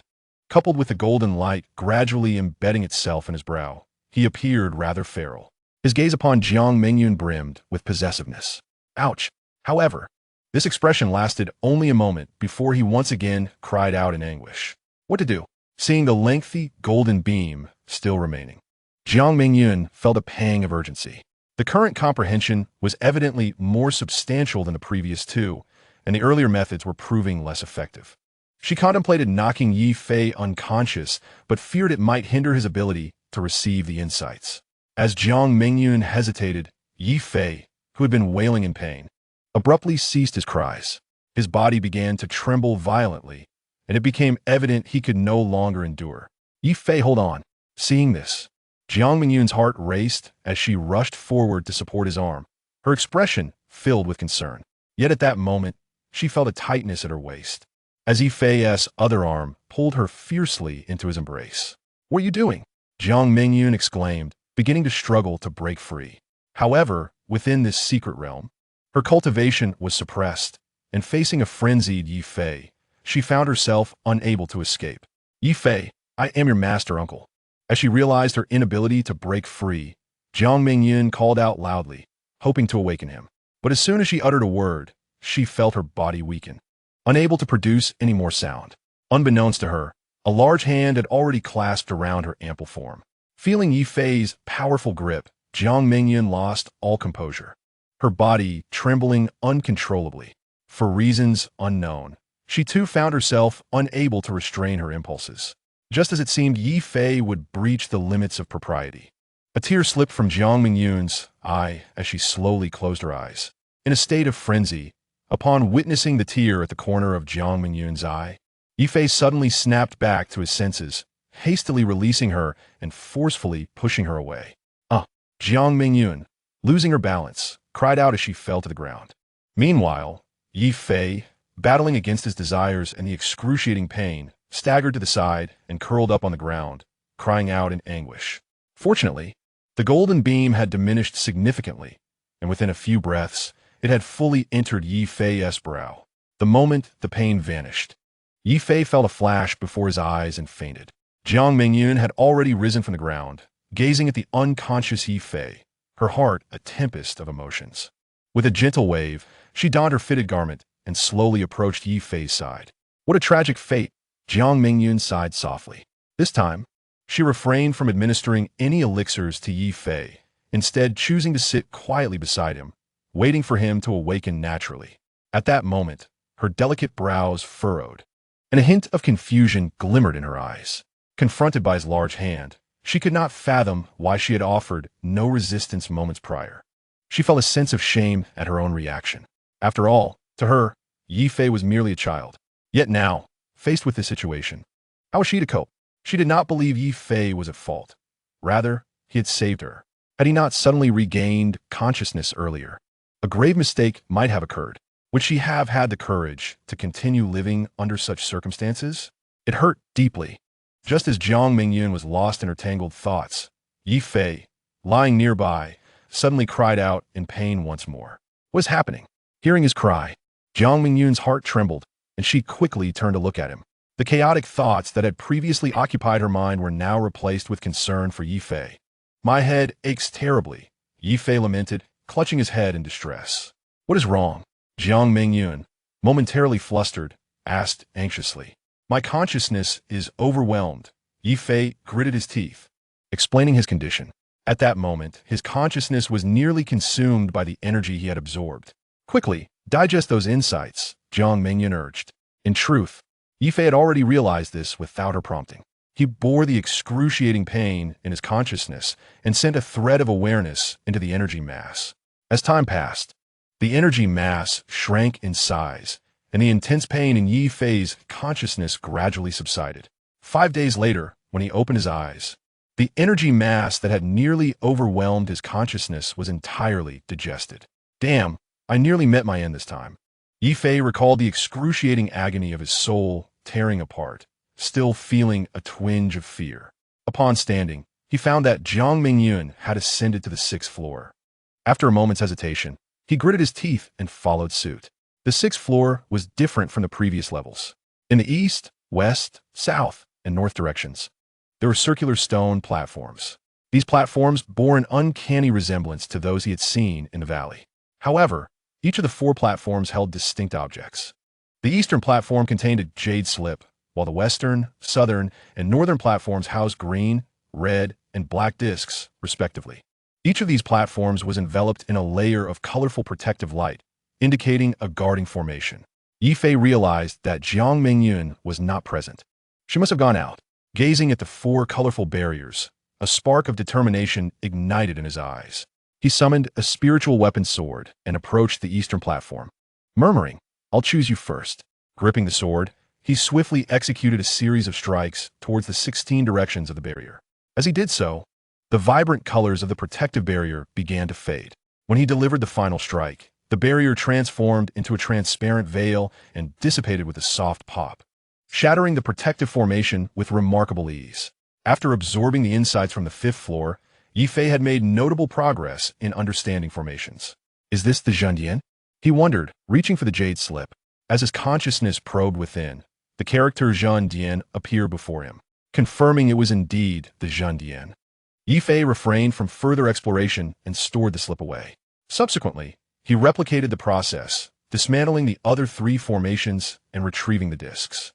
Upon acquiring the 3 discs, he noticed small inscriptions at their centers: defense on the green disc, attack on the red disc, and time on the black disc. These must be the super formation discs mentioned by Luo Ying. However, they were not a single piece, but rather 3.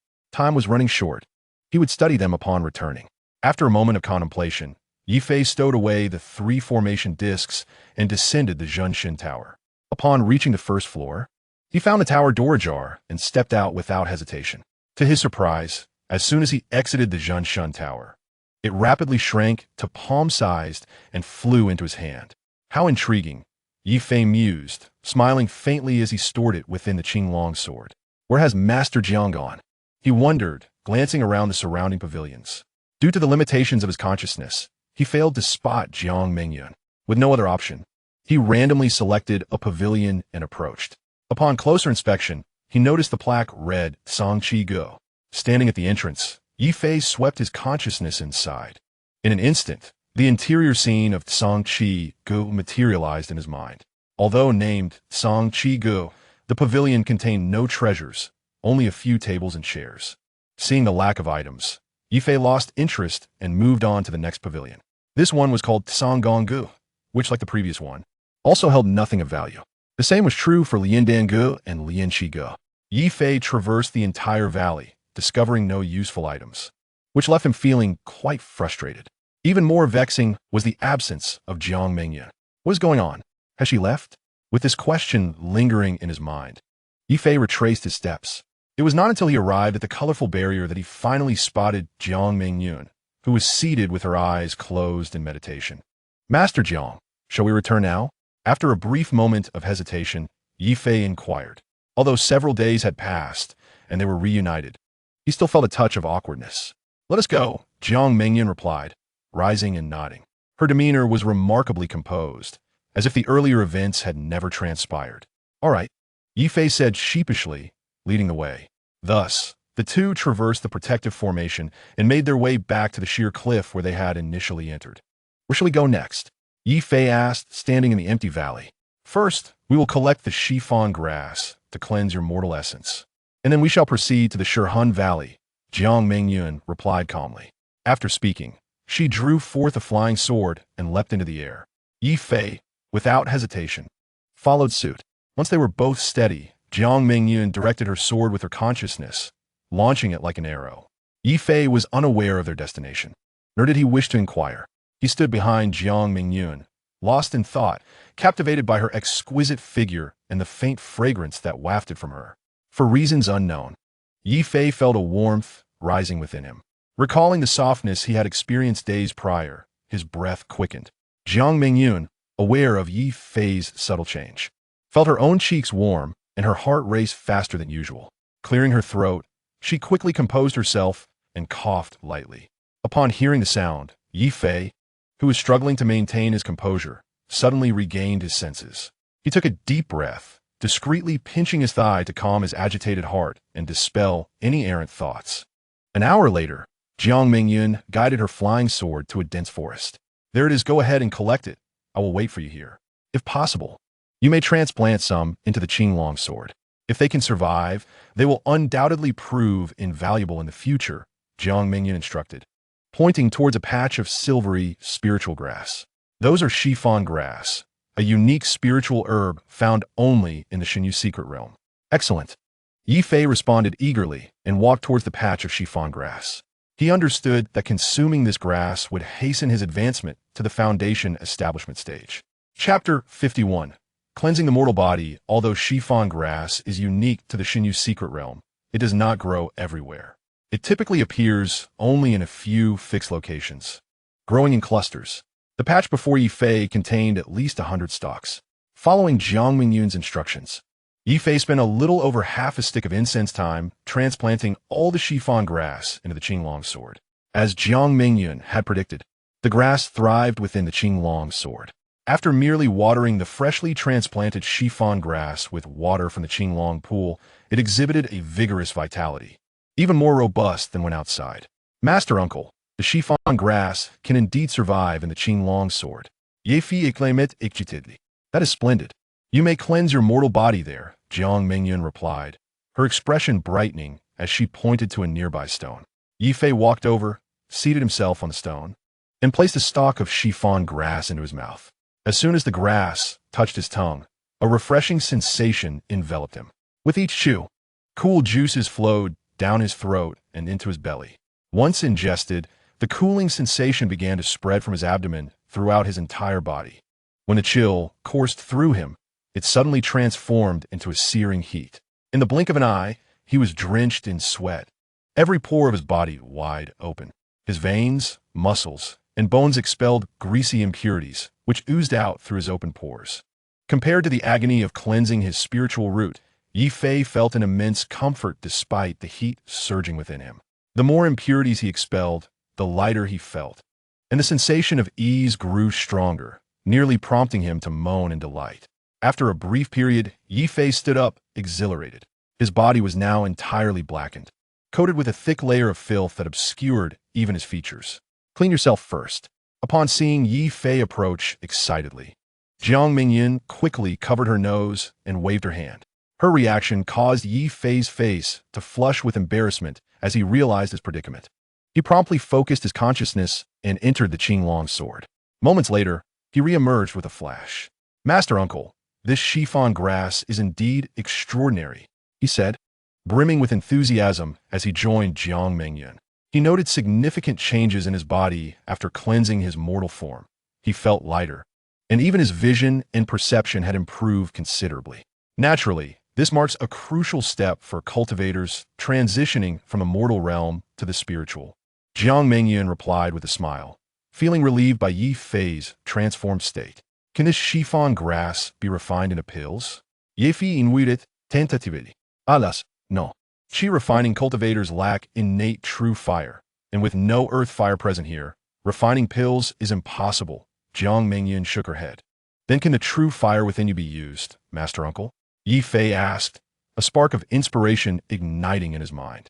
Unfortunately not. I have already attempted this.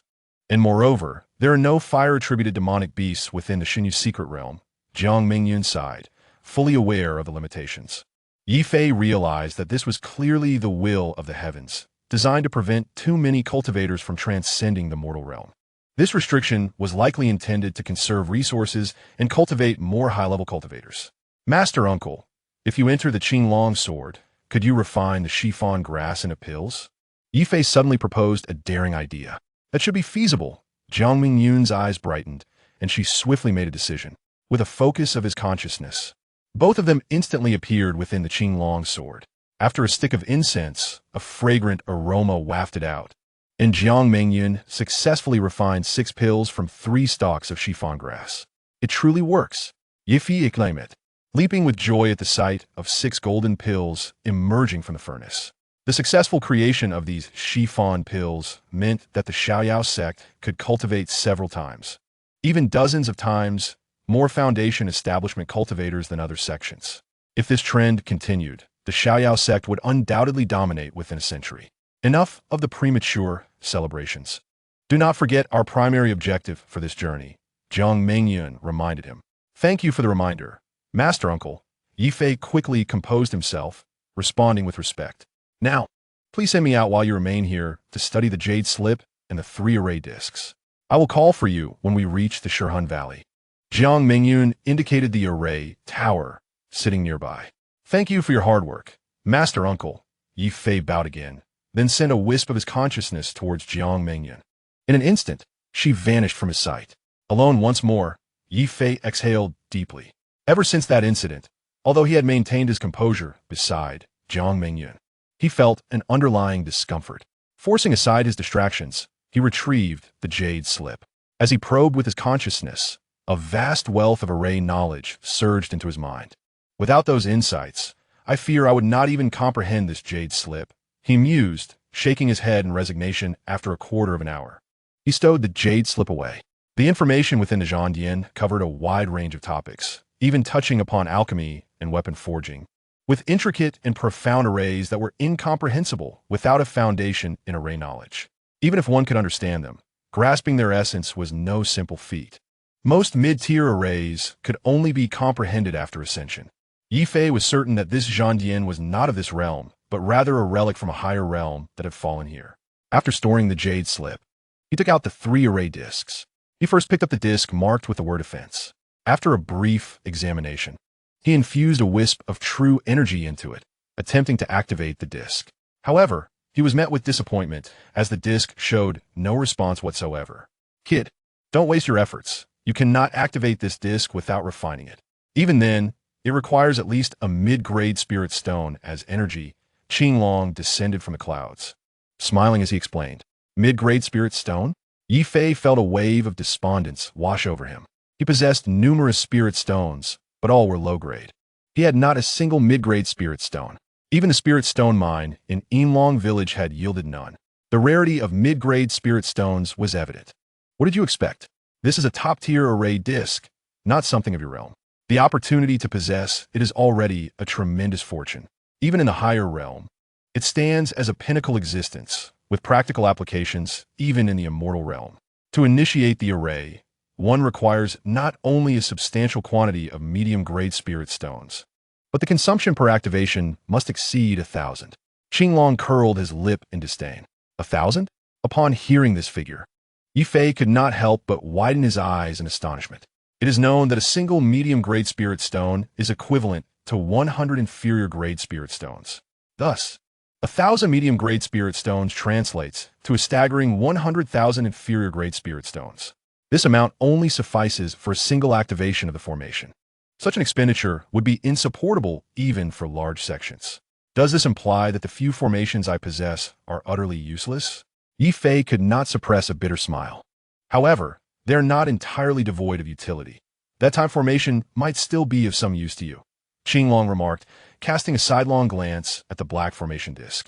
Chapter 52. Time Formation Disk. Time Formation Disk? Ye Fei looked at the black formation disk with perplexity. Indeed, this is the time formation disk. In my inherited memories, it is regarded as one of the most extraordinary entities within the realm of cultivation.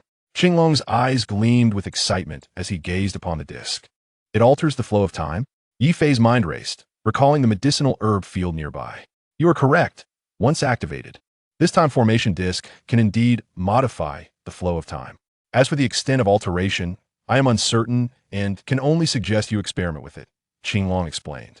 Does activating it also require medium-grade spirit stones? Ye Fei invited cautiously. Certainly, though perhaps not in such large quantities, Qinglong replied uncertainly. What do you mean? Ye Fei furrowed his brow, feeling anxious at Qinglong's vague responses. The defensive and offensive formation discs require substantial energy due to their extensive activation range, hence the high consumption. The time formation disc, however, has a much smaller range. Perhaps 10 to 20 stones would suffice for activation, but even then, the duration will not be prolonged, Qinglong speculated. Very well. I shall conduct an experiment once I acquire medium-grade spirit stones, Ye Fei said with a hint of disappointment, reluctantly stowing away the 3 formation discs. He had hoped Qinglong would provide a means for him to use the time formation disc immediately, but this outcome was unexpected. Remaining within the Qinglong sword posed no particular concern, so Ye Fei summoned his consciousness, allowing himself to soar out. What? Finished your research already? Jiang Mingyun asked, somewhat surprised by Ye Fei's swift return. Yes, the formation disc is currently unusable. Qinglong stated it requires medium-grade spirit stones. Ye Fei shrugged. How many are needed? Jiang Mingyun inquired nonchalantly. The defensive and offensive formations consume 1,000 stones each activation, while the time formation disc is uncertain. But Qinglong mentioned it might operate on 10 to 20 stones. Ye Fei replied candidly. I have a few medium-grade spirit stones. You may take some to test the time formation disc's efficacy, Jiang Mingyun said, handing him a storage bag. Thank you, Master Uncle, Ye Fei exclaimed, his heart swelling with gratitude as he accepted the bag. Go ahead, There remains half a day's journey to the Shirhun Valley, ample time for your experimentation. Jiang Mingyun encouraged with a smile. Ye Fei nodded and re-entered the Qinglong sword. Seated beside the Qinglong pool, Ye Fei produced the time formation disc. This disc was entirely black, palm-sized, and its material was unknown. The surface and underside were intricately inscribed with time runes. Surrounding the disc were circular grooves, each containing a hexagram, with small holes positioned at each vertex. After a simple blood oath to recognize its master, Ye Fei commenced the refinement process. Fortunately, this disc was easier to refine than magical artifacts. Within a mere quarter of an hour, he had completed the process. Had it been a magical artifact of this caliber, Ye Fei would likely have been unable to refine it at all. Once refined, Ye Fei tossed the time formation disc into the air and uttered a single word. The disc rapidly expanded, growing to a diameter of approximately 10 feet and hovering before him. Descend. With a gentle press of his left hand, the time formation disc gracefully settled to the ground, observing the 6 fist-sized grooves atop the hexagram. Ye Fei focused his consciousness and scanned the storage bag given to him by Jiang Mingyun. 100 stones. He was momentarily taken aback by the number of medium-grade spirit stones within. Jiang Mingyun was indeed generous, providing him with 100 stones at once, which touched Ye Fei's heart. After a brief contemplation, he extracted 6 stones. Although medium-grade stones were similar in size to inferior-grade ones, they contained significantly more energy, and their luster was notably more vibrant and clear. Following his intention, Ye Fei seated himself upon the time formation disc and placed the 6 spirit stones into the corresponding grooves. As the last stone was positioned, the disc trembled throughout. Subsequently, a layer of white light emanated from the outer circular groove, arching outward to form a white protective dome above Ye Fei's head, enveloping the entire time formation disc.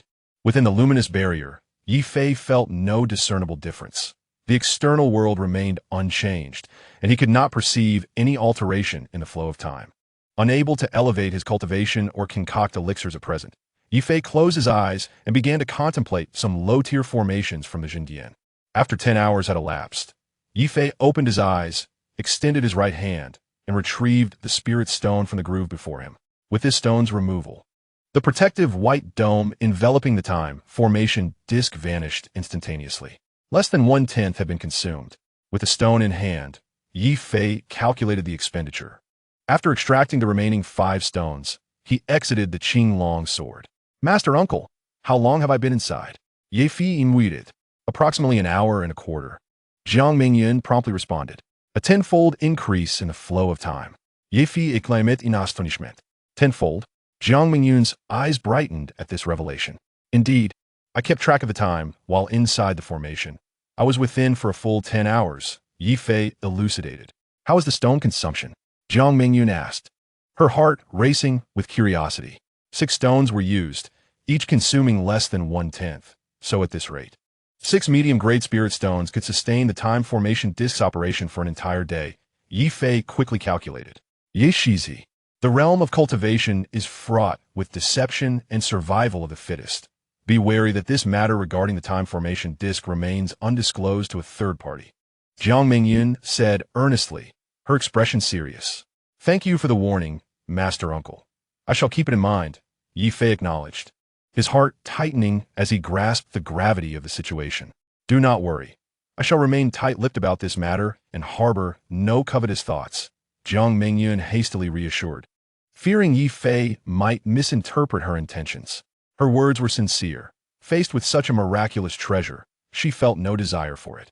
"Should you desire it, I would not hesitate for a moment," Ye Fei said earnestly, meeting Jiang Mingyun's gaze with clarity and sincerity. Feeling her heart flutter at Ye Fei's earnest eyes, Jiang Mingyun quickly turned her head away, at a loss for words. She said nothing further, guiding her flying sword toward the Shirhun Valley. Unbeknownst to her, the dynamics of her feelings toward Ye Fei had subtly shifted. About an hour later, Jiang Mingyun halted the flying sword at the mouth of a valley approximately 20 feet wide. "Is this the Shirhun Valley?" Ye Fei asked, puzzled. The valley before them was stark and barren, devoid of any signs of life, and a chilling aura seeped from within, evoking a sense of dread. Indeed, it seems that the members of the Luocha sect have likely already entered. Otherwise, this exterior would undoubtedly not resemble its current form. Jiang Mingyun nodded and remarked, "Not the current form? What would it be like then?" Ye Fei inquired with a frown. "You'll understand once we reach the front." Jiang Mingyun replied with a mysterious smile directed at Ye Fei, then maneuvered her flying sword deeper into the depths of Shihun Valley. Chapter 53. The Flames of War in Autumn. Master Jiang, how could there possibly be Shishinzi in here? Ye Fei questioned, perplexed, as he observed the increasingly desolate Shihun Valley. Only here can Shishinzi grow. It cannot thrive elsewhere. Jiang Mingyun smiled gently. Why is that? This place cannot even support the growth of plants, let alone celestial treasures. Ye Fei expressed his disbelief. Shirshin, as in devouring souls, must naturally flourish in a place filled with spectral remnants, Jiang Mingyun explained. Huh? So Shishinzi grows by consuming spectral remnants. But there are no spectral remnants here. Ye Fei scanned the surroundings and confirmed the absence of any spectral presence. The spectral remnants here have already been collected by Hua Chuyang. You will soon understand the situation. Jiang Mingyun did not elaborate further and continued to guide her flying sword deeper into the valley.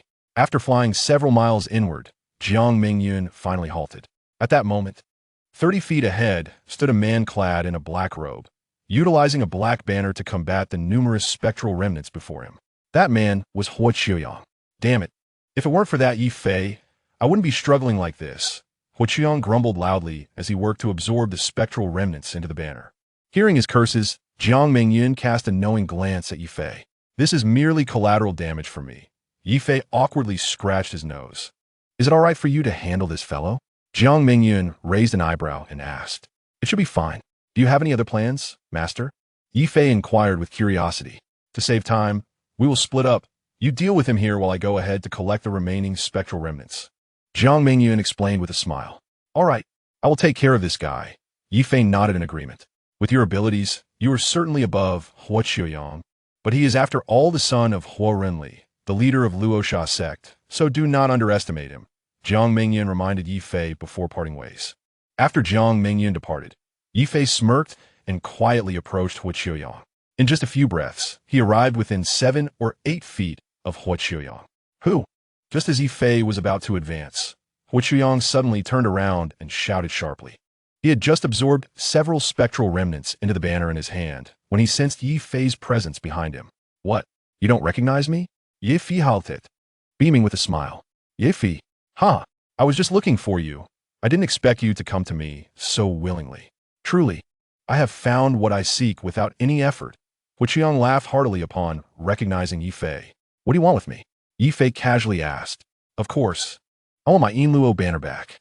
You took my Yinluo banner and did not come here to collect the spectral remnants, forcing me to use this incomplete version and taking me over 10 days to arrive here.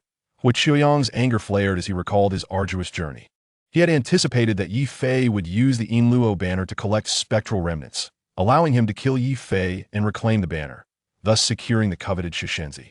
However, he had waited for several days without seeing Ye Fei's shadow. Consequently, he had no choice but to utilize the half-finished product he had prepared.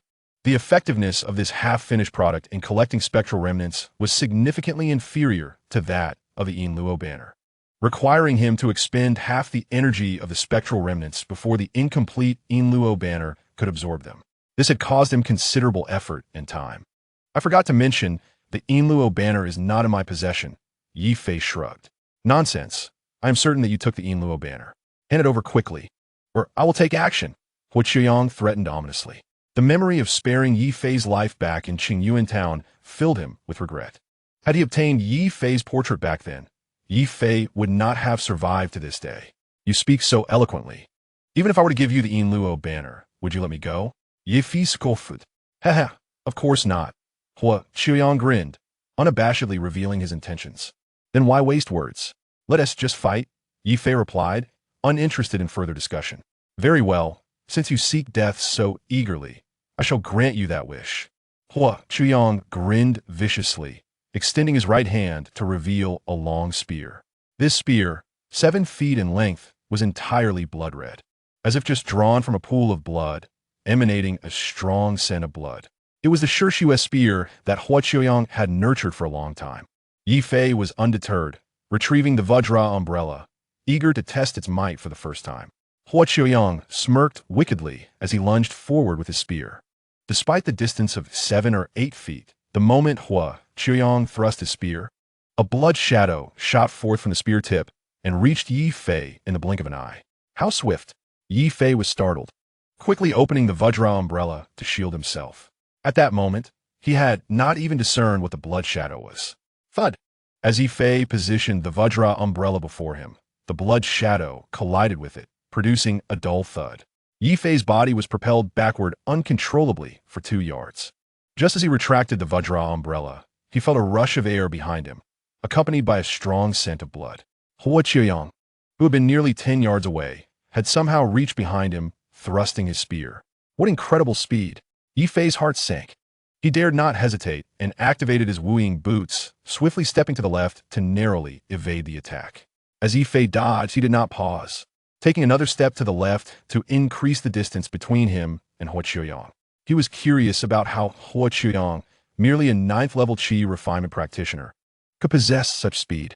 Oh, I didn't expect you, an ordinary disciple, to have spirit boots. Hua Qiuyang was momentarily taken aback upon seeing Ye Fei evade. Upon closer inspection, he noticed that Ye Fei was wearing a pair of light blue spirit boots. You are not lacking either, Ye Fei retorted coldly, observing Hua Qiuyang's feet, which were clad in white boots that evidently enhanced his speed, seemingly superior to Ye Fei's. Understanding the reason behind Hua Qiuyang's speed, Ye Fei finally breathed a sigh of relief. Achieving such speed through external means was far better than Hua Qiuyang possessing an innate speed. Haha! What of having spirit boots? Under my Shirshua spear, you shall still meet your demise, Hua Qiuyang sneered malevolently. Blood arrow, he bellowed, channeling his true energy as he thrust the spear once more towards Ye Fei. This time, dozens of blood-red arrows, each 2 inches long, shot forth from the spear tip. Racing towards Ye Fei. Vajra blade, Ye Fei shouted, channeling his true energy through his arms as he quickly opened the Vajra umbrella to shield himself. Simultaneously, he pressed a button on the umbrella's handle with his right thumb. Chapter 54. The lethal strike of Hua Qiuyang. The button, located on the handle of the Jin Gang San, is responsible for controlling the 36 flying blades. As Ye Fei pressed the button, the concealed blades beneath the umbrella's fabric whirled out and launched towards Hua Qiuyang in the distance.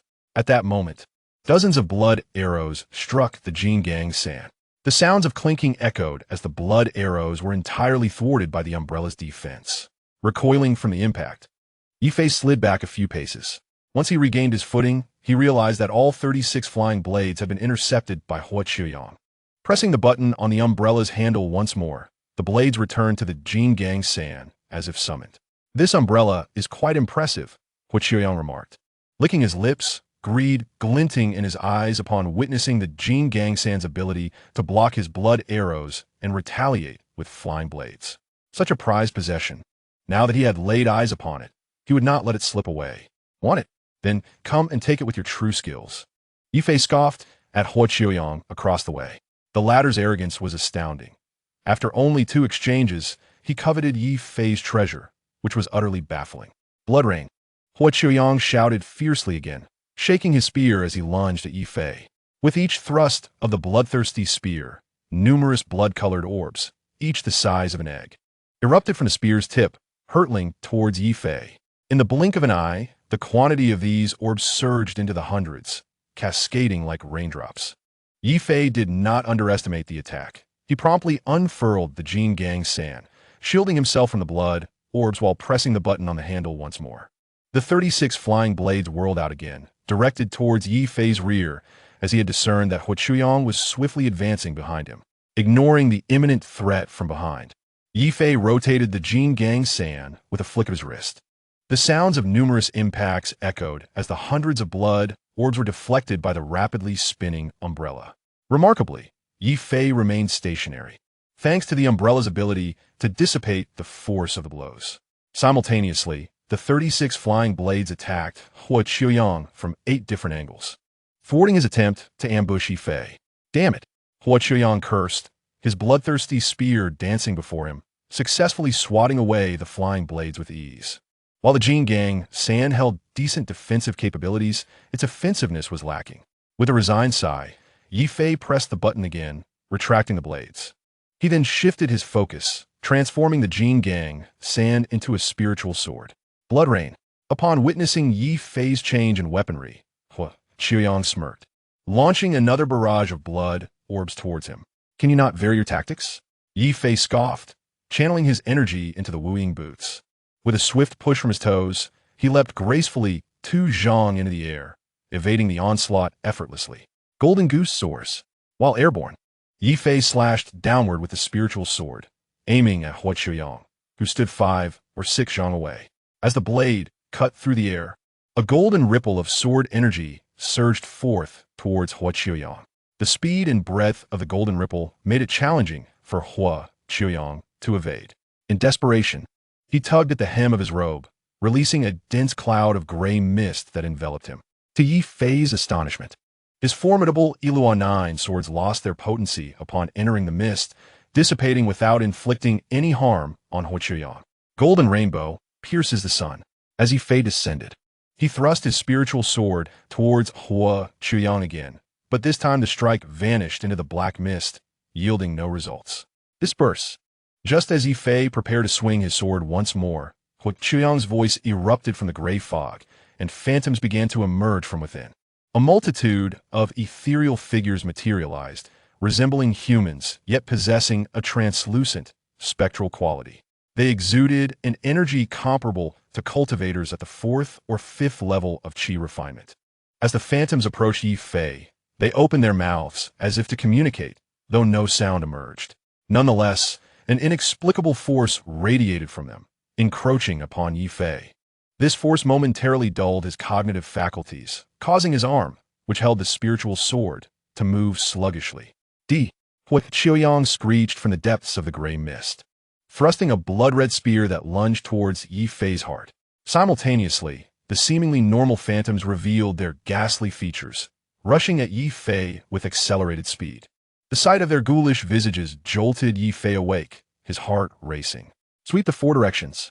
He swung his spiritual sword horizontally, akin to a blade, while activating the Wu Ying boots to retreat swiftly.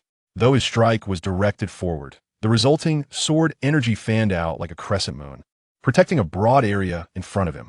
The phantoms collided with the sword energy, vanishing without a sound, obliterated in an instant. Qiuyang's spear, following closely behind, was similarly repelled upon contact with the sword energy. Qiuyang cried out in agony as he was sent sprawling to the ground. How is this possible? You are merely at the 9th level of qi refinement, yet you can deliver such a powerful strike?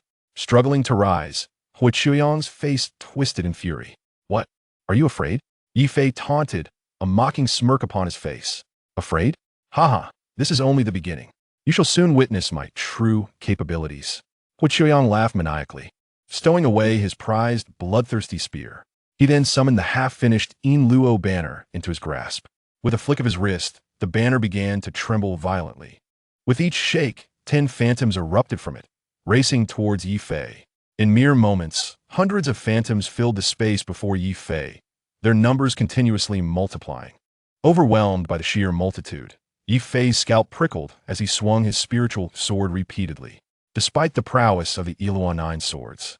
Facing a relentless tide of phantoms proved taxing. As Ye Fei struggled against the growing onslaught, Qiuyang grinned wickedly, biting his tongue to draw blood, which he then spat onto the half-finished Yin Luo banner. Instantly, his complexion paled and his body swayed. Gritting his teeth against the weakness, he bellowed, "Release the ghost spirits." With a sudden thrust of the banner towards Ye Fei, 3 towering ghostly figures, each wielding a massive axe and exuding an intimidating presence, surged forth from the banner, barreling towards him. How formidable! Ye Fei felt a chill down his spine upon seeing the 3 ghostly spirits, their aura rivaling that of foundational cultivators. He knew he could hardly contend with even one, let alone 3. Resolving to take drastic measures, Ye Fei swiftly dispatched the phantoms in front of him, extending his left hand to reveal a small sword-shaped jade talisman. Go! With the ghostly figures closing in, Ye Fei wasted no time, unleashing the power of the golden sword talisman. In an instant, 3 beams of golden light shot forth, forming 3 golden swords that pierced directly into 3 ghostly entities. With a series of dull thuds, these apparitions were swiftly impaled, dissolving into nothingness. As the golden light erupted, the jade talisman in Ye Fei's hand shattered, its uses exhausted. You actually possess a talisman treasure. Upon witnessing his trump card effortlessly dismantled by Ye Fei's talisman, Hu Qiuyang's eyes brimmed with resentment. Summoning 3 ghostly entities had nearly depleted his internal energy, leaving him utterly drained and struggling to stand. Since you lack the strength to fight, prepare to meet your demise. Observing Hu Qiuyang's incapacitation, Ye Fei smirked and lunged forward with his sword, intending to end Hu Qiuyang's life directly. However, Ye Fei was taken aback as Hu Qiuyang did not attempt to evade the incoming strike. You underestimate me, Hu Qiuyang. Hu Qiuyang laughed maniacally, his eyes filled with hatred towards Ye Fei. He then forcefully hurled 2 fiery red orbs toward Ye Fei, while simultaneously channeling his last remnants of energy to retreat swiftly. Not good. The moment Ye Fei laid eyes on the 2 orbs, a sense of danger washed over him. Yet, the events unfolded too swiftly for him to evade. He could only watch helplessly as the orbs drew nearer. Chapter 55, Slay Hu Qiuyang, Acquire the Shirshin Jihaha. You wish to kill me, Hu Qiuyang? You are not worthy. As the orbs approached, Hu Qiuyang's maniacal laughter echoed from a distance. Boom! Boom! Just as his laughter faded, 2 violent explosions erupted in the direction of Ye Fei. A tremendous shock wave surged forth, causing Hu Qiuyang to stumble. I refuse to believe 2 fire thunder orbs cannot obliterate you. Hu Qiuyang scoffed, fully aware of the might of the fire thunder orbs crafted by his father, Hu Rinli. He believed that even a foundation establishment cultivator could not withstand such an assault. After consuming a medicinal pill, Hu Qiuyang strode toward the site of the recent explosions, confident of the devastation wrought. Upon arrival, he found the area eerily empty, devoid of any trace of his opponent. This did not surprise him, for he knew the destructive power of the fire thunder orbs. A chi refinement cultivator would undoubtedly have been obliterated. Not even a remnant of a spirit artifact left behind? As Hu Qiuyang surveyed the scene, a sense of unease crept over him. Could it be that the brat survived? His brow furrowed in suspicion as he scanned the surroundings. Are you searching for me? Just then, Ye Fei's mocking voice echoed from behind him. Hu Qiuyang spun around, and upon seeing Ye Fei brandishing a spirit sword behind him, his body trembled in shock. Why you are still alive? Hu Qiuyang's voice quivered. As you said, to kill me. You are not yet qualified. Ye Fei's expression hardened as he thrust his spirit sword, piercing Hu Qiuyang's skull. In an instant, blood splattered as Hu Qiuyang fell lifelessly to the ground, his body collapsing backward, mixing red and white fluids upon the earth. Fortunately, at the moment of peril, Ye Fei had managed to seek refuge within the Qinglong sword, thereby escaping disaster. Otherwise, even if he had successfully refined his physique, he would have met his end there. Just as Ye Fei intended to seize Hu Qiuyang's storage ring, a yellow talisman suddenly shot forth from beneath Hu Qiuyang's body, transforming into a flash of yellow light that swiftly vanished into the sky. What was that? Ye Fei stared in confusion, momentarily taken aback. Nonetheless, he dismissed it and extended his hand, the storage ring appearing within his grasp. After securing the ring, Ye Fei did not hasten to inspect its contents, but summoned his flying sword, soaring deeper into the Shirshin Valley. Outside the Xinyu secret realm, aboard the ship of the Luocha sect, Hu Rinli, who had been meditating in the cabin, abruptly opened his eyes, his expression dark and foreboding. Through the bond of blood, he sensed the demise of Hu Qiuyang. Who has slain my son? At that moment, he could no longer contain the anguish and fury within him, unleashing a thunderous roar that echoed throughout the vicinity of the Xinyu Valley. Upon hearing this furious cry, the Yuaning elders aboard the ship opened their eyes, glancing toward the direction of the Luocha sect's vessel, their expressions a mix of surprise and concern. Luo Ying, however, wore a subtle, enchanting smile. Within the Xinyu secret realm, Ye Fei guided his flying sword deeper into the valley, soon spotting a delicate white figure ahead. It was Jiang Mingyuan, who sat with her eyes closed. Seemingly avaiting Ye Fei Saruat. You have somewhat underestimated your adversary. The counterattack of a cultivator on the brink of death is the most formidable. You should not have approached so recklessly. Be cautious in the future. As soon as Ye Fei alighted from his flying sword, Jiang Mingyun opened her beautiful eyes and offered her warning, having evidently observed the battle between Ye Fei and Huo Qiuyang.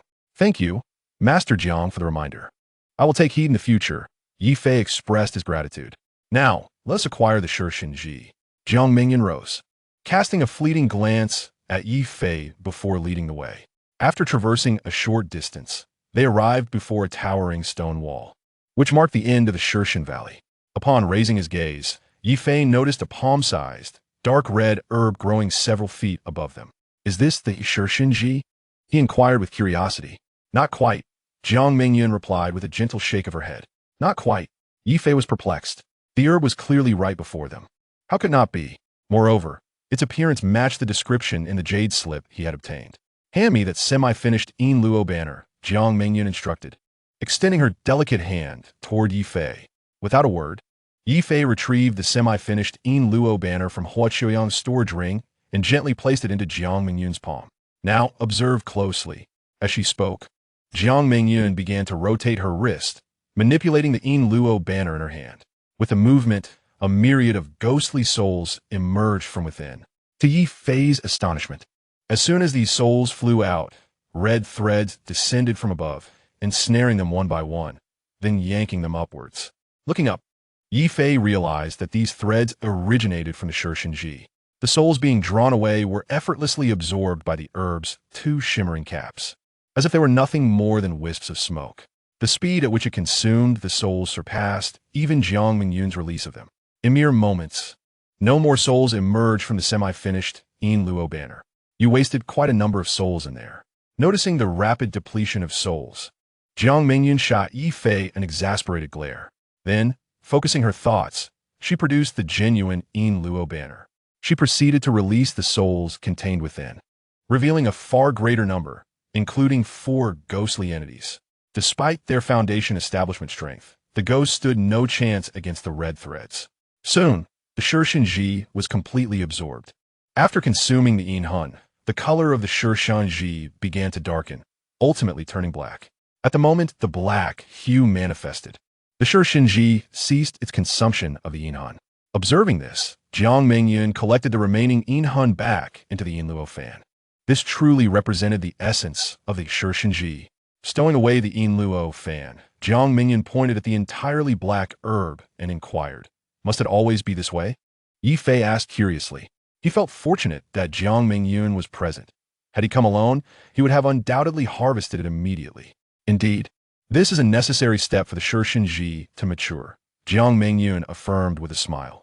So, can it be harvested now? Ye Fei probit tentativity. It can be harvested, Jiang Mingyun confirmed. It won't bite, will it? Ye Fei shuddered at the thought of the Shishin Ji consuming the Yin Hun. Rest assured, it only consumes Yin Hun and poses no threat to anything else. It is merely a plant, Jiang Mingyun explained with a smile. Hearing there was no danger, Ye Fei relaxed and then nimbly climbed up the stone wall. In a flash, he reached the Shishin Ji and swiftly plucked it from the ground. Having harvested it, will it still grow here in the future? Ye Fei asked, gazing at the Shishin Ji in his hand with curiosity. Have no fear. It has already released a substantial number of spores. In 20 years, a new one will sprout here, Jiang Mingyun replied. Releasing many spores ensures a new one will grow? Ye Fei asked in surprise after stowing the Shishin Ji in the Qinglong sword.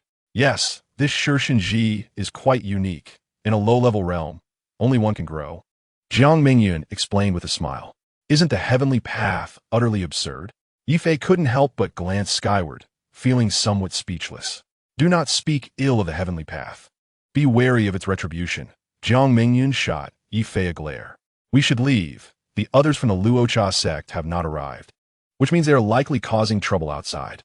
We must promptly search for Yun. We must prevent any unforeseen incidents. Jiang Mingyun expressed her concern. After saying this, she summoned her flying sword, and together with Ye Fei, they soared out of the Shirhan Valley. Chapter 56. The power of the Nixiang body upon considering the time. It had been 17 days since the opening of the Xinyu secret realm. At this moment, disciples from each sect had, more or less, made some gains. After flying out of Shirhan Valley, Ye Fei and Jiang Mingyun casually chose a direction and began their search. Unlike before, This time they gathered medicinal herbs while searching. Thanks to Jiang Mingyun's formidable spiritual sense, no one detected their presence along the way. Feeling untroubled, Ye Fei retrieved the storage ring belonging to Hui Qiuyang. Surely, it must contain valuable items. Ye Fei's heart brimmed with anticipation, as Hui Qiuyang's status assured that its contents would not disappoint. Indeed, when Ye Fei scanned the contents with his spiritual sense, a satisfied smile graced his face. 10,000 low-grade spirit stones, 3 spiritual artifacts, 6 magical tools. For vials of elixirs, over 200 medicinal herbs, 2 tomes of techniques, 1 map, jade slip, and 2 jade tokens. For a cultivator in the refining stage, such wealth was exceedingly substantial. However, not finding the Huo Leiju within left Ye Fei somewhat disheartened. After the consumption of the Jin Jian Fu, he was left without means to contend against foundation-building cultivators. What is this map? Ye Fei frowned upon scanning the map, jade slip, with his spiritual sense. He discovered that the map contained within was also of the Xinyu secret realm. However, it differed somewhat from the one in his possession, appearing to be more detailed. Moreover, 2 locations were marked distinctly, Shihun Valley and Huanimen. While he was familiar with Shihun Valley, Huanimen was entirely unknown to him. Examining the position of Huanimen, he noted it lay within an area densely populated by demonic beasts, making it virtually inaccessible to ordinary individuals. If time permits, it would be worthwhile to investigate. Retracting his spiritual sense, Ye Fei made up his mind. Since the Zhenshin Temple is likely to possess extraordinary treasures, Huanimen should be no exception.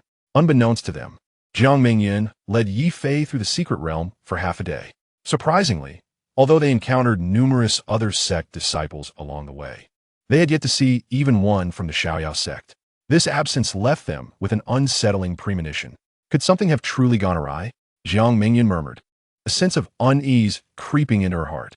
Traditionally, large-scale conflicts between sects would typically unfold in the final days. Yet, it was clearly too early for such events. There should be no cause for alarm. Perhaps our comrades have merely gathered together. Let's continue searching, Ye Fei reassured her. That is all we can do. Jiang Mingyun sighed lightly, increasing the speed of her flying sword. Another half-day passed, and after traversing much of the Xinyu secret realm, Jiang Mingyun and Ye Fei finally discovered traces of the Xiaoyao sect disciples. At that moment, the Xiaoyao sect disciples were besieged atop a hill by 3 other sects, Luocha sect, Kucha temple, and Baiwa sect. The combined force of these 3 sects numbered nearly 120 individuals. In contrast, the Xiaoyao sect had dwindled to merely 42 members. Fortunately, Jiang Yun remained among those atop the hill, safe and sound, which eased Jiang Mingyun's worries significantly. They were surrounded about a mile ahead, currently safe. After landing near a tree, Jiang Mingyun relayed the situation she had observed through her spiritual sense to Ye Fei. Why are these 3 sects targeting our Xiaoyao sect? Ye Fei inwuded, Baflet. I am not certain. Since the 3 sects have allied, there must be some underlying circumstances unknown to us. However, considering their numbers, it may prove challenging for us to rescue them. Jiang Mingyun's brow furrowed tightly. Were this outside the secret realm, she would have no fear, even against such numbers. She could easily cope. Yet, within this realm, she found herself at a loss. She had noticed earlier that among the 3 sects, there were 30 disciples at the 9th level of Qi refining. Even though she surpassed the average 9th level Qi refining disciple, it would be impossible to contend with so many simultaneously. Hasn't Master Uncle remembered Yun's unique constitution? Ye Fei asked with a chuckle. Nishang body? Jiang Mingyun suddenly realized something, her eyes sparkling. Indeed, if we harness the power of the demonic beasts, it would be sufficient to give the disciples of those 3 sects a run for their money. Ye Fei remarked with a mischievous grin, then produced a communication jade token and spoke a few words into it. Afterward, Ye Fei stowed the token and, along with Jiang Mingyun, entered the Qinglong sword. As they entered the Qinglong sword, the ground began to tremble within mere breaths. Countless demonic beasts started to gather towards the slope where Jiang Yun was located. Due to the abundance of demonic beasts within the secret realm, thousands soon amassed at the foot of the slope. What is happening?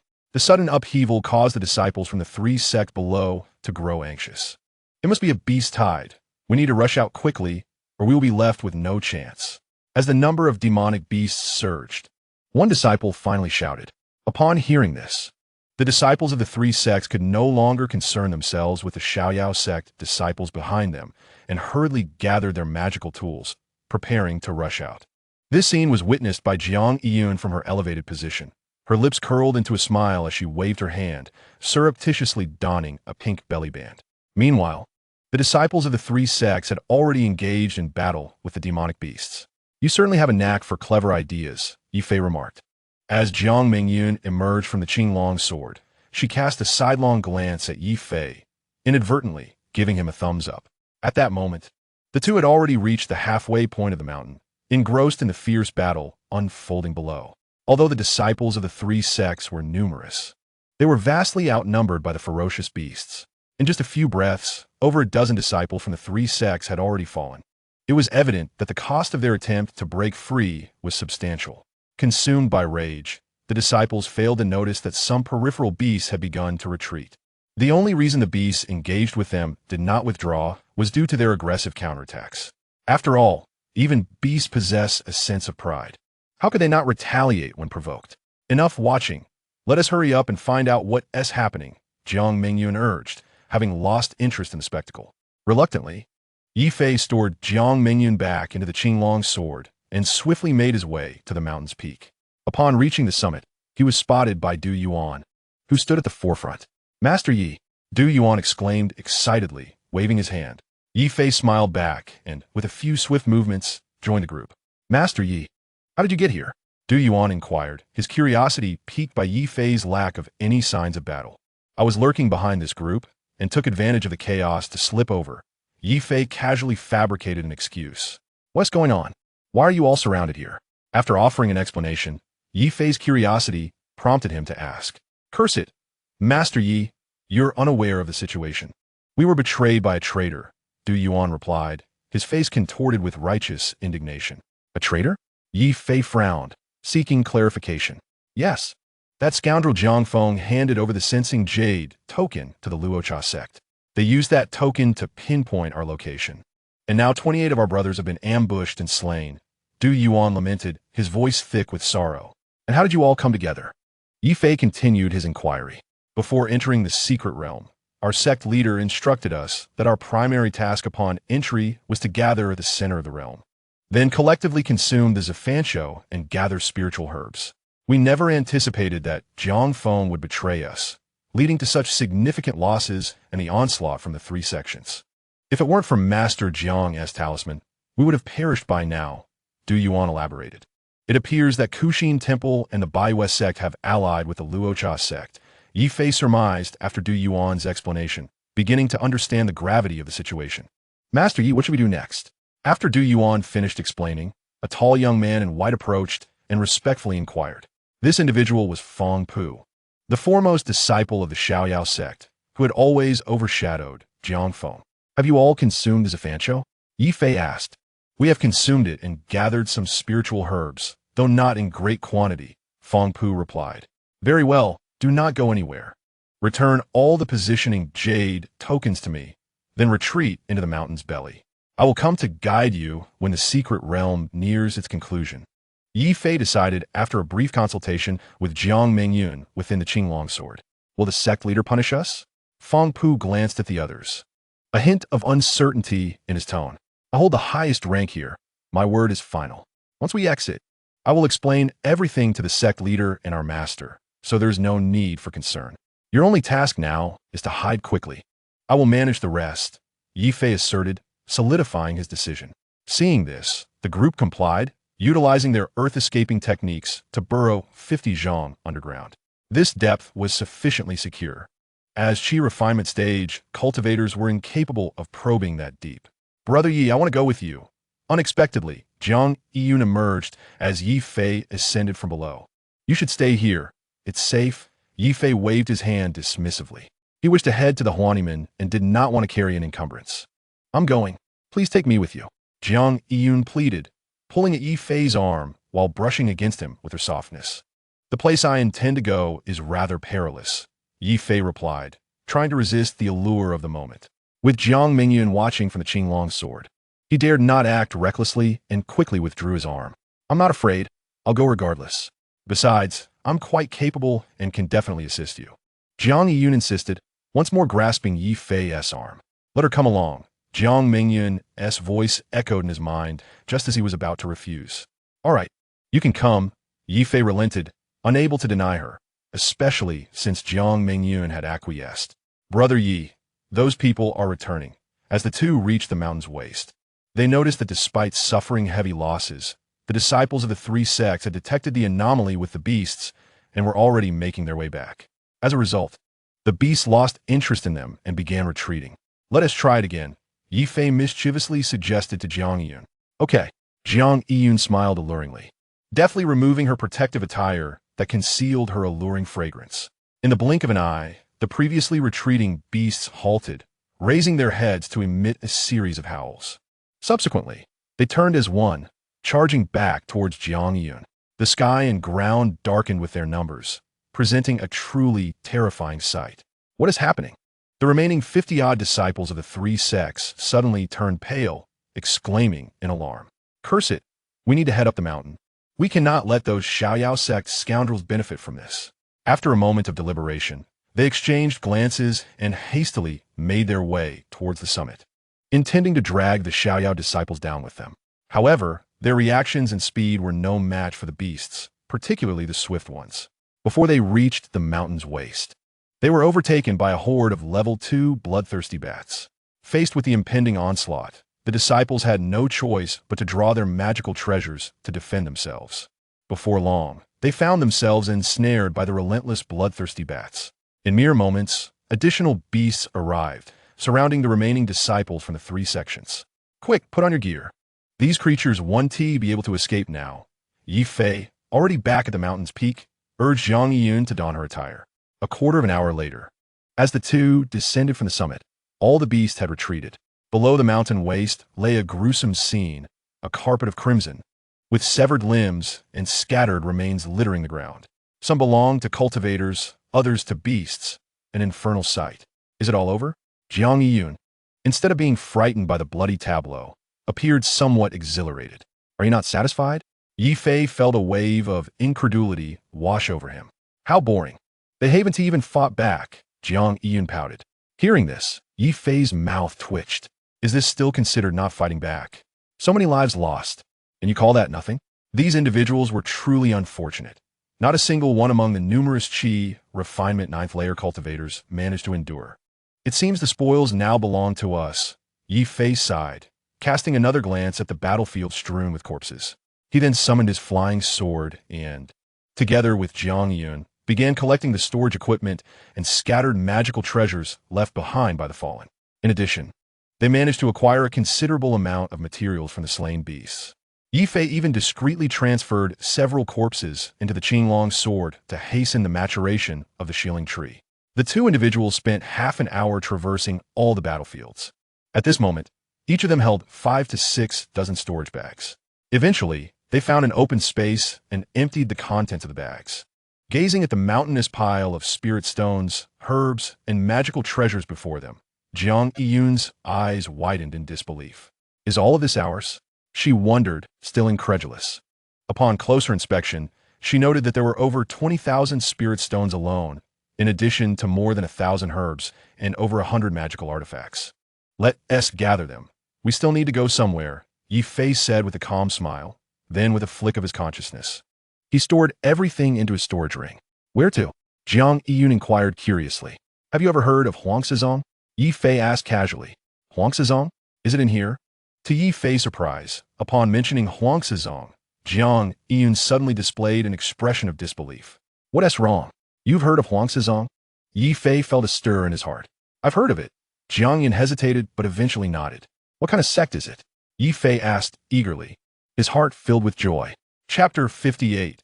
Huangqigong. When Ye Fei inquired about the nature of Huangsizong, Jiang Yiyun's delicate face flushed crimson, and she stammered, unsure how to respond. Is it inconvenient to say? Ye Fei asked, puzzled. Not exactly. It said that everyone in Huangsizong excels in dual cultivation and possesses extraordinary abilities, but has been lost to time for countless years, Jiang Yiyun explained. Hearing the term dual cultivation made her feel a bit embarrassed. So that's how it is. Ye Fei awkwardly scratched his nose. Do you know the location of Huangsizong, senior brother Yi? Jiang Yun blinked her beautiful eyes, intrigued. It is worth noting that Huangsizong exists only in legends, and she had stumbled upon it in a collection from the Luoyuan Merchant Association. Even across the entire Shenlong continent, few were aware of its existence. Take a look at this. Since they were going together, Ye Fei had no reason to hide and handed Jiang Yun a jade slip containing a map. It really is here. After examining the jade slip, Jiang Yun's eyes widened in astonishment. It should be. I obtained this jade slip from someone else, Ye Fei explained. After that, he summoned his flying sword and, with Jiang Yun, flew toward the direction indicated on the map. A day later, the two arrived at the foot of a mountain. According to the markings on the map, Huangsizong was located near a gorge on the mountainside. However, to the naked eye, there were no signs of any buildings, only a multitude of ferocious beasts. Although most of these beasts were the first rank, their sheer numbers were overwhelming. One could easily encounter one within a 10-foot radius, and even in the air, there was no shortage of flying beasts. Clearly, attempting to fly directly over was impractical. Strangely, these beasts only circled the mountain, with very few outside the perimeter. There must be something peculiar about this mountain. Ye Fei furrowed his brows, maneuvering the flying sword around the mountain's edge. With so many beasts, we can't enter. Jiang Yun lamented, her brow furrowed. Should I let Yun come in? Seeing Jiang Yun unable to enter the mountain, Ye Fei sent a strand of his consciousness into the Qinglong sword to consult Jiang Mengyun inside. Let her in. She won't recognize me in my current appearance. Jiang Mengyun nodded with a smile. Since Jiang Mengyun was unconcerned about being discovered by Jiang Yun, Ye Fei felt at ease. After discussing with Jiang Yun, he brought her into the Qinglong sword. What is this place? How come there is another sister here? Upon entering the Qinglong sword, Jiang Yun was utterly astonished by her surroundings. Let this sister explain. I need to focus on our journey. Ye Fei, unsure how to explain, left the matter to Jiang Mengyun. Sister, can you tell me where this is? Jiang Yun eagerly approached Jiang Mengyun, tugging at her arm. The term sister drew bemusement from both Ye Fei and Jiang Mengyun. To avoid disrupting Ye Fei, Jiang Mengyun led Jiang Yun aside. Ye Fei, uninterested in their conversation, directed a strand of consciousness outward, controlling the now dust-like Qinglong sword as it floated toward the mountain. Remarkably, this method proved effective. Even as the dust-like Qinglong sword drifted beneath the watchful eyes of the beasts, they remained oblivious. Thus, Ye Fei guided the Qinglong sword according to the map's directions toward the gorge. Half an hour later, a speck of dust appeared beside the gorge on the mountainside. Precisely the location marked on the map. There was indeed a natural concealment formation here, which explained why they hadn't noticed the small path earlier. As a voice emerged, Ye Fei led Jiang Mengyun and Jiang Yun out of the Qinglong sword. Before them lay not only the gorge but also a long stone path adjacent to it. This stone path extended along the mountainside, curving around a bend not far ahead, with no end in sight. Moreover, within the concealment formation, no beasts were present. Let us see what lies ahead. Perhaps there is something waiting for us, Ye Fei suggested, scanning the surroundings for any obvious entrances. Then led the two women along the stone path. The stone path was lengthy, and after twisting and turning for 2 to 3 miles, they finally reached the end. To their surprise, the conclusion of the stone path revealed a verdant platform. The platform was approximately 10 zhang wide and 40 zhang long, with a ravine at its end, flanked by a broad stone path. Near the mountainside, 4 cave dwellings were built against the rock, while the opposite side featured a 2 zhang wide medicinal garden. Within the garden grew various spirit herbs, all of considerable quality. Close to the stone path, a row of plants adorned with pink flowers bloomed. What kind of flower is this? It smells so wonderful, Jiang Yun exclaimed. Her curiosity piqued as she gazed at the pink blossoms. The alluring fragrance emanated from these flowers, delightful to the senses. I don't know. This is my first time seeing them, Jiang Mengyun replied, shaking her head. I haven't seen them either. They probably aren't spirit herbs, just ordinary plants, Ye Fei shrugged, casually remarked. Since they were unfamiliar with the flowers, the three did not linger and continued onward. Is this the former site of Huangsizong? It seems rather shabby, Jiang Yun remarked as she observed the solitary row of cave dwellings. Regardless of its appearance, as long as there are treasures, it matters not, Ye Fei replied with a faint smile, directly entering the first cave dwelling. What a large bed! Upon stepping inside, Ye Fei was taken aback. The cave was 2 zhang deep and 3 zhang wide, furnished with an enormous wooden bed measuring 1 zhang by 3 zhang. This bed is enormous. How many people could sleep on it? Jiang Yiyun marveled at the sight of the bed. Finding nothing else inside besides the bed, the three moved on to the second cave dwelling. This one was similar in size to the previous one, serving as an alchemy room. Unfortunately, it contained only a broken alchemical furnace and nothing else. Reluctantly, the trio proceeded to the third cave dwelling. This dwelling resembled a study, featuring several rows of empty bookshelves. After discovering nothing of significance here, they ventured to the fourth cave dwelling. Compared to the previous three, this dwelling was much larger, measuring 2 zhang deep and 7 or 8 zhang wide. Against the back wall, a row of meditation cushions was arranged. Ye Fei counted and found that there were as many as 18 meditation cushions in this row. In the center of the cave, there was a stone table upon which rested a jade slip. Aside from this, the place was devoid of any other items. I was curious about the contents of the jade slip. As soon as she caught sight of it, Jiang Yiyun strode over and picked it up. However, after just a glance, her face turned crimson, and she promptly returned the slip to its original position. What did it contain? Ye Fei was puzzled by Jiang Yiyun's reaction. If you wish to know, you may look for yourself. With that, Jiang Yiyun, blushing fiercely, dashed out of the cave. Observing her behavior, both Ye Fei and Jiang Mengyun were filled with bewilderment. To uncover the reason, they each probed the jade slip with their spiritual senses. The technique was called Huanqi Gong. As soon as their senses entered the slip, an entire technique named Huanqi Gong flooded into their minds. Upon seeing the contents, their faces flushed a deep red, mirroring Jiang Yiyun's earlier reaction. It turned out to be a dual cultivation technique, which not only included incantations, but also illustrations. The illustrations were exquisitely detailed, resembling real people, and were quite explicit, revealing intimate details of both genders. They depicted various intriguing postures that were highly provocative. All three were still innocent, inexperienced individuals, and having encountered such material, they hurriedly retreated. For some unknown reason, once they exited the cave, they began to feel an unusual heat enveloping them. Why is it so warm? Jiang Yiyun, who had emerged first, felt it more intensely than Ye Fei and Jiang Mengyun. Her clothing was soaked with sweat, clinging to her form and accentuating her figure. Witnessing this, Ye Fei's breath quickened, his eyes turning blood red. It was not only him. Jiang Mengyun's beautiful eyes also glimmered with a hint of desire. Chapter 59. Unexpected events. This strange sensation initially was faint, and the three managed to suppress it. However, as time passed, it became increasingly difficult to control. Unknowingly, as if they shared a telepathic bond, they found themselves heading towards the first cave, rushing towards the large wooden bed. Amidst their intense gasps, they disregarded everything and became entangled with one another. Although Jiang Mengyun possessed the highest cultivation, her reaction was the most fervent. She used all the intricate postures she had seen in the jade slip with Ye Fei. Strangely enough, while in a state of confusion and devoid of thought, once they began to assume those positions, the incantations of Huanqi Gong, which they had merely glanced at before, began to operate within their bodies automatically. The more they channeled the Huanqi Gong incantations, the more exhilarated they felt, making it increasingly difficult to return to their previous state. As the incantations flowed, a cool current coursed through their bodies. Ye Fei, having reached a bottleneck in his cultivation, felt little change. Jiang Yiyun was similar.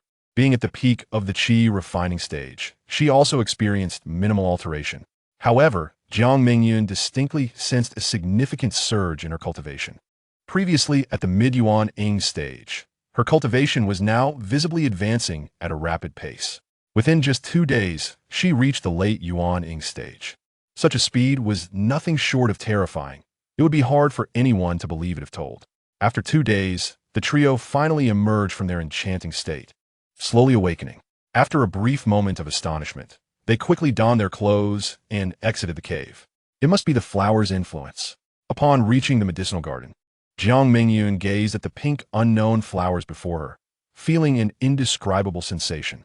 Let us not dwell on these flowers for now.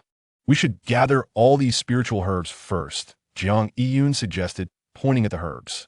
Let us transplant them into the Qinglong sword. You can keep these herbs for your future alchemy. No need to hand them over to the sect. Jiang Mengyun nodded, glancing at Ye Fei. Ye Fei had no objections. Soon, the three began their task, spending half an hour transplanting all the spiritual herbs into the Qinglong sword. Ye Fei even decided to transplant a few of the unknown flowers, believing that since they had ensnared Jiang Mingyun, they must be quite special. He intended to study them further, hoping to uncover some discoveries. Observing Ye Fei transplanting the flowers, the two women did not stop him, though their expressions were somewhat unnatural. After finishing with the herbs, Ye Fei entered the fourth cave and collected the jade slip inside before leaving with the two women. As they returned to the ravine they had initially entered, Ye Fei led them into the Qinglong sword. An hour later, the three successfully mounted the flying sword and departed, embarking on a grand adventure to gather spiritual herbs within the secret realm. With Jiang Mingyun's presence, they managed to collect over 1,000 spiritual herbs in just 3 days, a truly bountiful harvest. Let us go. We should retrieve those disciples.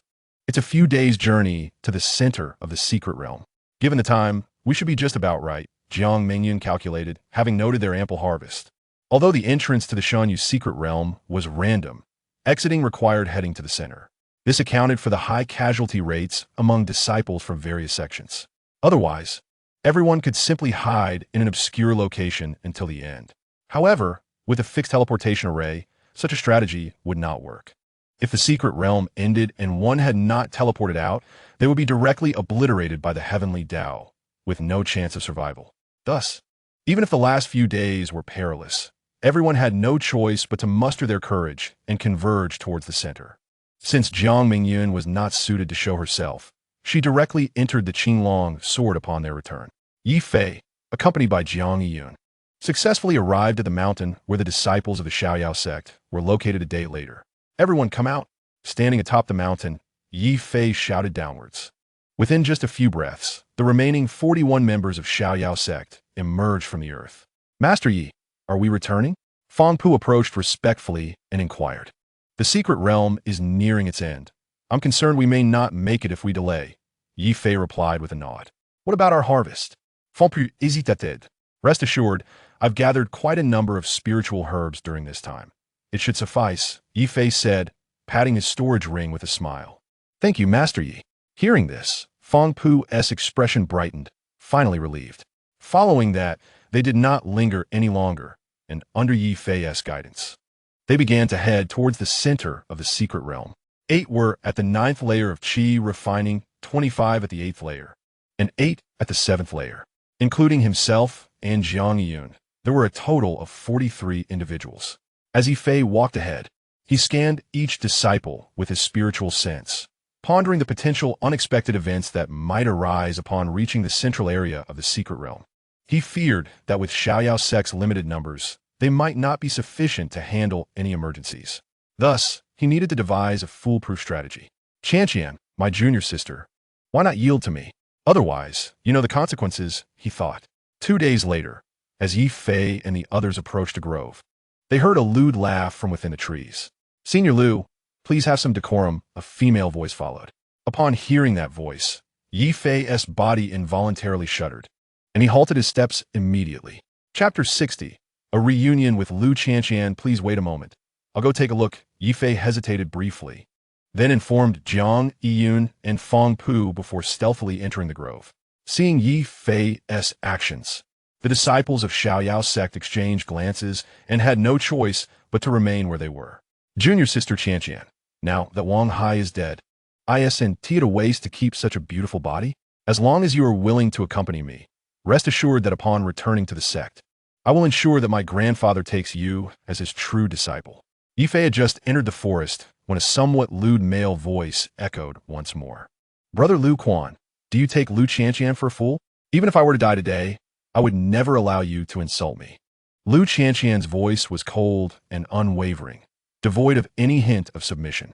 At that moment, Ye Fei stealthily approached, revealing himself a mere 10 zhang away. In his line of sight stood a man and a woman, both cloaked in azure. The man was unknown to him, but the woman was none other than Liu Qianqian. Even a corpse could still grant me the pleasure of Liu Quan. Liu Quan sneered, rubbing his hands together, his gaze brazenly roaming over Liu Qianqian's figure. At present, Liu Qianqian had matured further since joining the sect, her form alluringly full and curvaceous, captivating all men. Hearing Lu Quan's lascivious words sent a chill coursing through her. "You are inhuman." Lu Qianqian's voice trembled, laced with fear. She was acutely aware of Lu Quan's prowess and realized that today she might not escape unscathed. Such encounters had occurred before during her time in the sect. But each time, Yi Songlong would timely intervene, preventing any mishaps. However, this time, Yi Songlong could not follow her into the secret realm, and despair filled her heart. "Ha! If you are sensible, you will yield to me. With your talent, you will surely advance to the Jiedon stage. With your essence, my own ascension to Jiedon will be effortless, and we shall dwell together in bliss." How delightful that would be. Lu Quan's eyes gleamed with a sinister light. His true nature lay bare. Is it truly for my essence? Lu Qianqian's brows knitted together, murmuring softly with a forlorn expression. She recalled that after Wang Hai's death, Wang Changqing had uttered similar words to her. It was only due to her insufficient cultivation that he had refrained from acting upon them. Yet, with Yi Songlong previously present, she had dismissed such threats, but now, no one could come to her aid. "Hey, you're truly perverse. Not even sparing corpses. You are worse than a beast." Ye Fei could no longer endure the vile conversation and immediately revealed himself, striding toward the two. Ye Fei. Upon seeing him, Lu Qianqian trembled, her face a mask of disbelief. She had never anticipated that he would appear before her at such a moment. "Do you know him?" Hearing Lu Qianqian utter Ye Fei's name, Lu Quan's eyes narrowed, a glimmer of murderous intent flickering within. "What? Do you intend to kill me to silence me?" Ye Fei observed the malice in Lu Quan's gaze and could not help but smirk disdainfully. Though Lu Quan was also at the 9th level of qi refinement, Ye Fei dismissed him entirely. If he could extinguish Hua Qiuyang, Lu Quan was certainly no challenge. "So what? It seems you are the last survivor of the Xiaoyao sect." Lu Quan muka, nuting rapuiga del yaman face usaktatira. "What do you mean?" Ye Fei feigned ignorance, his heart stirring. "Ha! It appears you are unaware that the Luocha sect, Hukin Temple, and Baiwei sect have already joined forces. Your Xiaoyao sect disciples have likely been completely decimated." Lu Quan lauga triumphantly. "How do you know this?" Ye Fei's brow furrowed as he fixed his gaze upon Lu Quan. "As a dying man, I have no qualms telling you. Before the secret realm commenced, several sects reached a consensus to eradicate your Xiaoyao sect's legacy. The sects responsible for the attack are precisely those three, while others will wait for their opportunity." Lu Quan boasted with pride. "Why is that?" Ye Fei's expression shifted, a hint of anxiety emerging. "Why? Your Xiaoyao sect has long stood unrivaled, consistently taking all the Shirshan grass for yourselves, which has incited significant discontent among the various sections, especially the Luocha sect, who toiled to forge the Yin Luo banner, expending the most effort, yet still having to pay a hefty price for ascension pills. Do you think they would tolerate this?" Lu Quan spoke candidly, revealing everything he knew. "The spoils of the secret realm are based on individual merit, are they not?" Ye Fei's eyes displayed confusion. "Indeed, the various sects aim to rely on their abilities to eliminate the top qi refinement disciples of your Xiaoyao sect." Lu Quan grinned wickedly. "Your Xiaoyao sect will surely survive, but it is a pity that you will not live to witness it." Having learned what he sought, Ye Fei grew disinterested in further conversation and summoned his spiritual artifact sword. "Since you seek death, I shall oblige." Lu Quan was not to be outdone. He swiftly drew a long knife in response. Ye Fei launched the strongest strike, the third sword of the Yi Luo 9 swords, executing it with precision. Sometimes, the element of surprise serves as the greatest weapon. He was confident that Lu Quan would not withstand this blow.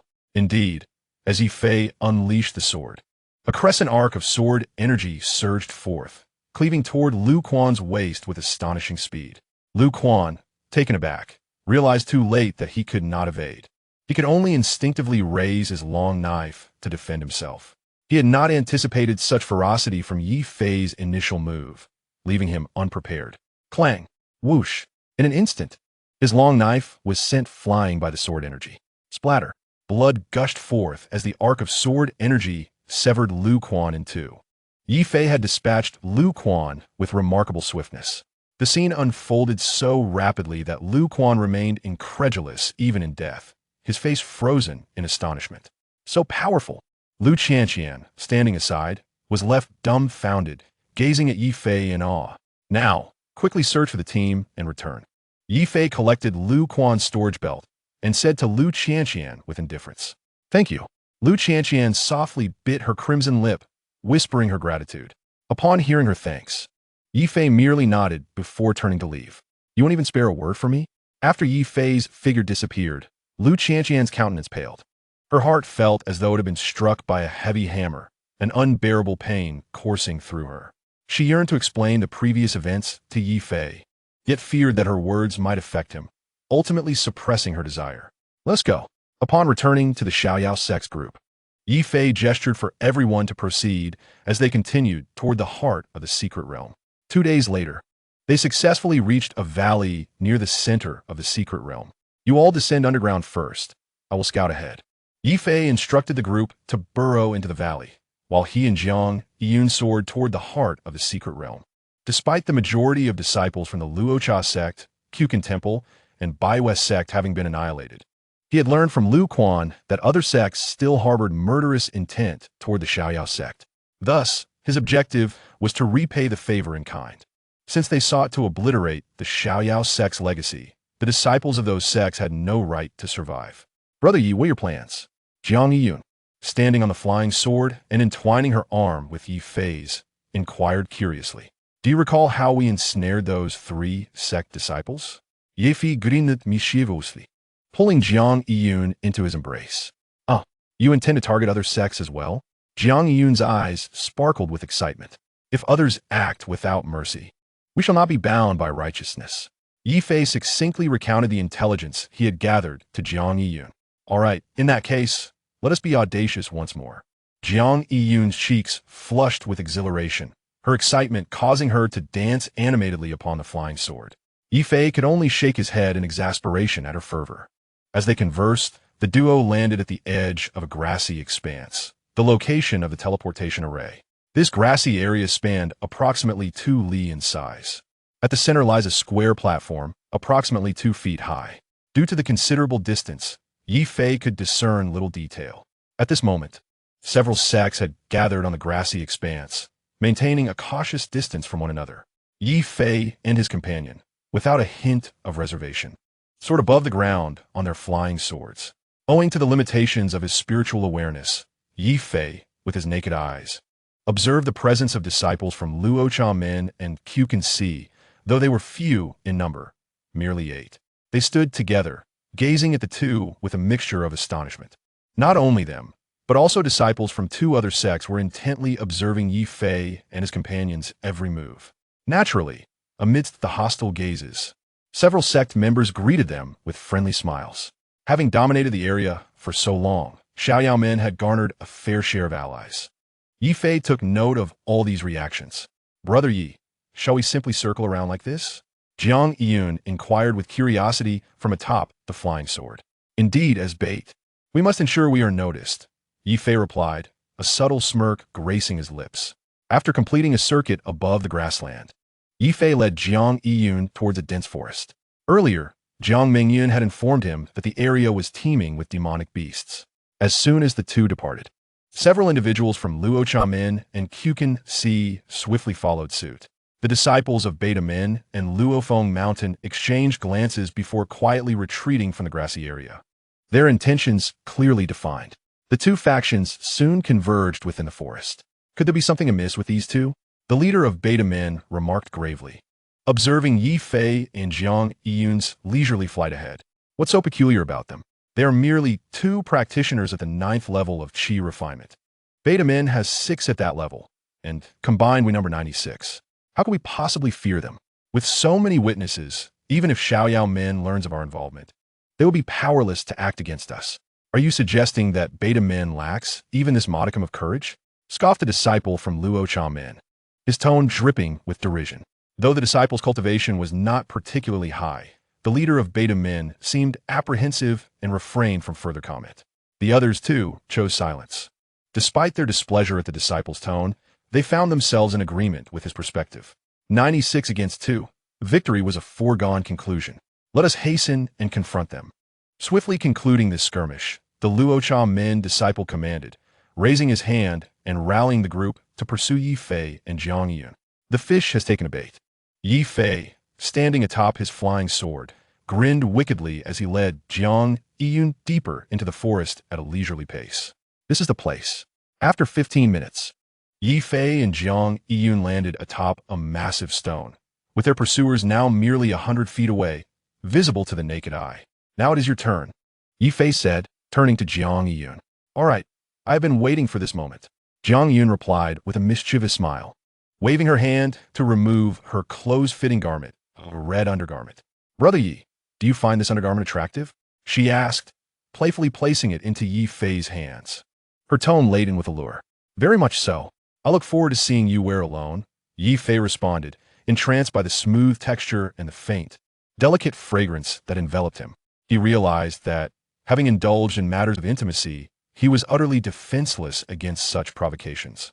Deep within, his heart blazed with desire. As their conversation unfolded, the pursuing group had closed the distance to less than 20 feet. At that moment, the chilling sounds of demonic beasts erupted around them, shaking the very ground beneath. Clouds of dust swirled as countless beasts surged toward them. What is happening? Is it beast tide? Beast tide? Nonsense. There cannot be a beast tide here. We must have stumbled upon something we shouldn't have, came the anxious response. What do? We must break through. If we don't escape now, we will be surrounded by the beasts and face certain death. In an instant, the group trailing Ye Fei erupted into chaos. Voices overlapping in panic. Enough. Silence. We charge straight out, all in one direction. The Luocha men disciple, now visibly shaken, abandoned thoughts of Ye Fei, directing the group to confront the impending demonic beasts. In a flash, the two factions clashed. Meanwhile, Ye Fei and Jiang Yun led the beasts swiftly towards the group. Despicable. The onlookers, frantically wielding their magical artifacts, erupted in fury upon witnessing Ye Fei's actions.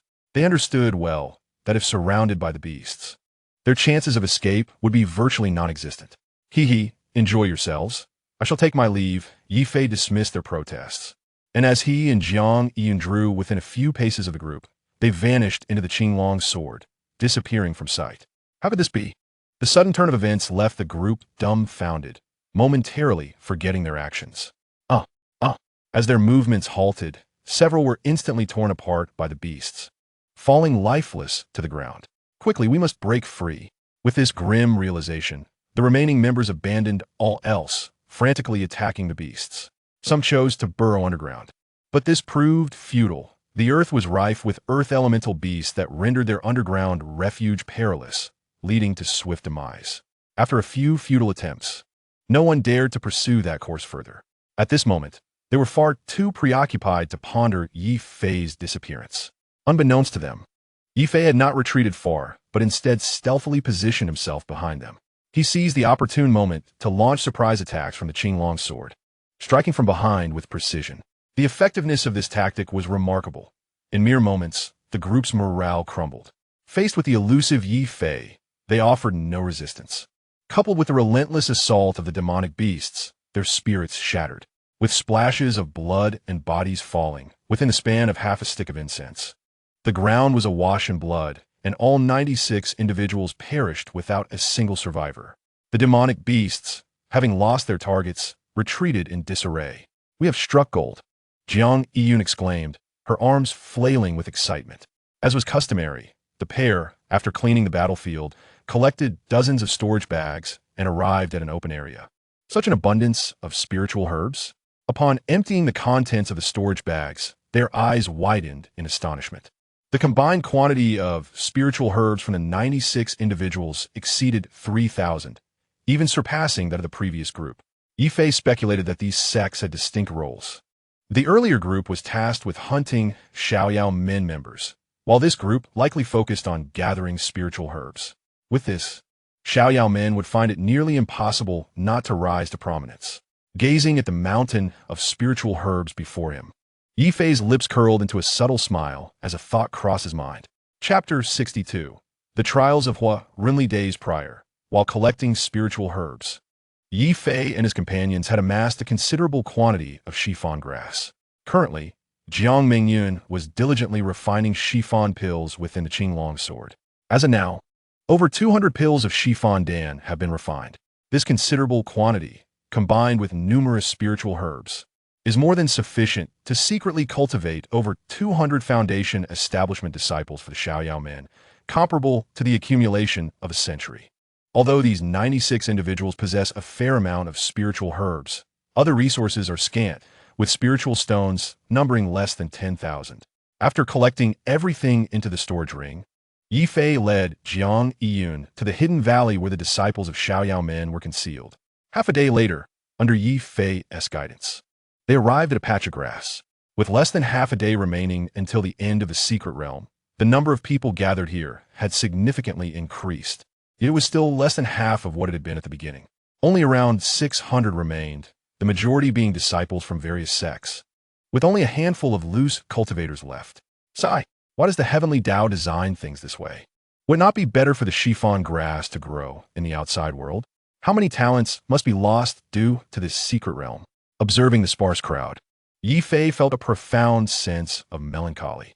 However, without the interference of the Luo Shaman, this secret realm was considerably more peaceful. Even on the last day, there were hardly any conflicts. Thus, everyone awaited the closure of the secret realm in tranquility. As a beam of white light emanated from the stone platform at the center of the grass, all those standing on the grass illuminated by the white light felt a blinding flash, and in the next moment, they found themselves outside the Shunyu secret realm. They had emerged, breathing in the familiar air outside. Those who had exited let out sighs of relief and flew back to their respective sects' flying ships. The loose cultivators quickly fled the scene. Ye Fei and the others were no exception, safely arriving on the flying ship of Xiaoyao men. Master, this is the harvest from our journey. Ye Fei promptly handed the ring to Luo Ying. Inside were not only over 4,000 spiritual herbs, but also the Ji Shan Ji and Shi Fan Dan. It is good to be back. The quantity of items is of little consequence. Seeing so many disciples return safely, Luo Ying was quite pleased, not expecting Ye Fei to bring back much. However, as soon as she scanned her consciousness into the storage ring, she abruptly looked up at Ye Fei in astonishment. How could there be so many? She inquired, bewildered. I eliminated 5 sects. Ye Fei replied nonchalantly. Hearing this, Luo Ying finally noticed that not a single disciple from the Luo Shaman or several other sects had emerged. How is this possible? Luo Ying's heart raced, her expression becoming serious. This matter is rather lengthy to explain. I will share it with you when we have time. Ye Fei seek it. Very well, this is indeed a significant issue. You should step back for now. With that, Luo Ying took a step forward, shielding Ye Fei behind her. Her demeanor serious as she gazed ahead. At that moment, Hua Rinli from the Huamin was approaching them. Luo Fairy, you must provide me with an explanation for this, he declared, his anger palpable as he reached the flying ship of Xiaoyao men. What does the head of the Huamin mean by this? Luo Ying raised an eyebrow, questioning him in confusion. What do I mean? Just take a look at this. With a wave of his hand, Hua Rinli ignited a yellow talisman, causing an image to materialize in the sky. It depicted the moment Ye Fei pierced through Hua Qiuyang's skull, precisely captured by the image talisman on Hua Qiuyang's body. Luo Fairy, you see? My son Qiuyang was killed by this Ye Fei. You must give me an explanation. Hua Rinli narrowed his eyes, his voice cold and harsh. Huh, head of the Huamin, you jest. The Shunyu secret realm operates on the principle of the survival of the fittest. According to my disciple, as soon as they entered the secret realm, they were subjected to your Luo Shaman's targeted ambush. I would ask for an explanation from you. Luo Ying remained unyielding in the face of Hua Rinli's accusations. Her gaze fierce. Qiuyang is my son. Hua Rinli's voice rose in intensity at her words. What of it? Ye Fei is still my disciple. Who told your son to provoke him despite his insufficient strength? He got what he deserved. Luo Ying's brow furrowed, her words leaving no room for leniency towards Hua Qiuyang, clearly indicating her readiness to fight. Seeing this, Hua Rinli furrowed his brow. He had not anticipated Luo Ying to be so resolute. After a moment as contemplation, he waved his right hand, summoning 4 figures who swiftly approached. These 4 were the elders of Ku Chanxi, Baiyu Jiao, Beidou Min, and Luo Fengshan. Hua Rinli, what is the meaning of this? Seeing the scene unfold, Luo Ying's expression darkened as she questioned him. What do you think? Today, you must hand over this Ye Fei to me. Otherwise, Hua Rinli sneered, his gaze fixated on Ye Fei, revealing his murderous intent. The other four figures quietly surrounded the flying ship of Xiao Men, causing the disciples aboard to become tense. Ye Fei, too, felt his mind racing as he pondered strategies. Do you think that after my sister ascended, Xiao Men has no one to rely on? Unfazed by the encirclement, Luo Ying laughed heartily, her confidence unwavering. She glanced at each of the four men surrounding her, a slight smile of understanding gracing her lips. Meanwhile, 6 more figures swiftly approached from various directions, the elders from Banyu Men, Danding Men, and other sections. Upon arrival, they bypassed the 4 men and positioned themselves atop the flying ship of Xiao Men, their intention clear. This display caused Hua Rinli's mouth to twitch. Caught in a predicament, the other 4 elders exchanged glances, their expressions darkening. After all, they were the ones who had acted impolitely. Although they were unaware of how all their disciples had perished, the occurrence within the secret realm fell under the realm of normal competition, and they could not firmly establish blame on Xiao Men. Furthermore, it was beyond Xiao Men's capability to orchestrate such a massacre. Is it true that you obtained the Ji Shunji this time? Hua Rinli asked, his expression grim after some contemplation. Indeed, that is true. Luo Ying replied with a faint smile, not denying it. Then, for the pills of ascension refined this time, my Luo Sha Men must have one, Hua Rinli stated coldly. Just because your son is dead? Luo Ying scoffed dismissively. Is that not sufficient? Hua Rinli felt a flush of embarrassment, realizing he was grasping at straws. Are you not the head of a sect? Have you lost your mind to speak such nonsense? The ownership of the pills of ascension will still follow the old rules. The highest bidder wins. Luo Ying showed no intention of compromise. In that case, even if I must risk my old bones today, I will have to spar with the fairy, Hua Rinli resolved to fight back. Spow. Very well. I, Luo Ying, shall gladly witness the methods of the head of the Hua Men. Luo Ying smirked, showing no sign of retreat. All right, let's engage in battle. If I lose, this matter will be considered settled. But if I win, you must hand over Ye Fei and the Ji Shunji entirely. Hua Rinli grinned wickedly, a glimmer of anticipation flashing in his eyes, as if he had long foreseen this outcome. Wait. To everyone's surprise, before Luo Ying could respond, Ye Fei, standing behind her, stepped forward first. What? Do you wish to admit guilt willingly? Hua Rinli's expression brightened at Ye Fei's initiative, hastily inquiring. I'm not at fault. Why should I plead guilty? Since the Lord of the Fire sect wishes to bully the weak, I, Yi, shall accompany him to the end. However, I am a person of dignity. It is impossible for me to surrender unconditionally. Yet, the disparity in our realms is vast, if fairness is desired. There must be certain conditions, must there not? Ye Fei smiled faintly, showing no fear in the presence of a Yuaning powerhouse. Conditions? You, a mere insignificant insect, dare to negotiate terms with me? Do you possess the qualifications for such a discussion? Fire Rinli scoffed disdainfully. Is the Lord of the Fire sect afraid then? Ye Fei quipped with an enigmatic smile. Afraid? You are but an insect. How could I fear you? State your conditions, and I shall hear them. Fire Rinli narrowed his eyes, his expression still one of contempt. Very well, I shall speak plainly. What is the extent of the Lord of the Fire sect's divine sense? Ye Fei waited. 300 miles, Fire Rinli replied without hesitation. Since the Lord of the Fire sect's divine sense extends 300 miles, might I request a 200-mile head start to flee? After that distance, you may pursue me at your leisure, and whether I live or die shall no longer concern the Xiaoyao sect. How's that sound? Ye Fei asked with a smile. Agreed. Fire Rinli responded without a second thought. How absurd. His late Yuaning speed could not be matched by a mere Qi refining junior. Even 200 miles, let alone 400, would offer Ye Fei no chance of escape. Ye Fei, riding his flying sword, could not cover 200 miles in an hour. Conversely, Fire Rinli could traverse that distance in mere moments, even less than 15 minutes if he used a flying vessel. To him, there was no possibility of unexpected events occurring. Ye Fei's actions were merely futile struggles.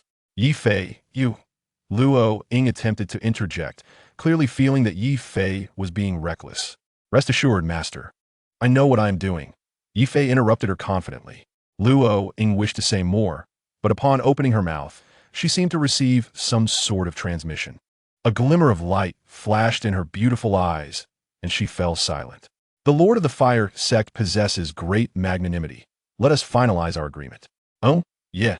Shall set forth now, and after 200 miles, you may pursue as you wish. Ye Fei clasped his hands in greeting, showing no regard for Fire Rinli as a superior. Very well, prepare to meet your demise. Fire Rinli licked his lips, not bothering to conceal the murderous intent in his eyes. Welcome to your death.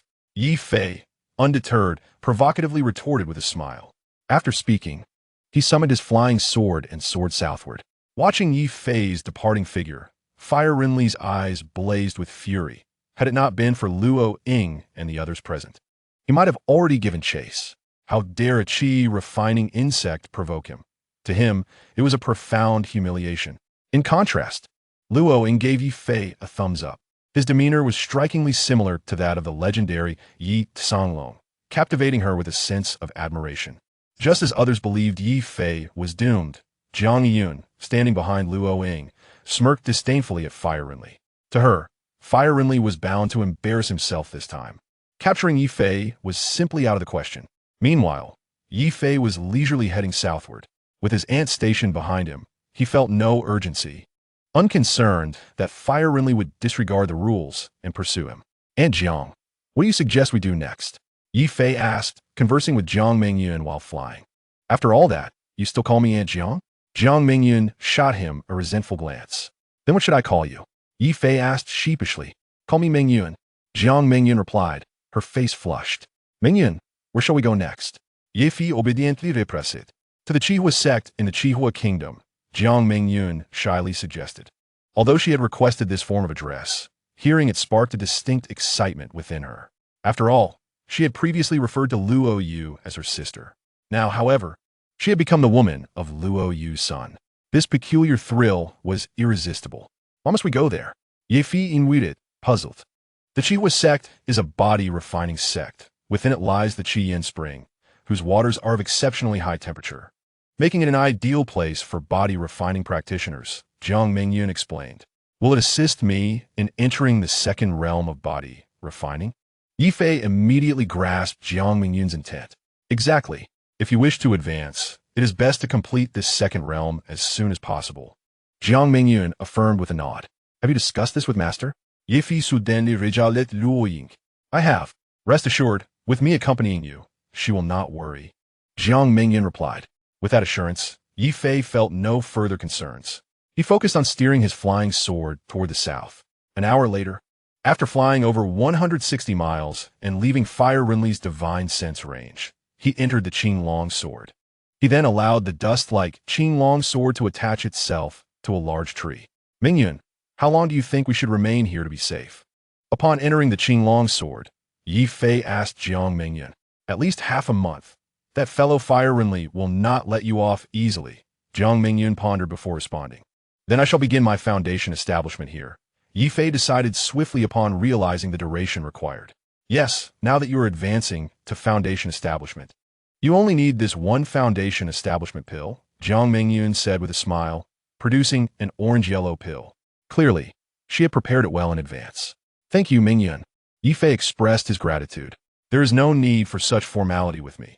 Quickly take the pill and begin your cultivation, Jiang Mingyun said with a gentle smile, placing the foundation establishment pill directly into Ye Fei's hand. As Ye Fei accepted the pill, he pulled Jiang Mingyun into his embrace and leaned down to kiss her. Jiang Mingyun initially resisted, but soon surrendered, willingly extending her delicate tongue. Ahem, have you considered my feelings? Just as they lost themselves in the moment, the Qinglong above them coughed twice and descended. At this, Ye Fei and Jiang Mingyun hurriedly separated, inwardly cursing the old creature. Ye Fei was somewhat unbothered, but Jiang Mingyun's face turned crimson as she shot Ye Fei a fierce glare before sitting down beside him. Senior Qinglong, you are quite disrespectful for your age. Ye Fei jested, a rare occurrence for him to joke with the Qinglong. Such words would have been unthinkable under normal circumstances. You young ones, if you wish to indulge, do so somewhere else. Do not disturb my tranquility. It has been years since I have seen a female dragon. Have you considered my feelings? Qinglong shot Ye Fei an incredulous glare, his words nearly causing Ye Fei's jaw to drop. So it turns out Senior Qinglong is looking for a female dragon. Rest assured, once I, Ye Fei, have the ability, I I shall certainly bring you one. No, 10. Ensuring your satisfaction. Ye Fei teased. You should focus on improving your cultivation. It is too early to be making such claims. Qinglong scoffed dismissively. By the way, in your medicinal garden, a Zhishanji has already sprouted. Take care not to mistake it for a weed and lose it. Before Ye Fei could respond, Qinglong pointed to a nearby medicinal field. What? A Zhishanji has grown in the medicinal field? Upon hearing Qinglong's words, Ye Fei's expression turned incredulous. Even Jiang Mengyun beside him looked astonished as they both gazed at the medicinal field. Chapter 64. Successful Foundation Establishment. Initial Evolution of the Qinglong Space. There can only be one Zhishanji in an entire realm. How could it possibly grow within the Qinglong sword? Despite their doubts, both Ye Fei and Jiang Mengyun rushed to the medicinal field, eagerly inspecting it. Oh, it truly exists. In but a fleeting moment, Ye Fei's countenance brightened with joy. Indeed, he had discovered a piece of Zakeo, no larger than a fingernail, within the medicinal field, though still diminutive and of a faint crimson hue. Its vigorous growth and vibrant vitality were evident. How could such a place harbor the legendary Shishenzi? Ye Fei inquired of the Qinglong beside him. When you previously introduced the Shishenzi, its spores naturally remained here. This space is self-contained and unconstrained by the laws of heaven, allowing the Shishenzi to thrive, Qinglong elucidated. Does this imply that the Qinglong sword will function akin to a divine feather secret realm in the future? Ye Fei mused. Glancing at the chiffon grass within the medicinal field, his spirit suddenly invigorated. The divine feather secret realm opens once every 20 years. Yet the Shishenzi within the Qinglong sword can mature 10 times in that span. Qinglong remarked with profound significance. After speaking, he vanished into the clouds above. 10 times in 20 years, Ye Fei murmured, observing the minuscule Shishenzi. It seemed that the divine dragon continent was poised for a transformation.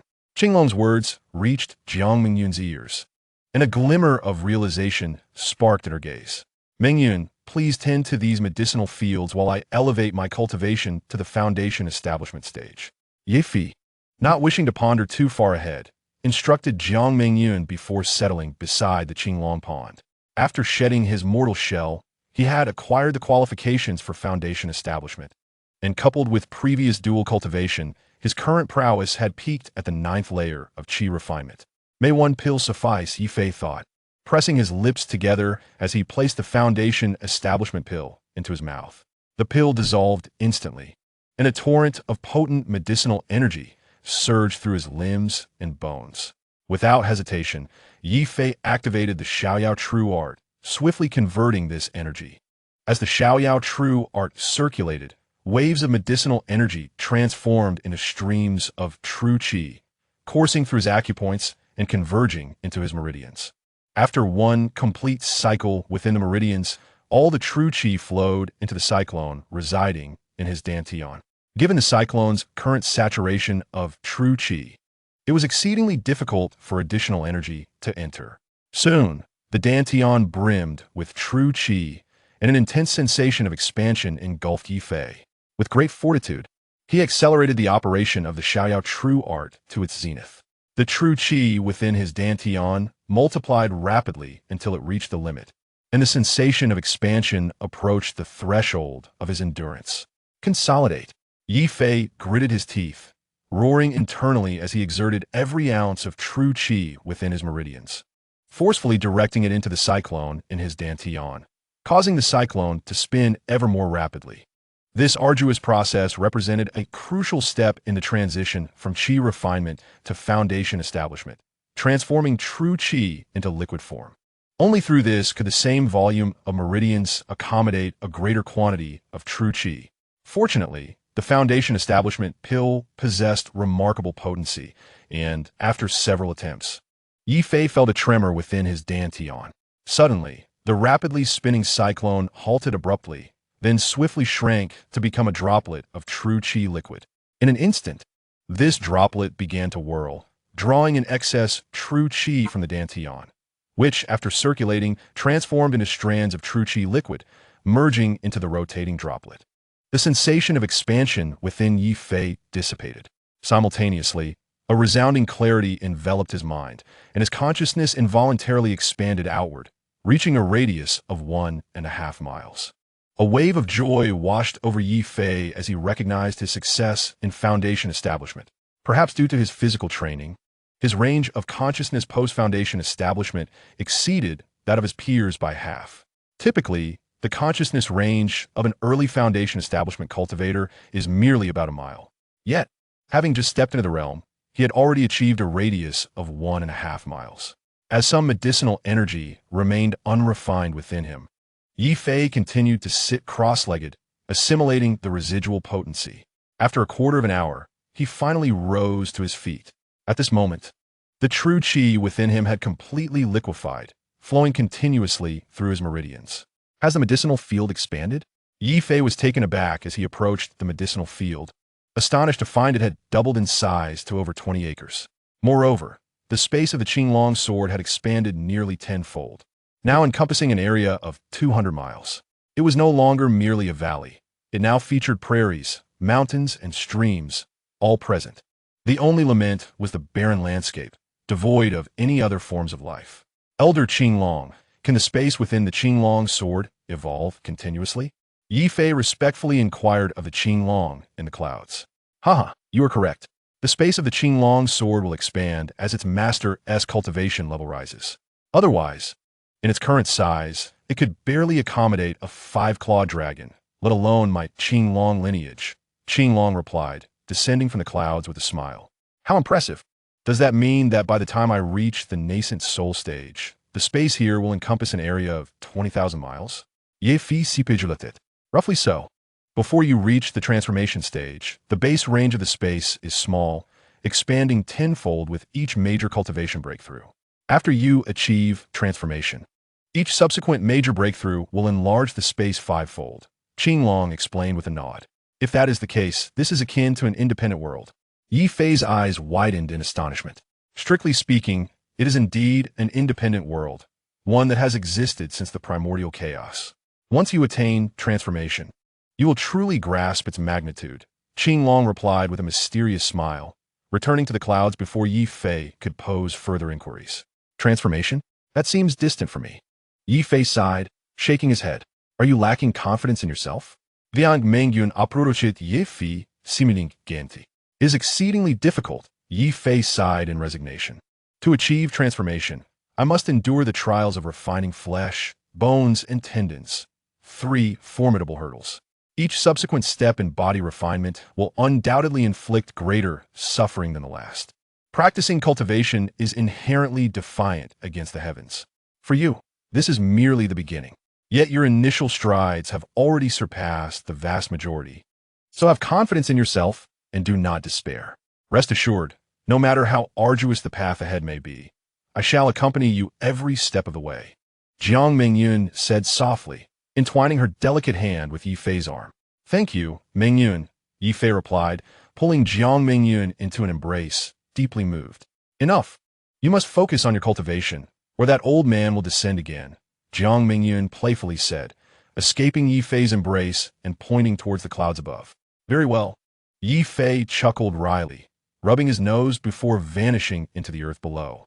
Having studied formations within the array spirit tower, he resolved to experiment with the wonders of array formations. Chapter 65.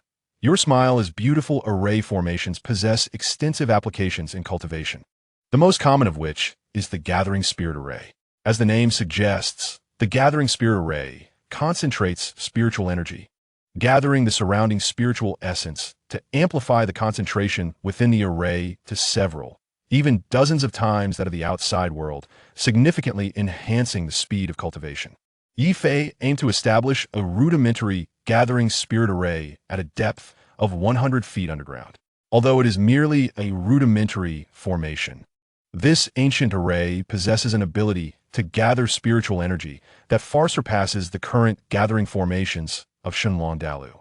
Ye Fei, drawing upon his prior insights into formations, effortlessly arranged the gathering formation without expending much effort. In less than a quarter of an hour, a gathering formation spanning several zhang was successfully established. To his astonishment, the concentration of spiritual energy within was an astonishing 40 times greater than that of the outside world. As soon as the gathering formation was completed and Ye Fei settled into it, he was overwhelmed by the density of the spiritual energy, which was on the verge of condensing into liquid. He pondered the effects of incorporating a time array disk into the mix, and his heart raced at the thought. Mingyun, come down. Let us attempt to cultivate within the time array disk and see what results we can achieve. Without hesitation, Ye Fei summoned Jiang Mingyun. Upon entering the gathering formation, Jiang Mingyun was equally astonished by the rich spiritual energy. If we were to wait for half a month, let us use the time array disk for our cultivation. The medium-grade spirit stones you provided last time will suffice, Ye Fei suggested. Jiang Mingyun readily agreed with this proposal. Soon, Ye Fei retrieved the time array disk, and the two of them seated themselves upon it. As medium-grade spirit stones flew into the slots of the array disk, it activated, enveloping them in a white light. The spaciousness of the array disk allowed them to sit comfortably, even with the addition of two more individuals. Once the array disk was activated, they commenced their internal cultivation practices. Unbeknownst to them, as their cultivation began, the gathering formation began to whirl like a vortex, ravenously absorbing the surrounding spiritual energy. Within the gathering formation, droplets of liquid spiritual energy formed and were swiftly absorbed by the time array disk, facilitating their cultivation. As time passed, over 90 medium-grade spirit stones were completely consumed after a fortnight. Ye Fei stowed the time array disk away, and the two of them returned to solid ground. Despite only half a month having elapsed in the outside world, they had experienced over 5 months of cultivation within the time array disk. During this time, Ye Fei had encountered a cultivation bottleneck after merely a month of practice, devoting the remainder of his time to the study of formations. To his credit, with the insights he had gained previously, combined with 4 months of contemplation, Ye Fei had made considerable progress in the realm of formations. He had fully mastered rudimentary formations. In contrast, Jiang Mingyun had made even more significant advancements. Her cultivation at the late stage of Yuan Ying had solidified considerably during the 5 months, comparable to decades of arduous training. At this rate, it would take her less than a year to achieve the completion of Yuan Ying. Of course, this would also entail a substantial consumption of medium-grade spirit stones. For safety's sake, Jiang Mingyun first summoned the Qing longsword. After confirming that there were no dangers in the vicinity, she then allowed Ye Fei to exit as well. Finally, emerging into the open air, Ye Fei let out a long sigh of relief. For someone unaccustomed to prolonged seclusion, such an extended period of cultivation was somewhat disconcerting. Let us proceed to Qi-Yin sect. As she spoke, Jiang Mingyun summoned a flying vessel, carrying Ye Fei southward. This vessel, a true artifact, boasted remarkable speed, capable of traversing 4,000 li in a single hour. How far is Qi-Yin sect from here? Ye Fei inquired curiously once the vessel took flight. It is 100,000 li to the south to the border of Huoqi Kingdom, and another 30,000 li to reach Qi-Yin sect, requiring approximately 3.5 days, Jiang Mingyun replied. That is quite a distance, Ye Fei remarked, astonished. The Shenlong Dalu encompasses 6 nations, and this distance is relatively insignificant, Jiang Mingyun smiled. Then why have we not encountered disciples from the other 5 nations in this secret realm? Do they not require entry into it? Ye Fei asked, perplexed. Each nation has its own secret realm, and they are opened and closed simultaneously. So there is no need for them to come to our Xinyu kingdom, Jiang Mingyun explained. Thus, as they conversed, they continued their journey southward, successfully entering Huoqi Kingdom after 2 days. No wonder this place is called Huoqi Kingdom, Ye Fei remarked, his lips twitching as they flew into the territory. He observed an endless expanse of desert stretching before him. The temperature here was significantly higher than that of Xinyu Kingdom. Had they not been cultivators, they would have surely been drenched in sweat. Even as cultivators, they had to continuously circulate their internal energies to lower their body temperature. For enduring such an environment for prolonged periods was unbearable. Most of Huoqi Kingdom was characterized by such harsh conditions, but it proved to be an ideal setting for body refining practitioners, particularly for those in the skin refining stage. Cultivating in such an environment day after day greatly increased their chances of success. This was also the reason for the prevalence of body refining practitioners in Huoqi Kingdom. Are there many body refining practitioners in Huoqi Kingdom? Ye Fei asked, his eyes lighting up. At least 30%. Due to the lack of resources here, body refining is the only viable path, Jiang Mingyun replied with a resigned expression. Does that mean there exist high-level body refining practitioners in Huichi Kingdom? Ye Fei's interest was piqued as he turned to Jiang Mingyun. Indeed, she confirmed with a smile. This is precisely why I brought you here. Huichi Kingdom does indeed have strong practitioners in the muscle refining stage, and ordinary Yuaning cultivators simply cannot breach their defenses. Among the 6 nations, this is the most suitable place for your cultivation, Jiang Mingyun explained, clearly pleased with Ye Fei's quick understanding. Though she had become his partner, she still regarded him as her junior. Despite the predominance of desert landscapes in Huichi Kingdom, as they ventured several thousand li inward, they gradually encountered greenery. Furthermore, they discovered mountains, rivers, and lakes. Though modest in scale, they were vastly superior to the barren outskirts. Being a powerful Yuan-Ing practitioner, Jiang Mingyun navigated Huichi Kingdom at full speed without fear of interference. After a day, they paused atop a massive stone. We have arrived. Jiang Mingyun pointed towards the mountain range ahead. How do we gain entry? Ye Fei furrowed his brow after disembarking from the vessel. Sneaking into another sect is no simple task, he remarked. We simply blend in. Jiang Mingyun giggled, covering her mouth. Mingyun, have you also become mischievous? Ye Fei realized Jiang Mingyun's intentions and felt somewhat speechless. He had expected her, as a powerful Yuan-Ing practitioner, to have alternative methods, but she too opted for subterfuge. This is what we call you marry a chicken, follow its call.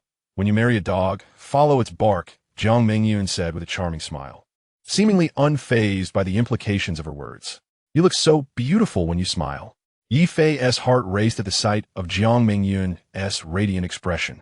He could not help but rub his hands together and lick his lips. You rascal.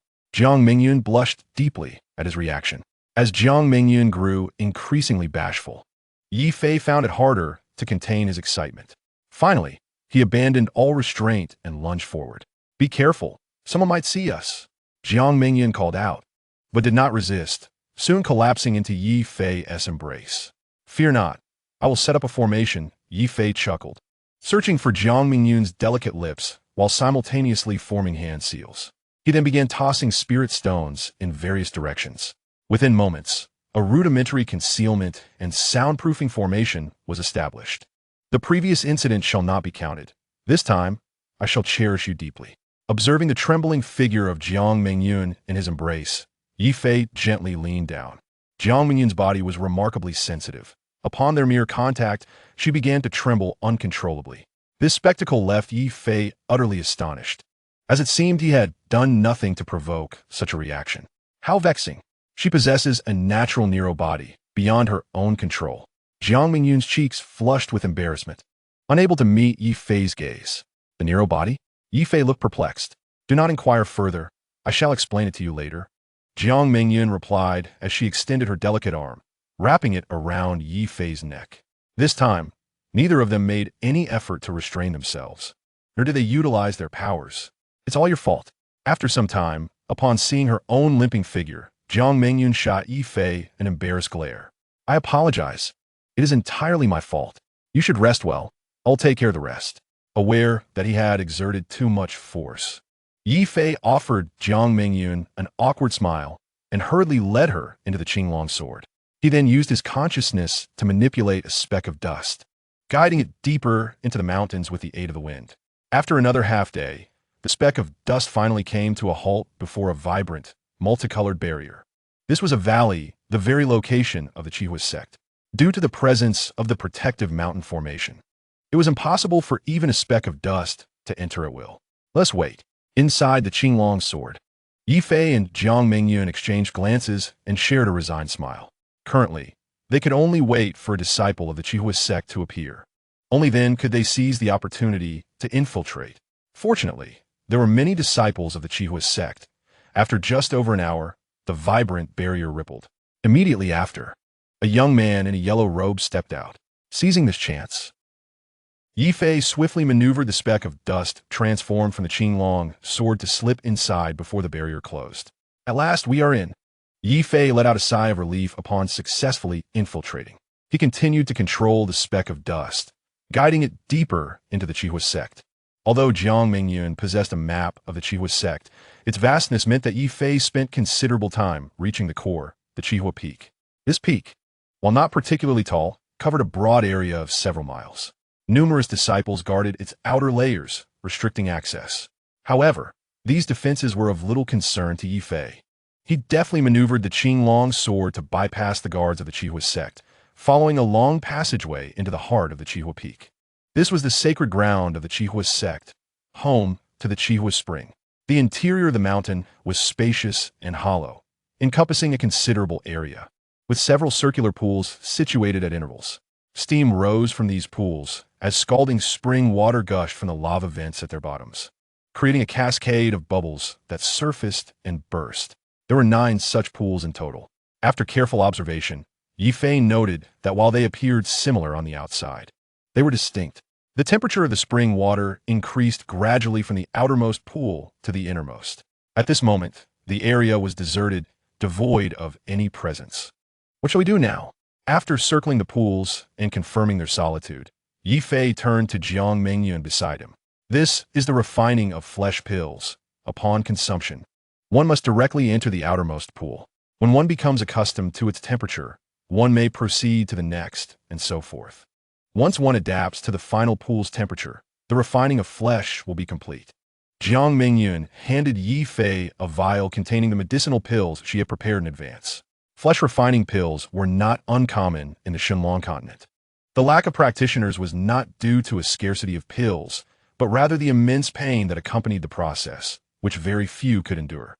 Even among those who could withstand it, places like the Qihua Spring, a sacred site for flesh refining, were exceedingly rare. In fact, there were only 2 such locations across the entire Shenlong continent, making entry a privilege for very few.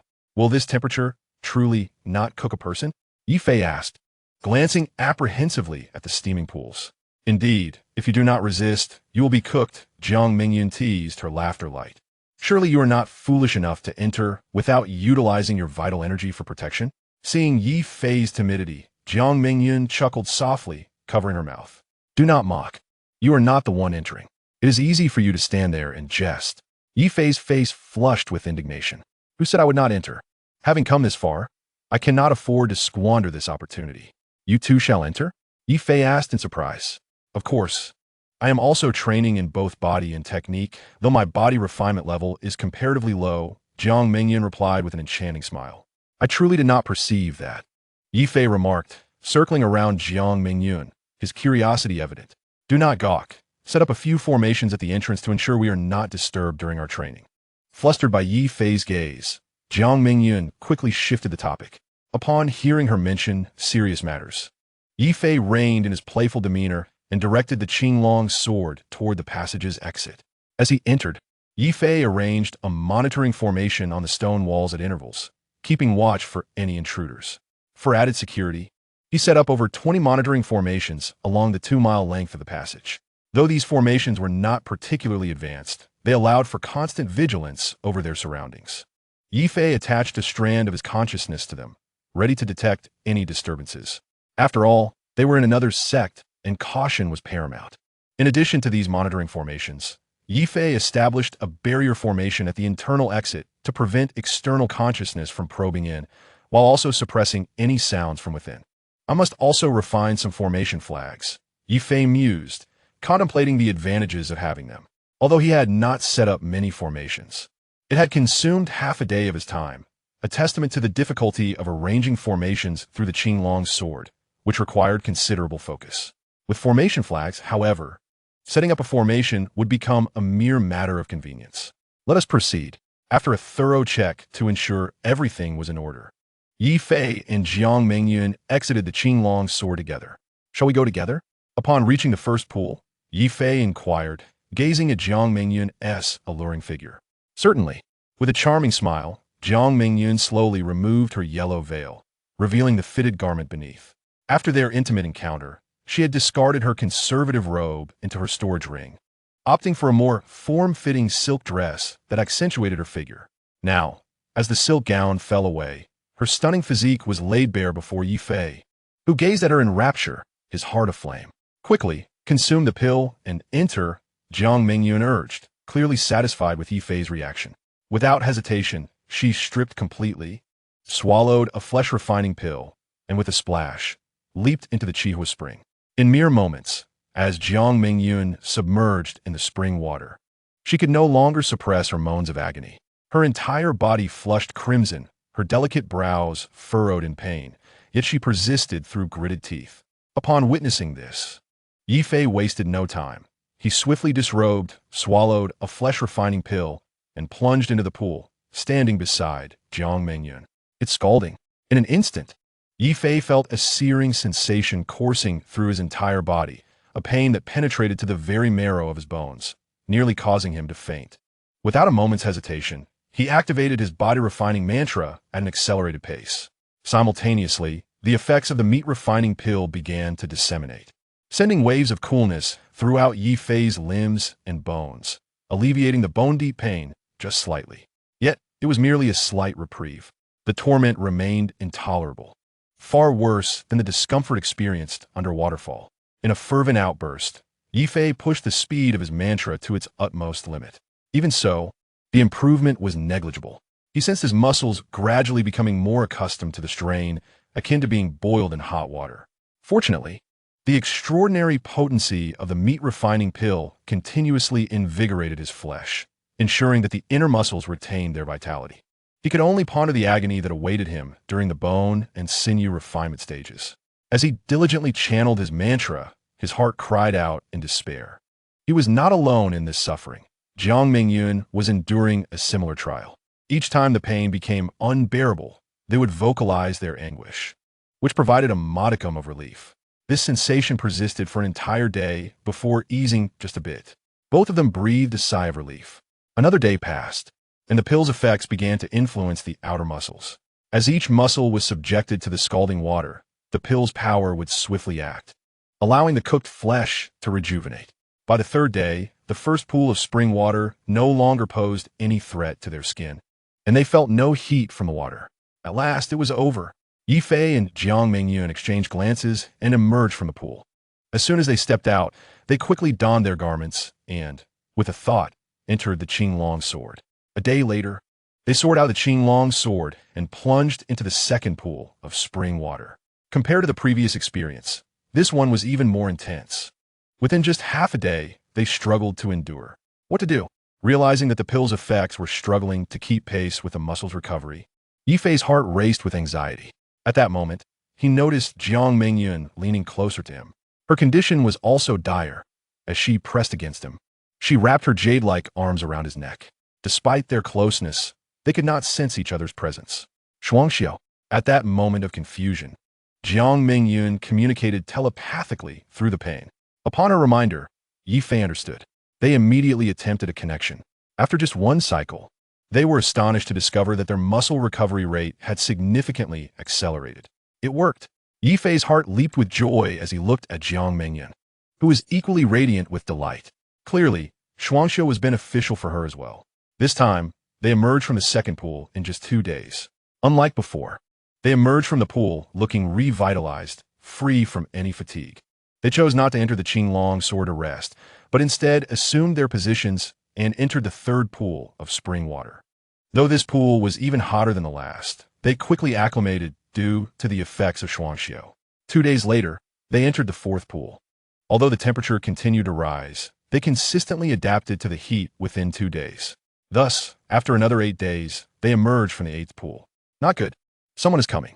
Just as they were about to enter the ninth pool, Ye Fei felt a twitch in his eyelid and quickly alerted Jiang Mingyun. In the next moment, they hastily donned their clothes and flew into the Qinglong sword. At the instant they entered, Ye Fei waved his sleeve to dispel the isolation array. Fortunately, their quick reactions left no trace. "Master, with my abilities, can I withstand the first pool?" A female voice echoed through the corridor. The two hiding in the Qinglong sword heard it clearly. "The first pool is the simplest. With your abilities, it should not be an issue." As an elder's voice resonated, 2 figures stepped into the corridor. One was a graceful young girl in a yellow dress, and the other was an elder clad in a gray cloak. Ye Fei had already seen their faces through the monitoring array on the cave wall. Upon entering, they approached the first pool of spring water. "How could there be watermarks here?" the elder remarked, his gaze falling upon the pools, and he couldn't help but exclaim softly. A casual sweep of his eyes revealed a puddle near the 8th pool, clearly recently formed. Upon closer inspection, he noticed two sets of footprints, one large and one small, unmistakably belonging to two individuals. Could someone have been here before? The girl quickly responded, frowning in inquiry. That shouldn't be the case. There is no place to hide here. The elder's expression darkened. Despite his words, he had already unleashed his spiritual sense, enveloping the entire area, including the surrounding stone walls. Yet, the results were unmistakable. He found nothing. This only deepened the shadows of his countenance. The eighth pool? Could it be him? Upon seeing the eighth pool, the elder's eyes narrowed, as if he had made a realization. Could it be Gu Shirshiu? The girl's thoughts aligned with the elder's as she pondered the mention of the eighth pool. But wait, Gu Shirshiu was alone. Why are there two sets of footprints? She quickly dismissed her initial thought. It was evident that someone was engaging in shuangxiu with her, and this person must possess a body refinement level of at least the 8th stage. In the Qian sect, only two individuals fit that description. The first was Bai Zhengyang, who was at the 9th stage of body refinement, and the other was her master, who was a bone-refining expert, advancing even faster than she was. The elder squinted, conveying his deductions to the girl. In this Qian spring, shuangxiu? Though the girl's face flushed slightly, her curiosity compelled her to inquire. You may not know this, but during body refinement in the Qian spring, shuangxiu not only alleviates pain, but also accelerates the refinement process. For instance, relying solely on your willpower, you can only endure the first pool at this stage. However, if you engage in shuangxiu with someone, you could directly endure to the 4th pool. As he spoke, the elder's gaze bore into the girl with fervor. To directly cultivate to the 4th stage, the girl felt a stirring in her heart upon hearing the elder's words. She was oblivious to the elder's intense gaze. Indeed, at least to that extent, with optimal results, reaching the 5th stage would not be overly difficult. As she spoke, the elder's gaze drifted to the girl's chest. Though she was merely in her 20s, she had begun to develop a figure that, while not imposing, possessed its own allure. Could Gu Shirshiu still be nearby? The girl pointed at the watermarks on the ground, her expression revealing hesitation. Fear not. Even if they were here moments ago, they will not return in the near future, now that we have arrived. Observing the girl's demeanor, the elder's impatience grew more pronounced. Master, will what we are doing be a betrayal to the mistress? The girl spoke with profound implication. We cultivators are already defying the heavens. Since we are engaged in such an act, what does it matter? My dear Yuner, rest assured, if you follow the master's instructions, you will undoubtedly advance to the 5th level of the body refinement realm in just 10 days. Unable to contain his excitement any longer, the old man stepped forward and grasped the delicate hand of the girl named Yuner. The maiden did not resist. Her face flushed with shyness as she lowered her head. There is no need for further words. The two soon found themselves in the first pool of spring water, unclothed. How shameless! Jiang Mingyun had already retracted her consciousness, spitting in disgust to express her displeasure. As the girl's master, she felt utterly ashamed at such sordid behavior. Ahem! Ye Fei also cleared his throat, retracting his consciousness. What a girl's figure! Jiang Mingyun inquired with a half-smile, her beautiful eyes narrowing slightly. Fair indeed, but not quite ample, Ye Fei replied instinctively. No, I saw nothing. Truly, nothing at all. As soon as the words left his mouth, he sensed the awkwardness and quickly forced a smile. No man is worth trusting. Jiang Mingyun huffed, casting an annoyed glare at Ye Fei before turning away, ignoring him entirely. What have I done to deserve this? It is not I who caused harm to my own disciple. Why direct your ire at me? Ye Fei muttered in confusion, feeling quite aggrieved. Speak no more. If you do not expect to touch me again, Jiang Mingyun reprimanded with a stern expression. Fine, I shall remain silent. Ye Fei quickly complied. What a jest! To deny oneself the company of such a beautiful woman is a torment worse than death. That is more like it. You two are not so hasty. Hurry and cleanse your spiritual roots. With your current physical strength, you can cleanse them several times over. Jiang Mingyun was quite pleased with Ye Fei's attitude, her tone shifting to one imbued with feminine charm. Women are truly fickle. Ye Fei sighed inwardly, nodding slightly before soaring to the base of the shieling tree.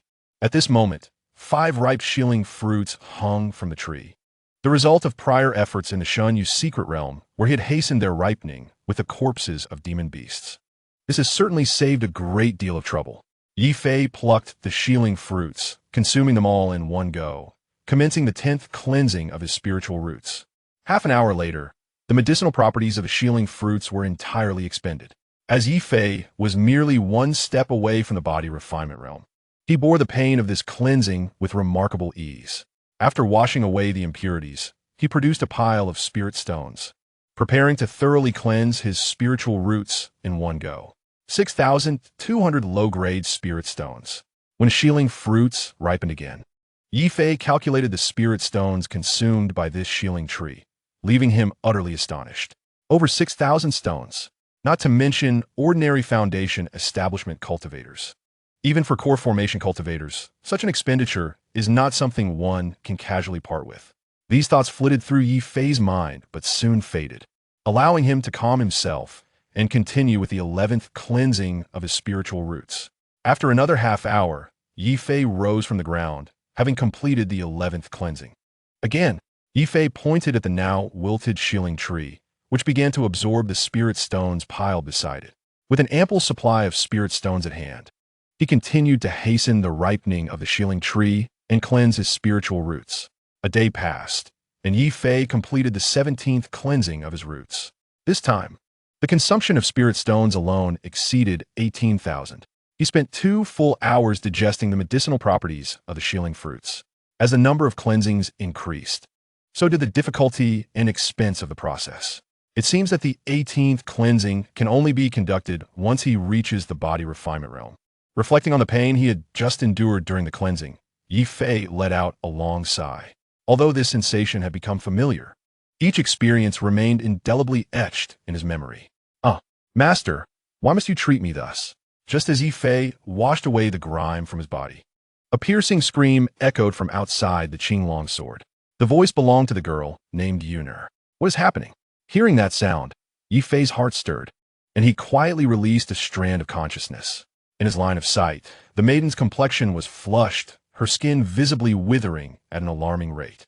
At this moment, she could not even utter a word, her eyes filled with terror and unwillingness. Is this the act of yin-yang supplementation? Witnessing this cruel scene, even Ye Fei felt his heart race in alarm. Since this has occurred, there is no way I will let your master know. Observing the girl gradually losing her vitality, the old man smiled wickedly. He then exited the pool and donned his clothing. Gui Nin, I shall make you submit to my desires in due time.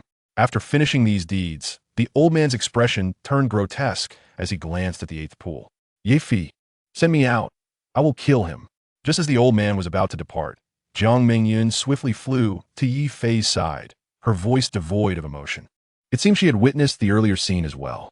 Surely, there will be no unexpected developments? Ye Fei felt a twinge of concern. What is there to fear? He is merely a core formation cultivator. Jiang Mingyun scoffed dismissively. Very well. Ye Fei, feeling helpless, activated his consciousness, and together with Jiang Mingyun, exited the Qinglong sword. Their sudden appearance startled the old man. You. He barely began to speak before his voice was lost, for at that moment, his head had already rolled to the ground. His body severed. Jiang Mingyun had not afforded him the luxury of further words, swiftly ending his life. For Jiang Mingyun, a late-stage nascent soul cultivator, slaying this old man was a trivial matter. After dispatching the old man, Jiang Mingyun produced the Yin Luo banner, giving it a flick of her wrist, and Ye Fei observed an indistinct shadow being drawn into the banner. Is that his soul? Ye Fei inuit curiously. It is somewhat akin to that. Without the Yin Luo banner, its energy would swiftly dissipate, transforming into an ordinary wandering spirit. Jiang Mingyun explained with a nod. A wandering spirit? After death, do they not enter reincarnation? Ye Fei queried, puzzled. Reincarnation? He is merely a core formation cultivator, lacking even the qualifications for reincarnation, Jiang Mingyun scoffed. Surely, entry into reincarnation requires qualifications? Ye Fei's lips twitched, gaining new insight. Of course, only after transcending to the God transformation stage can one speak of reincarnation. Prior to that, after death, one becomes a wandering spirit. There is no distinction, Jiang Mingyun elucidated. Having said this, she waved her delicate hand, and the old man's storage pouch flew into Ye Fei's presence. Without hesitation, Ye Fei accepted it into the Qinglong sword. Such swiftness! Quickly, get inside the Qinglong sword. Someone is approaching, Jiang Mingyun urged suddenly, her expression changing. Someone is coming? Ye Fei was taken aback, but quickly reacted, retracting his consciousness and bringing Jiang Mengyun into the Qinglong sword. Recalling his consciousness. Just as he was about to extend his consciousness, Jiang Mengyun hastily cautioned him. What is it? Is the newcomer powerful? Ye Fei retracted his consciousness, somewhat apprehensive. A mid-stage, nascent soul cultivator of the body refinement realm. The foremost figure of the Hua Qi kingdom, elder Xiao Bufan of the Qi Yin sect, Jiang Mengyun, stated with indifference. It seemed that she regarded this top figure of the Hua Qi kingdom with little concern. Quite formidable. Ye Fei's lips twitched at the thought, feeling a wave of apprehension. Had his consciousness been detected earlier, it would have been disastrous. No need to fear. Being hidden within poses no danger. Notijin Ye Fei Stensen, Viang Mengyun Chaklit, taking his arm and settling herself by the edge of the Qinglong pool. Continuing, we can hear without issue. He will not notice us. At that moment, a dignified voice echoed from outside the Qinglong sword. Which fellow Taoist is present? Please reveal yourself. A voice, belonging to a middle-aged man, echoed through the chamber. It should belong to Xiao Bufan. Regrettably, despite his repeated calls, no one responded. After several breaths, a man and a woman emerged from the passage. The man was an elderly figure, his hair and beard completely white. The woman possessed an exquisite physique and fair, beautiful skin, rivaling Jiang Mengyun. Master, what is happening? The old man inquired as he approached Xiao Bufan, bowing slightly. You can see for yourself. Xiao Bufan gestured towards the corpse of the elder by the spring pool. How could junior brother Liu have died here? This desiccated body is actually that of Master Xie's nephew. At that moment, the old man finally noticed the two corpses by the poolside and within the water. With a single glance, he recognized their identities. Master, who killed junior brother Liu? The old man asked, puzzled. I do not know. I sensed his soul lamp extinguishing and was drawn here, yet upon arrival, I found no other presence. I have swept the entire Qi Yin sect with my divine sense and detected no other Yuanying. Xiao Bufan speculated, furrowing his brow. Given your capabilities, if you could not detect him, it is likely that he has truly escaped. The old man's expression turned grave. Such scum deserves to die. Clean this up. From today onward, the Qi Yin spring will be sealed temporarily. Increase your vigilance outside. Do not allow anyone to exploit the situation. Finding nothing further of interest, Xiao Bufan cast a final glance at the corpse, snorted coldly, and turned to leave, leaving the old man and the woman behind. Master, what shall we do next? The woman stepped forward and asked softly after Xiao Bufan departed. What else can we do? We must follow the master's orders and seal the Qi Yin spring for a time. The old man sighed, feeling helpless. As he spoke, he furrowed his brow and stored both corpses into his storage belt. Master, should I remain here? If anything unexpected occurs, I can handle it, the woman suggested, her eyes glimmering with thought. Are you not afraid, Gu Shimi? The old man asked, somewhat surprised. Rest assured, I Gu Yinin am a mid-stage Jidon cultivator, she replied confidently. Very well, since you have reached the 8th layer of body refinement. It would not hurt to focus on your cultivation during this period of solitude, the old man acknowledged, understanding her intent. He glanced at the 9th spring pool and spoke meaningfully. Thank you, master. With the old man's consent, Gu Yinin hurriedly expressed her gratitude. He merely nodded and departed without lingering. Alone now, Gu Yinin exhaled deeply. Little junior brother, is that you? After confirming the old man had gone far, she whispered into the air. This prompted Ye Fei, who was hidden within the Qinglong sword alongside Jiang Mengyun, to exchange a look of astonishment. Little junior brother, I know it is you. Master transmitted to me a couple of days ago, saying you had arrived. Despite receiving no response, Gu Yinin remained undeterred, continuing to address the air. By the way, I forgot to mention, my master is Yi Songlong, and I am your 6th senior sister. The revelation that she was the disciple of his father, and his 6th senior sister at that, left Ye Fei bewildered. How many disciples has my father taken on?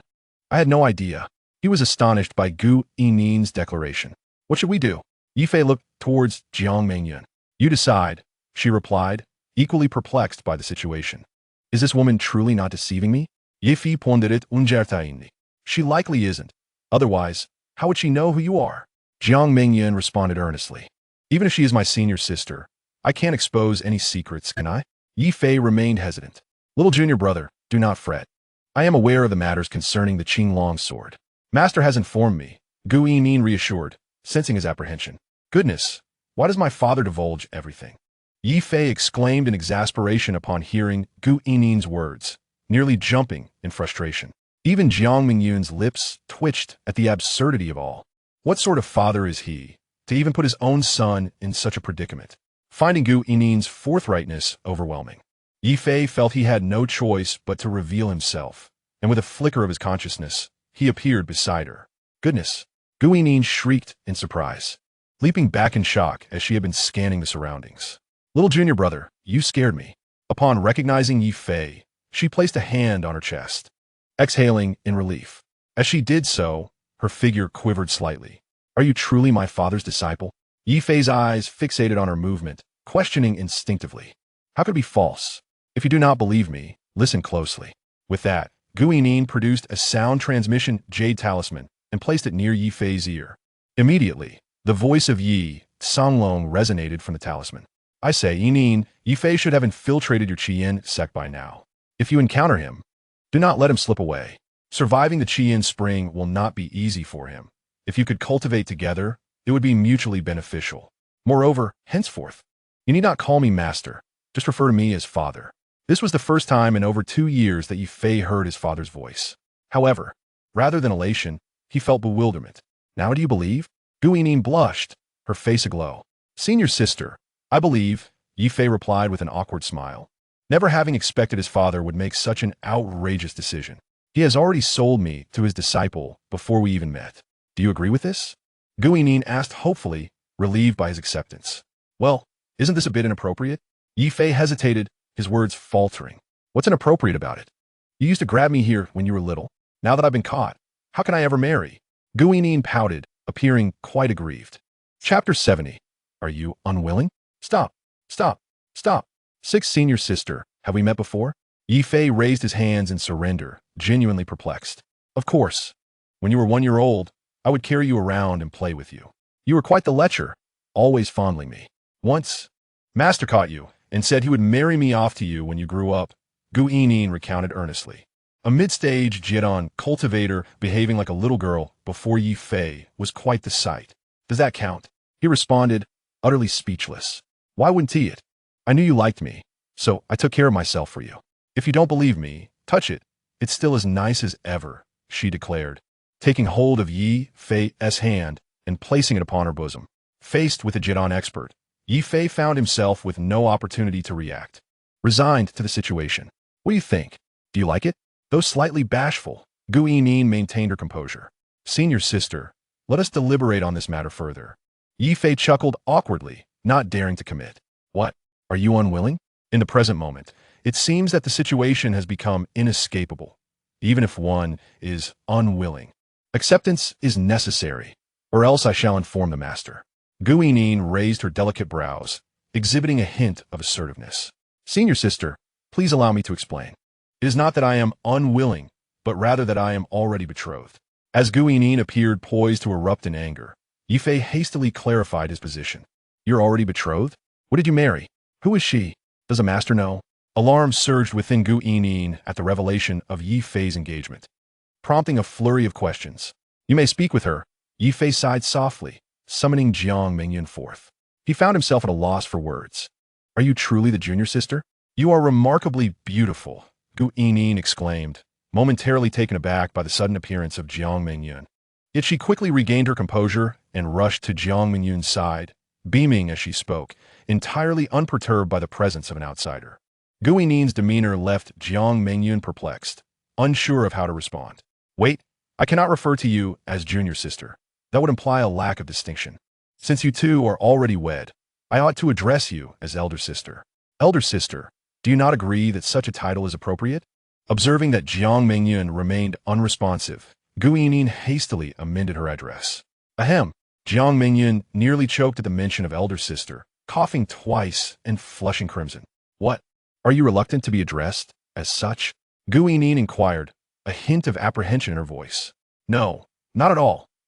Jiang Mingyun stammered, fearing that Gu Yining might take offense. But before she could finish, Gu Yining interrupted. If you're not hesitant, then that implies you are agreeable. Henceforth, I shall be the younger one and you the elder. It is settled. Gu Yinin's expression brightened as she took it upon herself to finalize the matter. Ye Fei was left momentarily speechless, feeling a sense of bewilderment. Faced with Gu Yinin's exuberance, he experienced an overwhelming urge to exclaim in frustration. How could this woman be so brazen? Did she possess no sense of modesty? Why was she so forward? You two may settle your affairs amongst yourselves. I shall not interfere, Jiang Mingyun remarked, rubbing her forehead and stepping aside, utterly unsure of how to proceed. Junior brother, let us commence with the body refinement. Once you have completed it, we shall depart from this place together. With Jiang Mingyun ignoring her, Gu Yinin swiftly approached Ye Fei, urging him with a bright smile. Senior sister, could we not be so forward? Ye Fei expressed his exasperation. Very well. If I shall not take the initiative, then it is up to you, junior brother. Gu Yinin replied with a sweet smile, positioning herself beside Ye Fei. Faced with the childlike enthusiasm of Gu Yinin, Ye Fei felt utterly at a loss. Junior brother, hurry and remove my clothing, Gu Yinin urged as Ye Fei remained motionless. Why would I remove your clothing? Ye Fei exclaimed, "Ekaspiratit. How can we refine without undressing? Without this, how can we undergo body refinement?" Gu Yinin retorted, producing a vial of elixir and presenting it to Ye Fei with an innocent expression.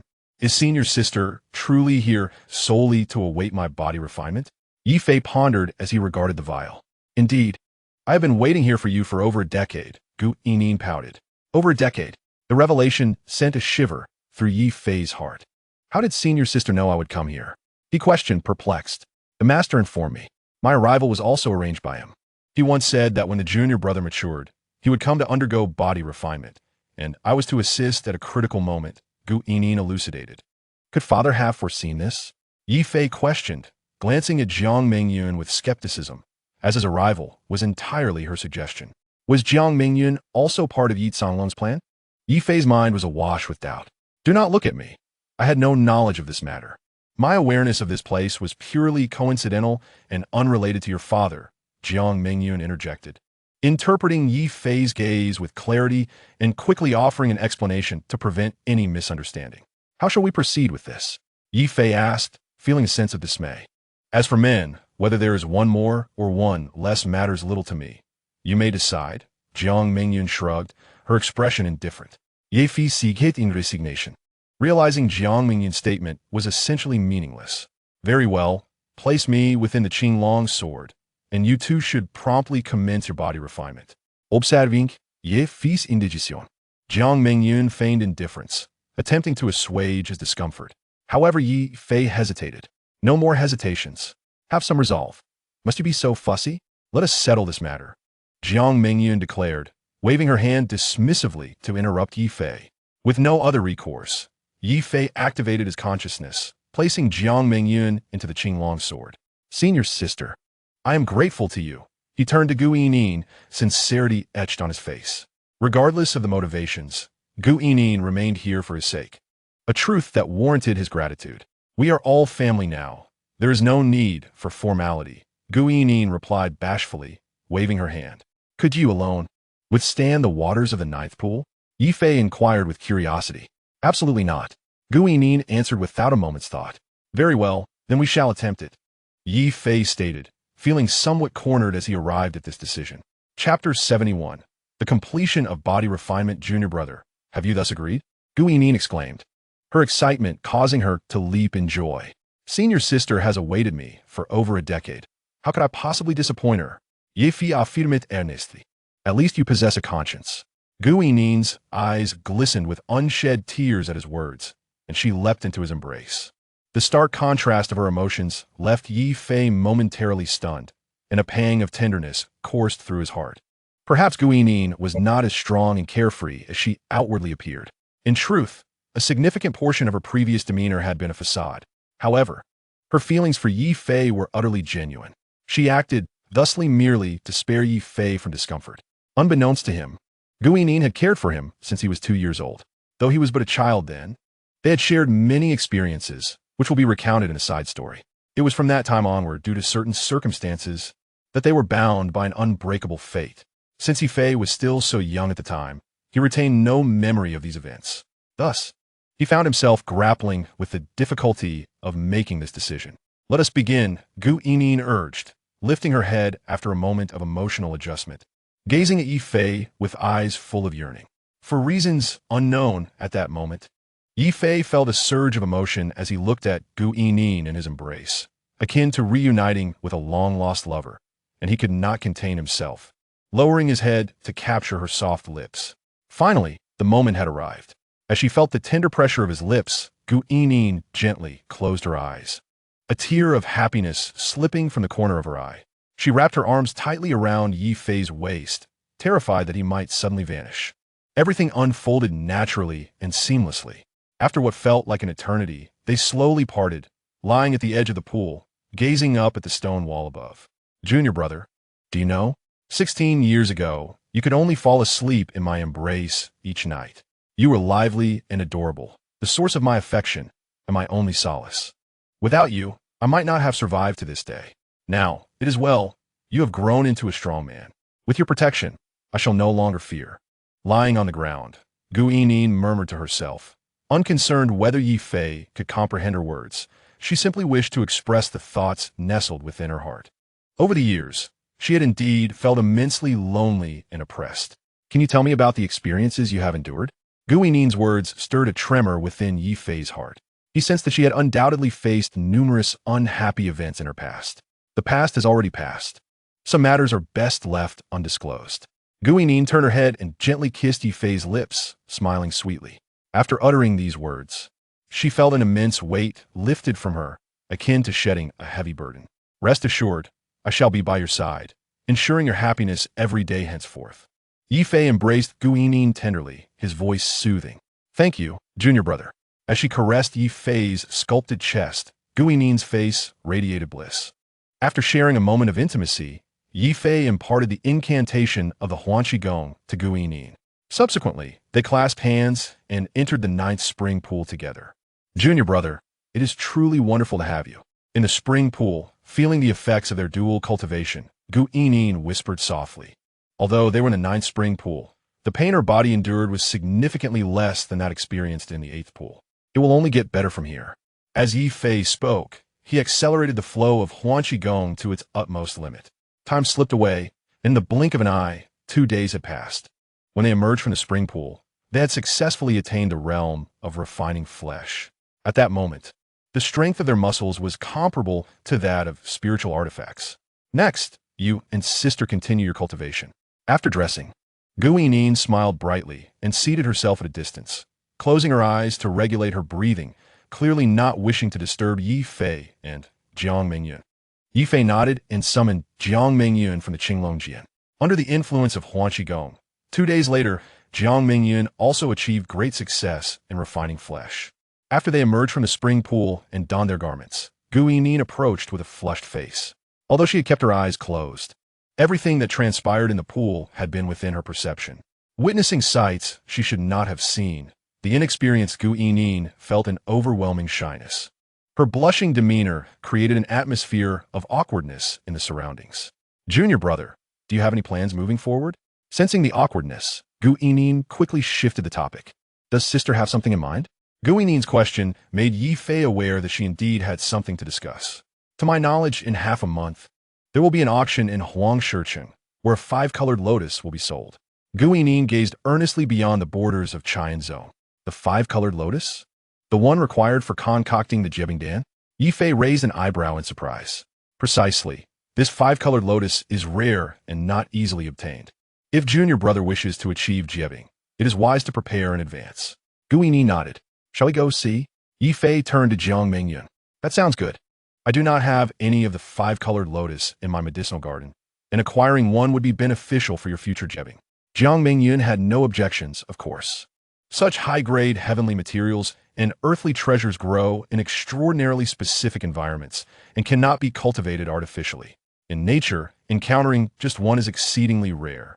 This is also a reason why yuan cultivators are relatively scarce. For Ye Fei, encountering the 5-colored lotus here would be a fortunate opportunity. Once the three were in agreement, Ye Fei and Jiang Mengyun entered the Qinglong Jian, transforming into a speck of dust that settled upon Gu Yining's clothing. They exited the Qian Xuan together. Rather than directly leaving Qianzhou, Gu Yining returned to her cave dwelling. Preparation for the auction was essential. To Ye Fei's surprise, Guanyin turned out to be a skilled alchemist. Within her cave, numerous elixirs were stored, even including high-grade spiritual elixirs suitable for Yuan and cultivators. Outside her cave, there was a sizable medicinal garden. Although the spiritual herbs there were not of particularly high grade, their quantity was substantial. After gathering a considerable amount, Guanyin tidied her elixirs and prepared to depart from Qianzhong. Just as she stepped outside her cave, she encountered Xiao Bufan, who had arrived unbeknownst to her. "You are leaving?" Xiao Bufan gazed at Guanyin, his expression somewhat complex. "Thank you, Master Brother."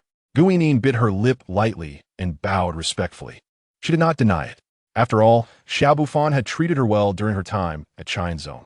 "I had an agreement with Yi Songlong that once you attain the realm of refining flesh, I would allow you to depart. Now that you have achieved that, I shall honor our pact. However, you should leave the spiritual herbs behind. It is not easy for Qianzhong to have these reserves amidst this barren landscape. I understand the effort you put into cultivating these herbs. Take this spirit stone as compensation." With a soft sigh, Xiao Bufan handed Guanyin a storage belt. He felt a twinge of reluctance at her departure. After all, Guanyin was quite adept in alchemy, and her contributions had significantly advanced Qianzhong's development. Yet, bound by the initial agreement, he felt powerless. Although he wished to disregard their pact, he did not dare to do so. "Thank you, Master Brother." Guanyin accepted the storage belt with both hands, her face filled with gratitude. She did not feel anger over Xiao Bufan's refusal to let her take the spiritual herbs, understanding their importance to Qianzhong. Thus, she left all the herbs and elixirs behind, departing with the storage belt he had provided. Are there many of these spiritual herbs? Is Xiao Bufan so reluctant to part with them? Ye Fei, within the Qinglongjian, wore a puzzled expression. In his eyes, the quantity of spiritual herbs was indeed not significant, even fewer than those in the Qinglongjian. After nearly a year of accumulation, the number of spiritual herbs he possessed had become quite substantial. In Huoqigua, having such spiritual herbs was already commendable, if not for the disciples. Xiao Bufan would not have acted this way. Jiang Mingyun sighed helplessly and explained, "Is the sect in Huoqigua truly that impoverished?" Hearing Jiang Mingyun's words, Ye Fei asked in astonishment. "In such harsh conditions, there is no alternative. This also accounts for the prevalence of body-refining cultivators in Huoqigua. Many cultivators can only strive for more cultivation resources after elevating their body-refining realm.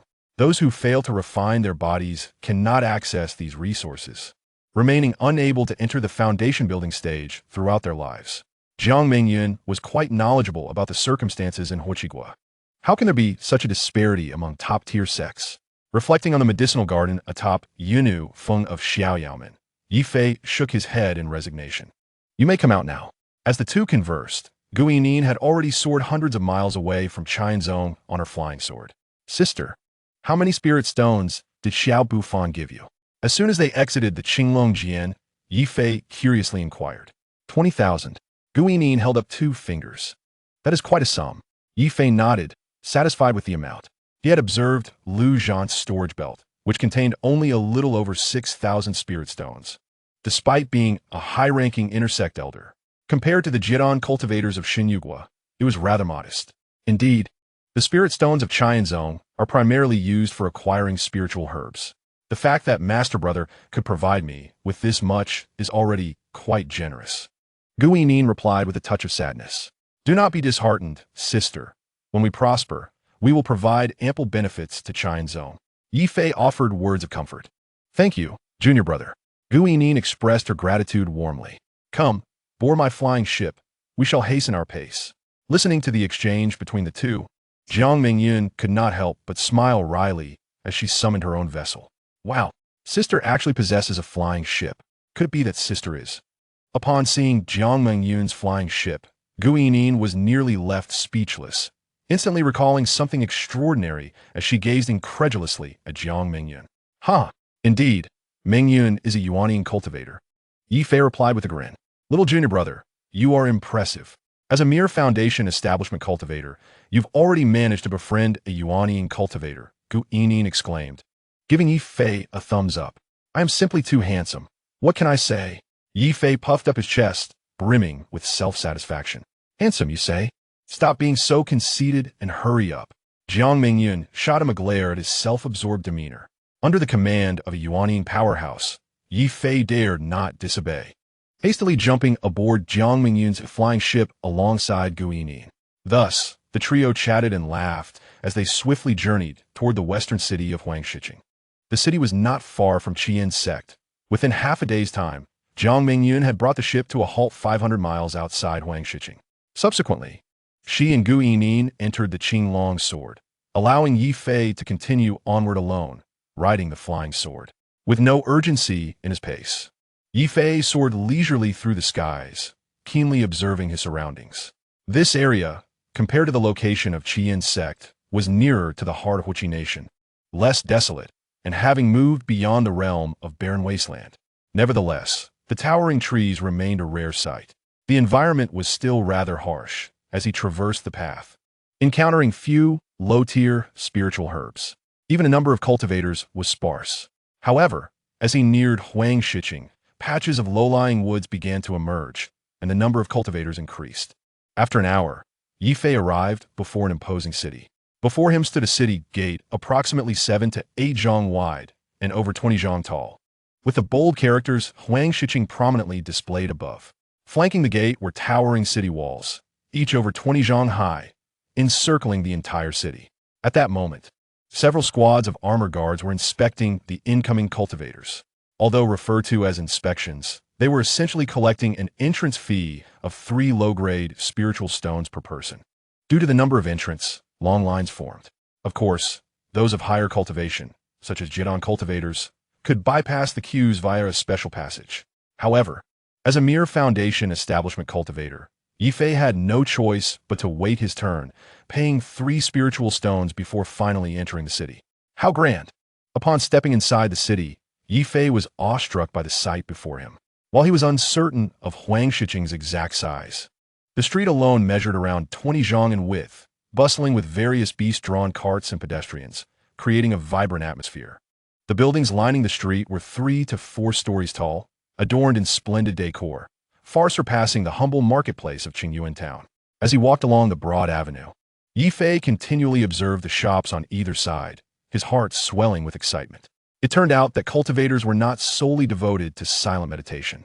They too engaged in the mundane world, savoring tea in tea houses and reveling in poetry in taverns. Having grown up in a mountain village, Ye Fei had never encountered such sights. After just a short walk, he felt dazzled. There were sellers of elixirs, magical artifacts, talismans, and cultivation techniques, everything one could desire, including services for refining elixirs and forging weapons. Finally, Ye Fei's horizons were broadened. Had he not visited this place, he would have remained unaware of the wonders of the world. Little junior brother, could you refrain from acting like a country bumpkin? Gu Yining, within the Qinglong sword, observed Ye Fei's expression through her divine sense and could not help but tease him. Ahem, it's not as if I've never seen anything before.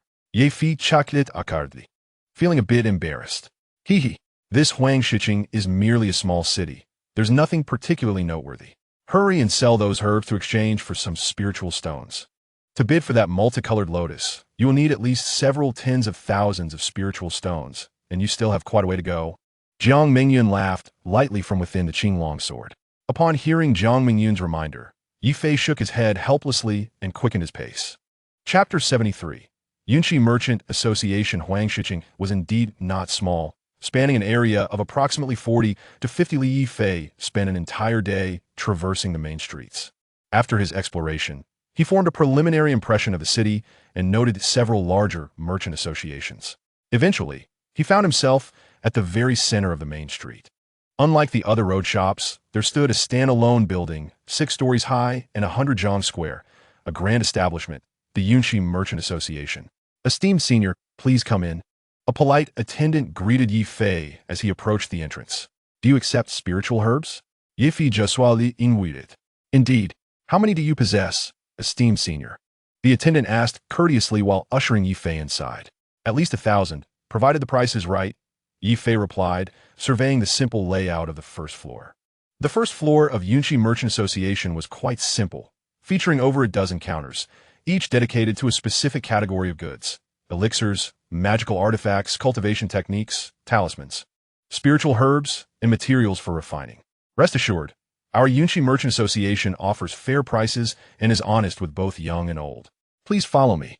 Upon hearing Ye Fei had such a substantial quantity of spiritual herbs, the attendant's eyes sparkled with excitement as he led him to the third floor. The third floor was significantly quieter than the first. The staircase was flanked by 2 rows of individual rooms, 5 on each side, designated for receiving guests. The attendant guided Ye Fei into the third room on the right. The furnishings within were elegant, featuring 3 antique chairs and a tea table. The room was spacious, measuring 2 zhang on each side. Esteemed senior, please take a look at our Yunxi Merchant Association's prices for purchasing herbs. After seating Ye Fei and pouring him a cup of spiritual tea, the attendant presented him with a jade slip. Upon receiving the jade slip, Ye Fei merely scanned it with his divine sense, and the contents instantly imprinted themselves in his mind. Low-grade spiritual herbs were priced at 2 low-grade spiritual stones, mid-grade spiritual herbs at 25 low-grade spiritual stones, and high-grade spiritual herbs at 300 low-grade spiritual stones. The price for exceptional spiritual herbs varied, starting at a minimum of 3,000 low-grade spiritual stones. After reviewing the jade slip, Ye Fei returned it to the attendant and raised an eyebrow. If the age of the spiritual herbs is high, will the price fluctuate? The herbs he obtained from the site of the former Huanqi sect were of remarkably high quality, far superior to ordinary ones. Of course, that depends on the specific herbs you present, esteemed senior, the attendant affirmed. Good, this price seems reasonable. Take a look at what I have. Ye Fei nodded, unfastening a storage pouch from his waist and handing it to the attendant. To facilitate transactions, he had prepared these storage pouches in advance. Please wait a moment, esteemed senior. The attendant merely scanned the pouch with his divine sense, his expression transforming to one of shock as he bowed respectfully to Ye Fei and stepped back with the pouch. Moments later, a beautiful woman clad in revealing attire, wearing a sheer skirt, entered with a sway of her hips. As she moved, her ample bosom quivered, seemingly eager to break free from its confines. Hee, young man, you are quite youthful. The alluring woman smiled seductively as she promptly seated herself beside Ye Fei, with a wave of her delicate hand. The door to the room slowly closed. The attendant who had initially received Ye Fei did not follow her inside. Given the brevity of the woman's skirt, upon sitting down, a portion of her thigh was exposed. Ye Fei glanced over casually, feeling a sudden dryness in his throat as a wave of heat surged within him. Noticing Ye Fei's reaction, the woman's lips curled into a smirk as she slightly parted her legs, revealing the upper part of her thighs. Only a white object concealed her most intimate area, tantalizingly hinting at what lay beneath, igniting the imagination. Young apprentice, you little lecher. This enchanting vixen has attained the level of Jiedon. Do not let her beguile you. If you wish to see, I shall disrobe for your viewing pleasure. As Ye Fei's gaze fixated on the beautiful woman's thigh, Gu Yinyan's somewhat annoyed voice echoed in his mind. Senior? Upon hearing Gu Yinyan's reminder, Ye Fei immediately came to his senses and hastily cupped his hands in greeting to the beautiful woman. The earlier look of infatuation vanished in an instant. Hee, I am Yun Shui Heir, the steward of the Yunqi Chamber of Commerce. Little brother, your self-control is commendable. Yun Shui chuckled, a fleeting glimmer of intrigue flashing in her eyes. After speaking, she subtly closed her legs and adjusted the hem of her sheer skirt to cover her alluring features. Have you seen the spiritual herbs? Ye Fei asked nonchalantly, fully composed now. I have. Yun Shui Heir nodded, her eyes narrowing slightly as she gazed at Ye Fei, her inquiry laden with meaning. You are not from the Huiqi kingdom, are you? What? Does your Yunqi Chamber of Commerce still inquire about the origins of items? Ye Fei raised an eyebrow, a slight smile gracing his lips. Faced with a powerful adversary of a higher realm, he felt no trepidation whatsoever. Little brother, you jest. We engage in business. We do not usually question the origins of items. I was merely curious and asked out of casual interest. Yun Shui Heir replied with an awkward smile, eager to clarify. For reasons unknown, all her previous preparations seemed ineffective against Ye Fei, who was merely at the foundational stage. This left her feeling somewhat disheartened. Then, Steward Yun, please name your price. If agreeable, we shall proceed with this transaction. If not, I shall seek elsewhere. Ye Fei fixed his gaze intently on Yun Shui Heir, his eyes as clear as water. For 800 low-grade spiritual herbs. I will offer you 2,000 low-grade spirit stones. For 150 medium-grade spiritual herbs, I will give you 6,000 low-grade spirit stones. For 50 high-grade spiritual herbs, I will provide you with an average of 600 low-grade spirit stones each, totaling 30,000 low-grade spirit stones. Altogether, that amounts to 38,000 low-grade spirit stones. What do you think of this price, little brother? When it came to business, Yin Shui Air set aside her enchanting smile and spoke earnestly. Agreed.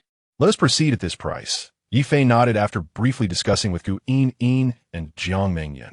Excellent. Here are the spirit stones. Please confirm with a nod.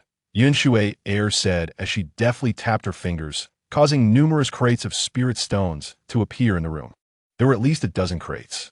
Ye Fei wasted no time. After a swift scan with his spiritual sense, he waved his sleeve and stored them all in his waist storage belt.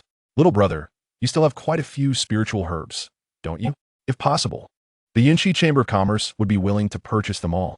After the transaction, Yin Shui Air quietly stood up and poured Ye Fei another cup of spiritual tea.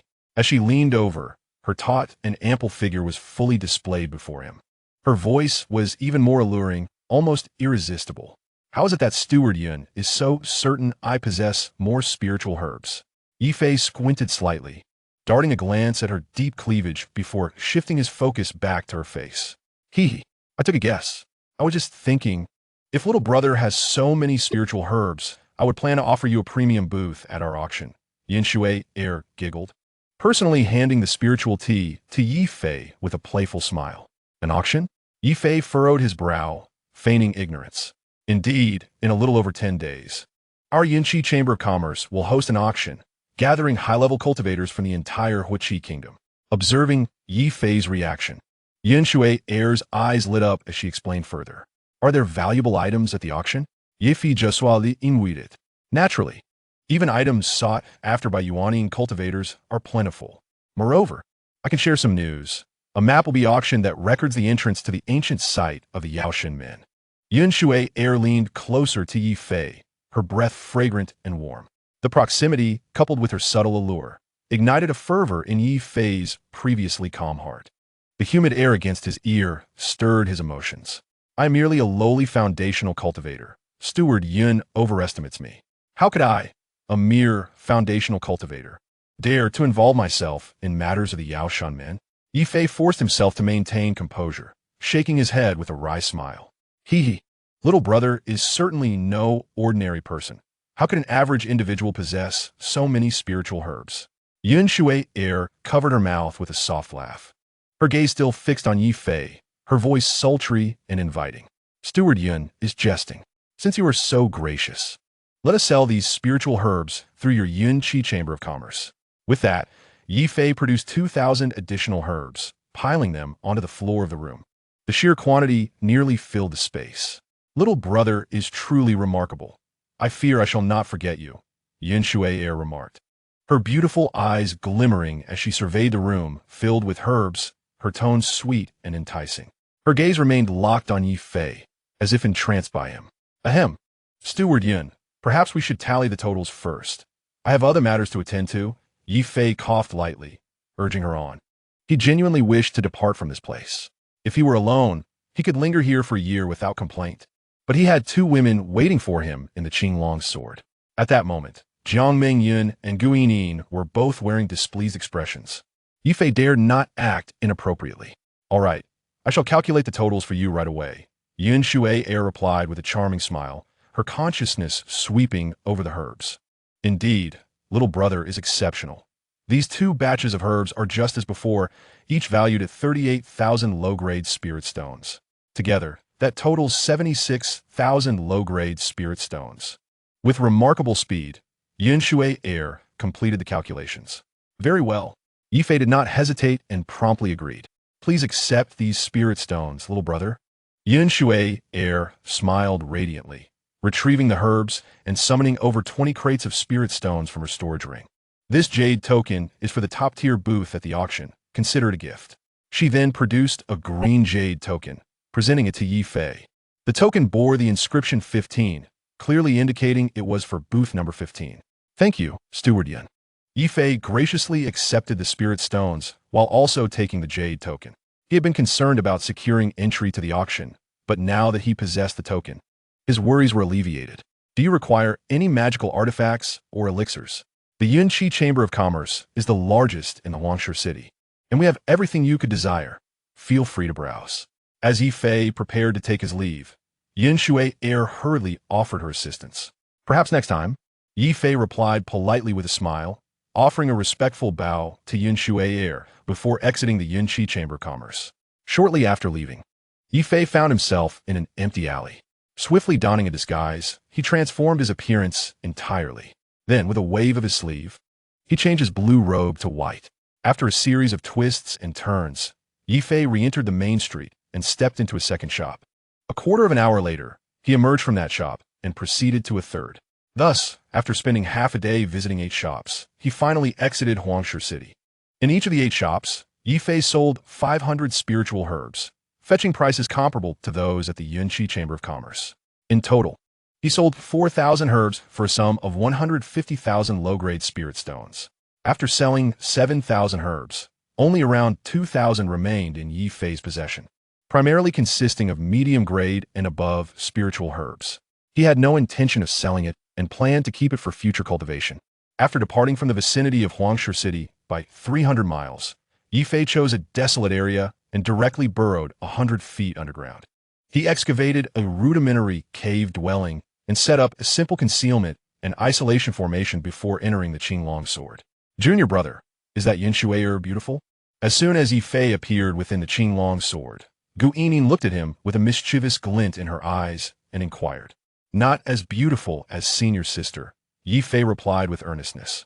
He walked over to Jiang Mingyun, pointing at the mountain of spirit stones beside them. He asked, Mingyun, are these spirit stones sufficient?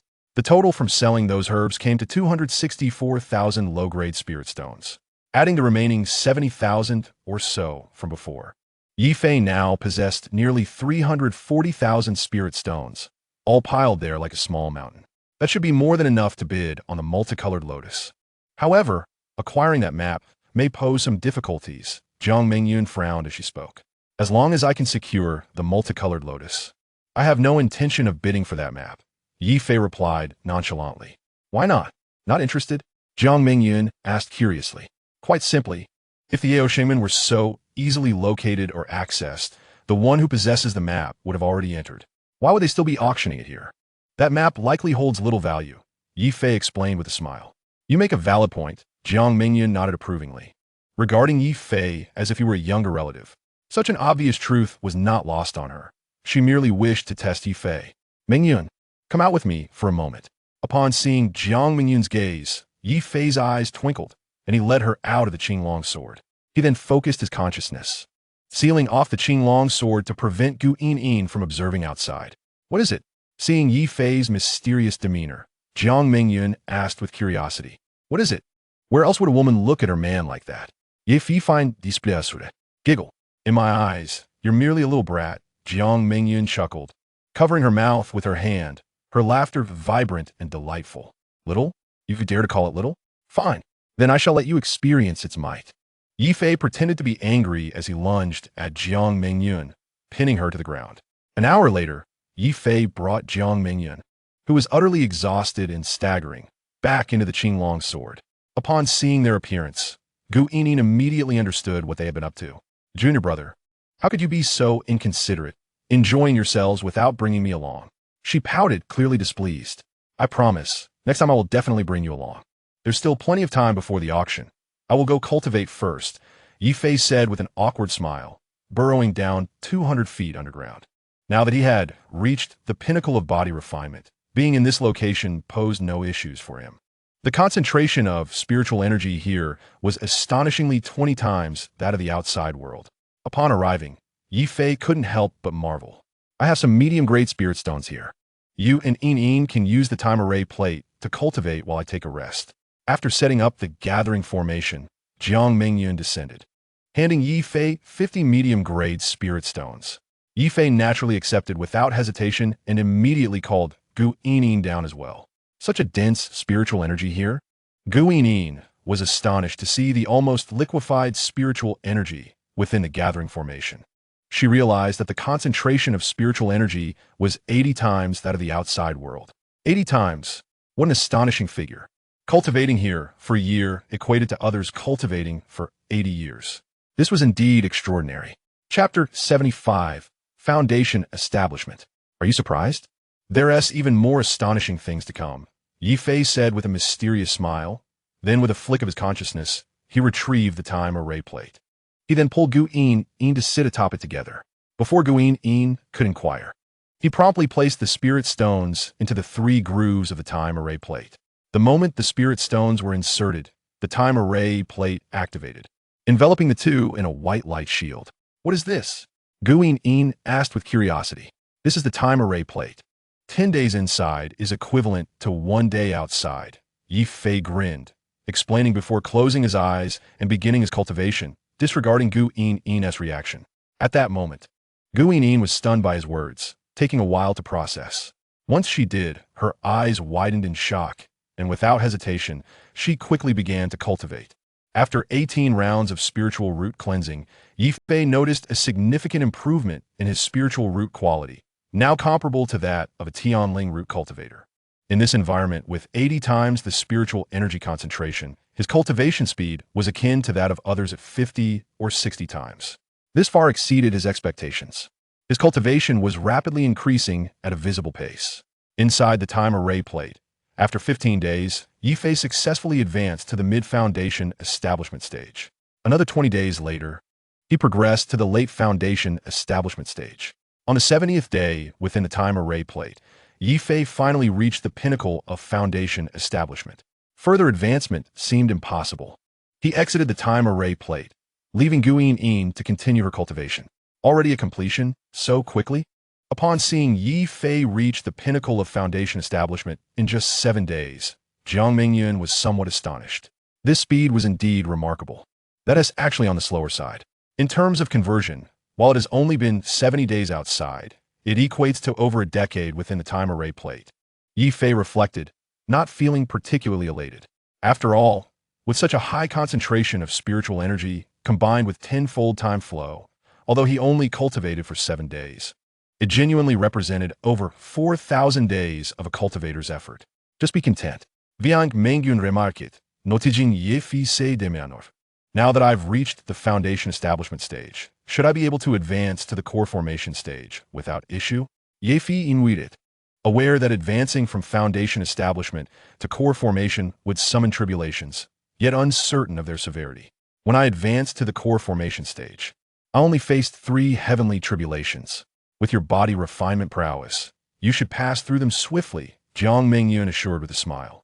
Indeed, considering the intensity of the tribulation she had faced, Ye Fei would likely find it manageable even if he were to withstand them physically. If that is the case, I will proceed with the tribulation first and then participate in the auction after. Ye Fei swiftly made his decision. Yes, that'll be best. This is the Shan Dan, and it is the last breakthrough elixir I can prepare for you. The Jiang Dan will depend on your own efforts. Jiang Mingyun nodded, taking out a golden pill and handing it to Ye Fei. Thank you, Mingyun. Ye Fei gratefully accepted the pill and seated himself on the ground. He focused his mind, casting aside distractions, and placed the Pachan Dan into his mouth. The potency of the Pachan Dan was extraordinarily potent. As soon as it entered his mouth, it transformed into torrents of overwhelming energy, flooding into his limbs and bones. Ye Fei daret, not hesitate. The operation speed of his Xiaoyao Zhenjue surged to its peak, rapidly converting the immense medicinal power within him. As the medicinal energy was transformed, streams of true energy flowed into Ye Fei's dantian like a rushing river. Since he had reached the pinnacle of foundation establishment, the rotating liquid droplets within his dantian had become exceptionally viscous, making it increasingly difficult to integrate more true energy liquid. The essence of true energy, accumulated within Ye Fei's dantian, could not penetrate his meridians, leaving him in a state of discomfort. The true energy liquid grew increasingly viscous, and after a quarter of an hour, it became nearly impossible to integrate, even a fraction. At this moment, Ye Fei's tolerance had reached its zenith. With a powerful shout, He fervently propelled the thick true energy into the droplets residing in his dantian. This endeavor proved exceedingly arduous as he failed thrice. It was not until the fourth attempt that, gathering his strength once more, his dantian quivered violently. In an instant, the swirling droplets of true energy ruptured, merging with the true energy within his dantian. Subsequently, under the guidance of the Xian Yao Jinju, the viscous true energy began to rotate slowly within his dantian, accelerating rapidly until it reached an astonishing velocity. At that moment, the thick spiritual liquid, stirred vigorously, began to solidify and take shape, forming a pale yellow orb the size of a dragon's eye. Ye Fei successfully manifested a golden core. As soon as the golden core formed, it commenced a rapid rotation, driving the thick true energy in his dantian into a continuous cycle through his meridians. Although the golden core had materialized, his consciousness remained unchanged. Quickly, go out and confront the tribulation of forming the core, or your core will not be complete, Jiang Mengyun reminded him, breaking through Ye Fei's moment of confusion. Realization dawned upon him instantly. He promptly drew the Qinglong sword and returned to the surface. Upon his return, he observed that the previously clear sky was now rapidly engulfed by dark clouds from all directions. In mere breaths, the clouds obscured the sun, casting a shadow over the entire sky. Thunder rumbled ominously, and soon flashes of lightning began to coalesce within the clouds. Ye Fei gazed upward at the dancing lightning, his expression grave. Suddenly, a white flash streaked across the sky, followed by a bolt of lightning, as thick as a chopstick, striking directly at Ye Fei, who stood on the ground. As the thunder approached, he only then heard its piercing roar. This bolt of lightning is relatively weak. Enduring it with your body will be greatly beneficial, Jiang Mingyun's voice echoed in his mind. Heeding her words, Ye Fei relinquished his resistance and allowed the lightning to strike him. As the first bolt of lightning struck the crown of his head, a searing sensation coursed through his entire being. Waves of electrical energy surged within him, seemingly intent on wreaking havoc on his body. However, with his formidable physique honed from body refining, he remained unscathed, and the energy dissipated harmlessly within him. A sigh of relief escaped Ye Fei's lips, only to be interrupted as another white flash illuminated the sky. The second bolt of lightning descended upon him. This bolt appeared noticeably thicker than the first. With a smirk, Ye Fei leapt forth to meet it head-on. After a thunderous crack, he stood unharmed, the second bolt having inflicted no damage. The final bolt loomed, and Ye Fei gazed up at the coalescing lightning within the clouds, feeling a newfound confidence. Thunder continued to rumble overhead, and soon the third bolt, slender as a pinky finger, streaked downward. Ye Fei smiled, remaining steadfast in his resolve. This level of intensity was still easily manageable for him. As expected, the third bolt was absorbed entirely into his body, though this time it was noticeably more taxing. It is done, he remarked with a calm smile, ready to embrace the rewards bestowed by the heavens. To his astonishment, the clouds did not dissipate after the third bolt. The thunder continued to rumble ominously, as if brewing another tempest. What is happening? Ye Fei inquired, puzzled, glancing at Jiang Mengyun, who mirrored his confusion and shook her head helplessly. With a crack, another white flash erupted in the sky. The fourth bolt of lightning descended. This bolt was evidently larger than the third. Yet, in Ye Fei's eyes, he still felt capable of withstanding it. Thus, he stood his ground once more, absorbing the impact. This time, he could feel the strain. Unexpectedly, as the fourth bolt struck, the fifth followed immediately, with no pause in between. Ye Fei felt a wave of disbelief wash over him, his expression turning serious. The fifth bolt was already the thickness of a middle finger. He sensed that even if he could endure it, it would push his limits. Nonetheless, he steeled himself, determined to face it. He recognized that the lightning he had absorbed previously had fortified his muscles, akin to body refining. Such a rare opportunity was not one he could afford to miss. Could there be more? He pondered, gazing at the still swirling clouds and the rolling lightning within. A sense of foreboding settling in his heart. Not only was he concerned, but Jiang Mengyun, standing beside him, shared an equally grave expression. Judging by the current circumstances, it appeared that he would have to withstand at least 6 bolts of lightning. Yet, 6 bolts were typically reserved for the tribulation of forming an infant, while Ye Fei was merely undergoing core formation. Thunder rumbled ominously once more, and soon the sixth bolt struck. This bolt was noticeably thicker than the previous one. Ye Fei could no longer withstand it with his body alone. He brandished a spiritual sword. Channeling his true energy into his right hand, he thrust it upward, launching the sword to meet the descending bolt. In an instant, a violent explosion ensued as the two collided, shattering the sword into fragments. The bolt was weakened, reduced to the thickness of a pinky, yet it continued its descent toward Ye Fei. Feeling a wave of relief, he did not evade and absorb the impact. This intensity remained within his capacity to handle. More? After enduring yet another strike, Ye Fei looked skyward, his expression shifting to one of alarm as he noticed the intensity of the situation escalating. Following the seventh celestial thunder, two additional bolts descended in quick succession. One was as thick as a thumb, while the other was comparable to the girth of an infant's arm. Having already struggled against the seventh bolt, Ye Fei was now confronted with the daunting prospect of facing two at once. His heart trembled with trepidation, for he possessed no confidence in his ability to withstand them. It seemed the heavenly forces were intent on his demise. A glint of cold resolve flashed in Ye Fei's eyes as he dared not hesitate any longer. He prepared to summon more spirit swords to counter the threat. Yet, he underestimated the ferocity of the tribulation. Unlike the previous seven, these final two bolts struck with astonishing speed, landing upon him almost instantaneously. "It's over." A chill ran through Ye Fei as he silently lamented his fate.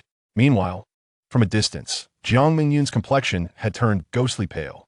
It was evident that these last two bolts of thunder posed a challenge beyond her capability to resist, let alone Ye Fei's. This was unmistakably the complete tribulation of transformation. The arc of lightning as thick as an infant's arm would be nearly impossible to withstand. Even with a genuine artifact, Ye Fei, merely at the stage of forming his core and freshly initiated, possessed no such artifact. Is this how it ends? Well, I do then. Jiang Mingyun's face was etched with sorrow. She yearned to rush forward and shield Ye Fei from the impending bolts. But she understood that doing so would invoke even more formidable punitive thunders from heavens. Just as despair enveloped them both, the two bolts of thunder struck Ye Fei simultaneously. As he braced for death, he was astonished to find that upon contact with his skin, the lightning was entirely absorbed by the Qinglong sword at his waist. "What is happening?" Ye Fei gasped, staring in disbelief at the Qinglong sword. Jiang Mingyun was equally stunned. Not just the two of them, but the storm clouds above also erupted with two deafening roars, echoing with rage and resentment.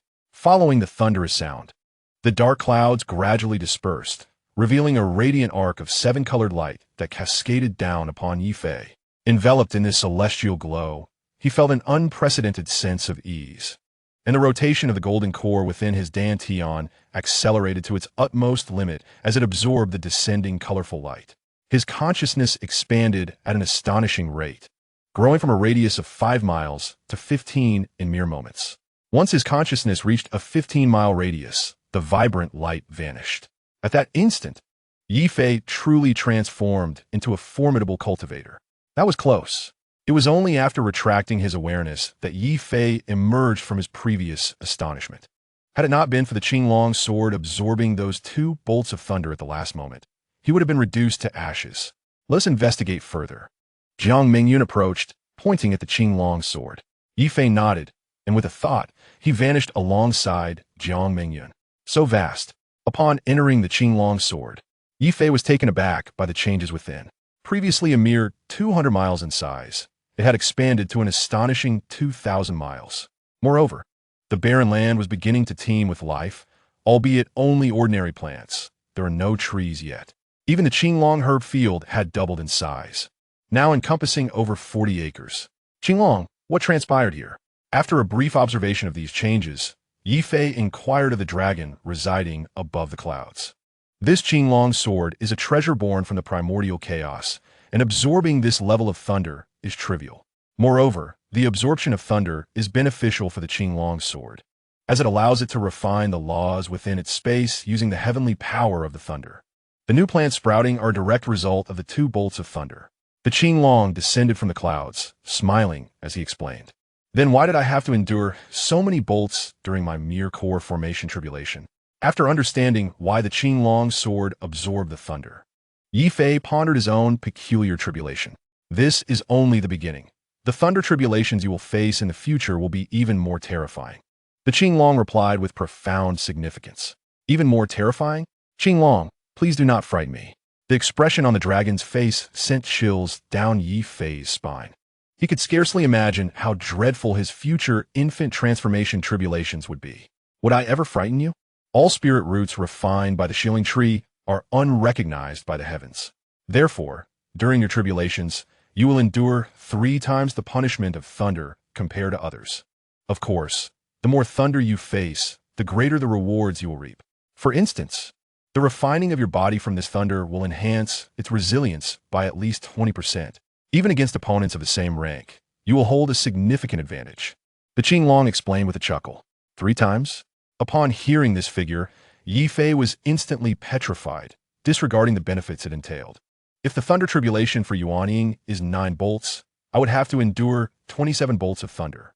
If each bolt surpasses the previous one, the intensity of the thunder would not merely be 3-fold, but potentially 6 or 9 times greater. Is this not a path to certain death, even with myriad benefits? If I cannot withstand it, what use is there? Indeed, it will be arduous, thus you must strive diligently. The Qinglong sword can only absorb the last few bolts of thunder. You must endure the earlier ones yourself. Noticing Ye Fei's grim expression, the Qinglong let out a rare laugh. Could the Qinglong sword not absorb a few more bolts of thunder? Ye Fei quidiet in confusion. To intervene in the thunder tribulation would defy the heavenly will. Thus the Qinglong sword can only appear once the tribulation has concluded. Otherwise, it would attract even more formidable bolts of thunder. The Qinglong did not conceal the truth. If that is the case with my physique, I fear I may not even survive the Yuanying tribulation. Ye Fei's expression darkened. Continue refining your body. Once you reach the bone refinement stage, there may still be a glimmer of hope. The Qinglong advised with a weighty tone. A glimmer of hope? Upon hearing those words, Ye Fei's heart sank. A glimmer of hope is certainly better than none, is it not? Cultivators strive for that faint possibility, do they not? Our transaction is but a thread of hope. After all, the Qinglong laughed heartily before returning to the clouds. Do not be disheartened. I shall remain by your side. With proper preparation, overcoming the Yuanying tribulation will certainly pose no issue. After the Qinglong departed, Jiang Mingyun approached, gently clasping Ye Fei's hand and reassuring him with a soft voice. Thank you, Mingyun. Ye Fei expressed his gratitude as he embraced Jiang Mingyun, feeling her deep affection for him. Now, while the time array still has energy, you should quickly enter and cultivate. Every bit of improvement counts. Jiang Mingyun gently patted Ye Fei's back, offering a tender reminder. You should join me. There is ample space inside. Ye Fei nodded. You go ahead. I have already reached the late stage of Yuanying and am not in a hurry to cultivate. I will wait until you reach Yuanying before I resume. Jiang Mingyun smiled sweetly, clearly intending to ascend alongside Ye Fei. Thank you. Ye Fei glanced at Jiang Mingyun with gratitude before vanishing into the ground, re-entering the time array. At that moment, Guiyin remained with her eyes closed, diligently cultivating. As Ye Fei's tribulation had occurred outside the Qinglong sword, Guiyin had not been aware of the events that unfolded. Observing her intense focus, Ye Fei merely smiled faintly and settled down to begin his own cultivation. Fortunately, after cleansing his spiritual root 18 times, its purity had reached an impressive level. Upon further cultivation, he astonishingly encountered no hindrances, and his cultivation was rapidly advancing. The time for the auction was approaching, so it was time for them to emerge. 4 days later, Jiang Mingyun descended to the underground, waking the 2 individuals who were in deep meditation. When they surfaced, Ye Fei had remarkably progressed to the mid-stage of the Jidan realm, a testament to his rapid improvement. Guiyin, too, had made formidable strides, being merely a step away from achieving the perfect Jidan. Take these elixirs. I have refined them during this period. Bring them to the Yunqi Merchant Association and exchange them for some spiritual stones. They may prove useful at the auction. After returning to the surface, Jiang Mingyun handed Ye Fei a storage bag. She had devoted her time to concocting elixirs solely to provide Ye Fei with a boost. In her world, he represented everything to her. Despite the short span of merely 10 days, she had managed to produce over 200 batches, yielding a total of 1,300 elixirs, with the majority being of medium and high quality. thus possessing considerable value. Upon meticulous calculation, selling these elixirs was far more advantageous than selling the raw materials directly. Armed with these elixirs, Ye Fei swiftly drew forth the Qinglong sword and soared towards the Huanshe city. As a Jian cultivator now, he could ride the winds with ease, and his speed surpassed that of a spiritual sword by a factor of 2. In just a short while, he arrived at the outskirts of Huanshe city. With the auction imminent, a multitude of cultivators thronged the entrance, where long lines had already formed. Fortunately, as a Jian cultivator, he was able to utilize the path reserved for high-level cultivators, bypassing the queue. "Esteemed sir, please enter. What would you like to see today?" Upon reaching the entrance of the Yunqi Merchant Association, the attendant who had previously assisted him hurried to greet him. "Do you accept elixirs?" Ye Fei invited calmly. "Yes, yes, yes," the attendant exclaimed excitedly upon hearing the mention of elixirs, promptly guiding Ye Fei to the 3rd floor. "Please wait a moment. I will summon Manager Yun." After ushering Ye Fei into a private room and pouring him a cup of spiritual tea, the attendant left to fetch Manager Yun. "Little brother, you have made me miss you dearly," came the sultry voice of Yin Shui'er just moments later from outside the room. As soon as she entered, she swayed her curvaceous figure and cast a flirtatious glance at Ye Fei. "You are too courteous, Taoist Yin." Ye Fei replied with a slight bow, remaining seated. As Yin Shui'er approached, she noticed the change in Ye Fei's cultivation level, her eyes widening in disbelief. I see you merely concealed your cultivation level with a treasure," Ye Fei replied with a serene smile, offering a casual excuse. "I understand now," Yin Shui'er said, a look of realization dawning on her face, and she laughed lightly before sitting beside Ye Fei. Today, her attire remained as revealing as the last time, with ample skin exposed, though the covering for key areas had shifted to red. To Ye Fei's eyes, this red was even more alluring than the previous white. "Please take a look at these elixirs and provide a fair price." Without waiting for Yin Shui'er to respond, Ye Fei handed over the storage bag. "So many?" Yin Shui'er exclaimed in surprise after a cursory glance, looking back at Ye Fei. "What? Is your esteemed association unable to accommodate this quantity?" Ye Fei raised an eyebrow. "Little brother, you jest. Even with this quantity, it is not an issue," she reassured him. "How about this? 30 low-grade spiritual stones for each medium-grade elixir, and 300 low-grade spiritual stones for each high-grade elixir. Is that agreeable to you?"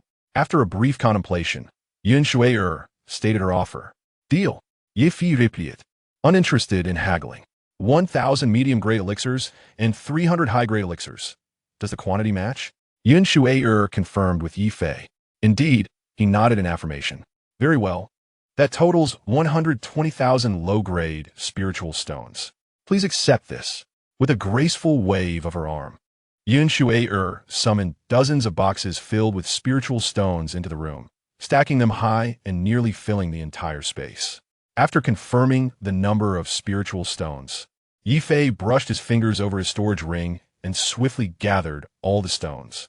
He had previously calculated the price and realized that the stones exceeded the capacity of a single storage belt, which was why he had brought Jiangminyan storage ring to avoid raising Yin Shui'er's suspicions. "Does little brother have any further needs? As long as it is within my capabilities, I will certainly ensure your satisfaction," Yin Shui'er said, her eyes sparkling mischievously as she accentuated her curves, licking her crimson lips with a sultry tone.